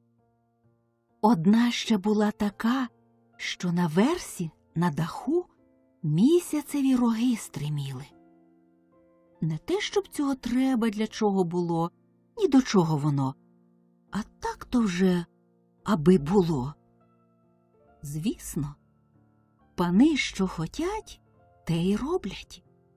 Там і лавочки, і столички, і мраморяні пани, русалки, чи що? І жвавий хлопчик якийсь із луком та із стрілкою націлявся з-за рожевих кущів. От і клопоталися чоловіки у тому саду. Пісок возили, східці по згір'ю направляли та місточки через рівчаки ладили. Спішної треба було роботи, ото тамечка вони робили з раннього ранку до пізнього вечора. Саме тоді весна молода йшла. Вже вода ставна летіла, і стали поскакувати щучки дрібненькі, а в рівчаку струмочок забурчав. Заворушився на дереві листочок, і червоненький усик попустив. Вже травичка стирчала з землі от теплої, вже бджола за обніжжю летіла гудучи. Велися між деревами якісь сиресенькі пташечки, малесечкі, з пищанням своїм веселим. Верба у жовтім пушку дименіла, а на вербі сорока смілива скреготала. Вже вечоріло та вечоріло. На селі вже гомін стишався. Люди йшли з панщини. Вертався і Павло додому. Ішов він садом панським і своїм возом порожнім, та про свою долю думав понуро. На весну вбогому чоловікові трудніше, запаси вже пожив, а новини ще не діждався. І думав він собі в кого до хліба позичати, якому доброму чоловікові клонитись треба буде. А було тихо та тихо, тільки хрущі гули літаючи. Коли чується йому, наче хто сильне ридає неподалеку. Він зупинився, прислухався. Ридає, плаче хтось поза блигомими кущами. Він ті кущі потихеньку прогорнув, сидить дівчина на лавочці, попустила свої руки білі великій тузі. Росють дрібно сльози її обличчя молоде. Він дивиться та дивиться. І довго дивився без жадної думки, а так от, як от на світову зорю. Дивляться, що яка то гарна вона та ясная.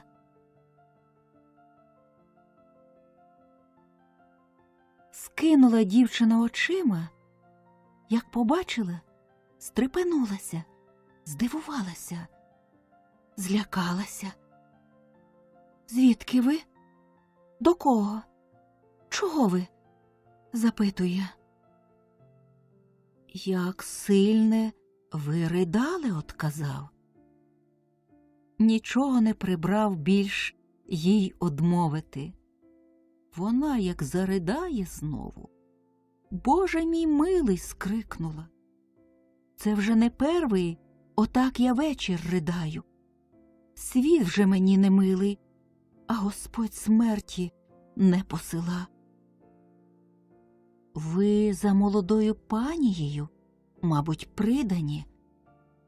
За нею. Ох, лихо моє та тяжкеє.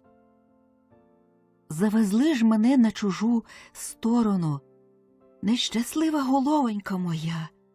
Хоч усюди гірка наша доля, та все ж таки між своїх людей легш. Кожного я знаю, мене кожний знає. Там мені і стежечки знайомісінькі, хати усі відомісінькі, там земля ріднесенька. А тут от, на чужині, так, як у темному лісі, так, як на морі, та так то вже плаче, жалкуючися, нарікаючи, такими то вже сльозами ревними. «Важко буває чоловіку», – промовив Павло. «О, як же важко! Мука живая!» Вона усе сльозами вливалася, а він стояв та думав: нещаслива яка я, а молоде, хороше. «А ви?» – питає дівчина крізь свої сльози. «Ви, мабуть, тут робите у саду?» «Робимо. Давно?» «Сьогодні уперше нас поставлено». «То ж бо я наче нікого не бачила, а я щовечора тутенька туляюся, світом нуджу та тужу». «А довго вашої роботи буде?» «Та коли б в 2 тижні ввібралось». «Гостей дожидають пани». «Чули. Тож бо для їх і стояти день при дні з ночі до ночі».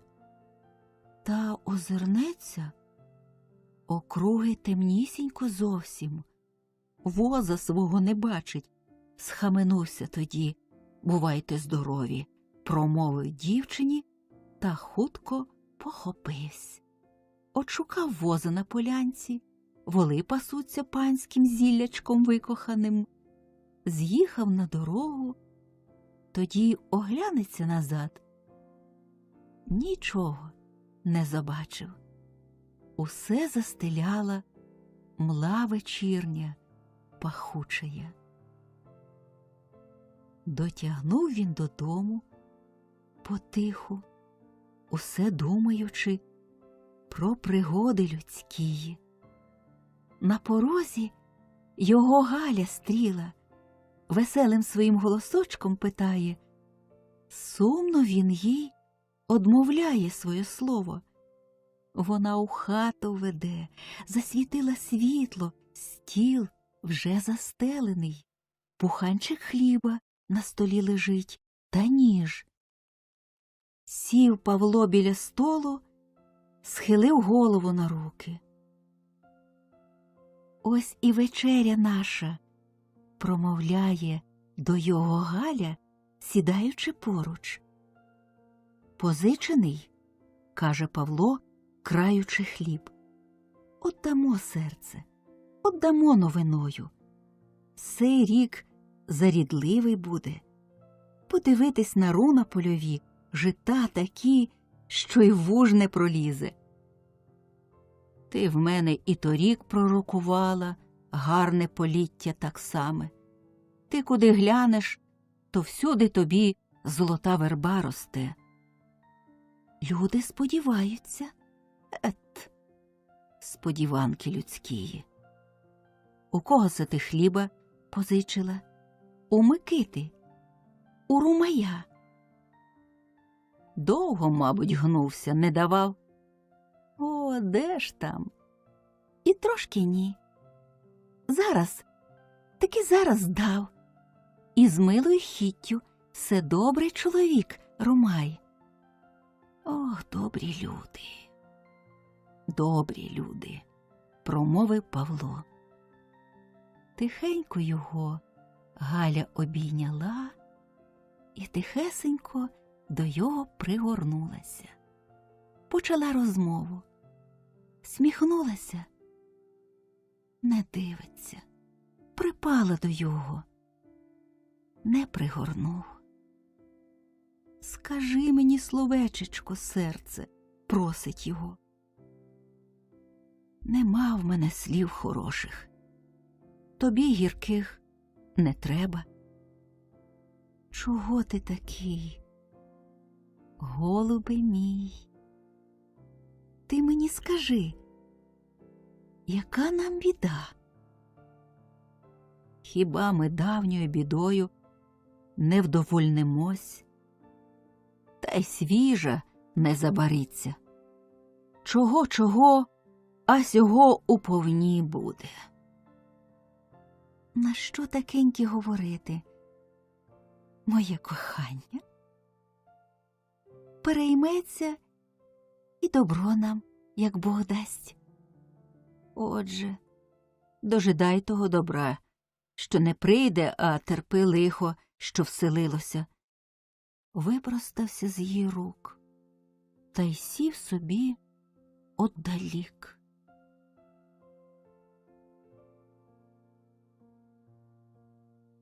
Кипіла в його душа, наболівши, наскорбівши.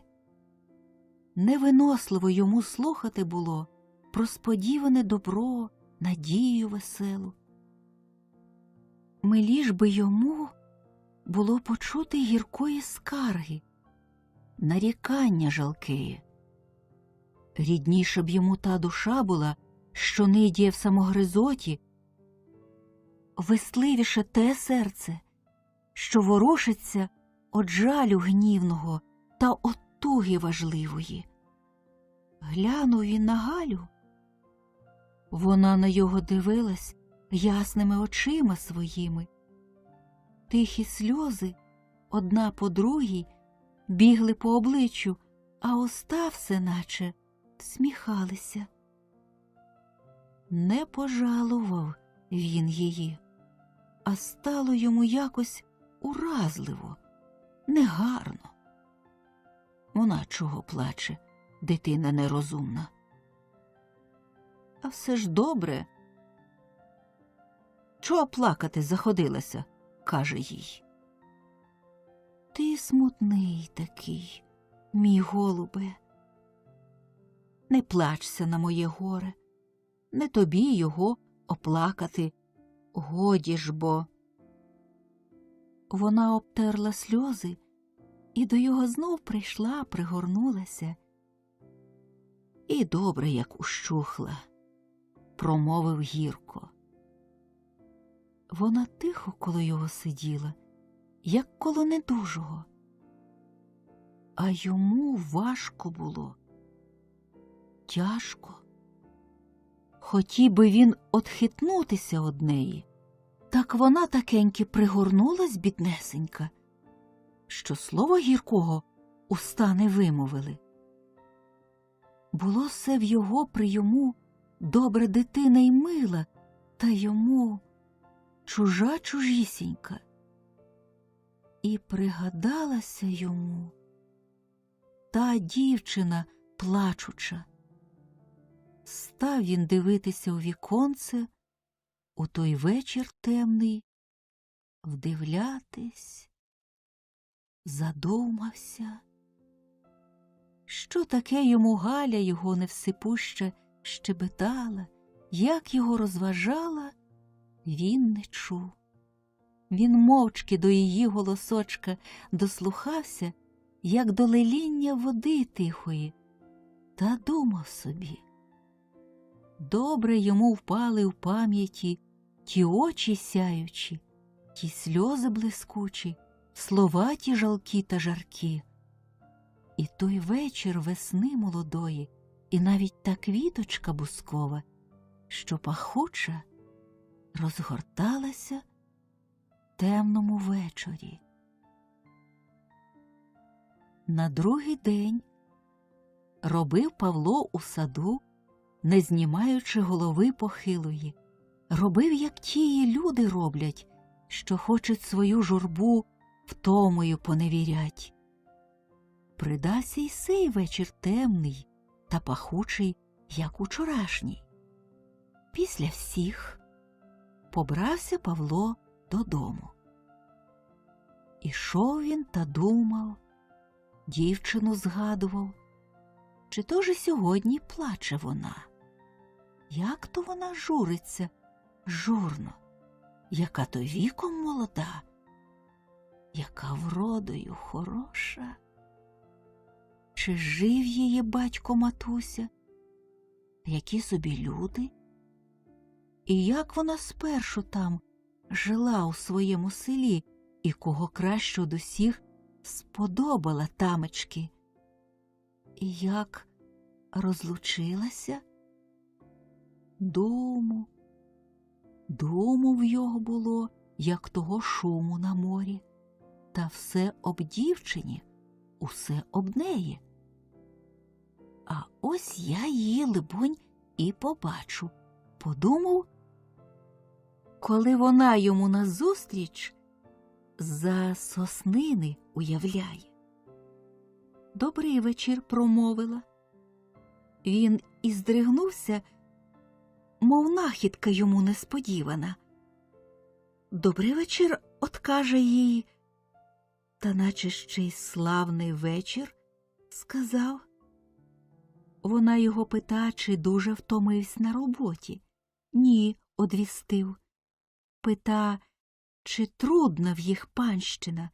Каже, трудна. Та по панщині усі додому, до своєї хати, ідуть на спочивок. В мене бігма тепереньки ані хати, ані господи. Заговорила, сльози покотилися, посипались по личку. Тронулося серце Павла, та наче не з жаління, наче з радощів. Якось любо йому було бачити сльози ті, якось мило. Не думав він спиняти їх, не хотів слова мовити. Стояв, дивився. От мов би знайшов, що шукав, що треба було. Та й став. І любує, і радіє. Найшов. Чує, Боже ж мій милий, як важко, промовила до його. Чи усім так важко буває, парубкам, як дівчатам? Та парубок не заплаче, мабуть, такенький, як от я.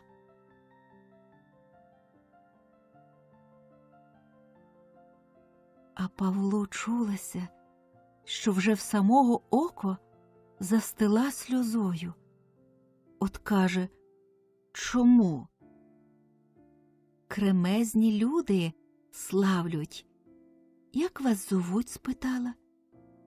Павло. А на прозвання? Чорнокрил.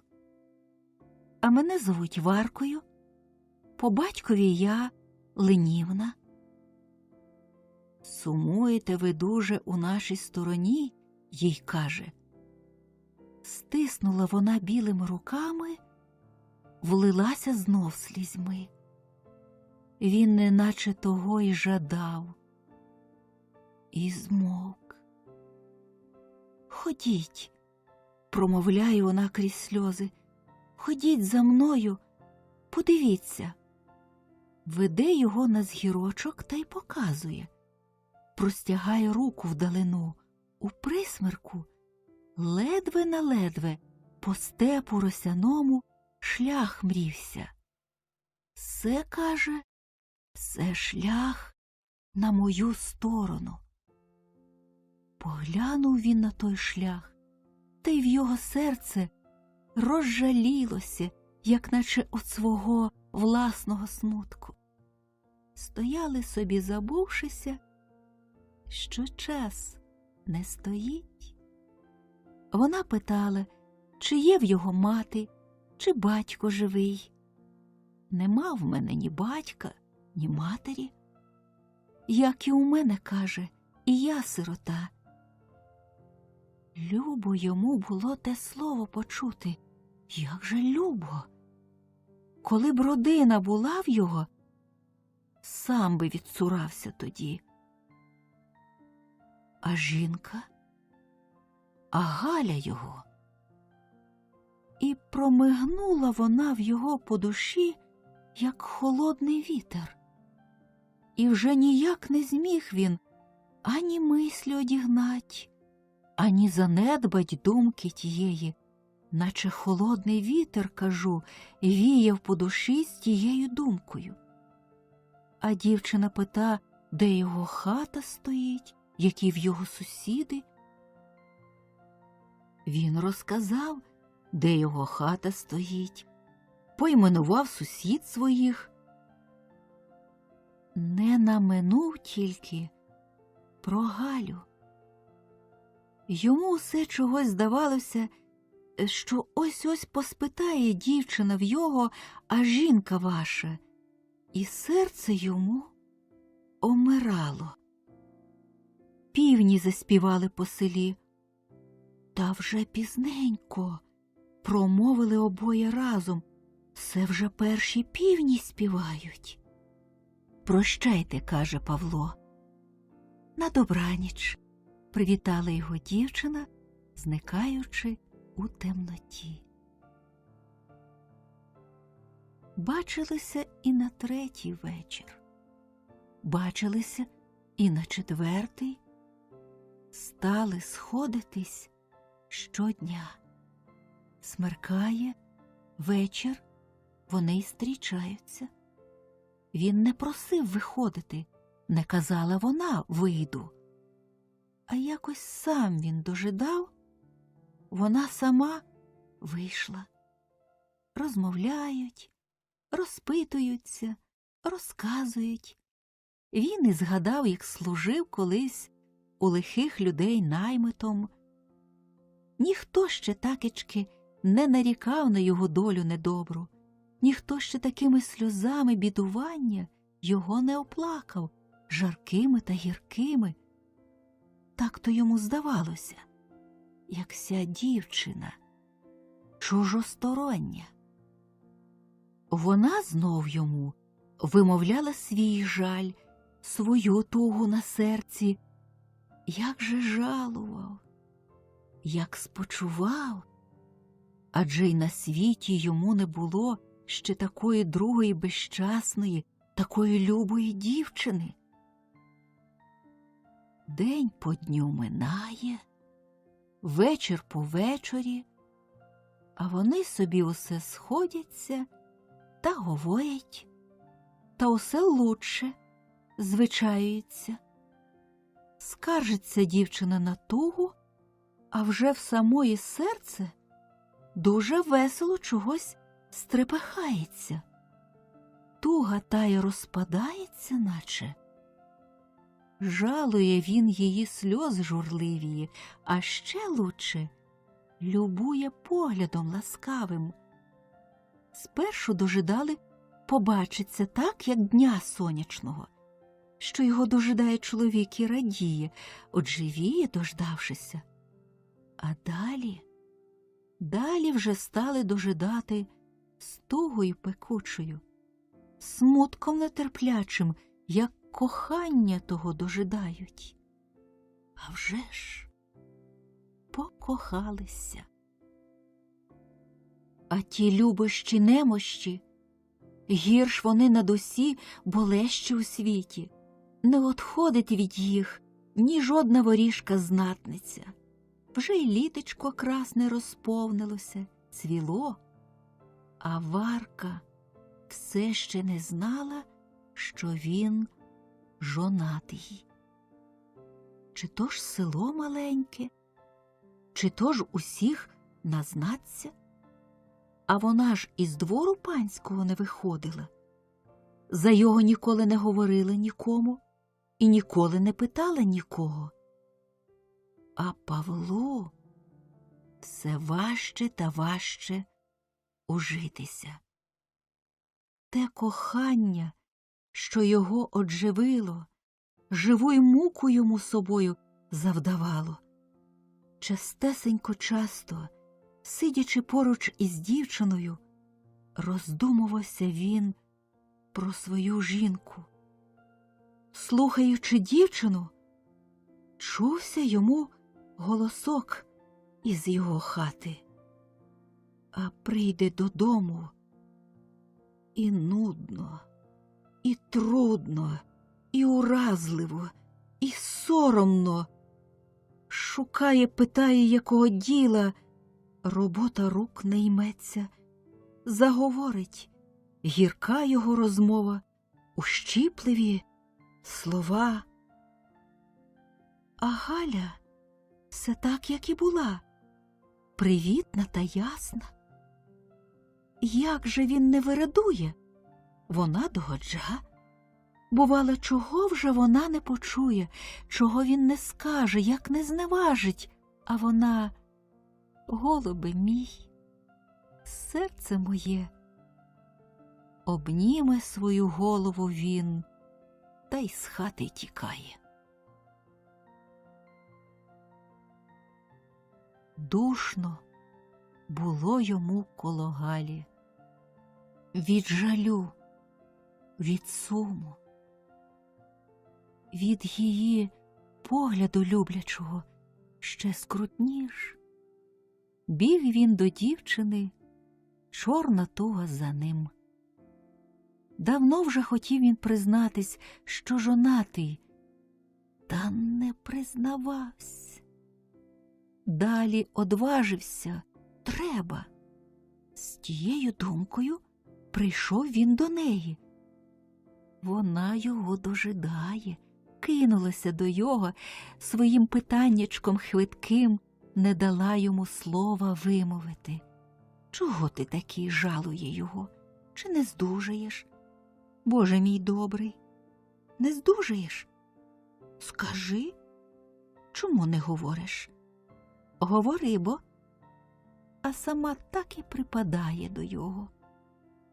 Я жонатий, хотів він вимовити, та каже: дівчино, чи любиш ти мене вірно, чи щиро? Більше батька рідного, більше матусі питимої, краще світу красного, лучше свого життя молодого. Та й пригорнулася до його, як дитина до матері. Обійняла його велика туга, сум сумний. Дівчино говорить: я жонатий, в мене жінка є. Вона як була коло його і не отхитнулась. Що? Питає. Жінка є в мене. Чуєш, дівчино? Знатимеш? Схопилася вона. Це жарти такі? Чи правда така? Правда, щирая.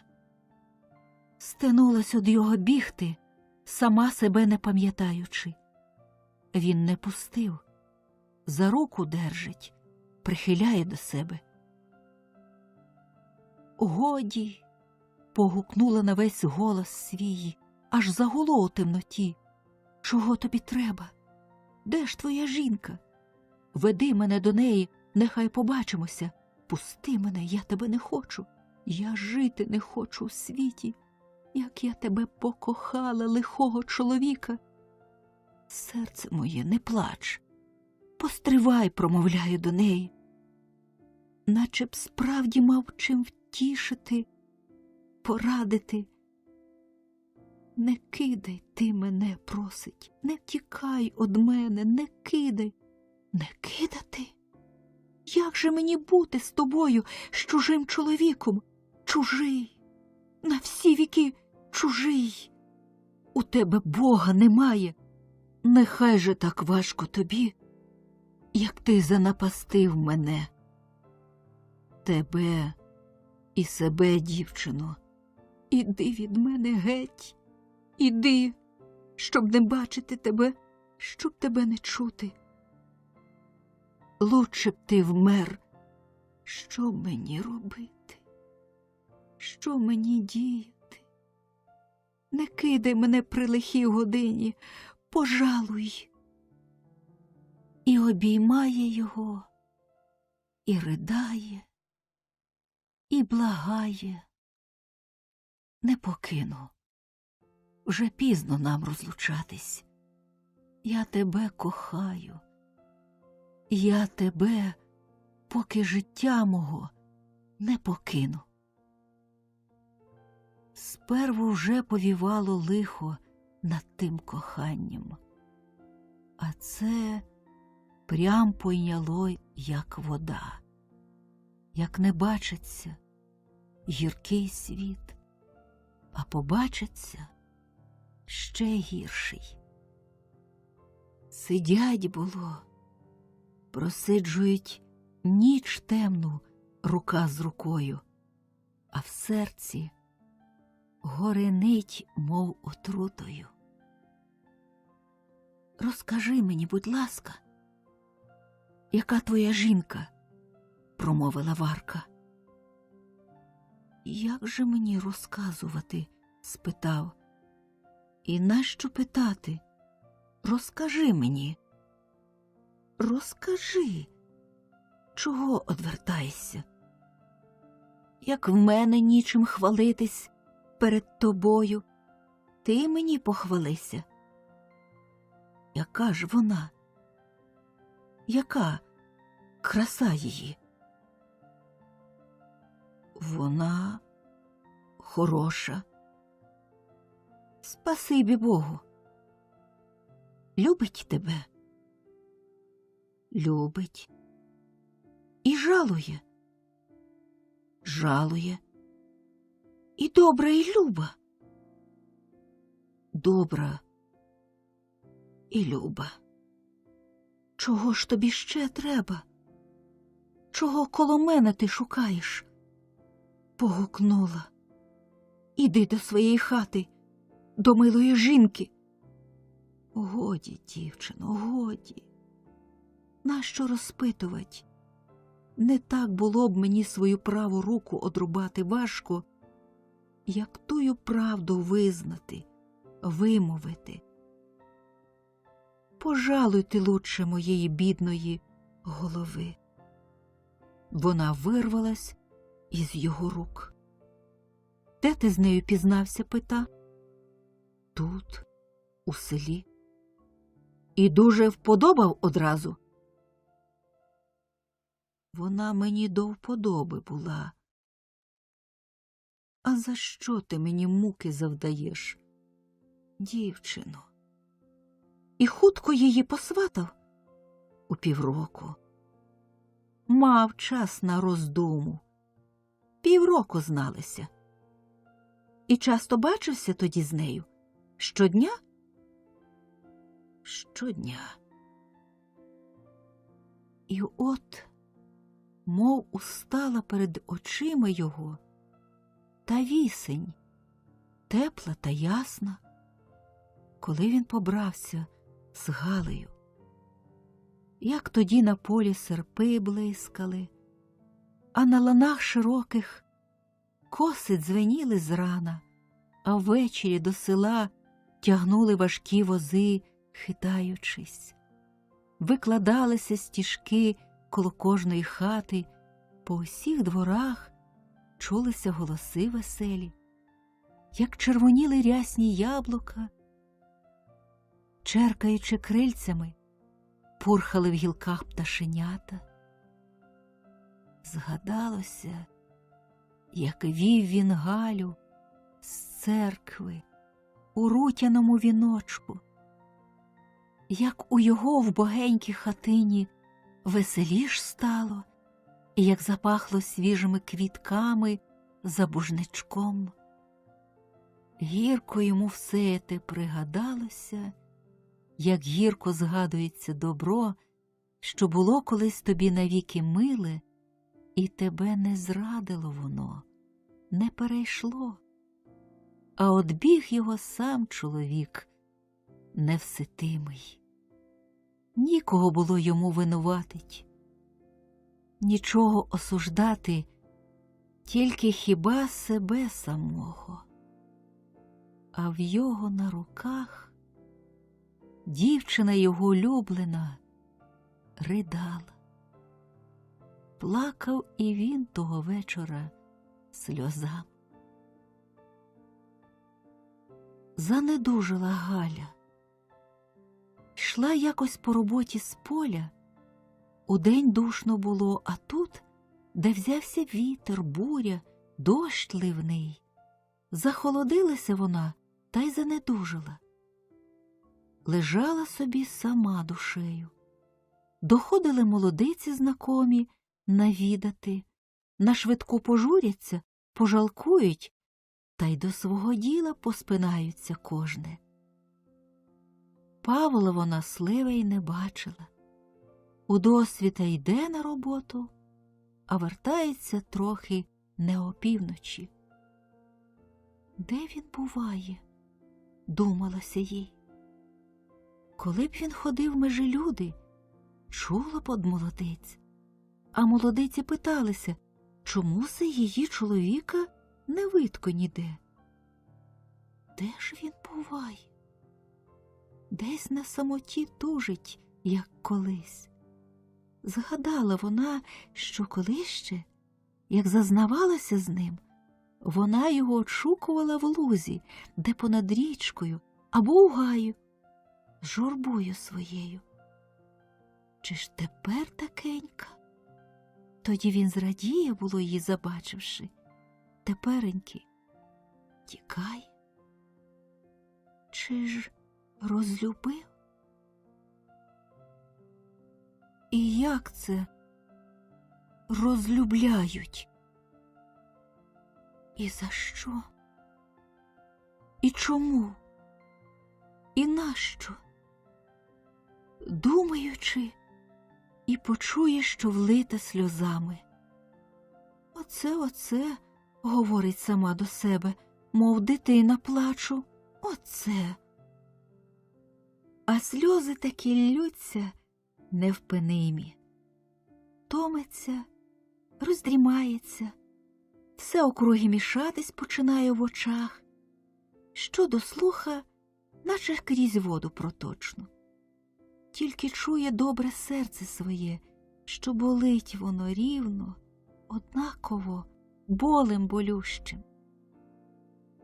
Такеньки минув тиждень, коли їй вже зовсім недобре стало. частіш почали молодиці убігати. Причапали старі баби, охаючи. Всі входили в хату обережно, сиділи поважно, ніхто не всміхнеться, розмова тиха. «Мабуть, мені помирати?» – спитала Галя. «Смерть не виміча нікого, моя дитино», – отказала їй стара бабуся, зовсім же біла сама. «Ви пожили вік, бабусенько», – промовила Галя. «Пожила, доню. Смерті од Бога дожидаю». А я не сподівалася своєї такеньки хутко. Вона приходить непрошена, моя дитино. Он торік умерла Катря Кравчиха. Молоденька, як ягода була. Озвалася чорнява та жвава молодиця, пестячи дитину на руках. А Грімченка забули, який парубок хороший, царство душі, пригадала друга, зітхнувши. Люди молодії, які мруть, додала бабуся, схилившися на руку журливо. День минав, мінивсь на вечір. Діти поснули на руках у молодиць. Стали усі одна по другій розіходитись. «А що се твого чоловіка нема?» «Вже люди з поля поприходили», – каже на Галю стара бабуся. «Він зараз прийде». «Може, він куди завідав?» «В божество ваше, моя дитино, у кого він позичає?» «Я не знаю, бабусю». «То я посиджу з тобою. Як тебе саму кидати?» «Ні, бабусенько, він зараз, таки зараз прийде. Не клопочіться, ідіть собі додому».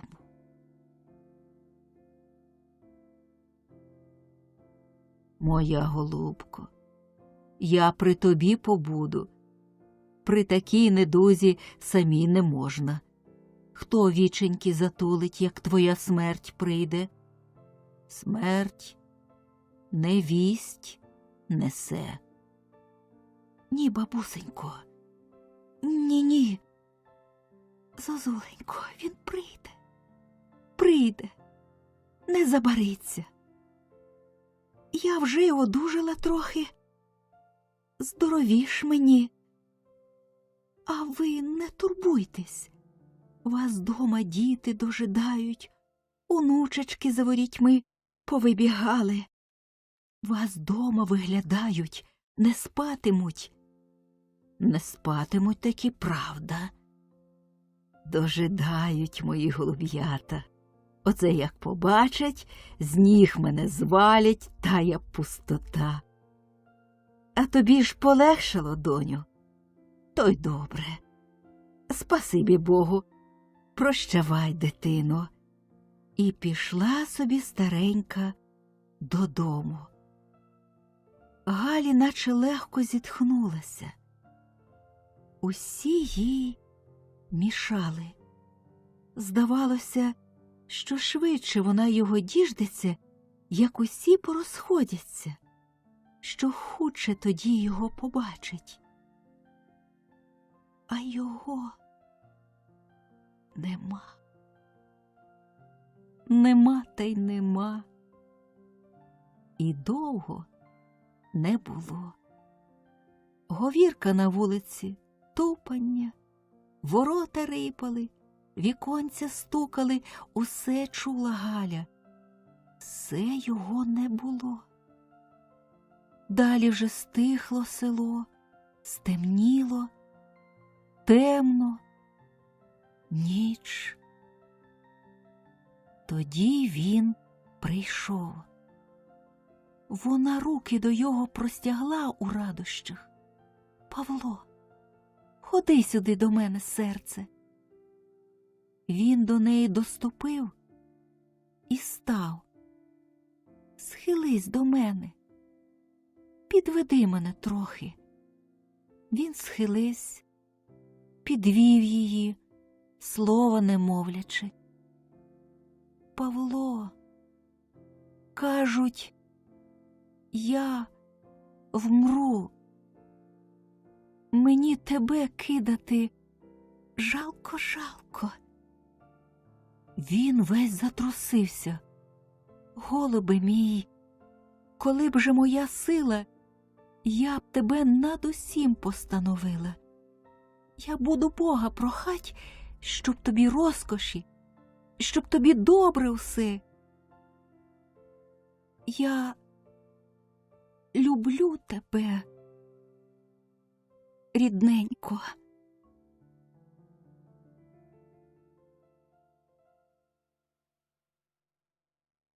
Взяв його острах, якийсь сумний. Здавалося йому, що сама смерть холодна коло його поруч, хотів бігти. Не зміг. Не зміг ухитнутись з її ручок замлілих. Щось вона ще говорила йому, та вже невиразно, нишком. Очі заплющилися, ручки опали. Він кинувся до віконця, отсунув, кинувся до дверей, відчинив. Дихнув важко глибоко з грудей. Озирнувся. Вона лежить, тільки дише. Сів він, да й просидів цілісіньку ніч біля неї, прислухавшись, чи ще дише, думаючи, ось-ось перестане. На другий день Галі ще гірш, і третій, і четвертий. Всі смерті її доглядають. Лежить вона, очі все заплющені, нічого не чує, не знає. Ідуть дні, полегкості нема їй. Із Варкою щодня Павло бачився на швидку. В розмову вона не заходила. Зійдуться, що поспитає вона. Так само усе гіршає, откаже, та й годі. Посидять, обіймуться, як на смерть, та й розійдуться. Оце вже вона не переживе цієї ночі. Кажуть Павлу, це вона сьогодні така перед смертю, це сон її смертний. Він подивився, вона наче тихо спала. Стемніло. Прибіг до Варки. Як він її обняв, вона вже догадалася. Боже мій, скрикнула. Коли ж я odpoчину? Коли муки ті перейдуть? Чи буде коли добро мені? Дівчино, промовив їй. Як воно нам само складається. Я гадав, я думав, на все піду, аж ось мені дорога латка. Уступає у хату Павло, коли чує, «Се ти, коханий». Хотів ступити далі, похитнувся. «Не говори до неї», – шепотять йому молодиці в вуха. «Стань так коло неї, постій». Підвели його і поставили перед Галею. Вона, як вздріла, всміхнулася, дивилась на його поглядом своїм світлим, тихим. Все буває перед смертю, полегкість така, жебоніло поза плечима в Павла. На ніч зосталося молодиць 2. Галя незабаром знов спочила. Павло сів на лаві. Молодиці шепоталися довгенько собі, а там і поснули. Він без сну сидів усю ніч темну до білого світу. На панщину не пішов, в мене жінка присмертна, от прохався тим. Під обідню добу Галя прокинулася, зараз покликала до себе Павла. Оце вже й легше мені, легко зовсім, голубе мій. Коли б ще в силу вбратись, усміхається до його. Поминув сей день, поминула ніч, молодиці дивують та радіють. Одужає Галя. У хаті загомоніли веселіш, не так вже побагато набігає одвідачів. Павло, не пивши, не ївши, сном очі не освіживши, сидів, дожидав. Вже 3 дні він Варки не бачив, не одходив од Галі. А воно молоде, то швидко і виходилося собі, оздоровіло, вже й у рум'янцях, і весела, тішиться тим, що він усе тут, невідхідно. Молодички нахожі його звичайненько на оздоровлення Галине вітають. Чує він і знову той голосочок веселенький у своїй хаті. Та по кожній хвилинці сам собі визнає, що вона живе, вона не вмирала, не вмре. І уростав з того визнаття гнів його на Галю, понімав його душу, начебто вона винна у тому була, начебто її воля вмирати чи жити. Оце вже я устану, мені вже зовсім добре, каже йому. Він дивився мовчки на неї. З мене же впрям ледащичка стала, а роботи такого є. Він до неї приступив та взяв її за плечі обома руками міцно. Ой, пусти, пусти, промовила. Як же бо ти кріпко, в мене в голові закрутилося. Він з якоюсь лихою втіхою дивився, що така ще вона вутленька, хиленька. Ой, який же бо ти дужий! Коли б ще трохи дужче, задушив би мене навіки. Удушив би, кажеш? А тож. Він споглянув ще на неї, вийшов, по дворі ходити став, думуючи, сумуючи, озираючись, начебто якого собі здобичу стеріг. Гукнула його Галя обідати. Чого се ти так задумався? Об чим се мислиш? А все думаю, хто кого посідає, сильний безсильного чи безсильний того? Ну, а вже ж, сильний безсильного. Чи правда ж сьому? Кажуть, як маєш у руці що драгленьке, то пустити мусиш. А схочеш, то й не пустиш. Хочеш, понівечиш і встережеш, як встерегти. Добре кажеш, Галю, правду кажеш. Засміявся, а там знову задумався. Вже смеркало на дворі. Вечір хмарний наближався. Здалека грім вигримляв, вітер гнав бурею.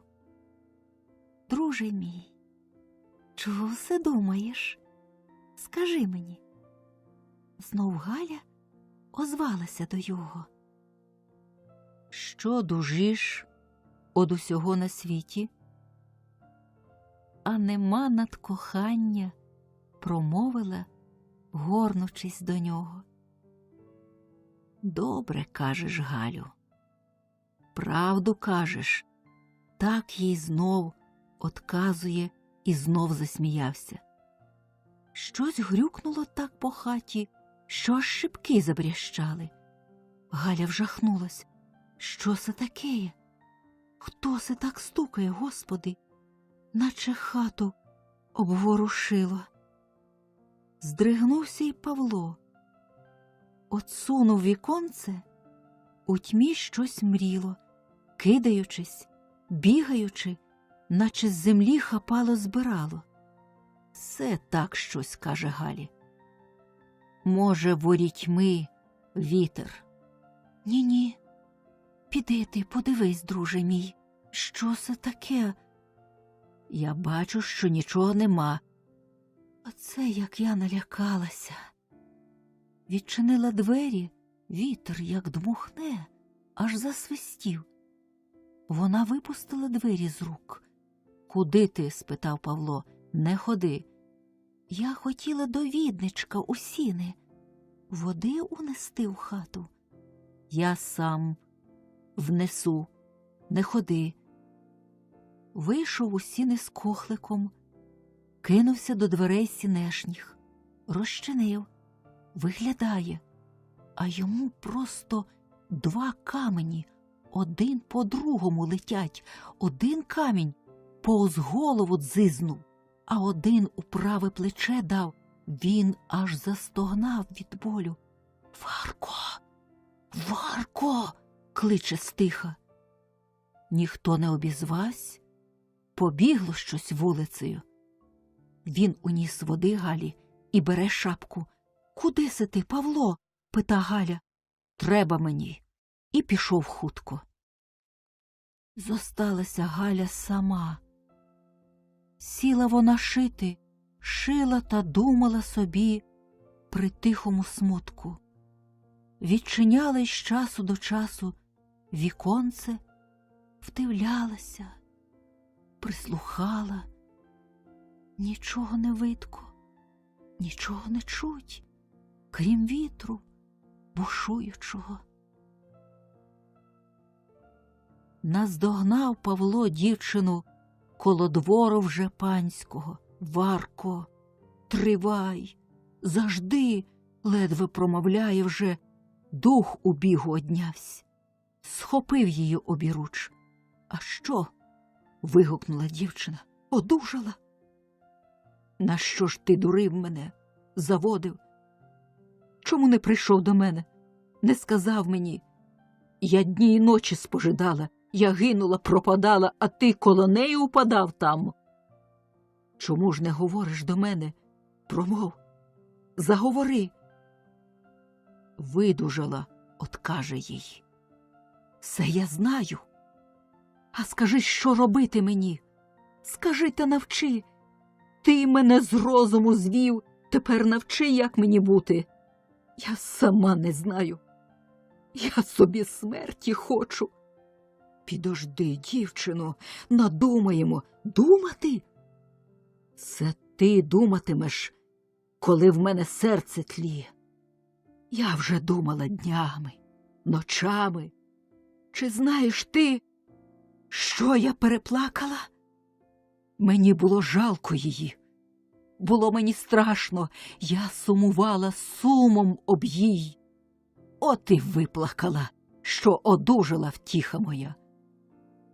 Були мої дні, були й мої ночі», – промовив Павло. Вона як пала коло його. «Павло, коханий мій, – говорить, – чи знаєш ти, як побачила вас удвох? Як побачила, що вона до тебе всміхалась? Я б тоді обох вас вбила, якби примогла. Я тут поспитати боюся, дожидаю, тебе нема. Я прибігла під віконце, чи не дознаюся? Думала, що вже труна і охрести. Жаль мені, острах мені. Коли ж бачу, укупі. Я тебе хотіла забити на смерть. Оце ж я тепер біля тебе, коханий, та здається мені, що я біля свого ворога першого. Я колись тебе зненавиджу, смерті забажаю тобі. Забийте її, нехай вмре. Я за що гину? Я щаслива буду з тобою. Забий її. Пізно вернувся Павло додому. Галя його дожидала. Сиділа, шила. Як же ти спізнився, промовляє до його. Я вже думала, дожидала. Усе ж той такий голосочок ласкавенький, і ті віченькі любі, тихі. Його серце мстиво якось стрепехнулося у грудях, як до ворога лихого. На що мені дожидати було? Зговорив гнівно. Чом же не спала? І не дрімалося мені. Оце шила. Та як же мені було тебе не зіждати? Чи заходив куди? Спитала. Не сказав. Попросили вечеряти. Не схотів. Ходив по хаті, наче чого шукав. Далі сів у столу. Білий сидів, а очі горіли. Дивився на Галю пильно. Чого так в мене вдивляється серце? Спитала його любенько. Він устав, немов страхнувся, що вона до його не зближалася. Що шиєш, каже, а це тобі, сорочка. Добре, поший її хутче. О, я вже поспішуся, поскорюся, отказала. Він усе по хаті знов ходить. А що це ти усе ходиш? Болить у мене голова. Ох, наше лишечко, може, я тобі води холодної подам? На що? Само минеться. Переболить та й годі. Адже ж ти кажеш, що усе зле минається. Усяке лихо. Казала чи ні? А як же не казала? Казала. І все ще добра сподіваєшся й досі. Сподіваюся, мій голубе. А як іще погіршає? Постривай лиш.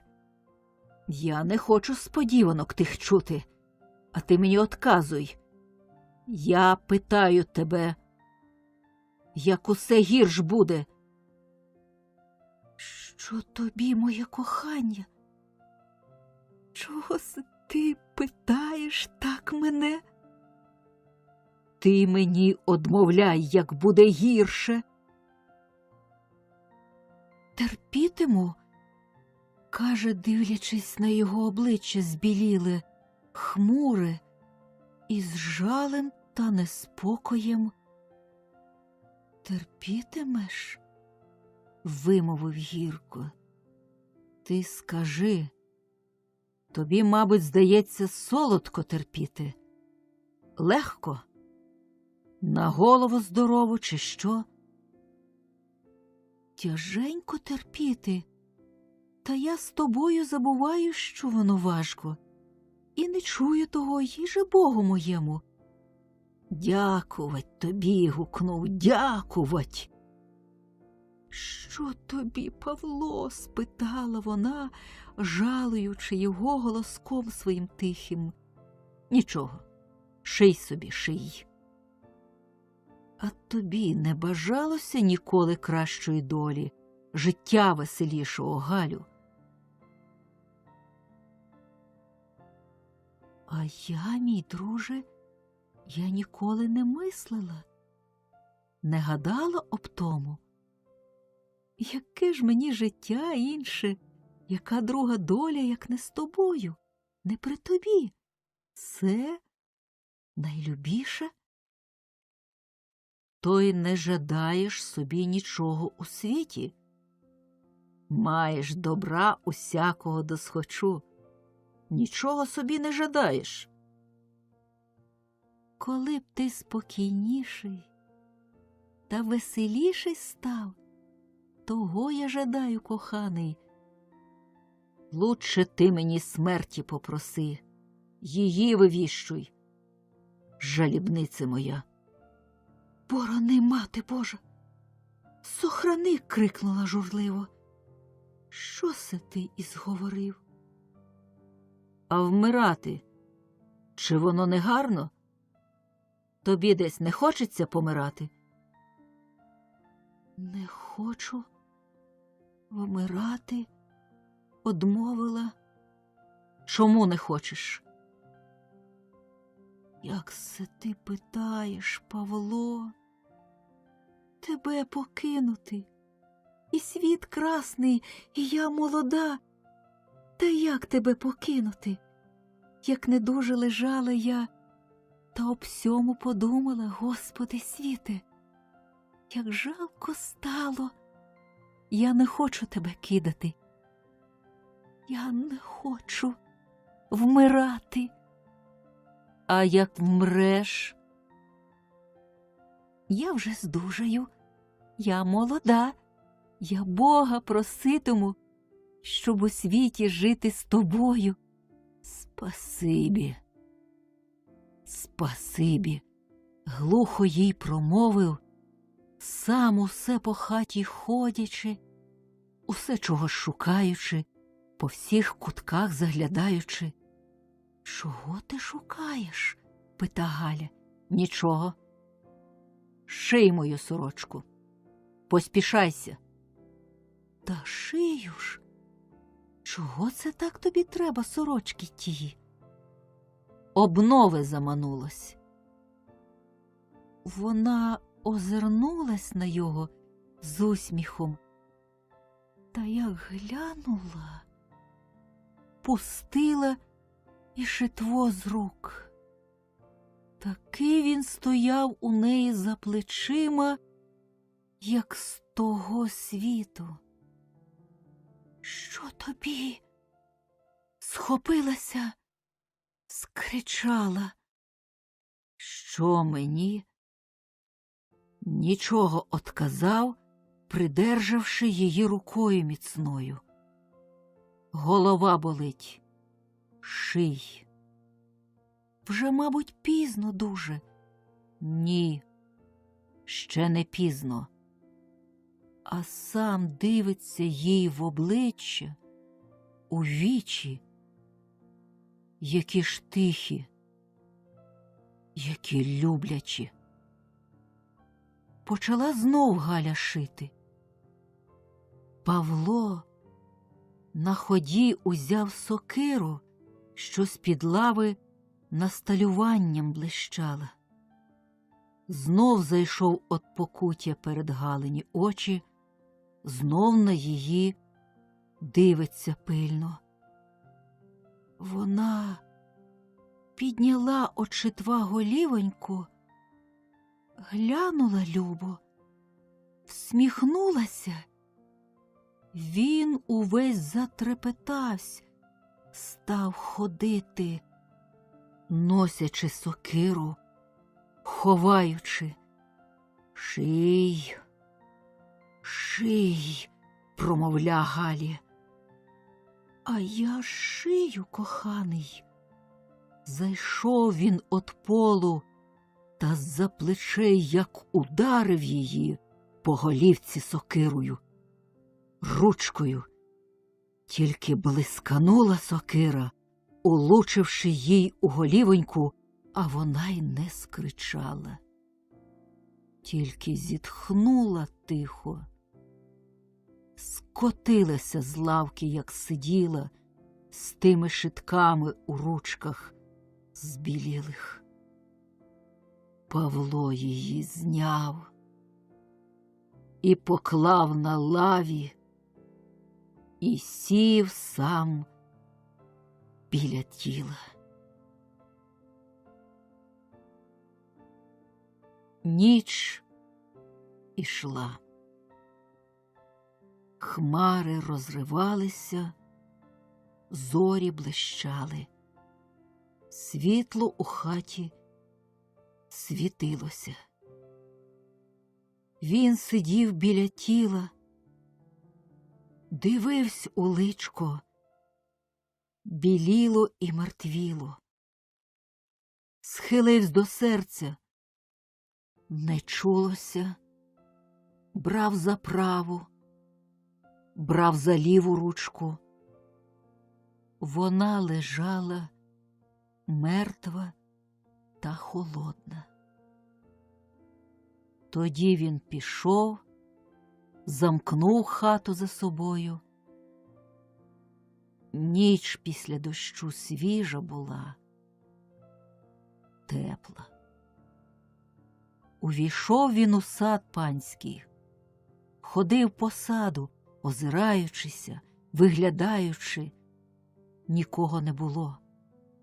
Роздумався, що вже дуже пізно, вже дівчина не вийде, що вона того й не дожида. Тоді він, як звик до річки братись, так і тепер побрався з панського саду на річку. Він знав, куди Варка прати ходила. Туди він саме прийшов і сів над водою на березі, на камені. Сидів довго. Білий туман качався над річкою. Річка синіла, а з-за гори, з-за дубків молоденьких, зоряна стяга рожева зорялася. Він устав, прислухався, дивився по сторонах усіх, та все одно думав, коли ж вона прийде, коли вона буде. Діждавсь. Прийшла. Він кинувся до неї, за руки схопив: «Тепер будеш моя навіки». З острахом великим вона од його отсахнулася: «Чуєш, моя будеш». А жінка спитала, самій страшно стало їй: «Я забив жінку». Вона скричала, вона похитнулась: «Я тебе послухав, я її забив, я й сам давно вже на те загадував. Отже, і щинилося, тепер ти моя будеш. Ніхто не розлучить, ніхто не стоїть на перешкоді. Треба її ховати швидше. Сядьмо, поговоримо. Нікого нема». Сіла вона коло його на камені. Він до неї говорив, як чоловік при добрім змислі, розсудливо, при тямій пам'яті. Дивилась вона на його, слухала, та як листочок тонесенький трусилася. Стала вона плакати. Він жалувать, вмовлять. Вона сліз своїх не впиняла, розлибалася. Хотіла, щоб він не вгавав умовою, щоб її розважив, стишив. «Ох, в голові мені мішається», – промовляла, – «я вже не можу». Є такі люди, що невиносливі їм лихі муки, справжнє горе. Поступають вони на все у світі, щоб тому лиху своєму запобігти. І як вже нема чим, то й смерть їм лучше, ніж біда. Такі легкодухі, що в радощах та розкошах немає над їх, а в притузі вони, як трава, полягають. Така була й Варка. Довела вже до краю, та сама не встояла дівчина. Говори, говори, розважай мене, просить його. І розважив, розговорив її Павло. По тих усіх вжахах і плачу дівчина утомилася. Не здужала, мов. Серце вже в неї не колотилося, не горіло, не щеміло. Хилив її сон якийсь, якесь невпокійне дрімання. Павло знов прийшов до хати, пильно на мертву подивився і сів у столу. Було ще рано. Він то сидів, до у віконце виглядав. Сонечко підбивалось угору. На вулиці чорна свита виявилась одна, друга. Замихтіли плахти, намітки, потупали діти.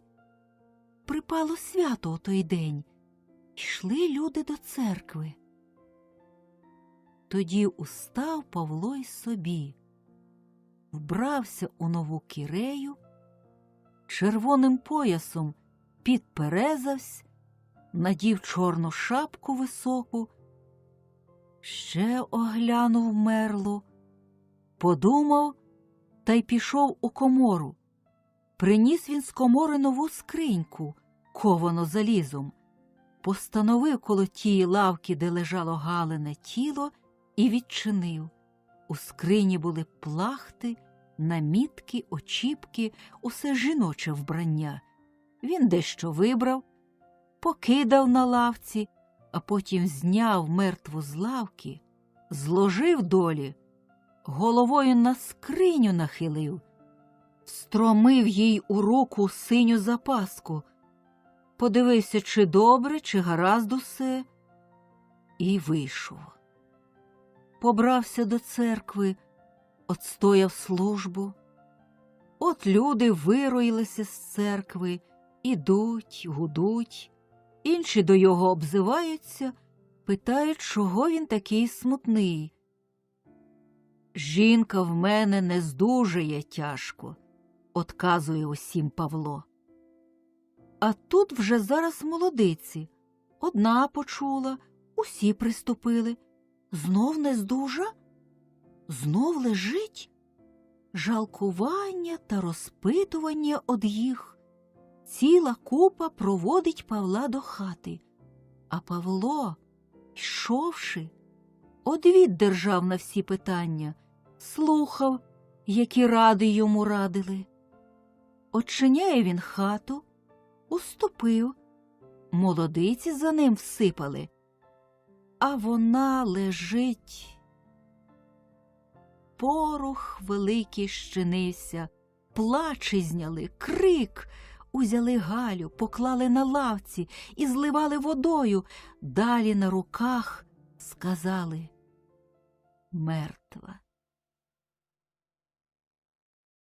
А по улиці бігли діти, жінки йшли, поспиналися чоловіки, двері хатні навстіж стояли. Отходило й приходило до хати, хто хотів. Молодиці небіжчицю убрали. Павло сидів на полу. Попліч сиділа коло його стара бабуся. Розважала Павла. Сама зітхаючи, з другого боку сидів чоловік, мовчки округи поглядаючи. Хата усе виповнялася людьми, що надходили. Дивилися усі на покійницю. Лежала вона, сказав би, спала, коли б не така біла смертно. Дивилася на ту смужку чорну уподовж височка. Перші молодиці розказували, як зайшли вони з Павлом і показували скриньку, на яку вбилася. Павло слухав. До його тулились з мовою, заходили з питанням. Інші його, Павла, жалкували, що зостався самотній, от як сирота, що вже не нажити йому другої такої дружини. Інші мовляли: не журиться, не вернеш. Павло усім одвітував звичайно, розмовляв до ладу, добре, поряжався з людьми за домовину, свічечки з молодицями ставляв над умершою, засвічував. Ходив прохать дяка псалтирю вичитувать. Він сам копав яму глибоку і сам на плечах труну ніс. Приходили люди до його, вітав, розмова йшла, озивався. Темна ніч наступала, на спочивок ішов. Червоніло на світання, уставав. Він, як під землею йшов, аби на світ вибратись. Так в його одна думка була тоді — Галю поховати. Отже, і поховали Галю. І чорну над нею могилу висипали. Вечір зимовий, зоряний. По небу кілька білих хмарок снігових набучавіло. Носиться сніг, то запорошить, то перейде, то знов запорошить і знов перейде.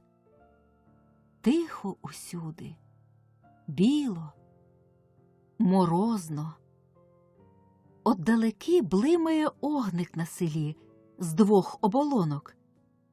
То в одній хаті світиться на досвідках. Коло панського саду Павло давненько дожидає. Озираючись жахливо, вибігла його дівчина. «Я на сю неділю старостів слатиму, Варко», – промовля Павло первим словом. «Завжди, завжди пори. Люди судитимуть. Не свого часу. Нехай забудуться. Нехай забудемося й ми трохи». «А ти забуваєш?» «Я не хочу нагадувати. Я розважаюся якомога». «Ні, Варко, я ждати не буду. Не хочу. У неділю старости від мене будуть. Завжди просить. Погадай, завжди ще трохи». «Що ж, докіль ти думатимеш? Доки розважатимешся? Треба тобі знати, що в мене розваги нема і забуття нема». «Та годі би вже, годі. Нехай так буде, як сам ти знаєш». Замовкли. Стоять. Він у мислях сурумих, вона в боязких. «Павло, ти свою хату не поваруєшся спродати?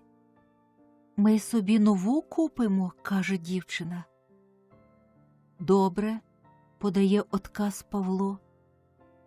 «Ти попитай людей нишком. Може, хто з селян спродає свою, чуєш? Розпитаєшся?» «Добре», – одмовляє тим таки словом і знову. Поміж другими хатами у селі стояла собі хатка престаренька, похиленька, та жив там у їй веселий, бравий чоловік Лукаш Каролець із жінкою. Жили вони собі у согласці і нічим не журились, ні вбожеством своїм, ні так бідою, що люди часом самі собі зіб'ють, або й із боку прийде.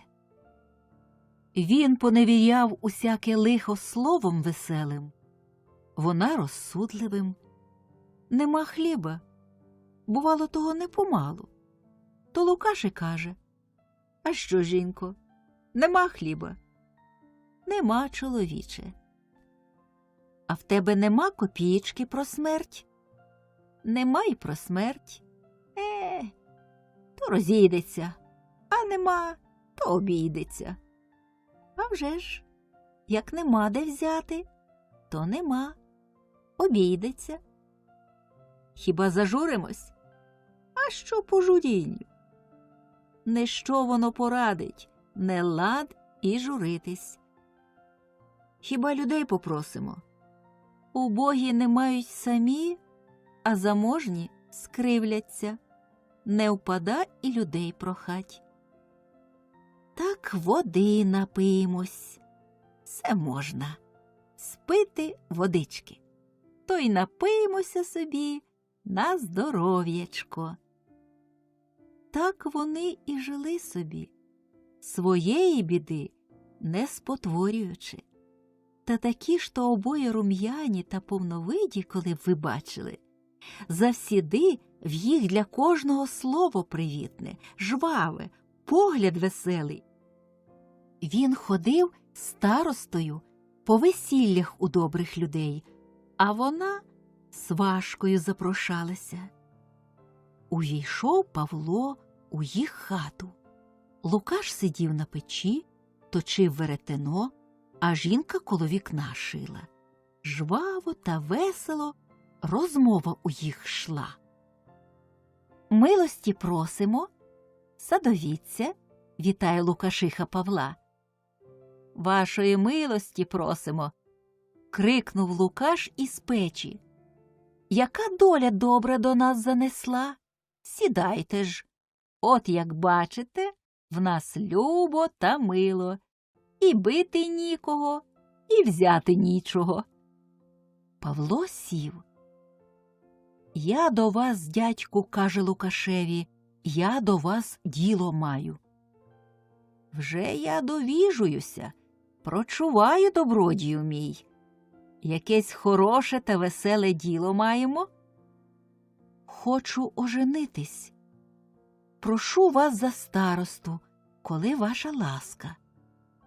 «Добре, братіку, добре. Кого ж сватати?» «Варку Ленівну». «Оце, дружбо! А де ж вона така? Я не знаю. Хоч таки добре у цікавого вдався, з панського двору». «Еге, це заїжджа, пташка залітна». «Я її знаю», – озвалася Лукашиха.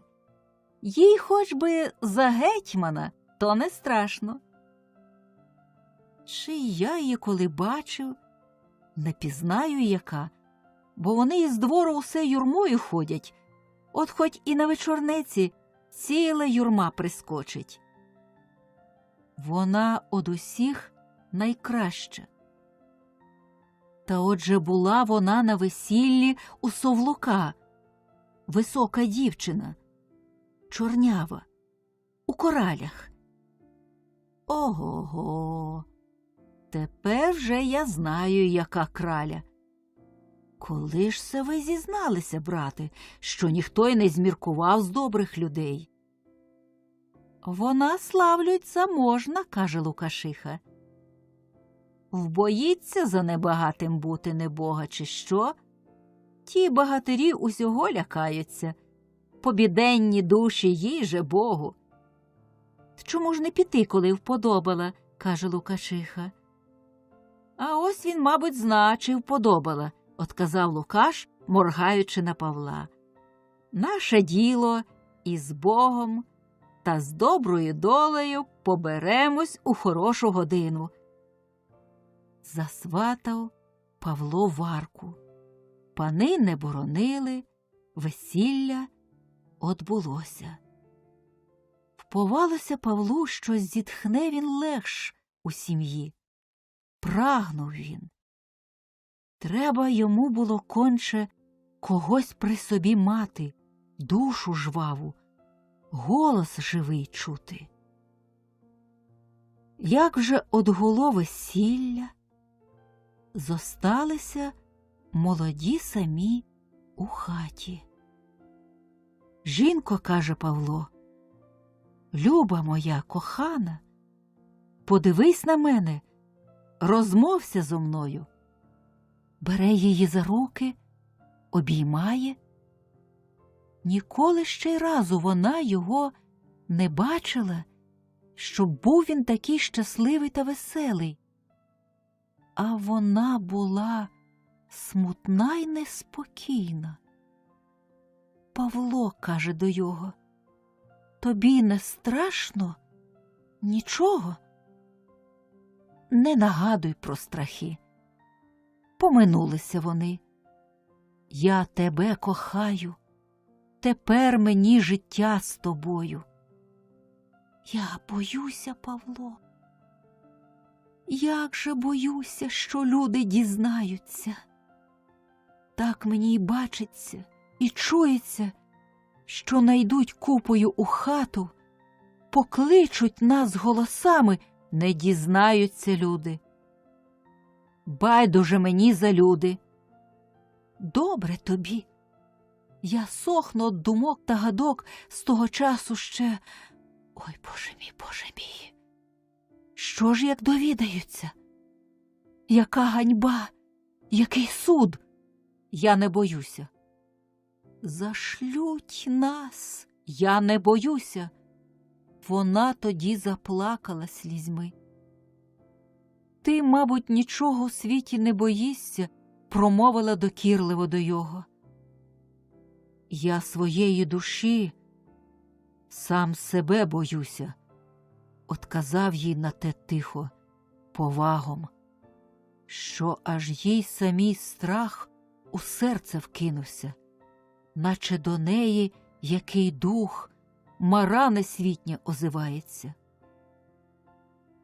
А чого ж ти сам себе боїшся? Поспитала його вся переполошена. Мені усе йде голос, що вже він до віку не озветься, а я його чую. Моя душа холоне. Господи, покрикнула, затрусилася. Вона приходить до тебе? Вона до мене прийде. Ні, не приходить вона. А ти ж голос чув. Годі, годі. Усе вже те оддаліло, проминуло. Забувай, кохай мене. Вона й рада, рада розважитись, радніше забути. Поки із ним прийому, то й нічого. Очі світ бачать, а зостанеться сама, боязко та лихо їй. Вийде між люди, здається, що на неї дивляться усі пильно, що про неї говорять усі, і стоїть вона, наче от людина у чужій одежі багатій, посоромно хапаній, сама бідна й ганібна, що от оступлять її осудливі, немилостиві, правії душі, і нікуди їй вже бігти буде. І поспішалася вона од людей геть додому, до своєї хати. І вдома їй радощів не було й тихого спокою. Часом їй було жадання незмірне покинути дім тої Павла, усе, що доти вона знала і бачила. Куди ж я піду? Де ж я подінуся, думала тоді. Хто мене розважить? Хто і зглянеться на мене? Всюди буде мені ще гірше. Піду додому. Та й ішла додому. Продав Павло свою вбогу хатину. Купила молода жінка хату нову, хорошу, на другім розі села. В їх і город великий, і садок добрий, а поза садком лани буявіють широкополі, степ без краю, зелені та м'які луки понад річкою, темні луги з дібровами, вільно й любо дихнути, вільно й любо глянути. Молоді живуть за стінкою. Ані їх у людей, ані в їх людей не видно. Навесні, що всі тоді й бідні, й багаті, піклуються, роблять, коли їх двора ані гласу, ані гомону. Садок пороста травою високою день ото дня, ні стежечки, ні доріжечки.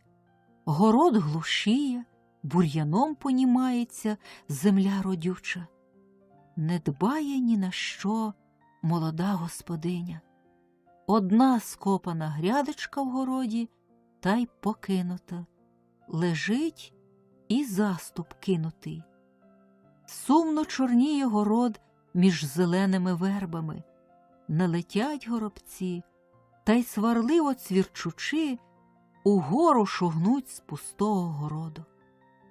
Тільки що соняшники, некохані, непрохані, ростуть собі, уганяють одно перед другим вище та вище, та будяки, колючки стримлять на просторі, та глуха кропива купчиться. Що не йде мимо їх двору господиня, своєму господарству добра, то стане, погляне та й головою похитає, а йдуть і дві, удвох подивляться та посудять. Одмовлялась Варка недугою, ніби все не здужує вона, і, бачивши, як зблідла вона, як змарніла, можна було віри йняти. А віри чогось не йняли їй. Не диво завести чоловіка 10, а весь мир – то трудно. Бува там у громаді якесь знаття потайне, що прочуває непевну правду доразу. Бозна звідки, бозна від кого першого, а візьметься і обійде скрізь. Так і се, не знать, звідки ким пронеслося, що в Павла у хаті недобре. Люди говорять, кожне промовляло, от людей на миру чули, і стали собі сторонитися їх, стали цуратися. Чи помічав Павло, чи ні, не казав того і нічого не казав. Варка побивалася, жалкувалася перед ним. Він тоді умовляв її, як завсіди, і розважав, доводив їй розсудливо усяку річ, заспокоював. А сам сивів він, сивів прикро, і все у думі, як у хмарі, ходив. Чого се ти усе думаєш? Коли вже ти перестанеш того думу? Дорікає його Варка. Він і словом не озветься, а наче от сну прокинеться. Оце покрикне вона в гніву, в досаді і з плачем. Оце життя мені, лихо мені. Ти мою голову занапастив, а тепер словом не хочеш озватися до мене. Не такий ти був, як присягався любити, як морочив мене, поки й світ зав'язав мені білий. Він і стрепенеться от того слова її, і, мов очутіє, заговорить до неї, жалувати стане, кохати тоді. Пани під той час з'їхали у гостину, кудись на чужу сторону, до якихось там своїх родичів. У дворі стало вільніше, і двораки, себе розважаючи, щовечора танці завели та гуляння. Усі молодиці і дівчата були там знайомі варці, все подруги давні з однієї сторони. Вони ще її не цуралися. Стали зазивати її на свої музики. Стала Варка ходити у двір. Там, у дворі, між челяддю, їй наче дихалося легше. Вона прислухалася до жартів веселих, до того гомону, до танців придивлялася. І сама у танець ішла іноді, і забувалося часом їй усе, що душу давило, і сміялася вона з іншими, і мову знаходила. Все на спокій, на спочивок йшло по музиках. Схаменувшися, бігла й вона додому, обмираючи, свою тугу проклинаючи, що, попустивши їй, зітхнутися міцніше, мабуть, вхоплялася за серце. І наздив було усякій душі оглядати, як на усю садибу їх, на усе житов'я пала пустиня, і на ту хату нову, не біляну давно, не прибрату, на той город не скопаний, не обсіяний, той садок не прикоханий, що усього б тут у три щиті на тихе та на любе життя. А чоловік сам занедбав, отцурався всього. Причинені ворота, та й увесь день так стоять, раз откинуться, стоятимуть і ніч навстіж. Коло клуні пашня потрушена, спів сніпка чи збито, чи не збито, а забуто й покинуто. Коли що й робиться, то видно, що не для свого спожиття, не для себе, а так, по звичаю, аби робити. Раннім ранком виходить з того двору чоловік на роботу панщину. Іде він, поспішається, виходить за ним і молодиця. Між люди він наче не бачить нікого і не чує, і сам не озивається. Вона ж у тривозі сумній. Вона стереже ухом кожнісіньке словечко, перехоплює оком усякий погляд, сама на лиці міняючись. От вже вечір. Додому повертаються у двізі, мовчущі, як земля, не забувши смутку, забувши речі. Увійшли у свою хату, вона боржій до вбирання, краще переодягається, він тихо десь сяде. Вона убралась, біжить з господи собі у розщебені двері, і він вийде, дивиться навкруги, не бачачи нічого, не зна сам, пощо війшов з хати, не зна, чого вийшов. Чи посяде на призьбі і знов задумався. Чорні його брови, а голова вже, як сніг біла, мужнє й поважне обличчя, обличчя моці й сили, а щось таке полягло на обличчю тому, що походить він, бодай, не на дитину хирну. Це як вода сильна, що колись кручі береги виривала, роблячи, а се вже у землю увійшла, усхла, без розливу і без плюскоти вже точиться, ледве ще видная, та вже не чутна. І сидить він собі так на призьбі, часу не мірячи, коли сидить годину, коли ніч ніцьку. і не щується, не охаменеться сам, обудить його, якщо перепурхне або шелесне, чи який гомін отдалеки, чи голос. Увійде до хати, іначе забув, чого уступив. Дивиться і знов сідає де, і почина знов думати та думати. А Варка у дворі щовечора, той вже двір за втіху їй став єдину, там її порада, там її odpoczywок увесь. Чи добре, чи недобре все було, вона того не питалася. Вона й разу об тім не подумала, не помислила. Що вона там чула, що бачила, усе вона залюбки приймала. Вона собі не жадала ні слова звичайного, ані доброго навіть. Їй тільки у жадобу було людські голоси чути, щоб глушили мислі її лихі, і таке, що за колишніх часів живим би її вразом вразило.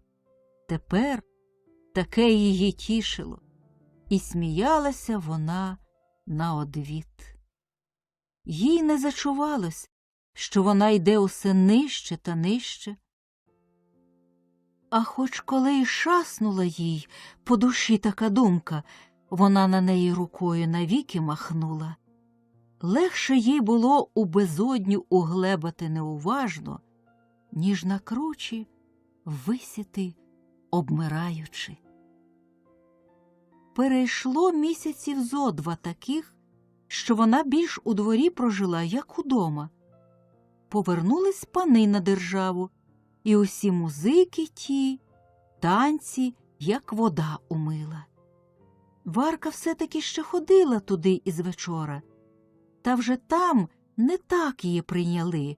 Усі стояли за ділом своїм, хто насторожений своїм клопотом, хто втомлений до осоруги на світ цілий своєї досади.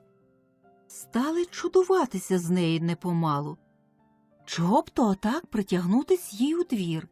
Чого їй такечки занадитись? Чого сидіти отакенькі руки склавши, не мавши ні діла собі, ані розваги? Чого се вона із дому лихом утікає? Що Варці на таке слово одмовляти було? Пішла вона на господу. От проводжали її хто сміхом, хто кивом, суговорою, а хто дивом щирим у дві оці. Важко ж їй було то вечір перший дома, без людей, без гомону людського понивати. Сум тяжкий їй серце аж трощив. Хотіла вона робити була, не взялась, усе постиле, і руки трусяться. Павло сидів собі мовчки, тихо.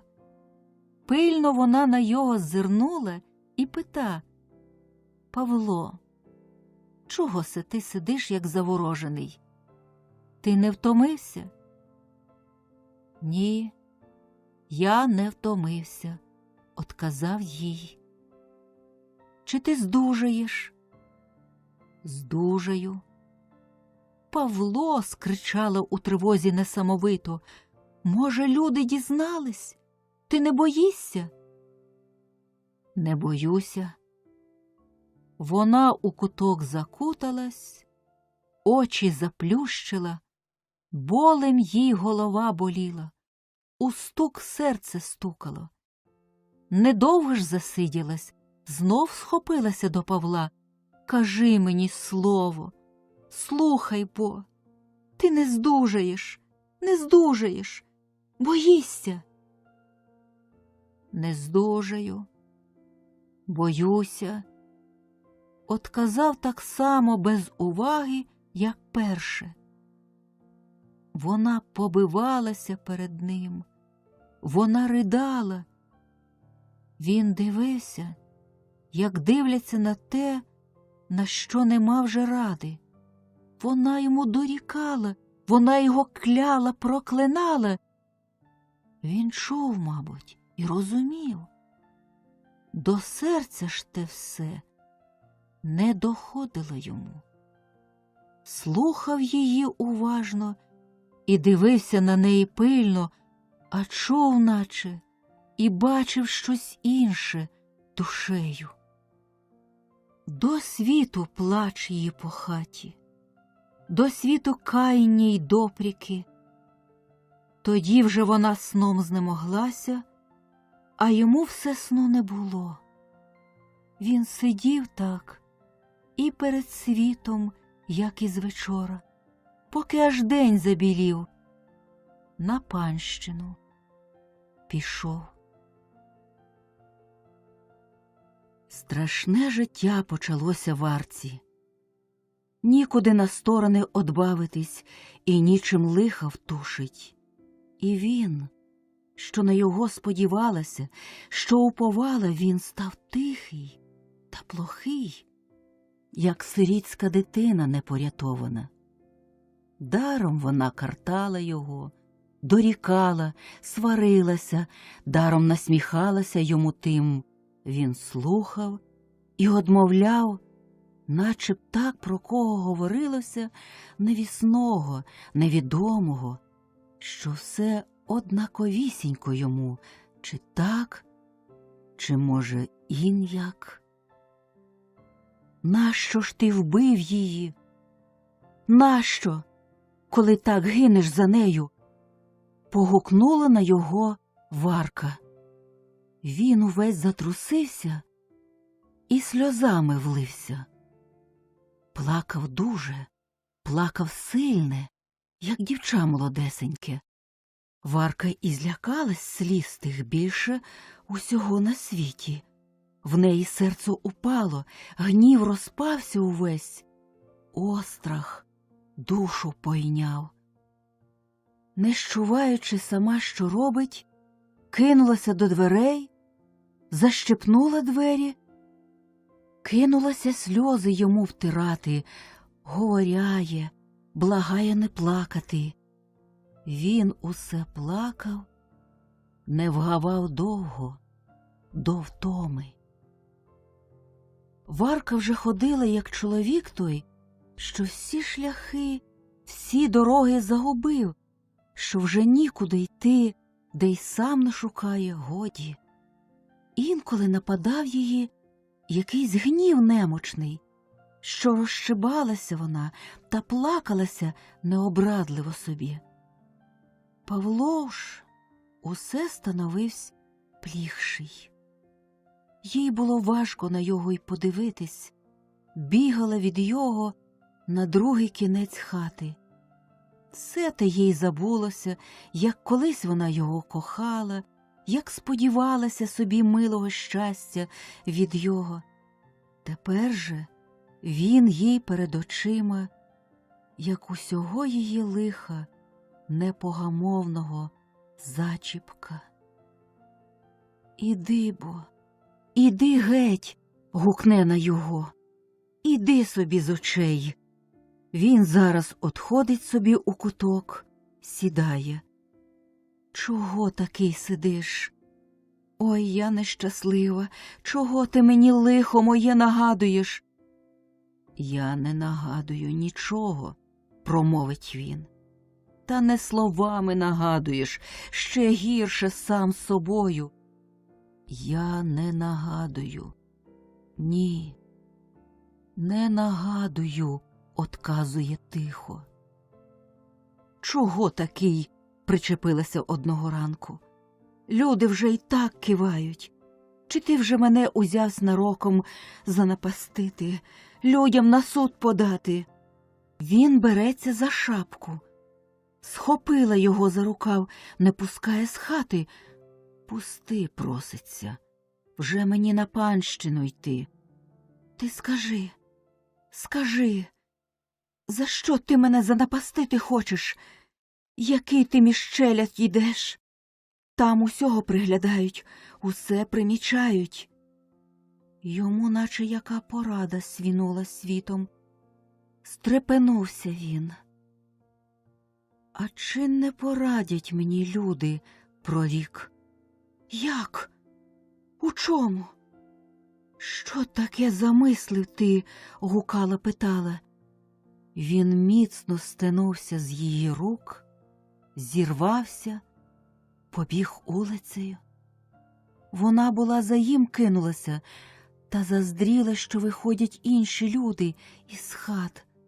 Кинулася знов назад до свого двору, у хату, забилася у куток, як дитина з переляку, і дослухалась ізвідти, як гуде улиця. Що буде? А люди йшли на панщину. Усе більш та більш їх збиралося, збивалось укупі, і чоловіків, і молодиць, парубків і дівчат. Чулися молоді жарти веселі, охання голосне між молодицями і річі поважні в чоловічій купі. Павло надбігає.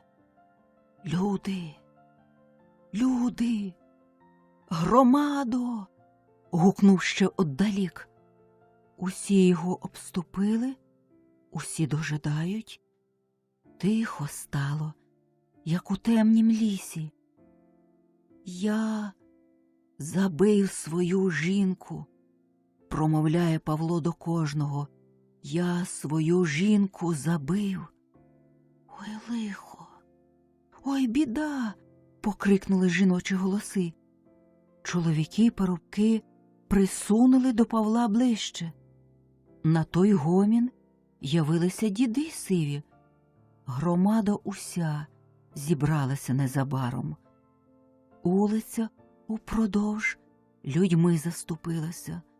Молодиць і дівчат оттиснули далі. Там вони тужили і вжахались, пручались цікаві, що ближче. Їх знов оттискали далі. Громада стала на улиці, на середині. Павло перед нею. Як то було? І по якому? Став Павла питати дід сивий, дивлячись йому в вічі своїм оком соколовим. Непевним голосом став Павло на питання розказувати. Громада слухала. З жіночої купи викрикували раз у раз то до Бога, то до людей. Спершу думали, що згублена Варка, її оплакали. Хоч і невлюбима вона була, так нелюб'я забулася. Лиха доля тільки на той час вважилася. А як учули правди, Господи, який рух, крик та плач ізнявся. А коло самого Павла усе мовчки стояло, не поводячи й бровою. Став він плакати дуже. По його визнаттю, подумавши, стала громада радитись, що робити. Павлу зв'язали руки, послали повідача до двору панського, послали людей до Павлової хати Варку забрать. Знайшли її у хаті, у кутку, стали брати. Вона одбивалася, мов орлиця дика, не хотіла йти, поки сили своєї. Тоді вже посланці взяли її та попід руки привели, наділи на неї залізо. Посадили її в одну хату, Павла у другу. Він усе плакав. Де вже тії у його й сльози бралися? Хто до його заглядав у двері, хто промовляв до його, він до того руки простягав, наче поради прохав. Що питали, на все одмовляв з покорою. Вона ж, очей не піднімаючи, сиділа, слово не одказуючи на питання, сиділа, як кам'яна. А то разом стрепне залізом, залізо забрящить на їй, рвонеться, як навіжена, та й знов обмертвіє, наче замре на смертну годину. Тим часом повідачі управителю розповідали. Не йняв віри управитель. Сам на село пішов, бачив Павла і чув од його сам усе. Казав убійника стерегти, а сам тоді до пана оповідав панові. Клопіт щинився такий, що, Господи, усяко розважували, міркувалися, дивували. Ніхто у той день на панщину і не брався, а тягнулись до двору панського. Що буде? Дворак верхи кудись скочив і повернувся незабаром, а за їм у тропі лікар прибіг. Жив тут недалеко, у пана одного він порічно. Управитель його стрів на рундуці, підвів до покоїв. Через малу годину вийшов знов лікар той з управителем, та й на село пішли. Люди за їми купами вироювалися. Дарма тоді гукав управитель, щоб на панщину йшли. Ніхто не слухав. Усі таки за їми ринули. От привів управитель лікаря до Павла. І став лікар Павла опитувати, літ йому скільки, чи добре йому спиться, чи не находять на його страхи. Мені каже, мені літ 28, сну не маю. А страхи, находять страхи на тебе? На що таке мене питаєте? Промовив йому Павло, плачучи. А люди не потопляться, аж у дверях слухають, дивляться. А що, Мирон Іванович? Говорить тоді голосно управитель. Неповно ума. Не при тямі, отказує йому той. Чуєте ви усі? Гукає управитель на людей. Ропчучий гомін загучав, скрики почулися. Тихо, гукне знову управитель. Слово до громади. Стало тихо. Цей Павло ума рішився. От сам на себе і зводить лихо. Чуєте? Чуємо кривду. Неправда, неправда. Шкода морочити, одгукнули йому. Що? Говорю, не при тямі він. Бо хто такий дурний буде, що сам на себе визнав таке?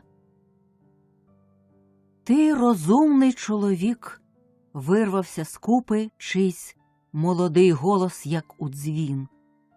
Управитель став дибки, тільки не зміг пізнати того, хто до його озвався, похвалив. Отже, треба його глядіти поки що, а я панові йду обвістити причину. Ходімте, Мирон Іванович.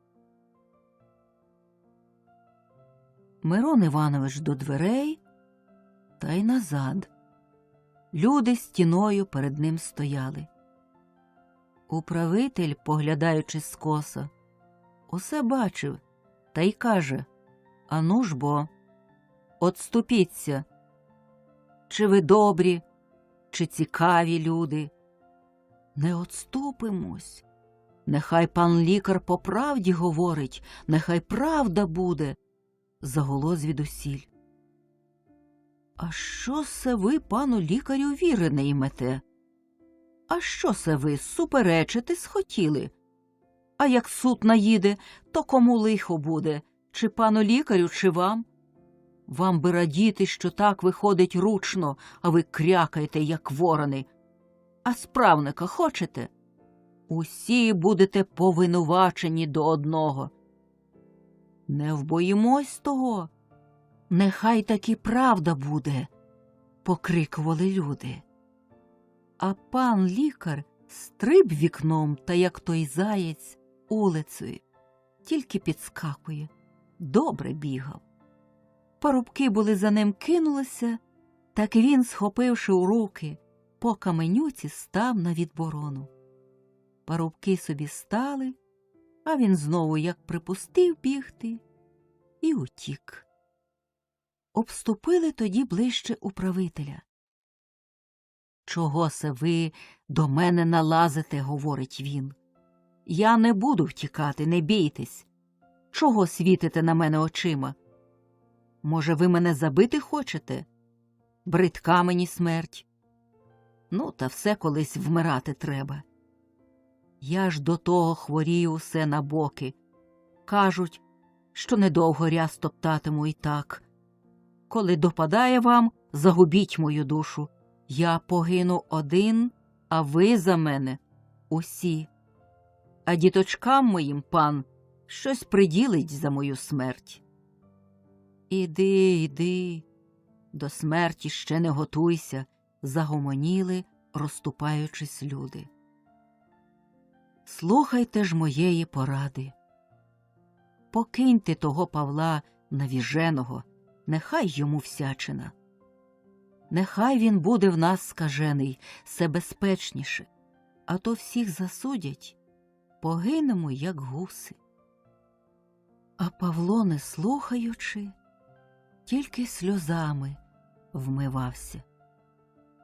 Так і порішили, щоб його божевільним пославити, бо з судом, мовляли, як заведеться, то й правих засудять.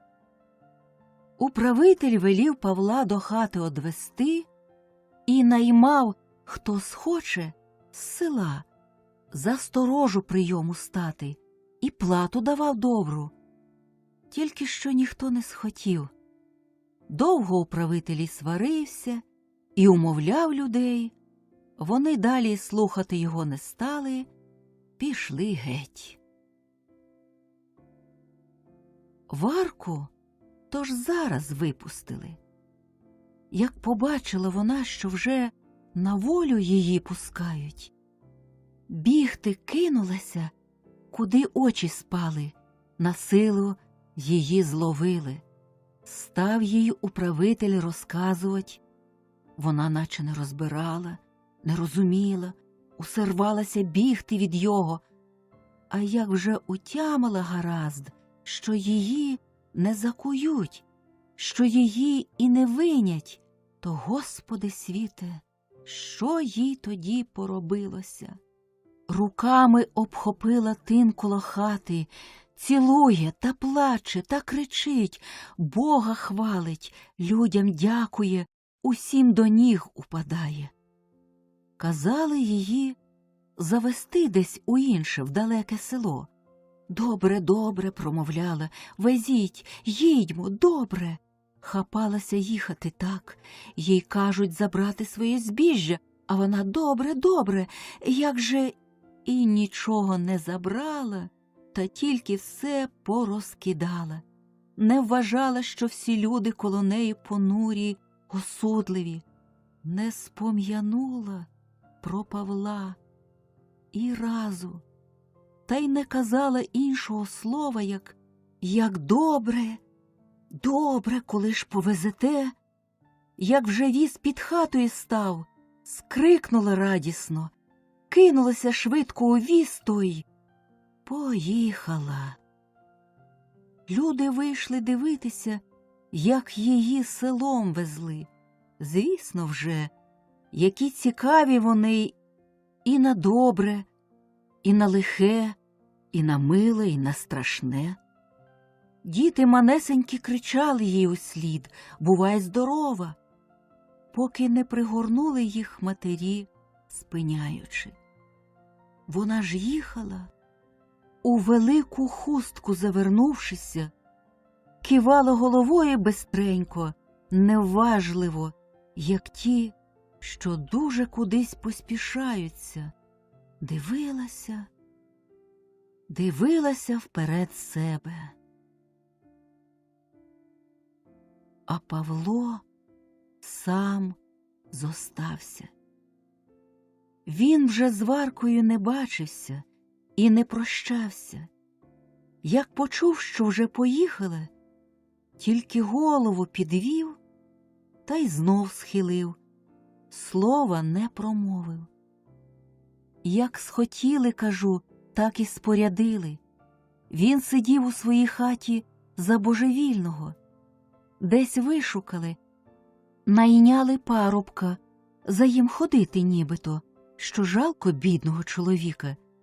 Здається, опасувалися, щоб не заподіяв собі смерті, бо дуже вже він тужив. Так тужив, так тужив, а тихий до всіх, покірний. Парубок недовго прожив при йому, покинув.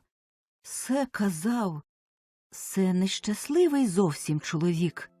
Він мене навіки вже засмутив. Піду, розважуся. І пішов бідувати, добру плату занедбавши. По часі, побачивши, що Павло смирний, дали йому волю ходити куди схоче по селі. Далі управитель його покликав робити в своєму городі. На панщину його не брали. То він став робити знов. Робить зранку до ночі, без odpoczynku, без перестанку робить, сумуючи тяжко. Сам ні до кого не обзивався, немов не смів, а як коли до його хто обізветься, то такий він вдячний, такий радий.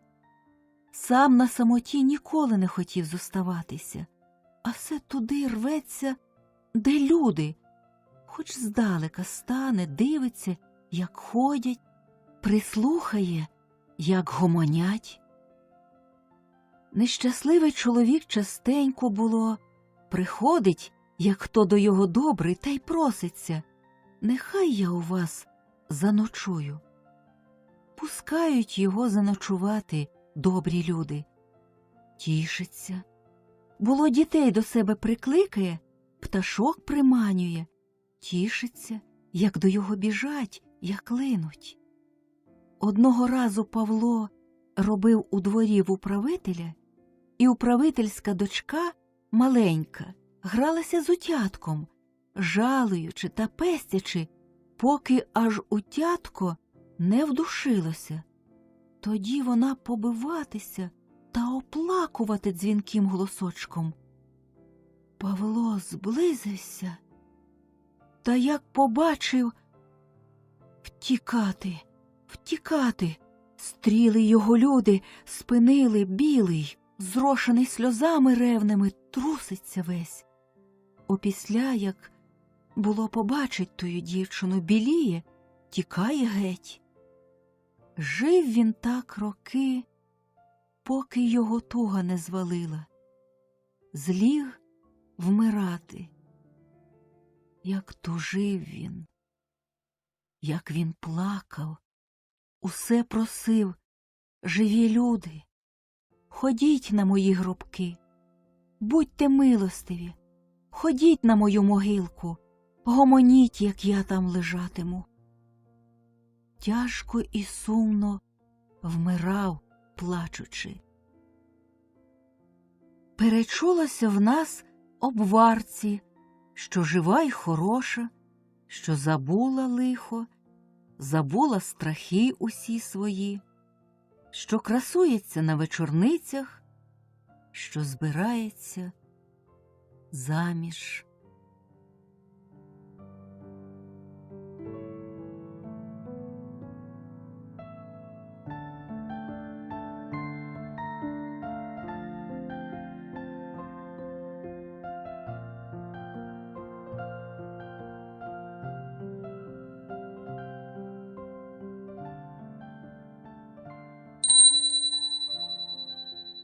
І співав надо мною тихесенько. Як поховали пані матку, Батько не хотів удруге оженитись. Не буде вже над мою першу милу, було, каже. Коли Господь її прийняв, нехай уже діточки господарюють. Батько наш був дуже добрий. Жалував нас обох рівно, і брата, і мене. Жили ми при достатку, всього було доволі. Що було собі задумаю, те й зроблю. Все мені вільно було. Що яке то моє дівування було, розкішне й веселе, то й згадать любо. Нехай мій батенько царствує. Погуляла дівчиною років зо 3, сватають мене. Я все не хочу, а батько не силує. Хоч там які були й багаті, й пишні женихи. Аж ось послав і мені Господь до пари. І до любові. Мій жених був хороший такий, Господи. Чорнявий, ставний. Так то вже я його сподобала. Тільки на думці, що Павло. Якби то хутче побачитись. А він не з нашого села був, геть із чужого. Побачу і веселенька, а не побачу, то такий уже сум мене візьме, такий жаль обійме, що й світ мені не милий. Спізниться він на гулянічко, я й очі виплачу. Може, думаю, в його друга є дівчина? Коли так по Семені другого дня і не сподівалась, і не снилося мені, та й посватався він. Батько поблагословив. Дарма що чужесторонній, та господар був добрий такий, хозяйствував, що й на стороні його всяке знало. Привіз мене чоловік на своє господарство. Боже мій милий, як то ми жили любенько! Та не дав йому Господь довгого віку. Тільки всього 2 роки була я за ним. Такий він був люблячий до мене. В хату то й заглянуть весело, як у віночку. Сидимо, робимо чи так говоримо. Усе собі в купці. Коли тут лихо мені тяжке, рознедужався Павло мій. Кидалась я й до знахарів, і до лікарів, ніхто нічого не врадив. Смерті, кажуть, не отперти. Помер Павло. Приїхав за мною батько, та й до себе взяв. Чоловікову хату продали і худобу всю. Живи в мене, дочко. Чого ти маєш у чужому селі одинока сидіти? Хіба ти сирота? Нехай Бог милує. А брат мій тими часами оженився. Узяв таки з нашого села дівчину, моторна така, чепурна, що й годі, і дитинка в їх була дівчинка, як ясочка, свіжа й повна, як гурочок. Не поплакала я ще й півроку за своїм Павлом, а тут і батька ми поховали. Кажуть люди, як одна біда йде, то й другу за собою веде, то не дурний, кажуть. До якого часу ми добре жили, далі зубожів мій брат, то хліб не вродив, то худоба вигинула, а 5 діток Бог дав, 2 дівчини і 3 хлопці. Журиться так брат аж в'яне, невістка смутная ходить, і дітки навіть посуміли. Таке вже настало, що й хліба ні за що купити. Сестро, каже брат, коли твоя ласка, позич мені грошей. Як буду жив, зароблю, отдам, а вмру, то Бог тобі отдасть. Я й позичила йому ті гроші, що за хату і за худобу взяла. Та ніби в нас і в хаті повеселішало, і брат заговорить, і братова всміхнеться, і дітвора бубонить, регочеться. Я радію, слава Господові, що і в нас, як і в людей, благодатно. Купив мій брат худобу, став потроху розживатися. Ми з братом щиро любилися зроду змалку. Щоб посваритись або скривдити одне одного, крий Боже. Вже як там не погодимося на чому, то подаруємось. І небожата мене дуже жалували, аж за мене було змагаються між собою: «Се моя тітка», а той собі тягне: «Моя».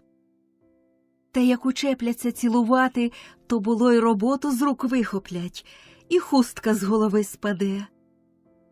Тільки братова багацько гордувала. Вже ж я й годила, як малій дитині, та ні, не вгодила.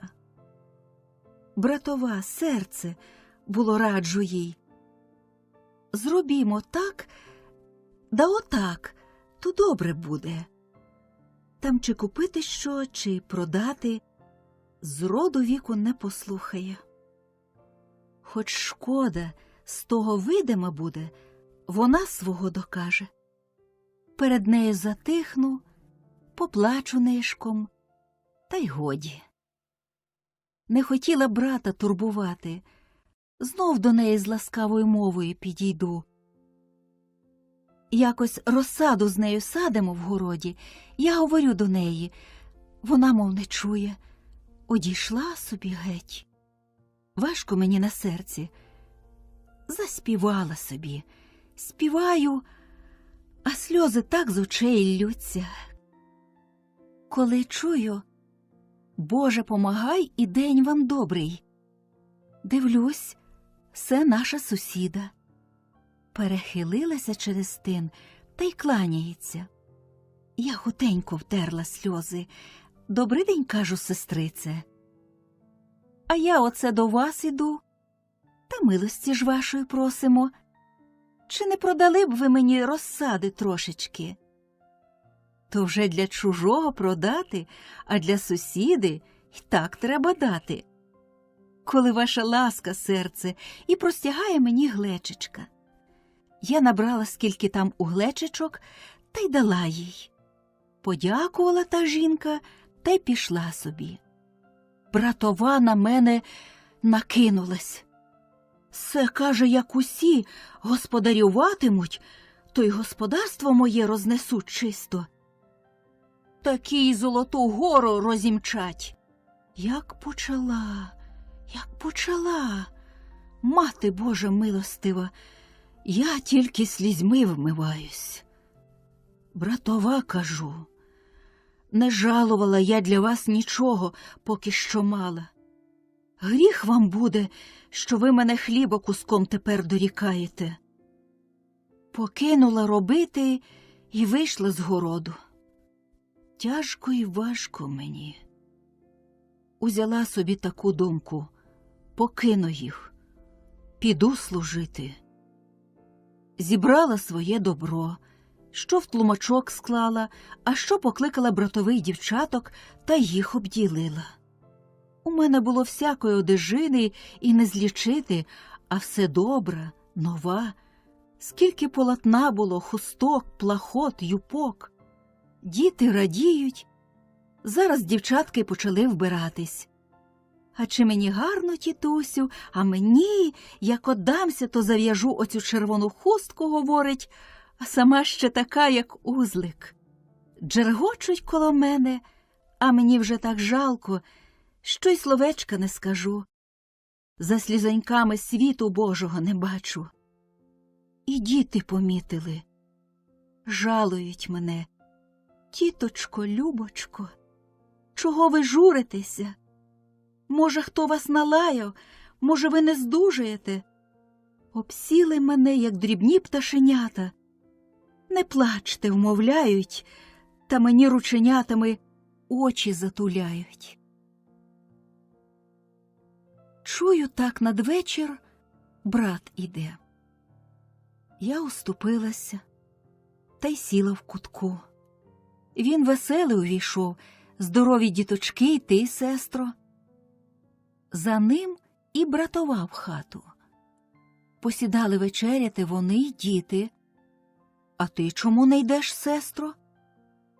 «Спасибі, братіку, не хочу». Він подивився на мене пильно і жінці вічі. Похитав головою. О, жінко, каже, це вже бачу твої примхи. Не обіжай, сестри, гріх тобі буде. Оце мені лиха година та нещаслива. Хіба ж я в тебе наймичка, що мені не вільно й слова сказати? Ганю я твою сестру, чи що?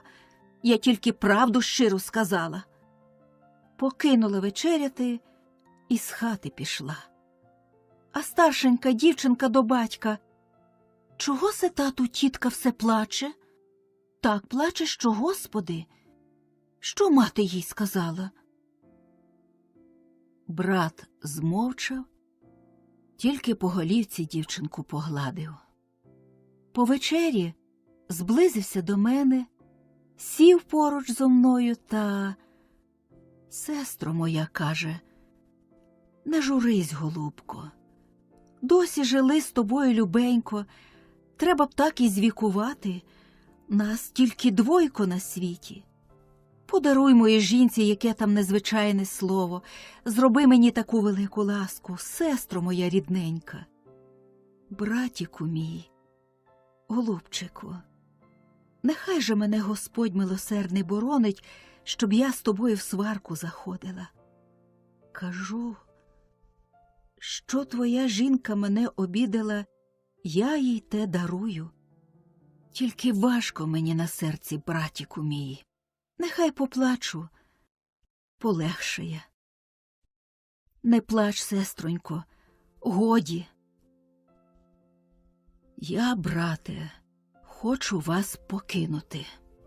Він так і стрепенувся. А де ж ти будеш?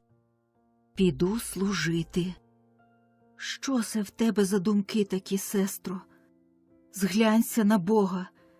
Почав мене вговорювати та вмовляти, жінку привів, і вона просить, не кидай нас. Почули діти: Боже, як кинуться до мене, те й вплач. Тіточка наша любенька, хоче нас кидати, не кидай, ми тобі будемо годити, ми тебе шануватимем. Що проти кого? Що проти кого, а проти дітей я й не зговорю. Пригорнула малих до серця, та тільки плачу. А брат думає, що то вже я роздумалась, дякує. Спасибі, сестро, що ти моїх діток жалуєш. Та вони без тебе посиротіли б, як без рідної матері. А я таки маю думку іти в службу. Полягали спати. Я й очей не звела.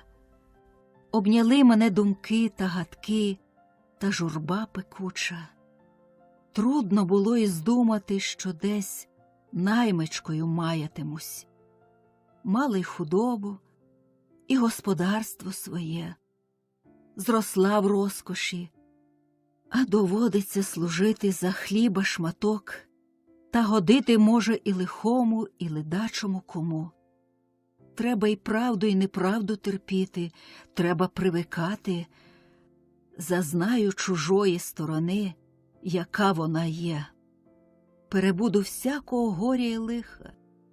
Ніхто мене не жалуватиме, ніхто не сяде, не зажуриться коло мене, ані словця любого та щирого не промовить. Звісно, чужі люди, хоч і добрі, та не знатимуть, яка я, а я знов їх не знатиму. Ранісінько піднялась. Усі сплять, і ще й на зорю не займається, і мла. Востаннє глянула на діток, на брата, і братової жалко стало. Взяла свій тлумочок та тихенько й вийшла з хати. Іду, і не оглядаюсь. От і велика могила, що геть за околицею зеленіє. Зійшла на могилу, та й глянула тоді на своє село, а сонечко саме сходить. Село, як на долоні, так мені в очах і замихтіли білі хати, колодязниця мріння, розквітлі садки й городи. Побачила батьківське подвір'я і ту вербу кучеряву, гіллясту, що малою ще дівчинкою під нею гралась. Стою і з місця не зворухнуся.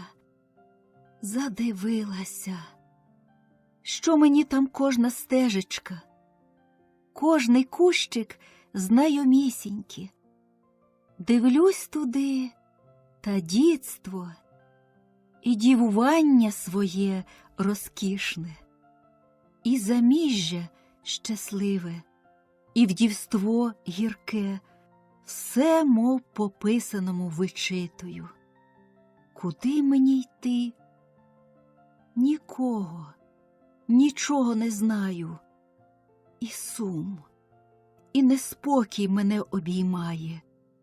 Чула колись іще от батька покійника, що в Дем'янівці живуть якісь родичі наші. Матусина небога була отдана туди за коваля ляща. Піду собі до їх, думаю. Все мені буде охітніше служити, де мій рід ведеться. Іду шляхом, боюсь так, що мати Божа. Раденька вже, як хто навстріч мені береться. А шлях не спить, то той стрінеться, то інший, то возом їде, то йде. Вже скільки сіл минуло, і козачих, і панських.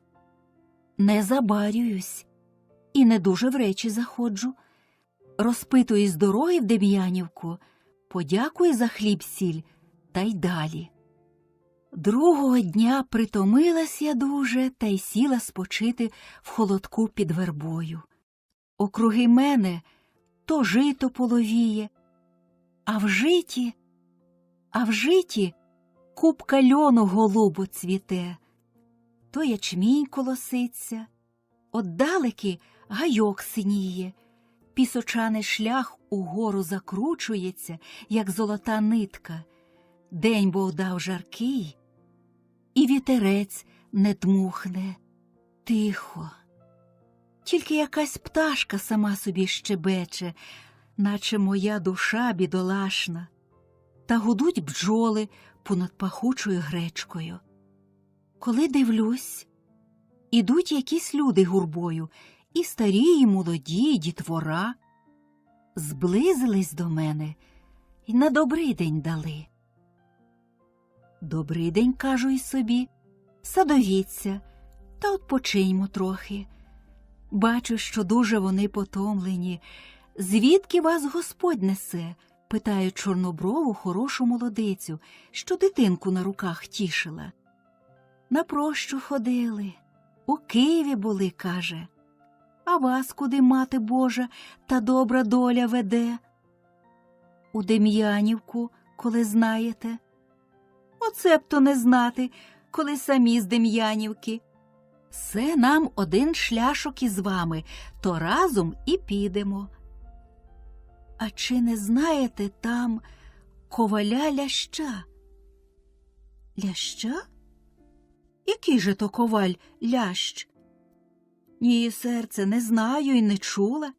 Є в нас лящі, так то не ковалі, а так собі хлібороби, як і ми.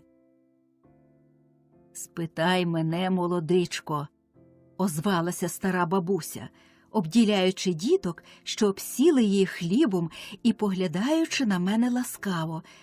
Я зазнала ще того коваля ляща, і жінку його знала. Нехай над обома земля пером. Добрячі були люди, покійнички. А давно ж вони померли, бабусю? Давненько, моє серце. Вже років із 19 буде. На одному тижні померли, як щиро любилися, так одно без одного й не жило. Перше він переставився, а за їм і вона. Вкупі поруч І поховали їх.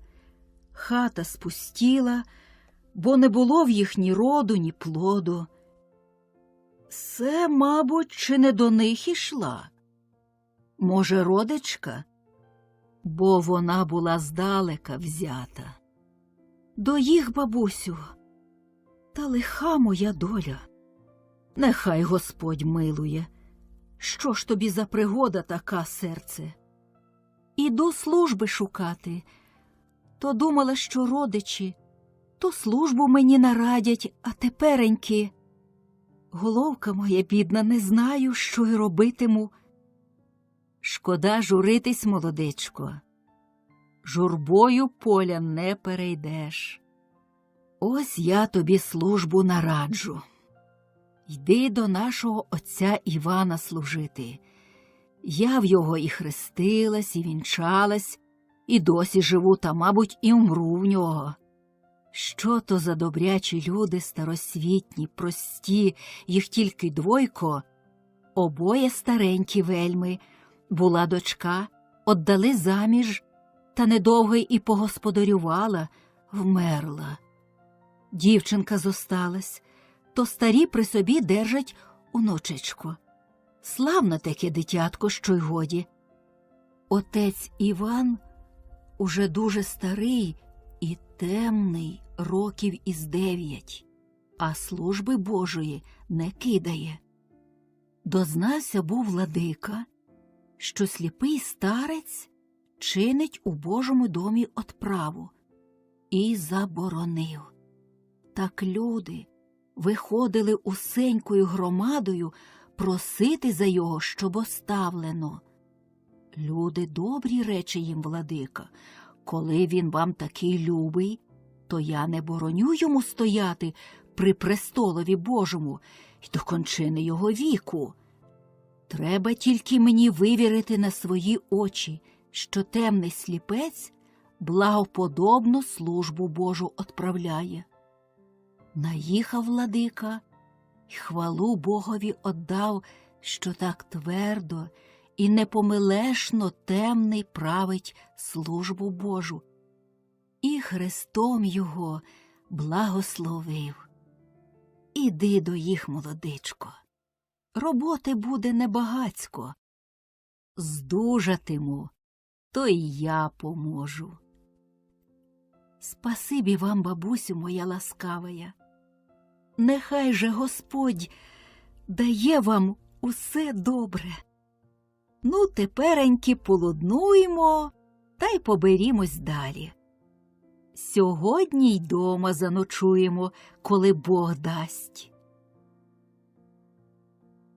Дем'янівка та в долинці, мов у зеленому гніздечку лежить. Село велике й багате, 2 церкви, одна мурована, висока, друга дерев'яна й давня, сильна, аж у землю вросла і похилилась. Отець Іван жив за мурованою недалечко, мав собі домочок і садок, і город, невеличке та хороше хазяйствечко. Надвечір увійшли ми в село і розбрелись прочани улицями. Кожне до своєї господи поспішає, а я за старою бабусею йду. Так мені чогось сумно, боязно, аж моє серце мре. Як перше було, коли йду куди, то весело й залюбки, а тут і очей не смію підняти. Увійшла, та й стою сама не при собі. Чую, що стара за мене отповіщає: «Увійди та отпочинь, дитино», промовив хтось тихо і поважно. Звела очі, аж против мене на липовій лавці старий дід. Очі йому незрячі, а така в тих очах тиша та добрість, що я ніколи й не бачила. Борода біла нижче пояса кучерявиться. Сидить він у тіньку, тільки вечірній промінь сонячний, наче червоним золотом його обсипає. Як почула я такі слова ласкаві, аж за серце мене вхопило. Сльози ринули мені з очей, а він простяг руку та й поблагословив мене. Бачу, і вона увійшла, старесенька, малесенька, ледве од землі видно, а ще чуйненька, говірка. «Оставайся в нас із Богом, молодичко», – каже. «Ти молоденька, то й хату нашу розвеселиш, і внучечку мою втішиш. Біжи лишень сюди, Марусечко, до нас, ходи, не соромся». Така вже в нас соромляжа, мов засватана. Взяла за ручку невеличку дівчинку, гарненьку, чорнявеньку, що все за дверей блискотіла оченятами, та й увела в хату. «Пожалуй же, Марусенько, молодицю, вклонися й пошануй». От воно й вклонилось, і привітало мене чепурненько, а я думаю собі, як то теперенькі небожата мої кохані, чи згадують мене? Осталась. Живу в їх місяць, живу й другий. Добре мені те, що годі. Так мене жалують, як свою дитину. Ото було впораюсь у хаті. Пообідаємо, та й посідаємо усі в садку під черешнею. Пан отець тихенько собі сидить та думає, або молитви шепче, а то псальми співає. Так хороше, Господи! Старенька й пані матка гомонять то те, то інше. Я коло їх тулюсь та слухаю. І внучечка качається по садку білим клубочком, і до нас прискочить, і знов у гущавині зеленій зникне. Тихенько й любенько день мене, що так, здається б, і вік свій звікував. Отже, все мені туга невсипуща. Вони й розважають, і розговорюють, не сумуй, кажуть, то гріх великий. То дитина плаче, бо нічого не розуміє, а доросла, то повинна собі раду дати. Нехай помислить, що може трапиться й добре ще в світі. А здоров'я втратиш, яке вже буде життя? Годі, серце, послухай нас, старих. От поглянь, який Господь вечір дав. А сонечко заходить, річка тече, як щире золото, між зеленими берегами.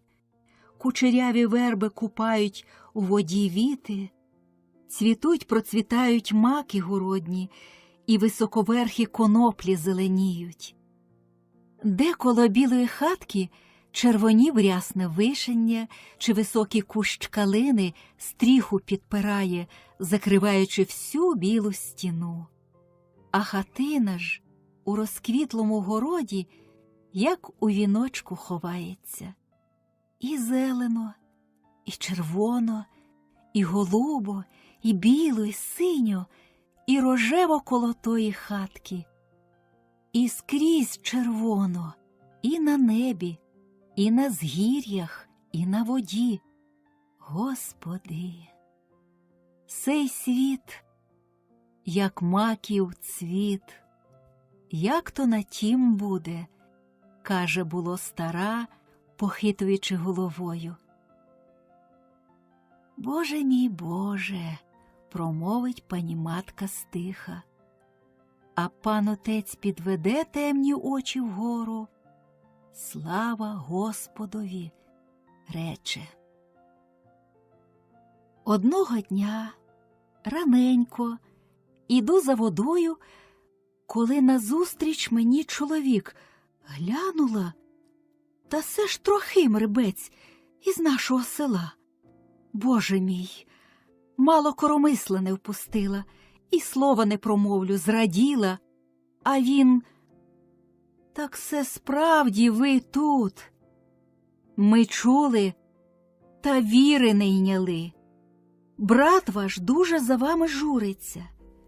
Ідеш у Дем'янівку, а я, бачте, за колесами. Може, сестру побачиш, каже мені.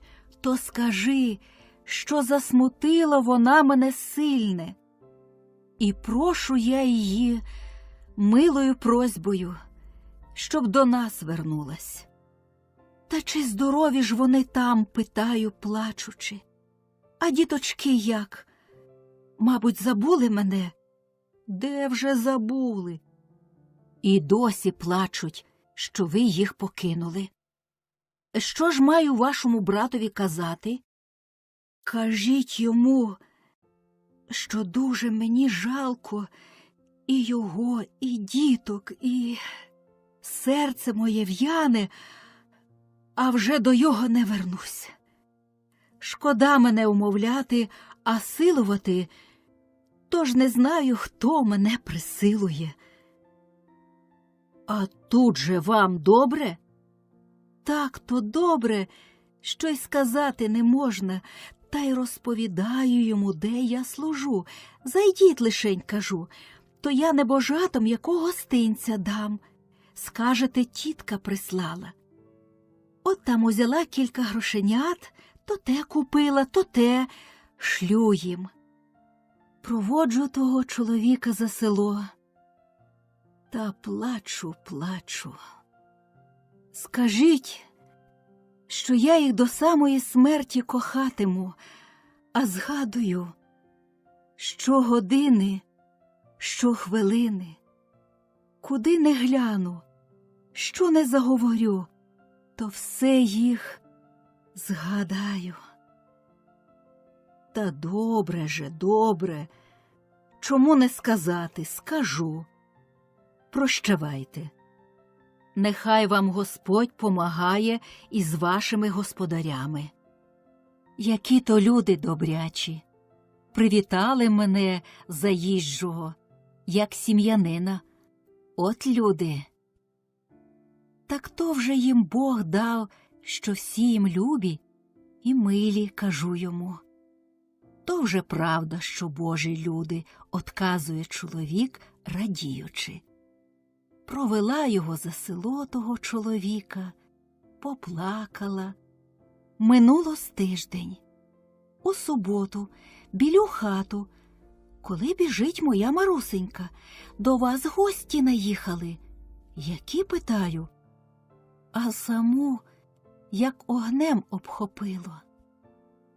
Та там якийсь чоловік, такий чорнявий, високий, і молодиця гарна, і діточки з ними питаються вас.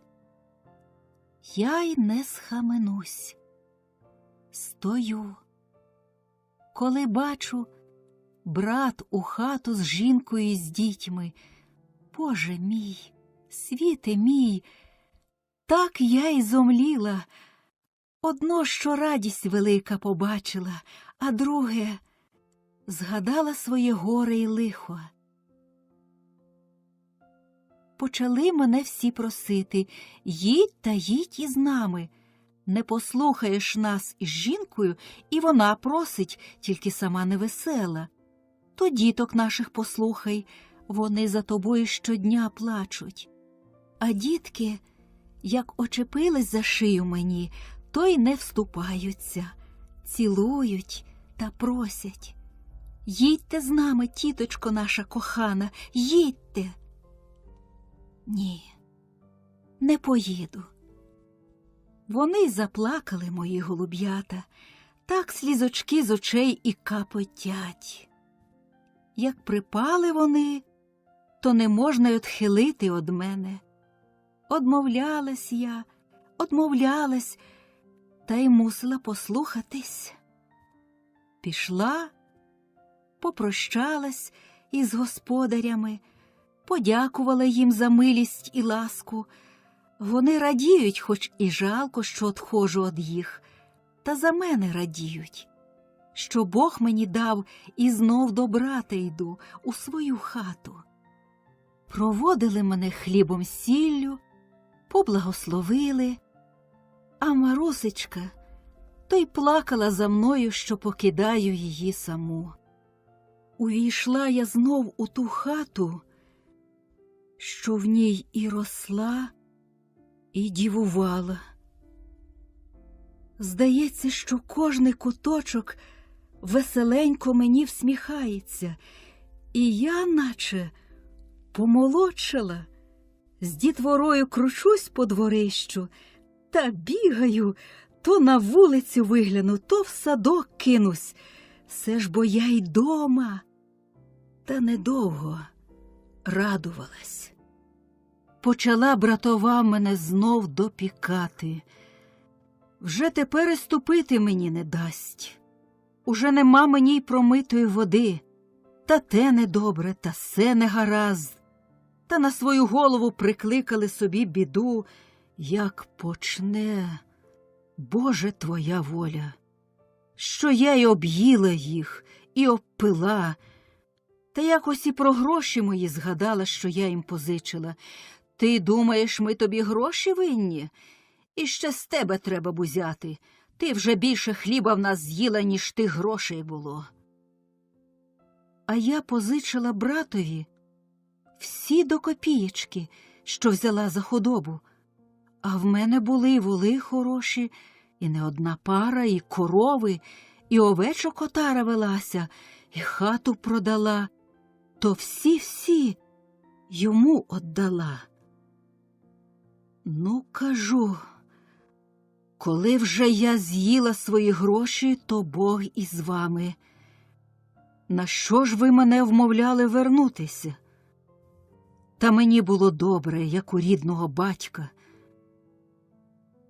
Вона затихла, бачить, що вже дуже мене скривдила, та, мабуть, побоялася, щоб брат не сварився.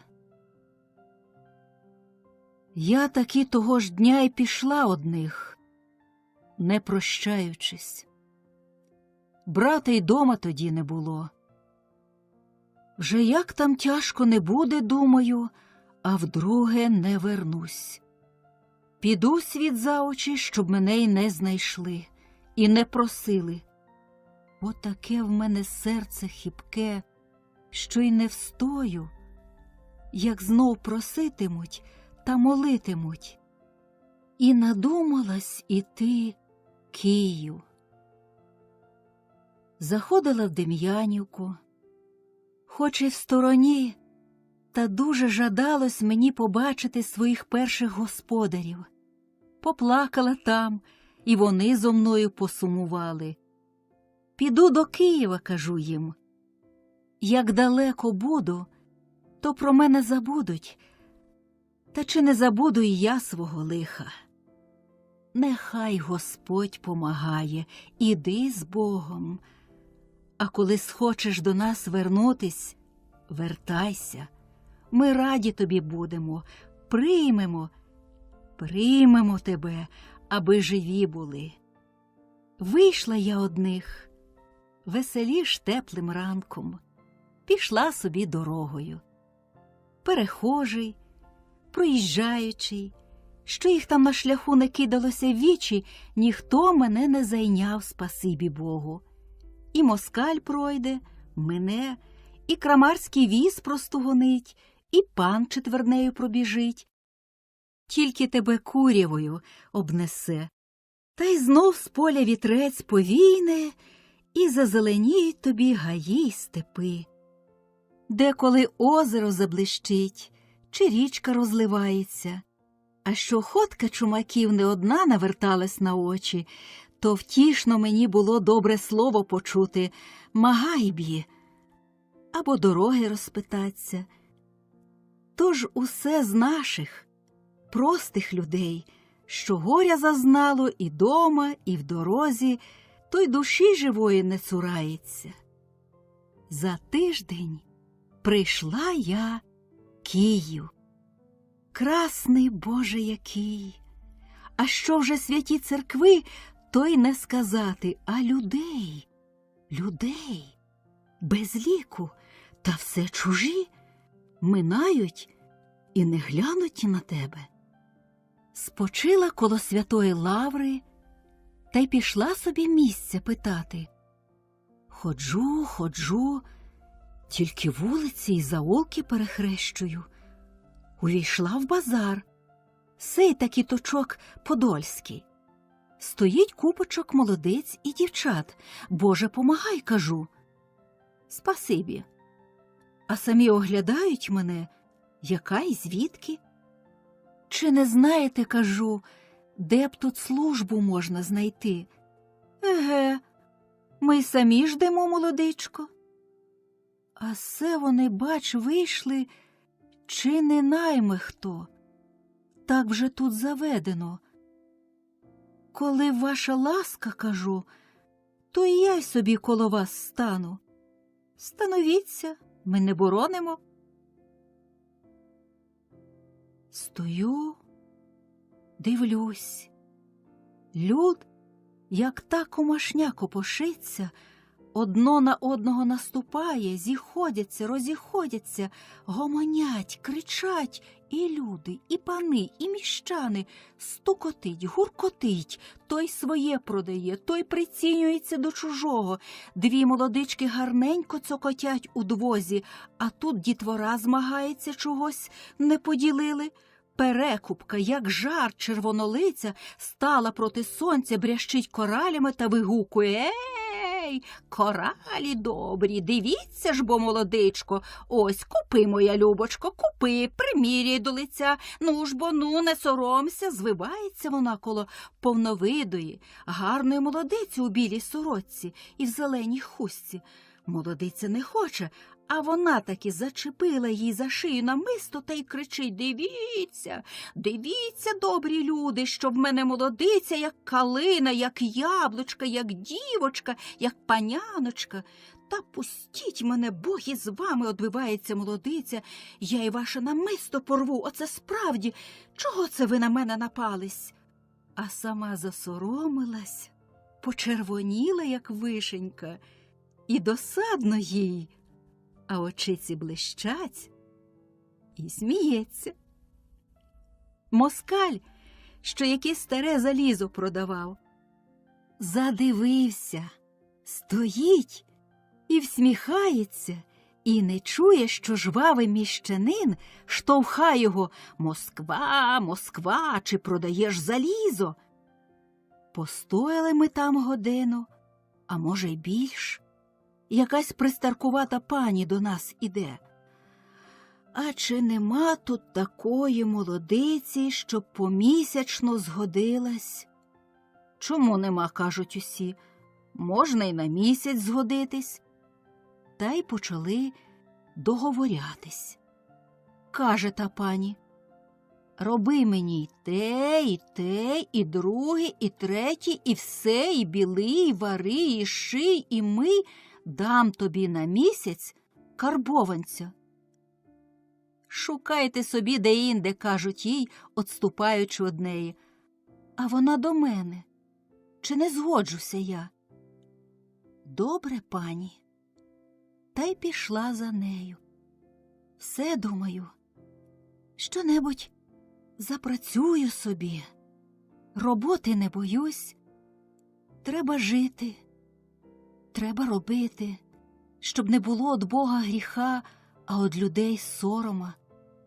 Нема ніде хліба лежачого.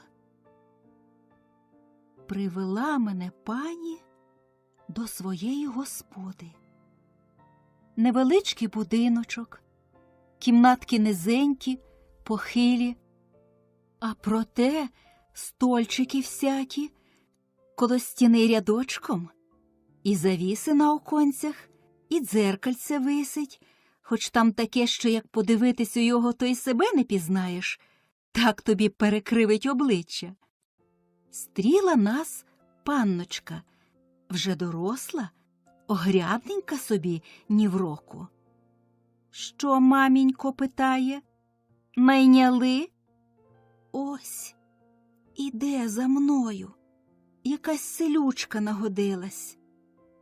Оце, мамо, що зробите, то все не до ладу. На що вам селючка здалась?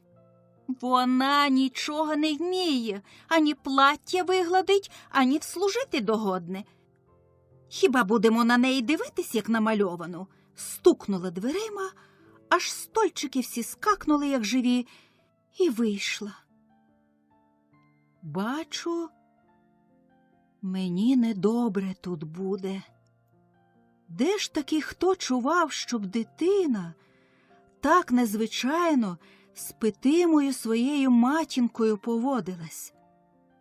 А стара і слова дочці не промовила. Вари, каже, обідати, молодице. Розказала мені всі там порядки і навчила, що і як, та й покинула мене саму в хаті. На обід прийшов і чоловік її з крамниць, такий високий, чорнявий, у синій чимерці, очі йому веселі, бистрі, поклонився мені та й каже: «Гляди ж, молодичко, шануйся, то будемо сватами й братами». Спасибі йому, розважив мене трохи тим словом добрим. Тяжко робила я. Боже, як тяжко! Цілісінький день у роботі. Одно ще не скінчу, вже друге мене дожидає. Стара й сама годинки не посидить дурно, а дочка була вже така вигадчиця, що нехай Господь боронить. Сходить сонечко, вона вередує, і зайде, вередує. І те недобре, і те не до ладу, і не так говориш, і не так ходиш. Та коли б же на мене одну, а то й на свою рідну матір гримає. Чому, каже, в нас не так, як в іваненковських панів? Що в їх усе по-панськи любе й миле, а в нас усе по-мужицькому. Я, каже, так жити не можу. Та й сяде плакати. Мати вговорює, аж падає коло неї: «Не плач, дочко, не плач, Бог дасть, і в нас по-панськи буде».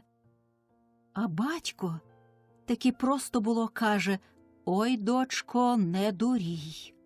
Що се ти химеруєш? Якісь панські розкоші все вертяться в тебе на думці? Гляди, щоб з тебе добрі люди не сміялись». Вона розгнівається і вибіжить. А що, каже, було до жінки?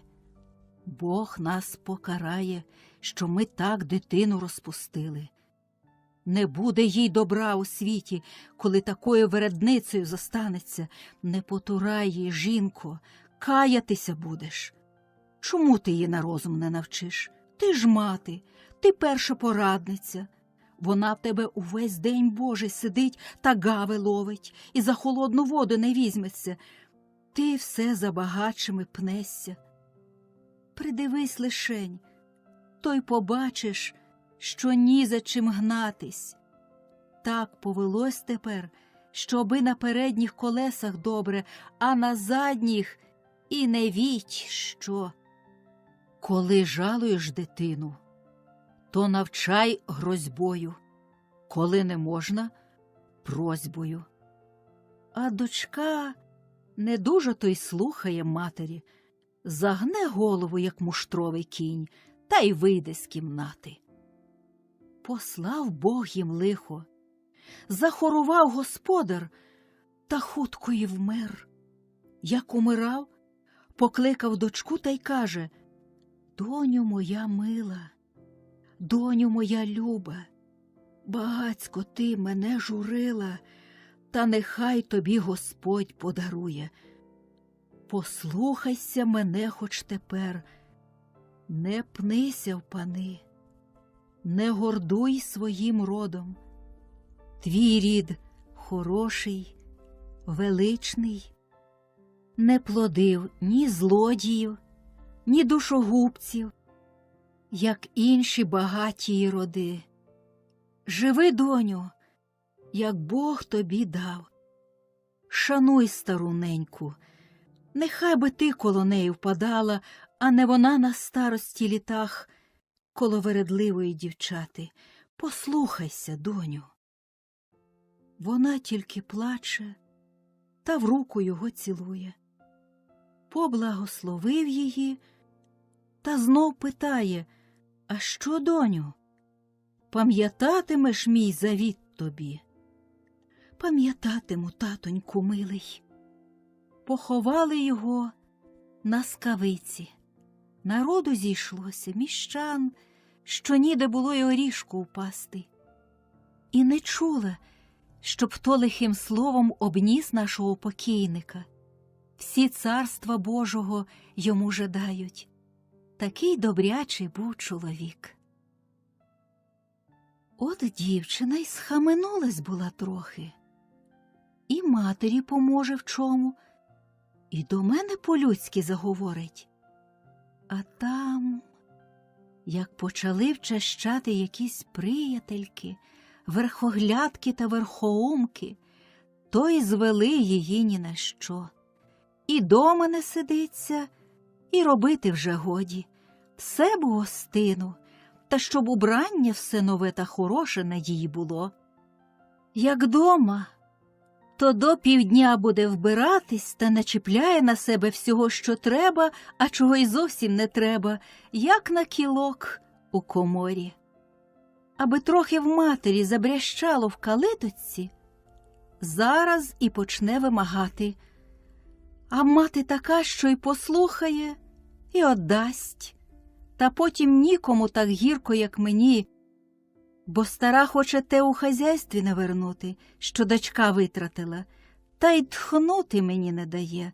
Роби та й роби, та й роби. Дав Бог весну.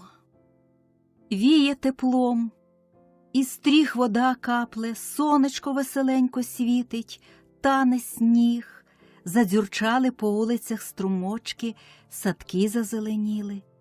Стали на прощу люди сходитись. Звідки вже не тягнуться у той Київ щовесни? Прийшли із нашого села. Якось у базарі вгледіли мене і пізнали.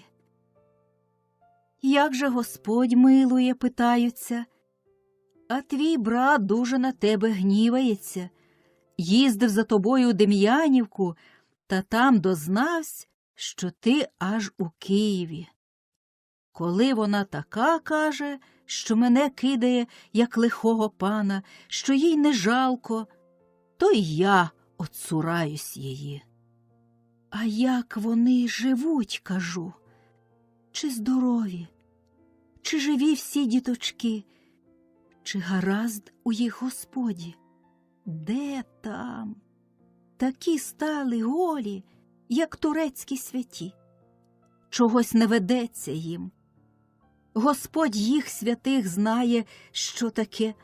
Може, то ваші сльози їм одливаються. Зубожіли так, що часом і хліба позичають. Земляки мої любі, кажу їм, якби то мені вас іще побачити, чи не зайдете до мене?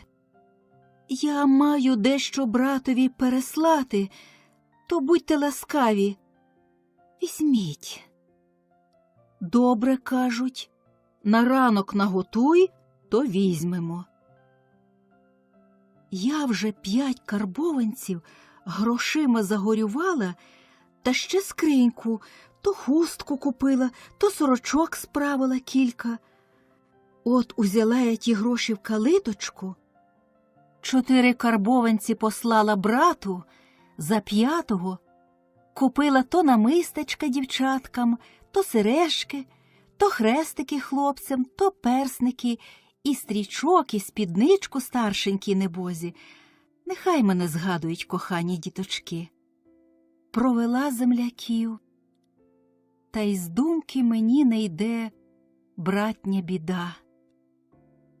Боже мій милий, може, й справді сей йому мої сльози одливаються?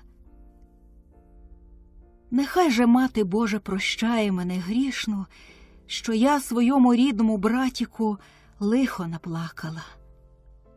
Та й плакати мені не гоже, є й нещасливіші од мене, й убогі, і недужі, та живуть, а я здужаю, дякувать Господові, і зароблю собі і хліба шматок, і сорочку. Це мене й Господь не помилує, коли впаде хоч слізка з моїх очей за себе самую. Коли вже плакати, то за брата, що в його і жінка, і дітки дрібненькі. Надумалась я, та ніби мені й працювати веселіше стало. Як уже не гордувала, як не орудувала мною панночка, а я перетерплю.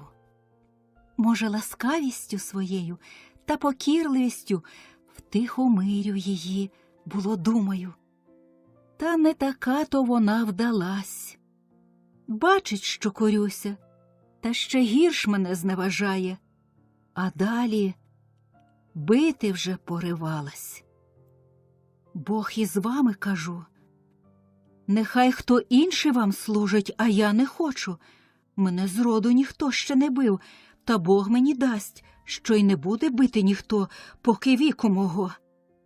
А ми тобі грошей не дамо, добудь місяця. Не дослуживши, не смієш кидати.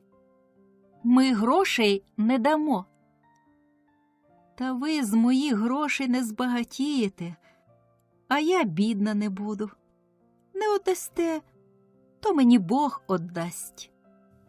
Стара почала вмовляти: останься та й останься, бо жалувала мене.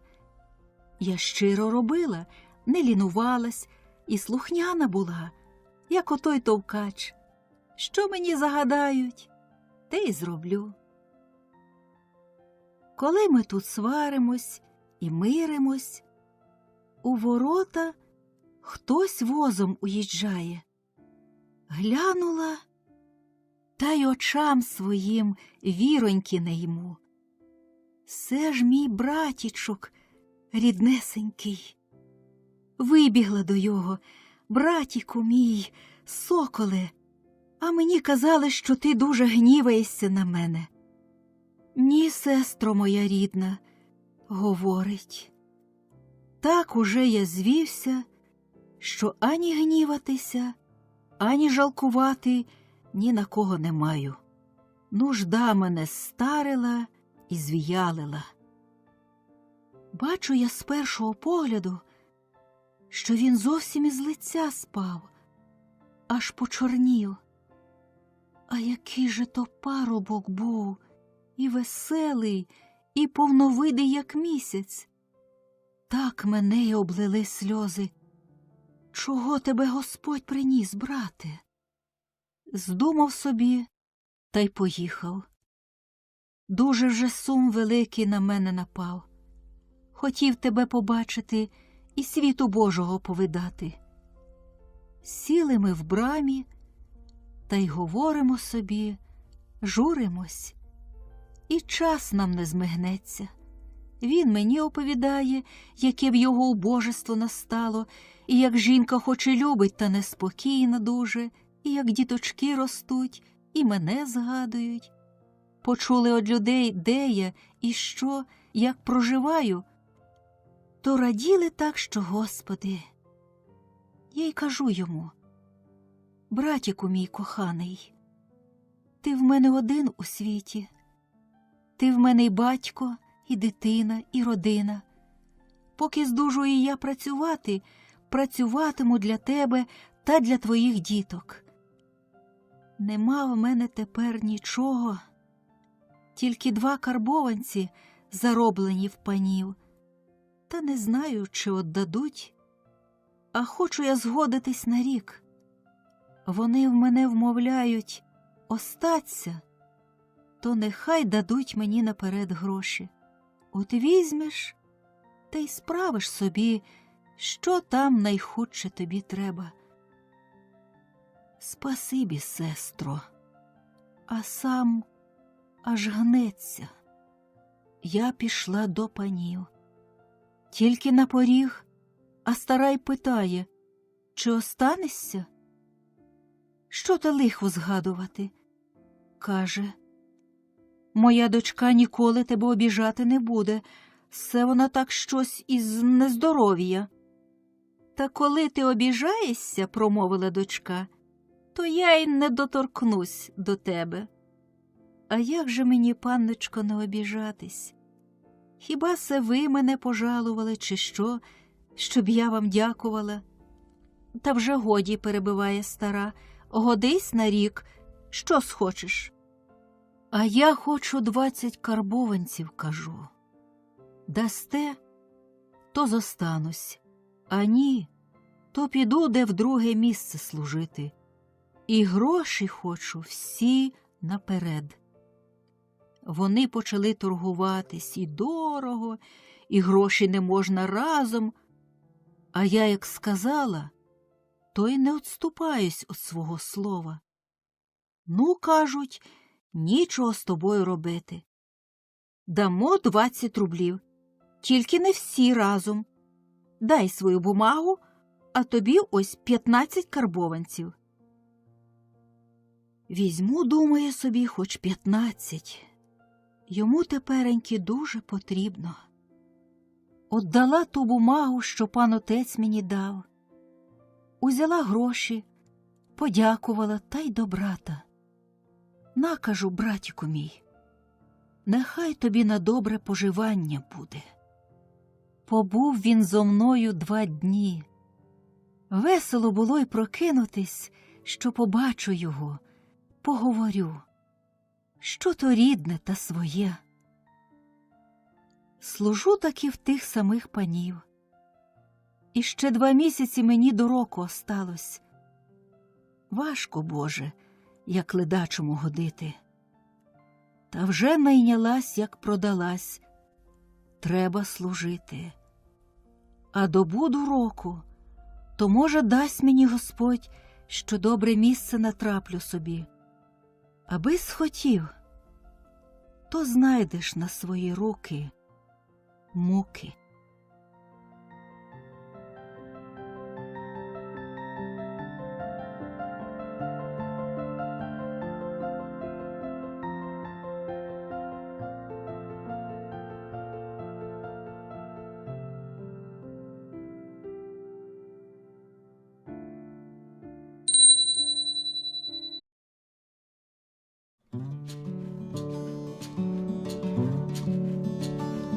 Підтримайте наш канал на канапі. Підпишіться. Чортова пригода присвячується Тарасу Григоровичу Шевченку. Доводите ви мені, що про чорта тільки прославка, а ніхто того чорта зроду не бачив. Не рочіться, заждіть трохи, бо я його бачив. Еге ж, бачив на власні очі, оце як вас бачу. Не ймете віри? Може, думаєте, поязичився Свирид Костомаха?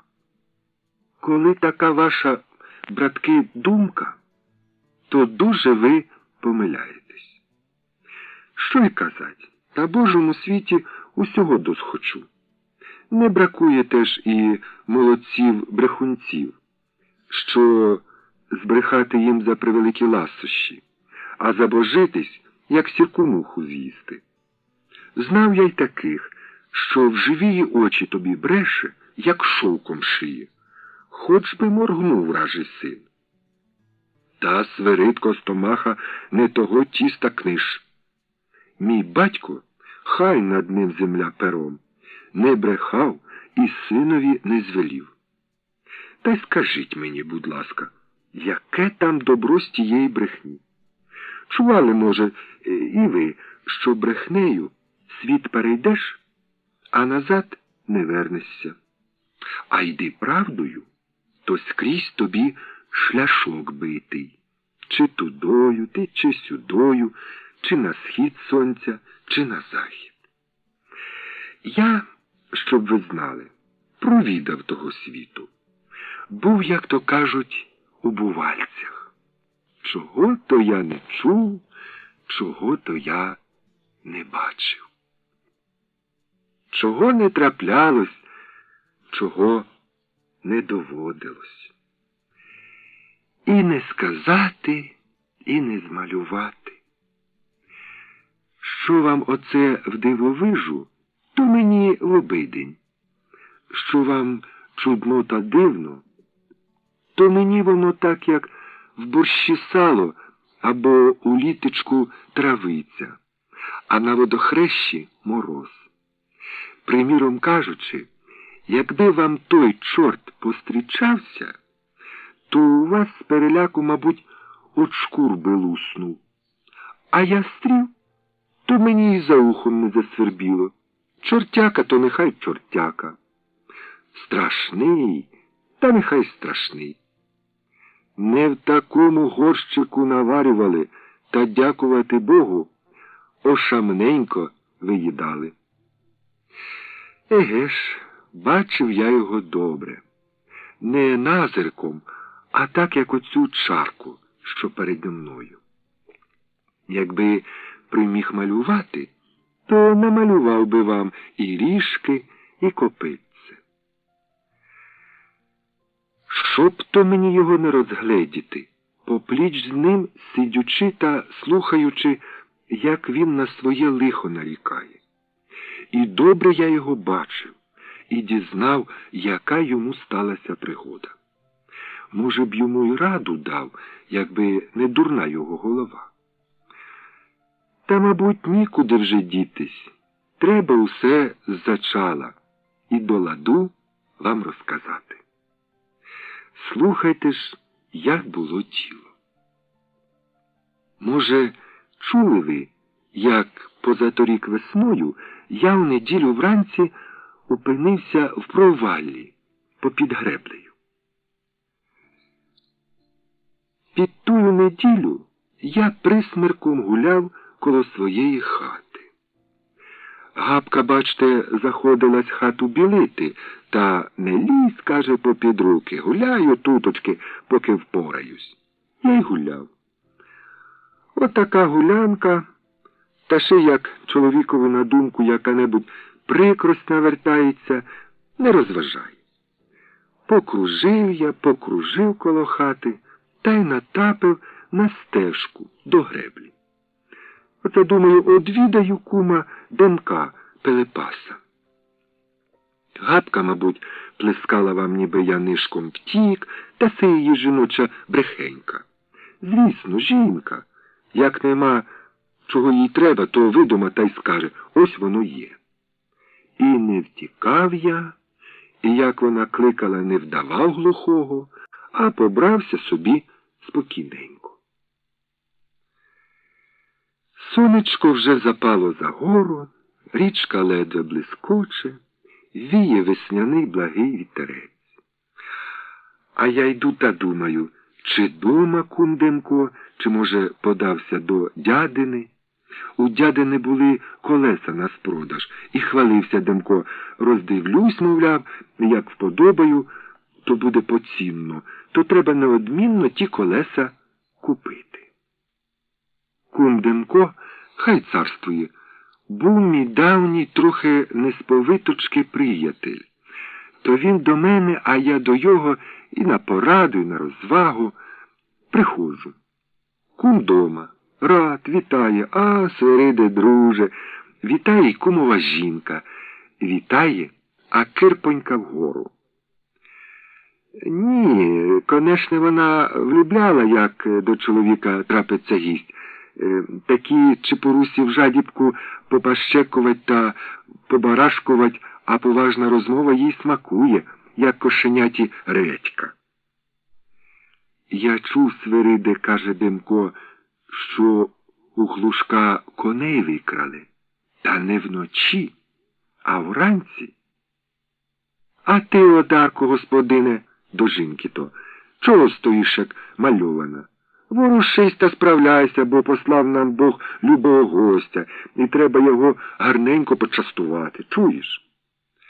Та чую ж, чую, одвертає. Зараз заходилась упоряджати стола, застилає скатеркою, становить чарочки.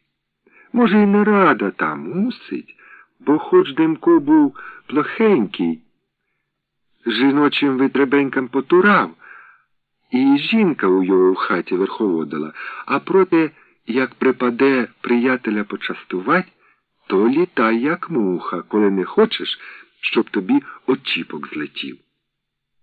А Демко знов до мене. Чи ж не диво? Ще по світанню той бідолаха Глушко бачив, стояли коні. А зійшло сонечко. Де там він їх бачив, як з вечора до самого ранку під коморою безпритомний лежав, озвалася Демчиха. Не пив би горілки, не проворонив би коней. Оце жіночий розум, сміється Демко. Начебто у тверезих коней не крадено. Хіба у тверезих шкоди не бува? Еге, аби здорова на плечах голова. Хто його й зна, в кого більш шкоди лучається, чи у п'яних, чи у тверезих? Ні, куме, кажу, що правда, то правда. Горілка до добра не доведе. А сам же ж поглядаю на Демчиху. А вже ж не доведе, згоджується Демко. Треба, бач, міру знати. Еге ж, міру, почала начебто кепкуючи Демчиха. Та не доказала, бо Демко вже достав царагрядку. Така була в його не з малих пляшечка, жбанком.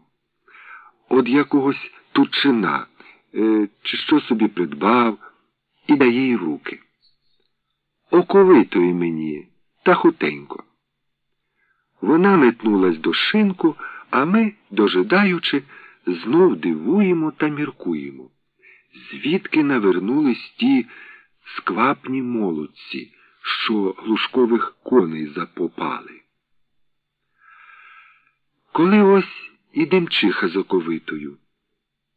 Ой, жінко, стріча Демко, тебе б по смерть посилати, то б нажився чоловік. А мені здається, що госпося наче на крилах обернулась, кажу. Не те, що всміхнулась і не поглянула на мене. А Демко бере пляшку і частує мене. Вип'ємо, куме, по повній, бо наш вік недовгий. Я, бачте, не дуже ласий на горілку.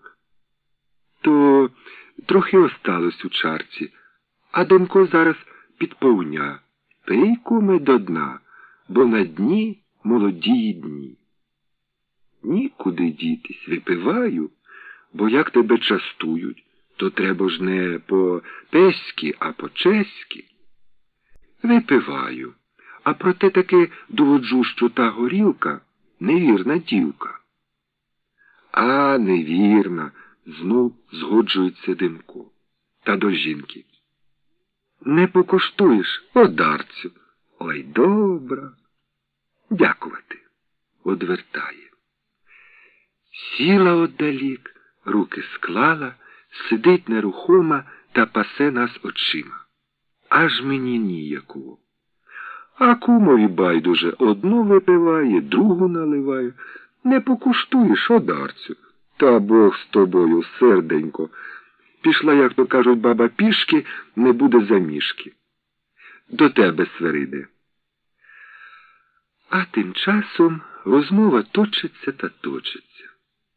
Обміркували Глушкову шкоду, згадали, як торік у ярмарку баба скочила на чужий віз та за буг утікала. Запопали її аж на тім боці, на березі.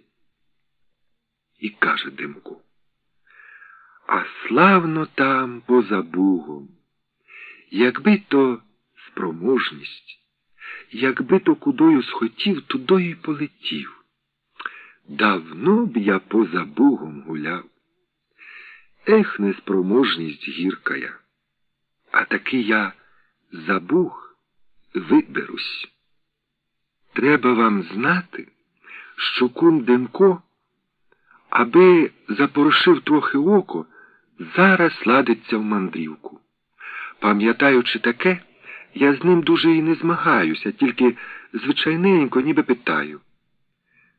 Чи ти бридиш, куме?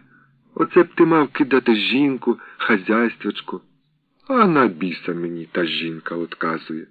На біса мені оте хазяйствочко. Одна морока. Тут Демчиху, мабуть, допекло дощивця, бо аж засичала. А вже ж, на біса жінка. Як він розумний, то й сам потягне за Буг, а як ще забере з собою кума Сверида, то буде така пара, що й поза Буг не стидко. Все так на мене закида гадючку, а я, наче мені не втямки. Що мені той Буг, править Демко? Хіба в Бога один Буг? З-за Буга я й далі, кудою схочу, туди й потягну. Еге, Свериде. Тягніть, тягніть на здоров'я, глузує Демчиха. Аби Гапка не потягнула когось на розправу. Знов гадючку на мене закида, а я знов ніби мені не втямки. А Демко вже заходжується аж у Палестини. Чув я, каже, за ті Палестини. Отеж до тих Палестинів і посуну. І що йому міцнішу голову уступає, то він далі посува. Вже й поза ті Палестини хвалиться, втопчу стежку, а за Палестинів. Може, й під лаву поруч з кумом Сверидом, перехоплює Демчиха. А Сверид таки тебе не зачепить, Гаспидова дочко, думаю. Іначе не чув, озиваюсь до Демка.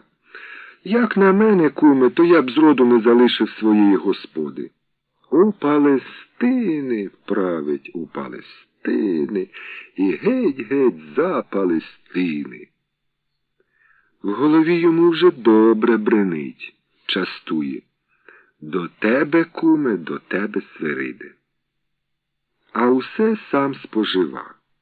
А далі, що було остатнє у пляшці, вижлуктав без чарки, нахильцем.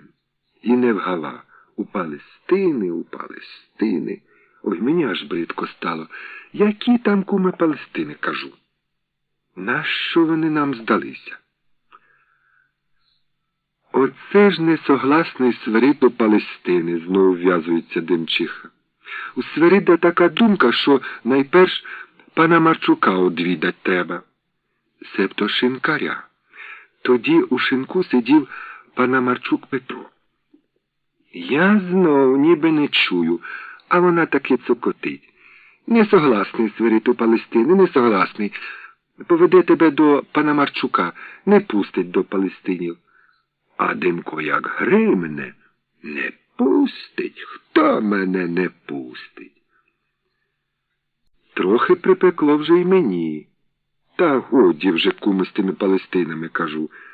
Чи ж припада добрим хазяїнам по світі блукати?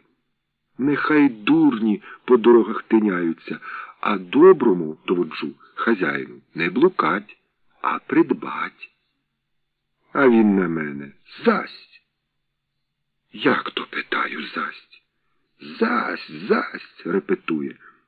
Не дам у кашу тобі дмухать. Таке, кажу. А, мабуть, таке, сміється Демчиха. Зуби блискотять, з очей аж іскра скаче. Рада Іродова дочка откинула двері, держить на стежі та промовля. Ой, Свериде, не боріться та додому поспішайтесь. Чи забули, що Гапка у ярмарку новий собі макогін купила, та такий, як з заліза, а коцюба в її справна, ой, не боріться. А Демко таки не вгава. Зась, зась, не дам собі у кашу дмухать. Хоче знятись з лави, та не сила, наче прикипів. А Демчиха аж танцює. Беріться додому, Свериде, беріться додому. Ой, беріться, бо макогіну гапки срібний, а коцюба золота. Горобець маленький, а сердечко має. І не те, що горобець, і святий часом скривиться. Ох, надозозлила мені катова дунзулиха. А пожди, кажу, дам я тобі макогона й коцюби, та впрос до неї. А вона скок до дверей та з хати, а я за нею. Та якось трохи зачепився на порозі, бо до ката було там у неї усячини понаставлено. А вона у мене попід рукою дзигзнув у хату, та на дзигу шторх мене в плечі, та хатні двері за собою на защіпку. Я й не схаменувся, як випхався. Постояв, полапав трохи двері в їх славні й дубові, та й повернув на греблю. Хай тобі риба й озеро. Іду та гадаю, на що то Господь милосердний натворив оцю жіноту? На що вона здалася? Тільки спокушає доброго чоловіка та світ йому зав'язує. Ось і гребля. А зоряно так, що, здається, зорями у вічі сипле. Коли зирк, він сидить саме де вирва, та такий невеселий, наче всі шляхи загубив, у воду дивиться. А що, кажу, бісику, що це такеньке зажурився? Зітхає важенько. Питаю, гірко, бісику. І отказує. Та й посувається трохи, ніби навздогад сідай коло мене. А що, думаю, сяду я, посиджу, бо таки добре спізнився, дома гапка дожидає, виглядала, а далі, може, вже й сидить на лавці, очі втопила в землю і кипить. Тихенько потягну я двері, га? Що це так раненько вертаєшся, господарю? Чому ще хоч трохи не погуляв? Та як візьметься з мене воду варить, та варитиме. Пізно прийду, не помилує, а раніше прийду, не помилує. То нехай вже прийду пізно. Сів я коло його. Посиділи. Він усе дивиться у воду, а я дивлюсь на його. І такий він сіромаха смутненький. Скорчився, зморщився, аж ріжки ніби прив'яли. У такій скрусі, що мені жалко стало його. А до того, що я цікавий, що то його бісика такеньке сильне зажурило. І знов питаю. Гірко, бісику. А він знов. А хіба ви вчора народились, кажу, не знаєте, що на світі більш смутку, як радості? Не з вас воно началось, не вами воно і скінчиться. А ви таки не вдавайтесь у тугу, киньте лихом об землю. Журба сорочки не дає. Не все ж і хмариться, та сонечко заступа, колись і виясниться. Не виясниться, каже. Чому так? Нема, доводжу, непереходячого на Божому світі. Нема повсічасного, навічного. Або перейде, або привикнеш. От славлють, що як обсвідчуться, то живуть і в самому пеклі, хоч у кип'ячій смолі невелика придоба.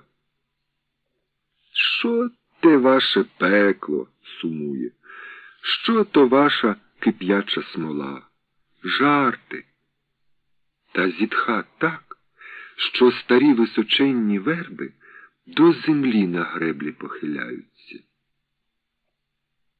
Як підкладати угілля, кажу, та піджарювати, то може воно й жартушки, а як у смолі кипіти, то вже не іграшка.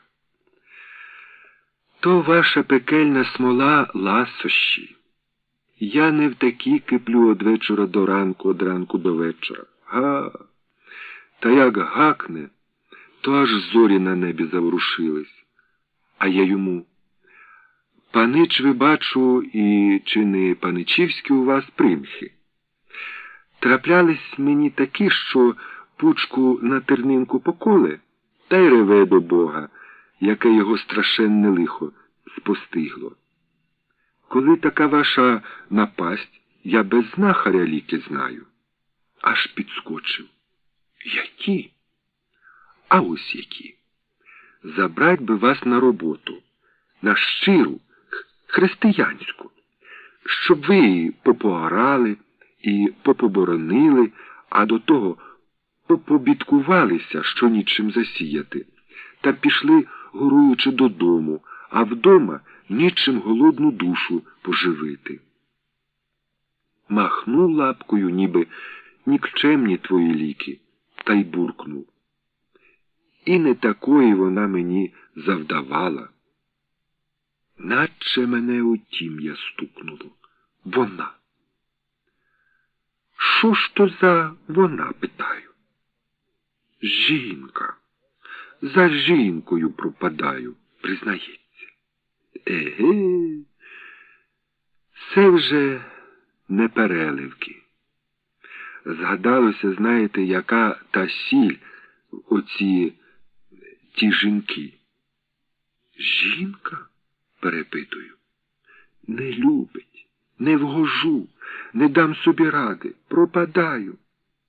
Оце, кажу, щоб то з жінкою та не дать собі ради. Нехай жінка буде, як кропива жишкая, а в здатнього чоловіка у тиждень стане м'якенька, як шовкова. Як ваша гапка, сміхнусь, та так наче вкусив. Сказано, бісик, то добре зна, де торкнуть. Що та моя гапка, кажу? Як ввіряться мені гапчині примхи, так бувайте певні, в один мент запобіжу тому лиху. Ох, і хвастик з вас, і знов сміхається. А проте напоумте. Скажіть, будь ласка, як би ви моєму лиху запобігли? Відома річ, кого огнем пече, тому скрізь вода мріється, а хто топиться, той і за зілиночку хопиться. Що ж, згоджуюся, може, я вам і стану в пригоді. Ви розкажіть мені, з чого і як скоїлось ваше лихо. Нехай я усю подробицю утямлю. То, може, й добру пораду дам. Він важенько зітхнув і почав. Пала вона мені добре в око, ледве я її назорив. Тільки я того не вжахнувся, бо не першина було мені цяцькаться з жінотою. Траплялось, що одна вдряпне, друга забере трохи глибше, третя ніби і заживе, зашморгне, та все те, як з гуски вода. Щоб з нею одружитися або вік коротати, того я і в помислі не мав. Думка така була. Погуляю та поласою, щоб мене брати мої знали, що і я не в пні живу. Доки схочу, доти пожартую, а докучить, далі помандрую. Жартуючи, почав до неї вчащати, вчащаю та жартую. А далі вже без неї мені якось і нудно, і трудно, де вона, там мої очі, там мої мислі, а зійдуся, не надивлюся, не наговорюся. Ой, та й година ж була, як згадаю, то аж та й умився сльозами. Самий мед, питаю. Мед плаче, мед, ой мед, такий мед. Та годі вже впиняю, бо не впини закоханця, то він і поки світу сонця той мед смакуватиме у споминку. Шкода, що вража ласощ кисне. А то б її і не вцінувать. Скис і ваш мед, еге? Затуливсь лапками, та тільки ріжки тріпотять. Чи ж припада жвавому бісеняті отакечки побиватись, соромлю його, і сорому немає. А я ж їй годив, плаче, а я ж на своїй шиї крізь по світі її возив, а я ж переривався, як вона того хотіла. Як то, питаю, ви на своїй шиї її возили? Як то ви переривались? Розказуйте швиденько, бо незабаром вже на світання благословиться, то й не встигну я вам поради дати. Годі вже вам ридать. Чихніть та розказуйте. Вгамував він сльози, схилився на праву лапку голівкою та й почав розказувати. Забажала вона, розказує, світу провідать. Ніжки, каже, в мене маленькі, то шкода їх втомлювати. А коли ти такий на все здатний, як хвалишся, і мене дуже кохаєш, то впоряди так, щоб ти мене на шию возив, та скрізь, де мені любля, та щоб скоком згори і нагору. Вона ще каже, а я вже долі лежу і шию наставив. Сідай, моє золото, мостись, моє серце.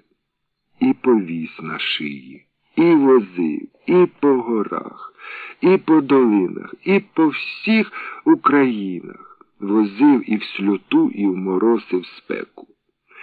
Часом духу вже в мене не хвата, отут впаду, а трохи вона скривиться. То де та сила візьметься, знов порхну так, що аж залускотить. Возив, поки їй надокучило. Обридла мені та голянка, сади мене швиденько. Я поспішався, а був дуже зморений, аж в очах мені зеленіло.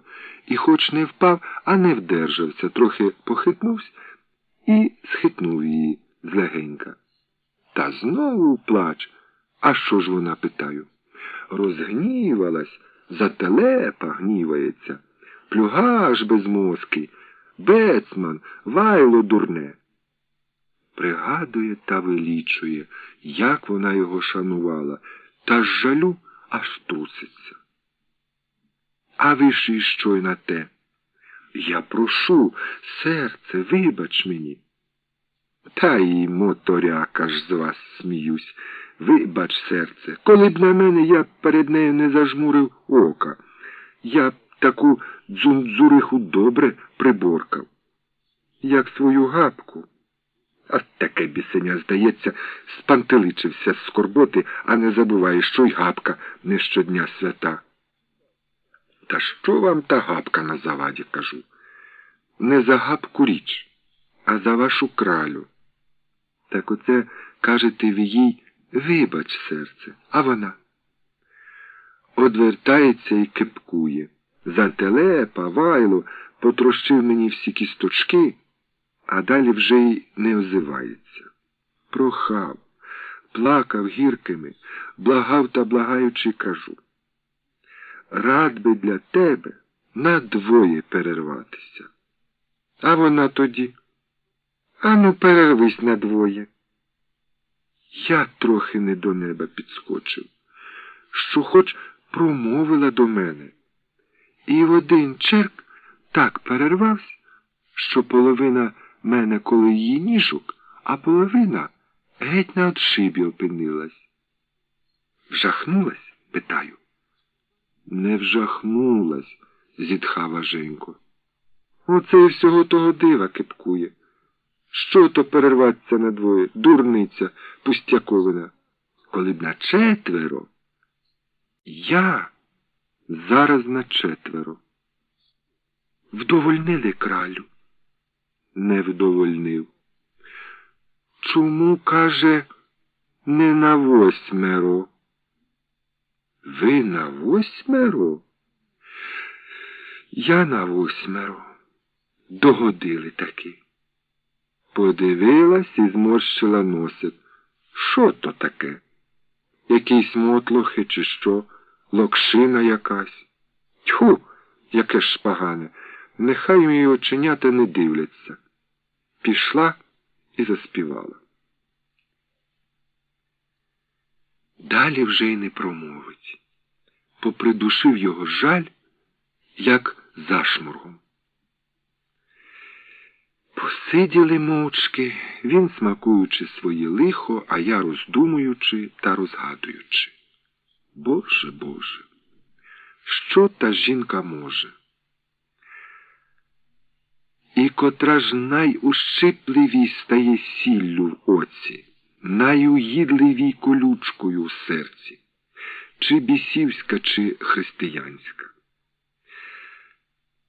Християнин хвалить Бога не пекельного роду, не приділяно йому Господом, щоб він на двоє чи на четверо переривався, а проте інколи й християнину трапляється така краля, що йому на мотлохи пошматкує серце, на дрізочки поб'є душу.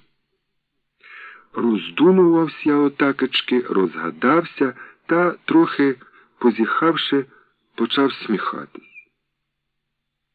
Не всі дома всміхаюсь усього бісеняти, що коло мене бідкається, та й ми, християни, не згірше. В які то ми, поздоров нас, Боже, пишемось непроторенні дурні.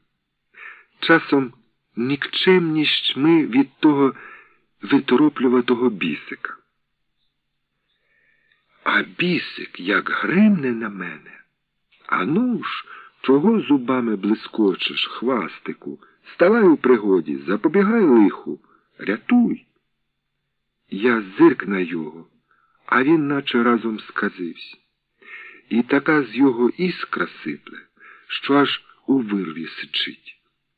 Я хутенько посунувсь далі, бо сиділи ж рядком, та й на його. А чого се ти, навіжене чортеня, гримаєш на мене, як на свого чортового батька? Бо хвастик з тебе, хвастик, хвастик, скиглить, наче його завійна ухопила. А от кажу, я попаду, я тебе за твої бісові ріжки, то поти вони й стриміли. І таки б я його повчив. Так неохота, бачте, поганитись. Завжди, кажу, завжди дам я тобі. І не чує, так розпалився, та все хвастику, хвастику. Як ти, кажу, дурне бісеня за мою добрість, що я тебе пожалів, отак на мене визвірився, то пропадай ти з своєю гаспицькою жінкою. Яке наварив, таке й поживай. Не буде тобі від мене ніякої ради, ані поради. Давай раду, верещить, давай, бо хваливсь, що даси, давай, хвастику. До того ще почав лаятись, та так погано, що й москаль, здається, його б не переміг. Та так клене, що найязиката перекупка мусила б сховатись під лаву. І сам так і сікається у вічі, як оса. Спом'янув і Гапчин Макогін, нехай тобі, нібито мені, до віку Гапчин Макогін голову товче, а ти, щоб похилявся та тільки белькотав: Гапуню, серце, Гапуню, рибко. А бодай ти скис, думаю, а тим часом потрохи все далі й далі од його посуваюсь, бо вже й надокучило мені калякаться з нечистою силою. Та до того ще й така думка. Чи не доведеться мені за цю пекельну компанію возить попа в решеті? Та й кажу. Недурно, кажу, у нас говориться, що як хочеш позбутись приятеля, то нагодуй його голодного або пожалуй та запоможи його лиху. Мабуть, і у вас, бісів, такий самий звичай. Отака твоя дяка за мою ласку, за мою добрість. Він ніби трохи засоромився, покинув лаятись і схопив у лапки свою дурну голову, наче вона йому розпадається з туги. А я, вважаючи, що він втихомирився, зразу гунів надвоє геть од його. Так постерегло кляте чортеня. І зраднику втікать, та до мене. А я між старі верби та скоком на пеньок, та з пенька черк на вербу, та з верби й захрестився на округи. А він заскалучить, як заскиглить, Боже мій, світе мій, і тудою звивається, і сюдою, хоче до мене присікаться, та ба, нічого не вдієш, захрещено, тільки дурно мордується. Та й мордувалося ж скажене бісеня, і скаче, і тупоче, і по землі качається, і вгору пнеться, копитцями й толочить яри, і ріжками й довбає, і креше, зубами ляска, аж поза річкою лунає. Очима вже помотлошив мене й пожер. Крутиться, вертиться, скавучить, скиглить, свергоче, виє, стогне. А самого таке полум'я пріска, неначе 112 кіп смоляного віхтя палає. А я умостився собі на вербі, і байдуже мені. Нехай, думаю, турецький син мордується. Я спокійненько та гарненько пересиджу, поки на світ благословиться.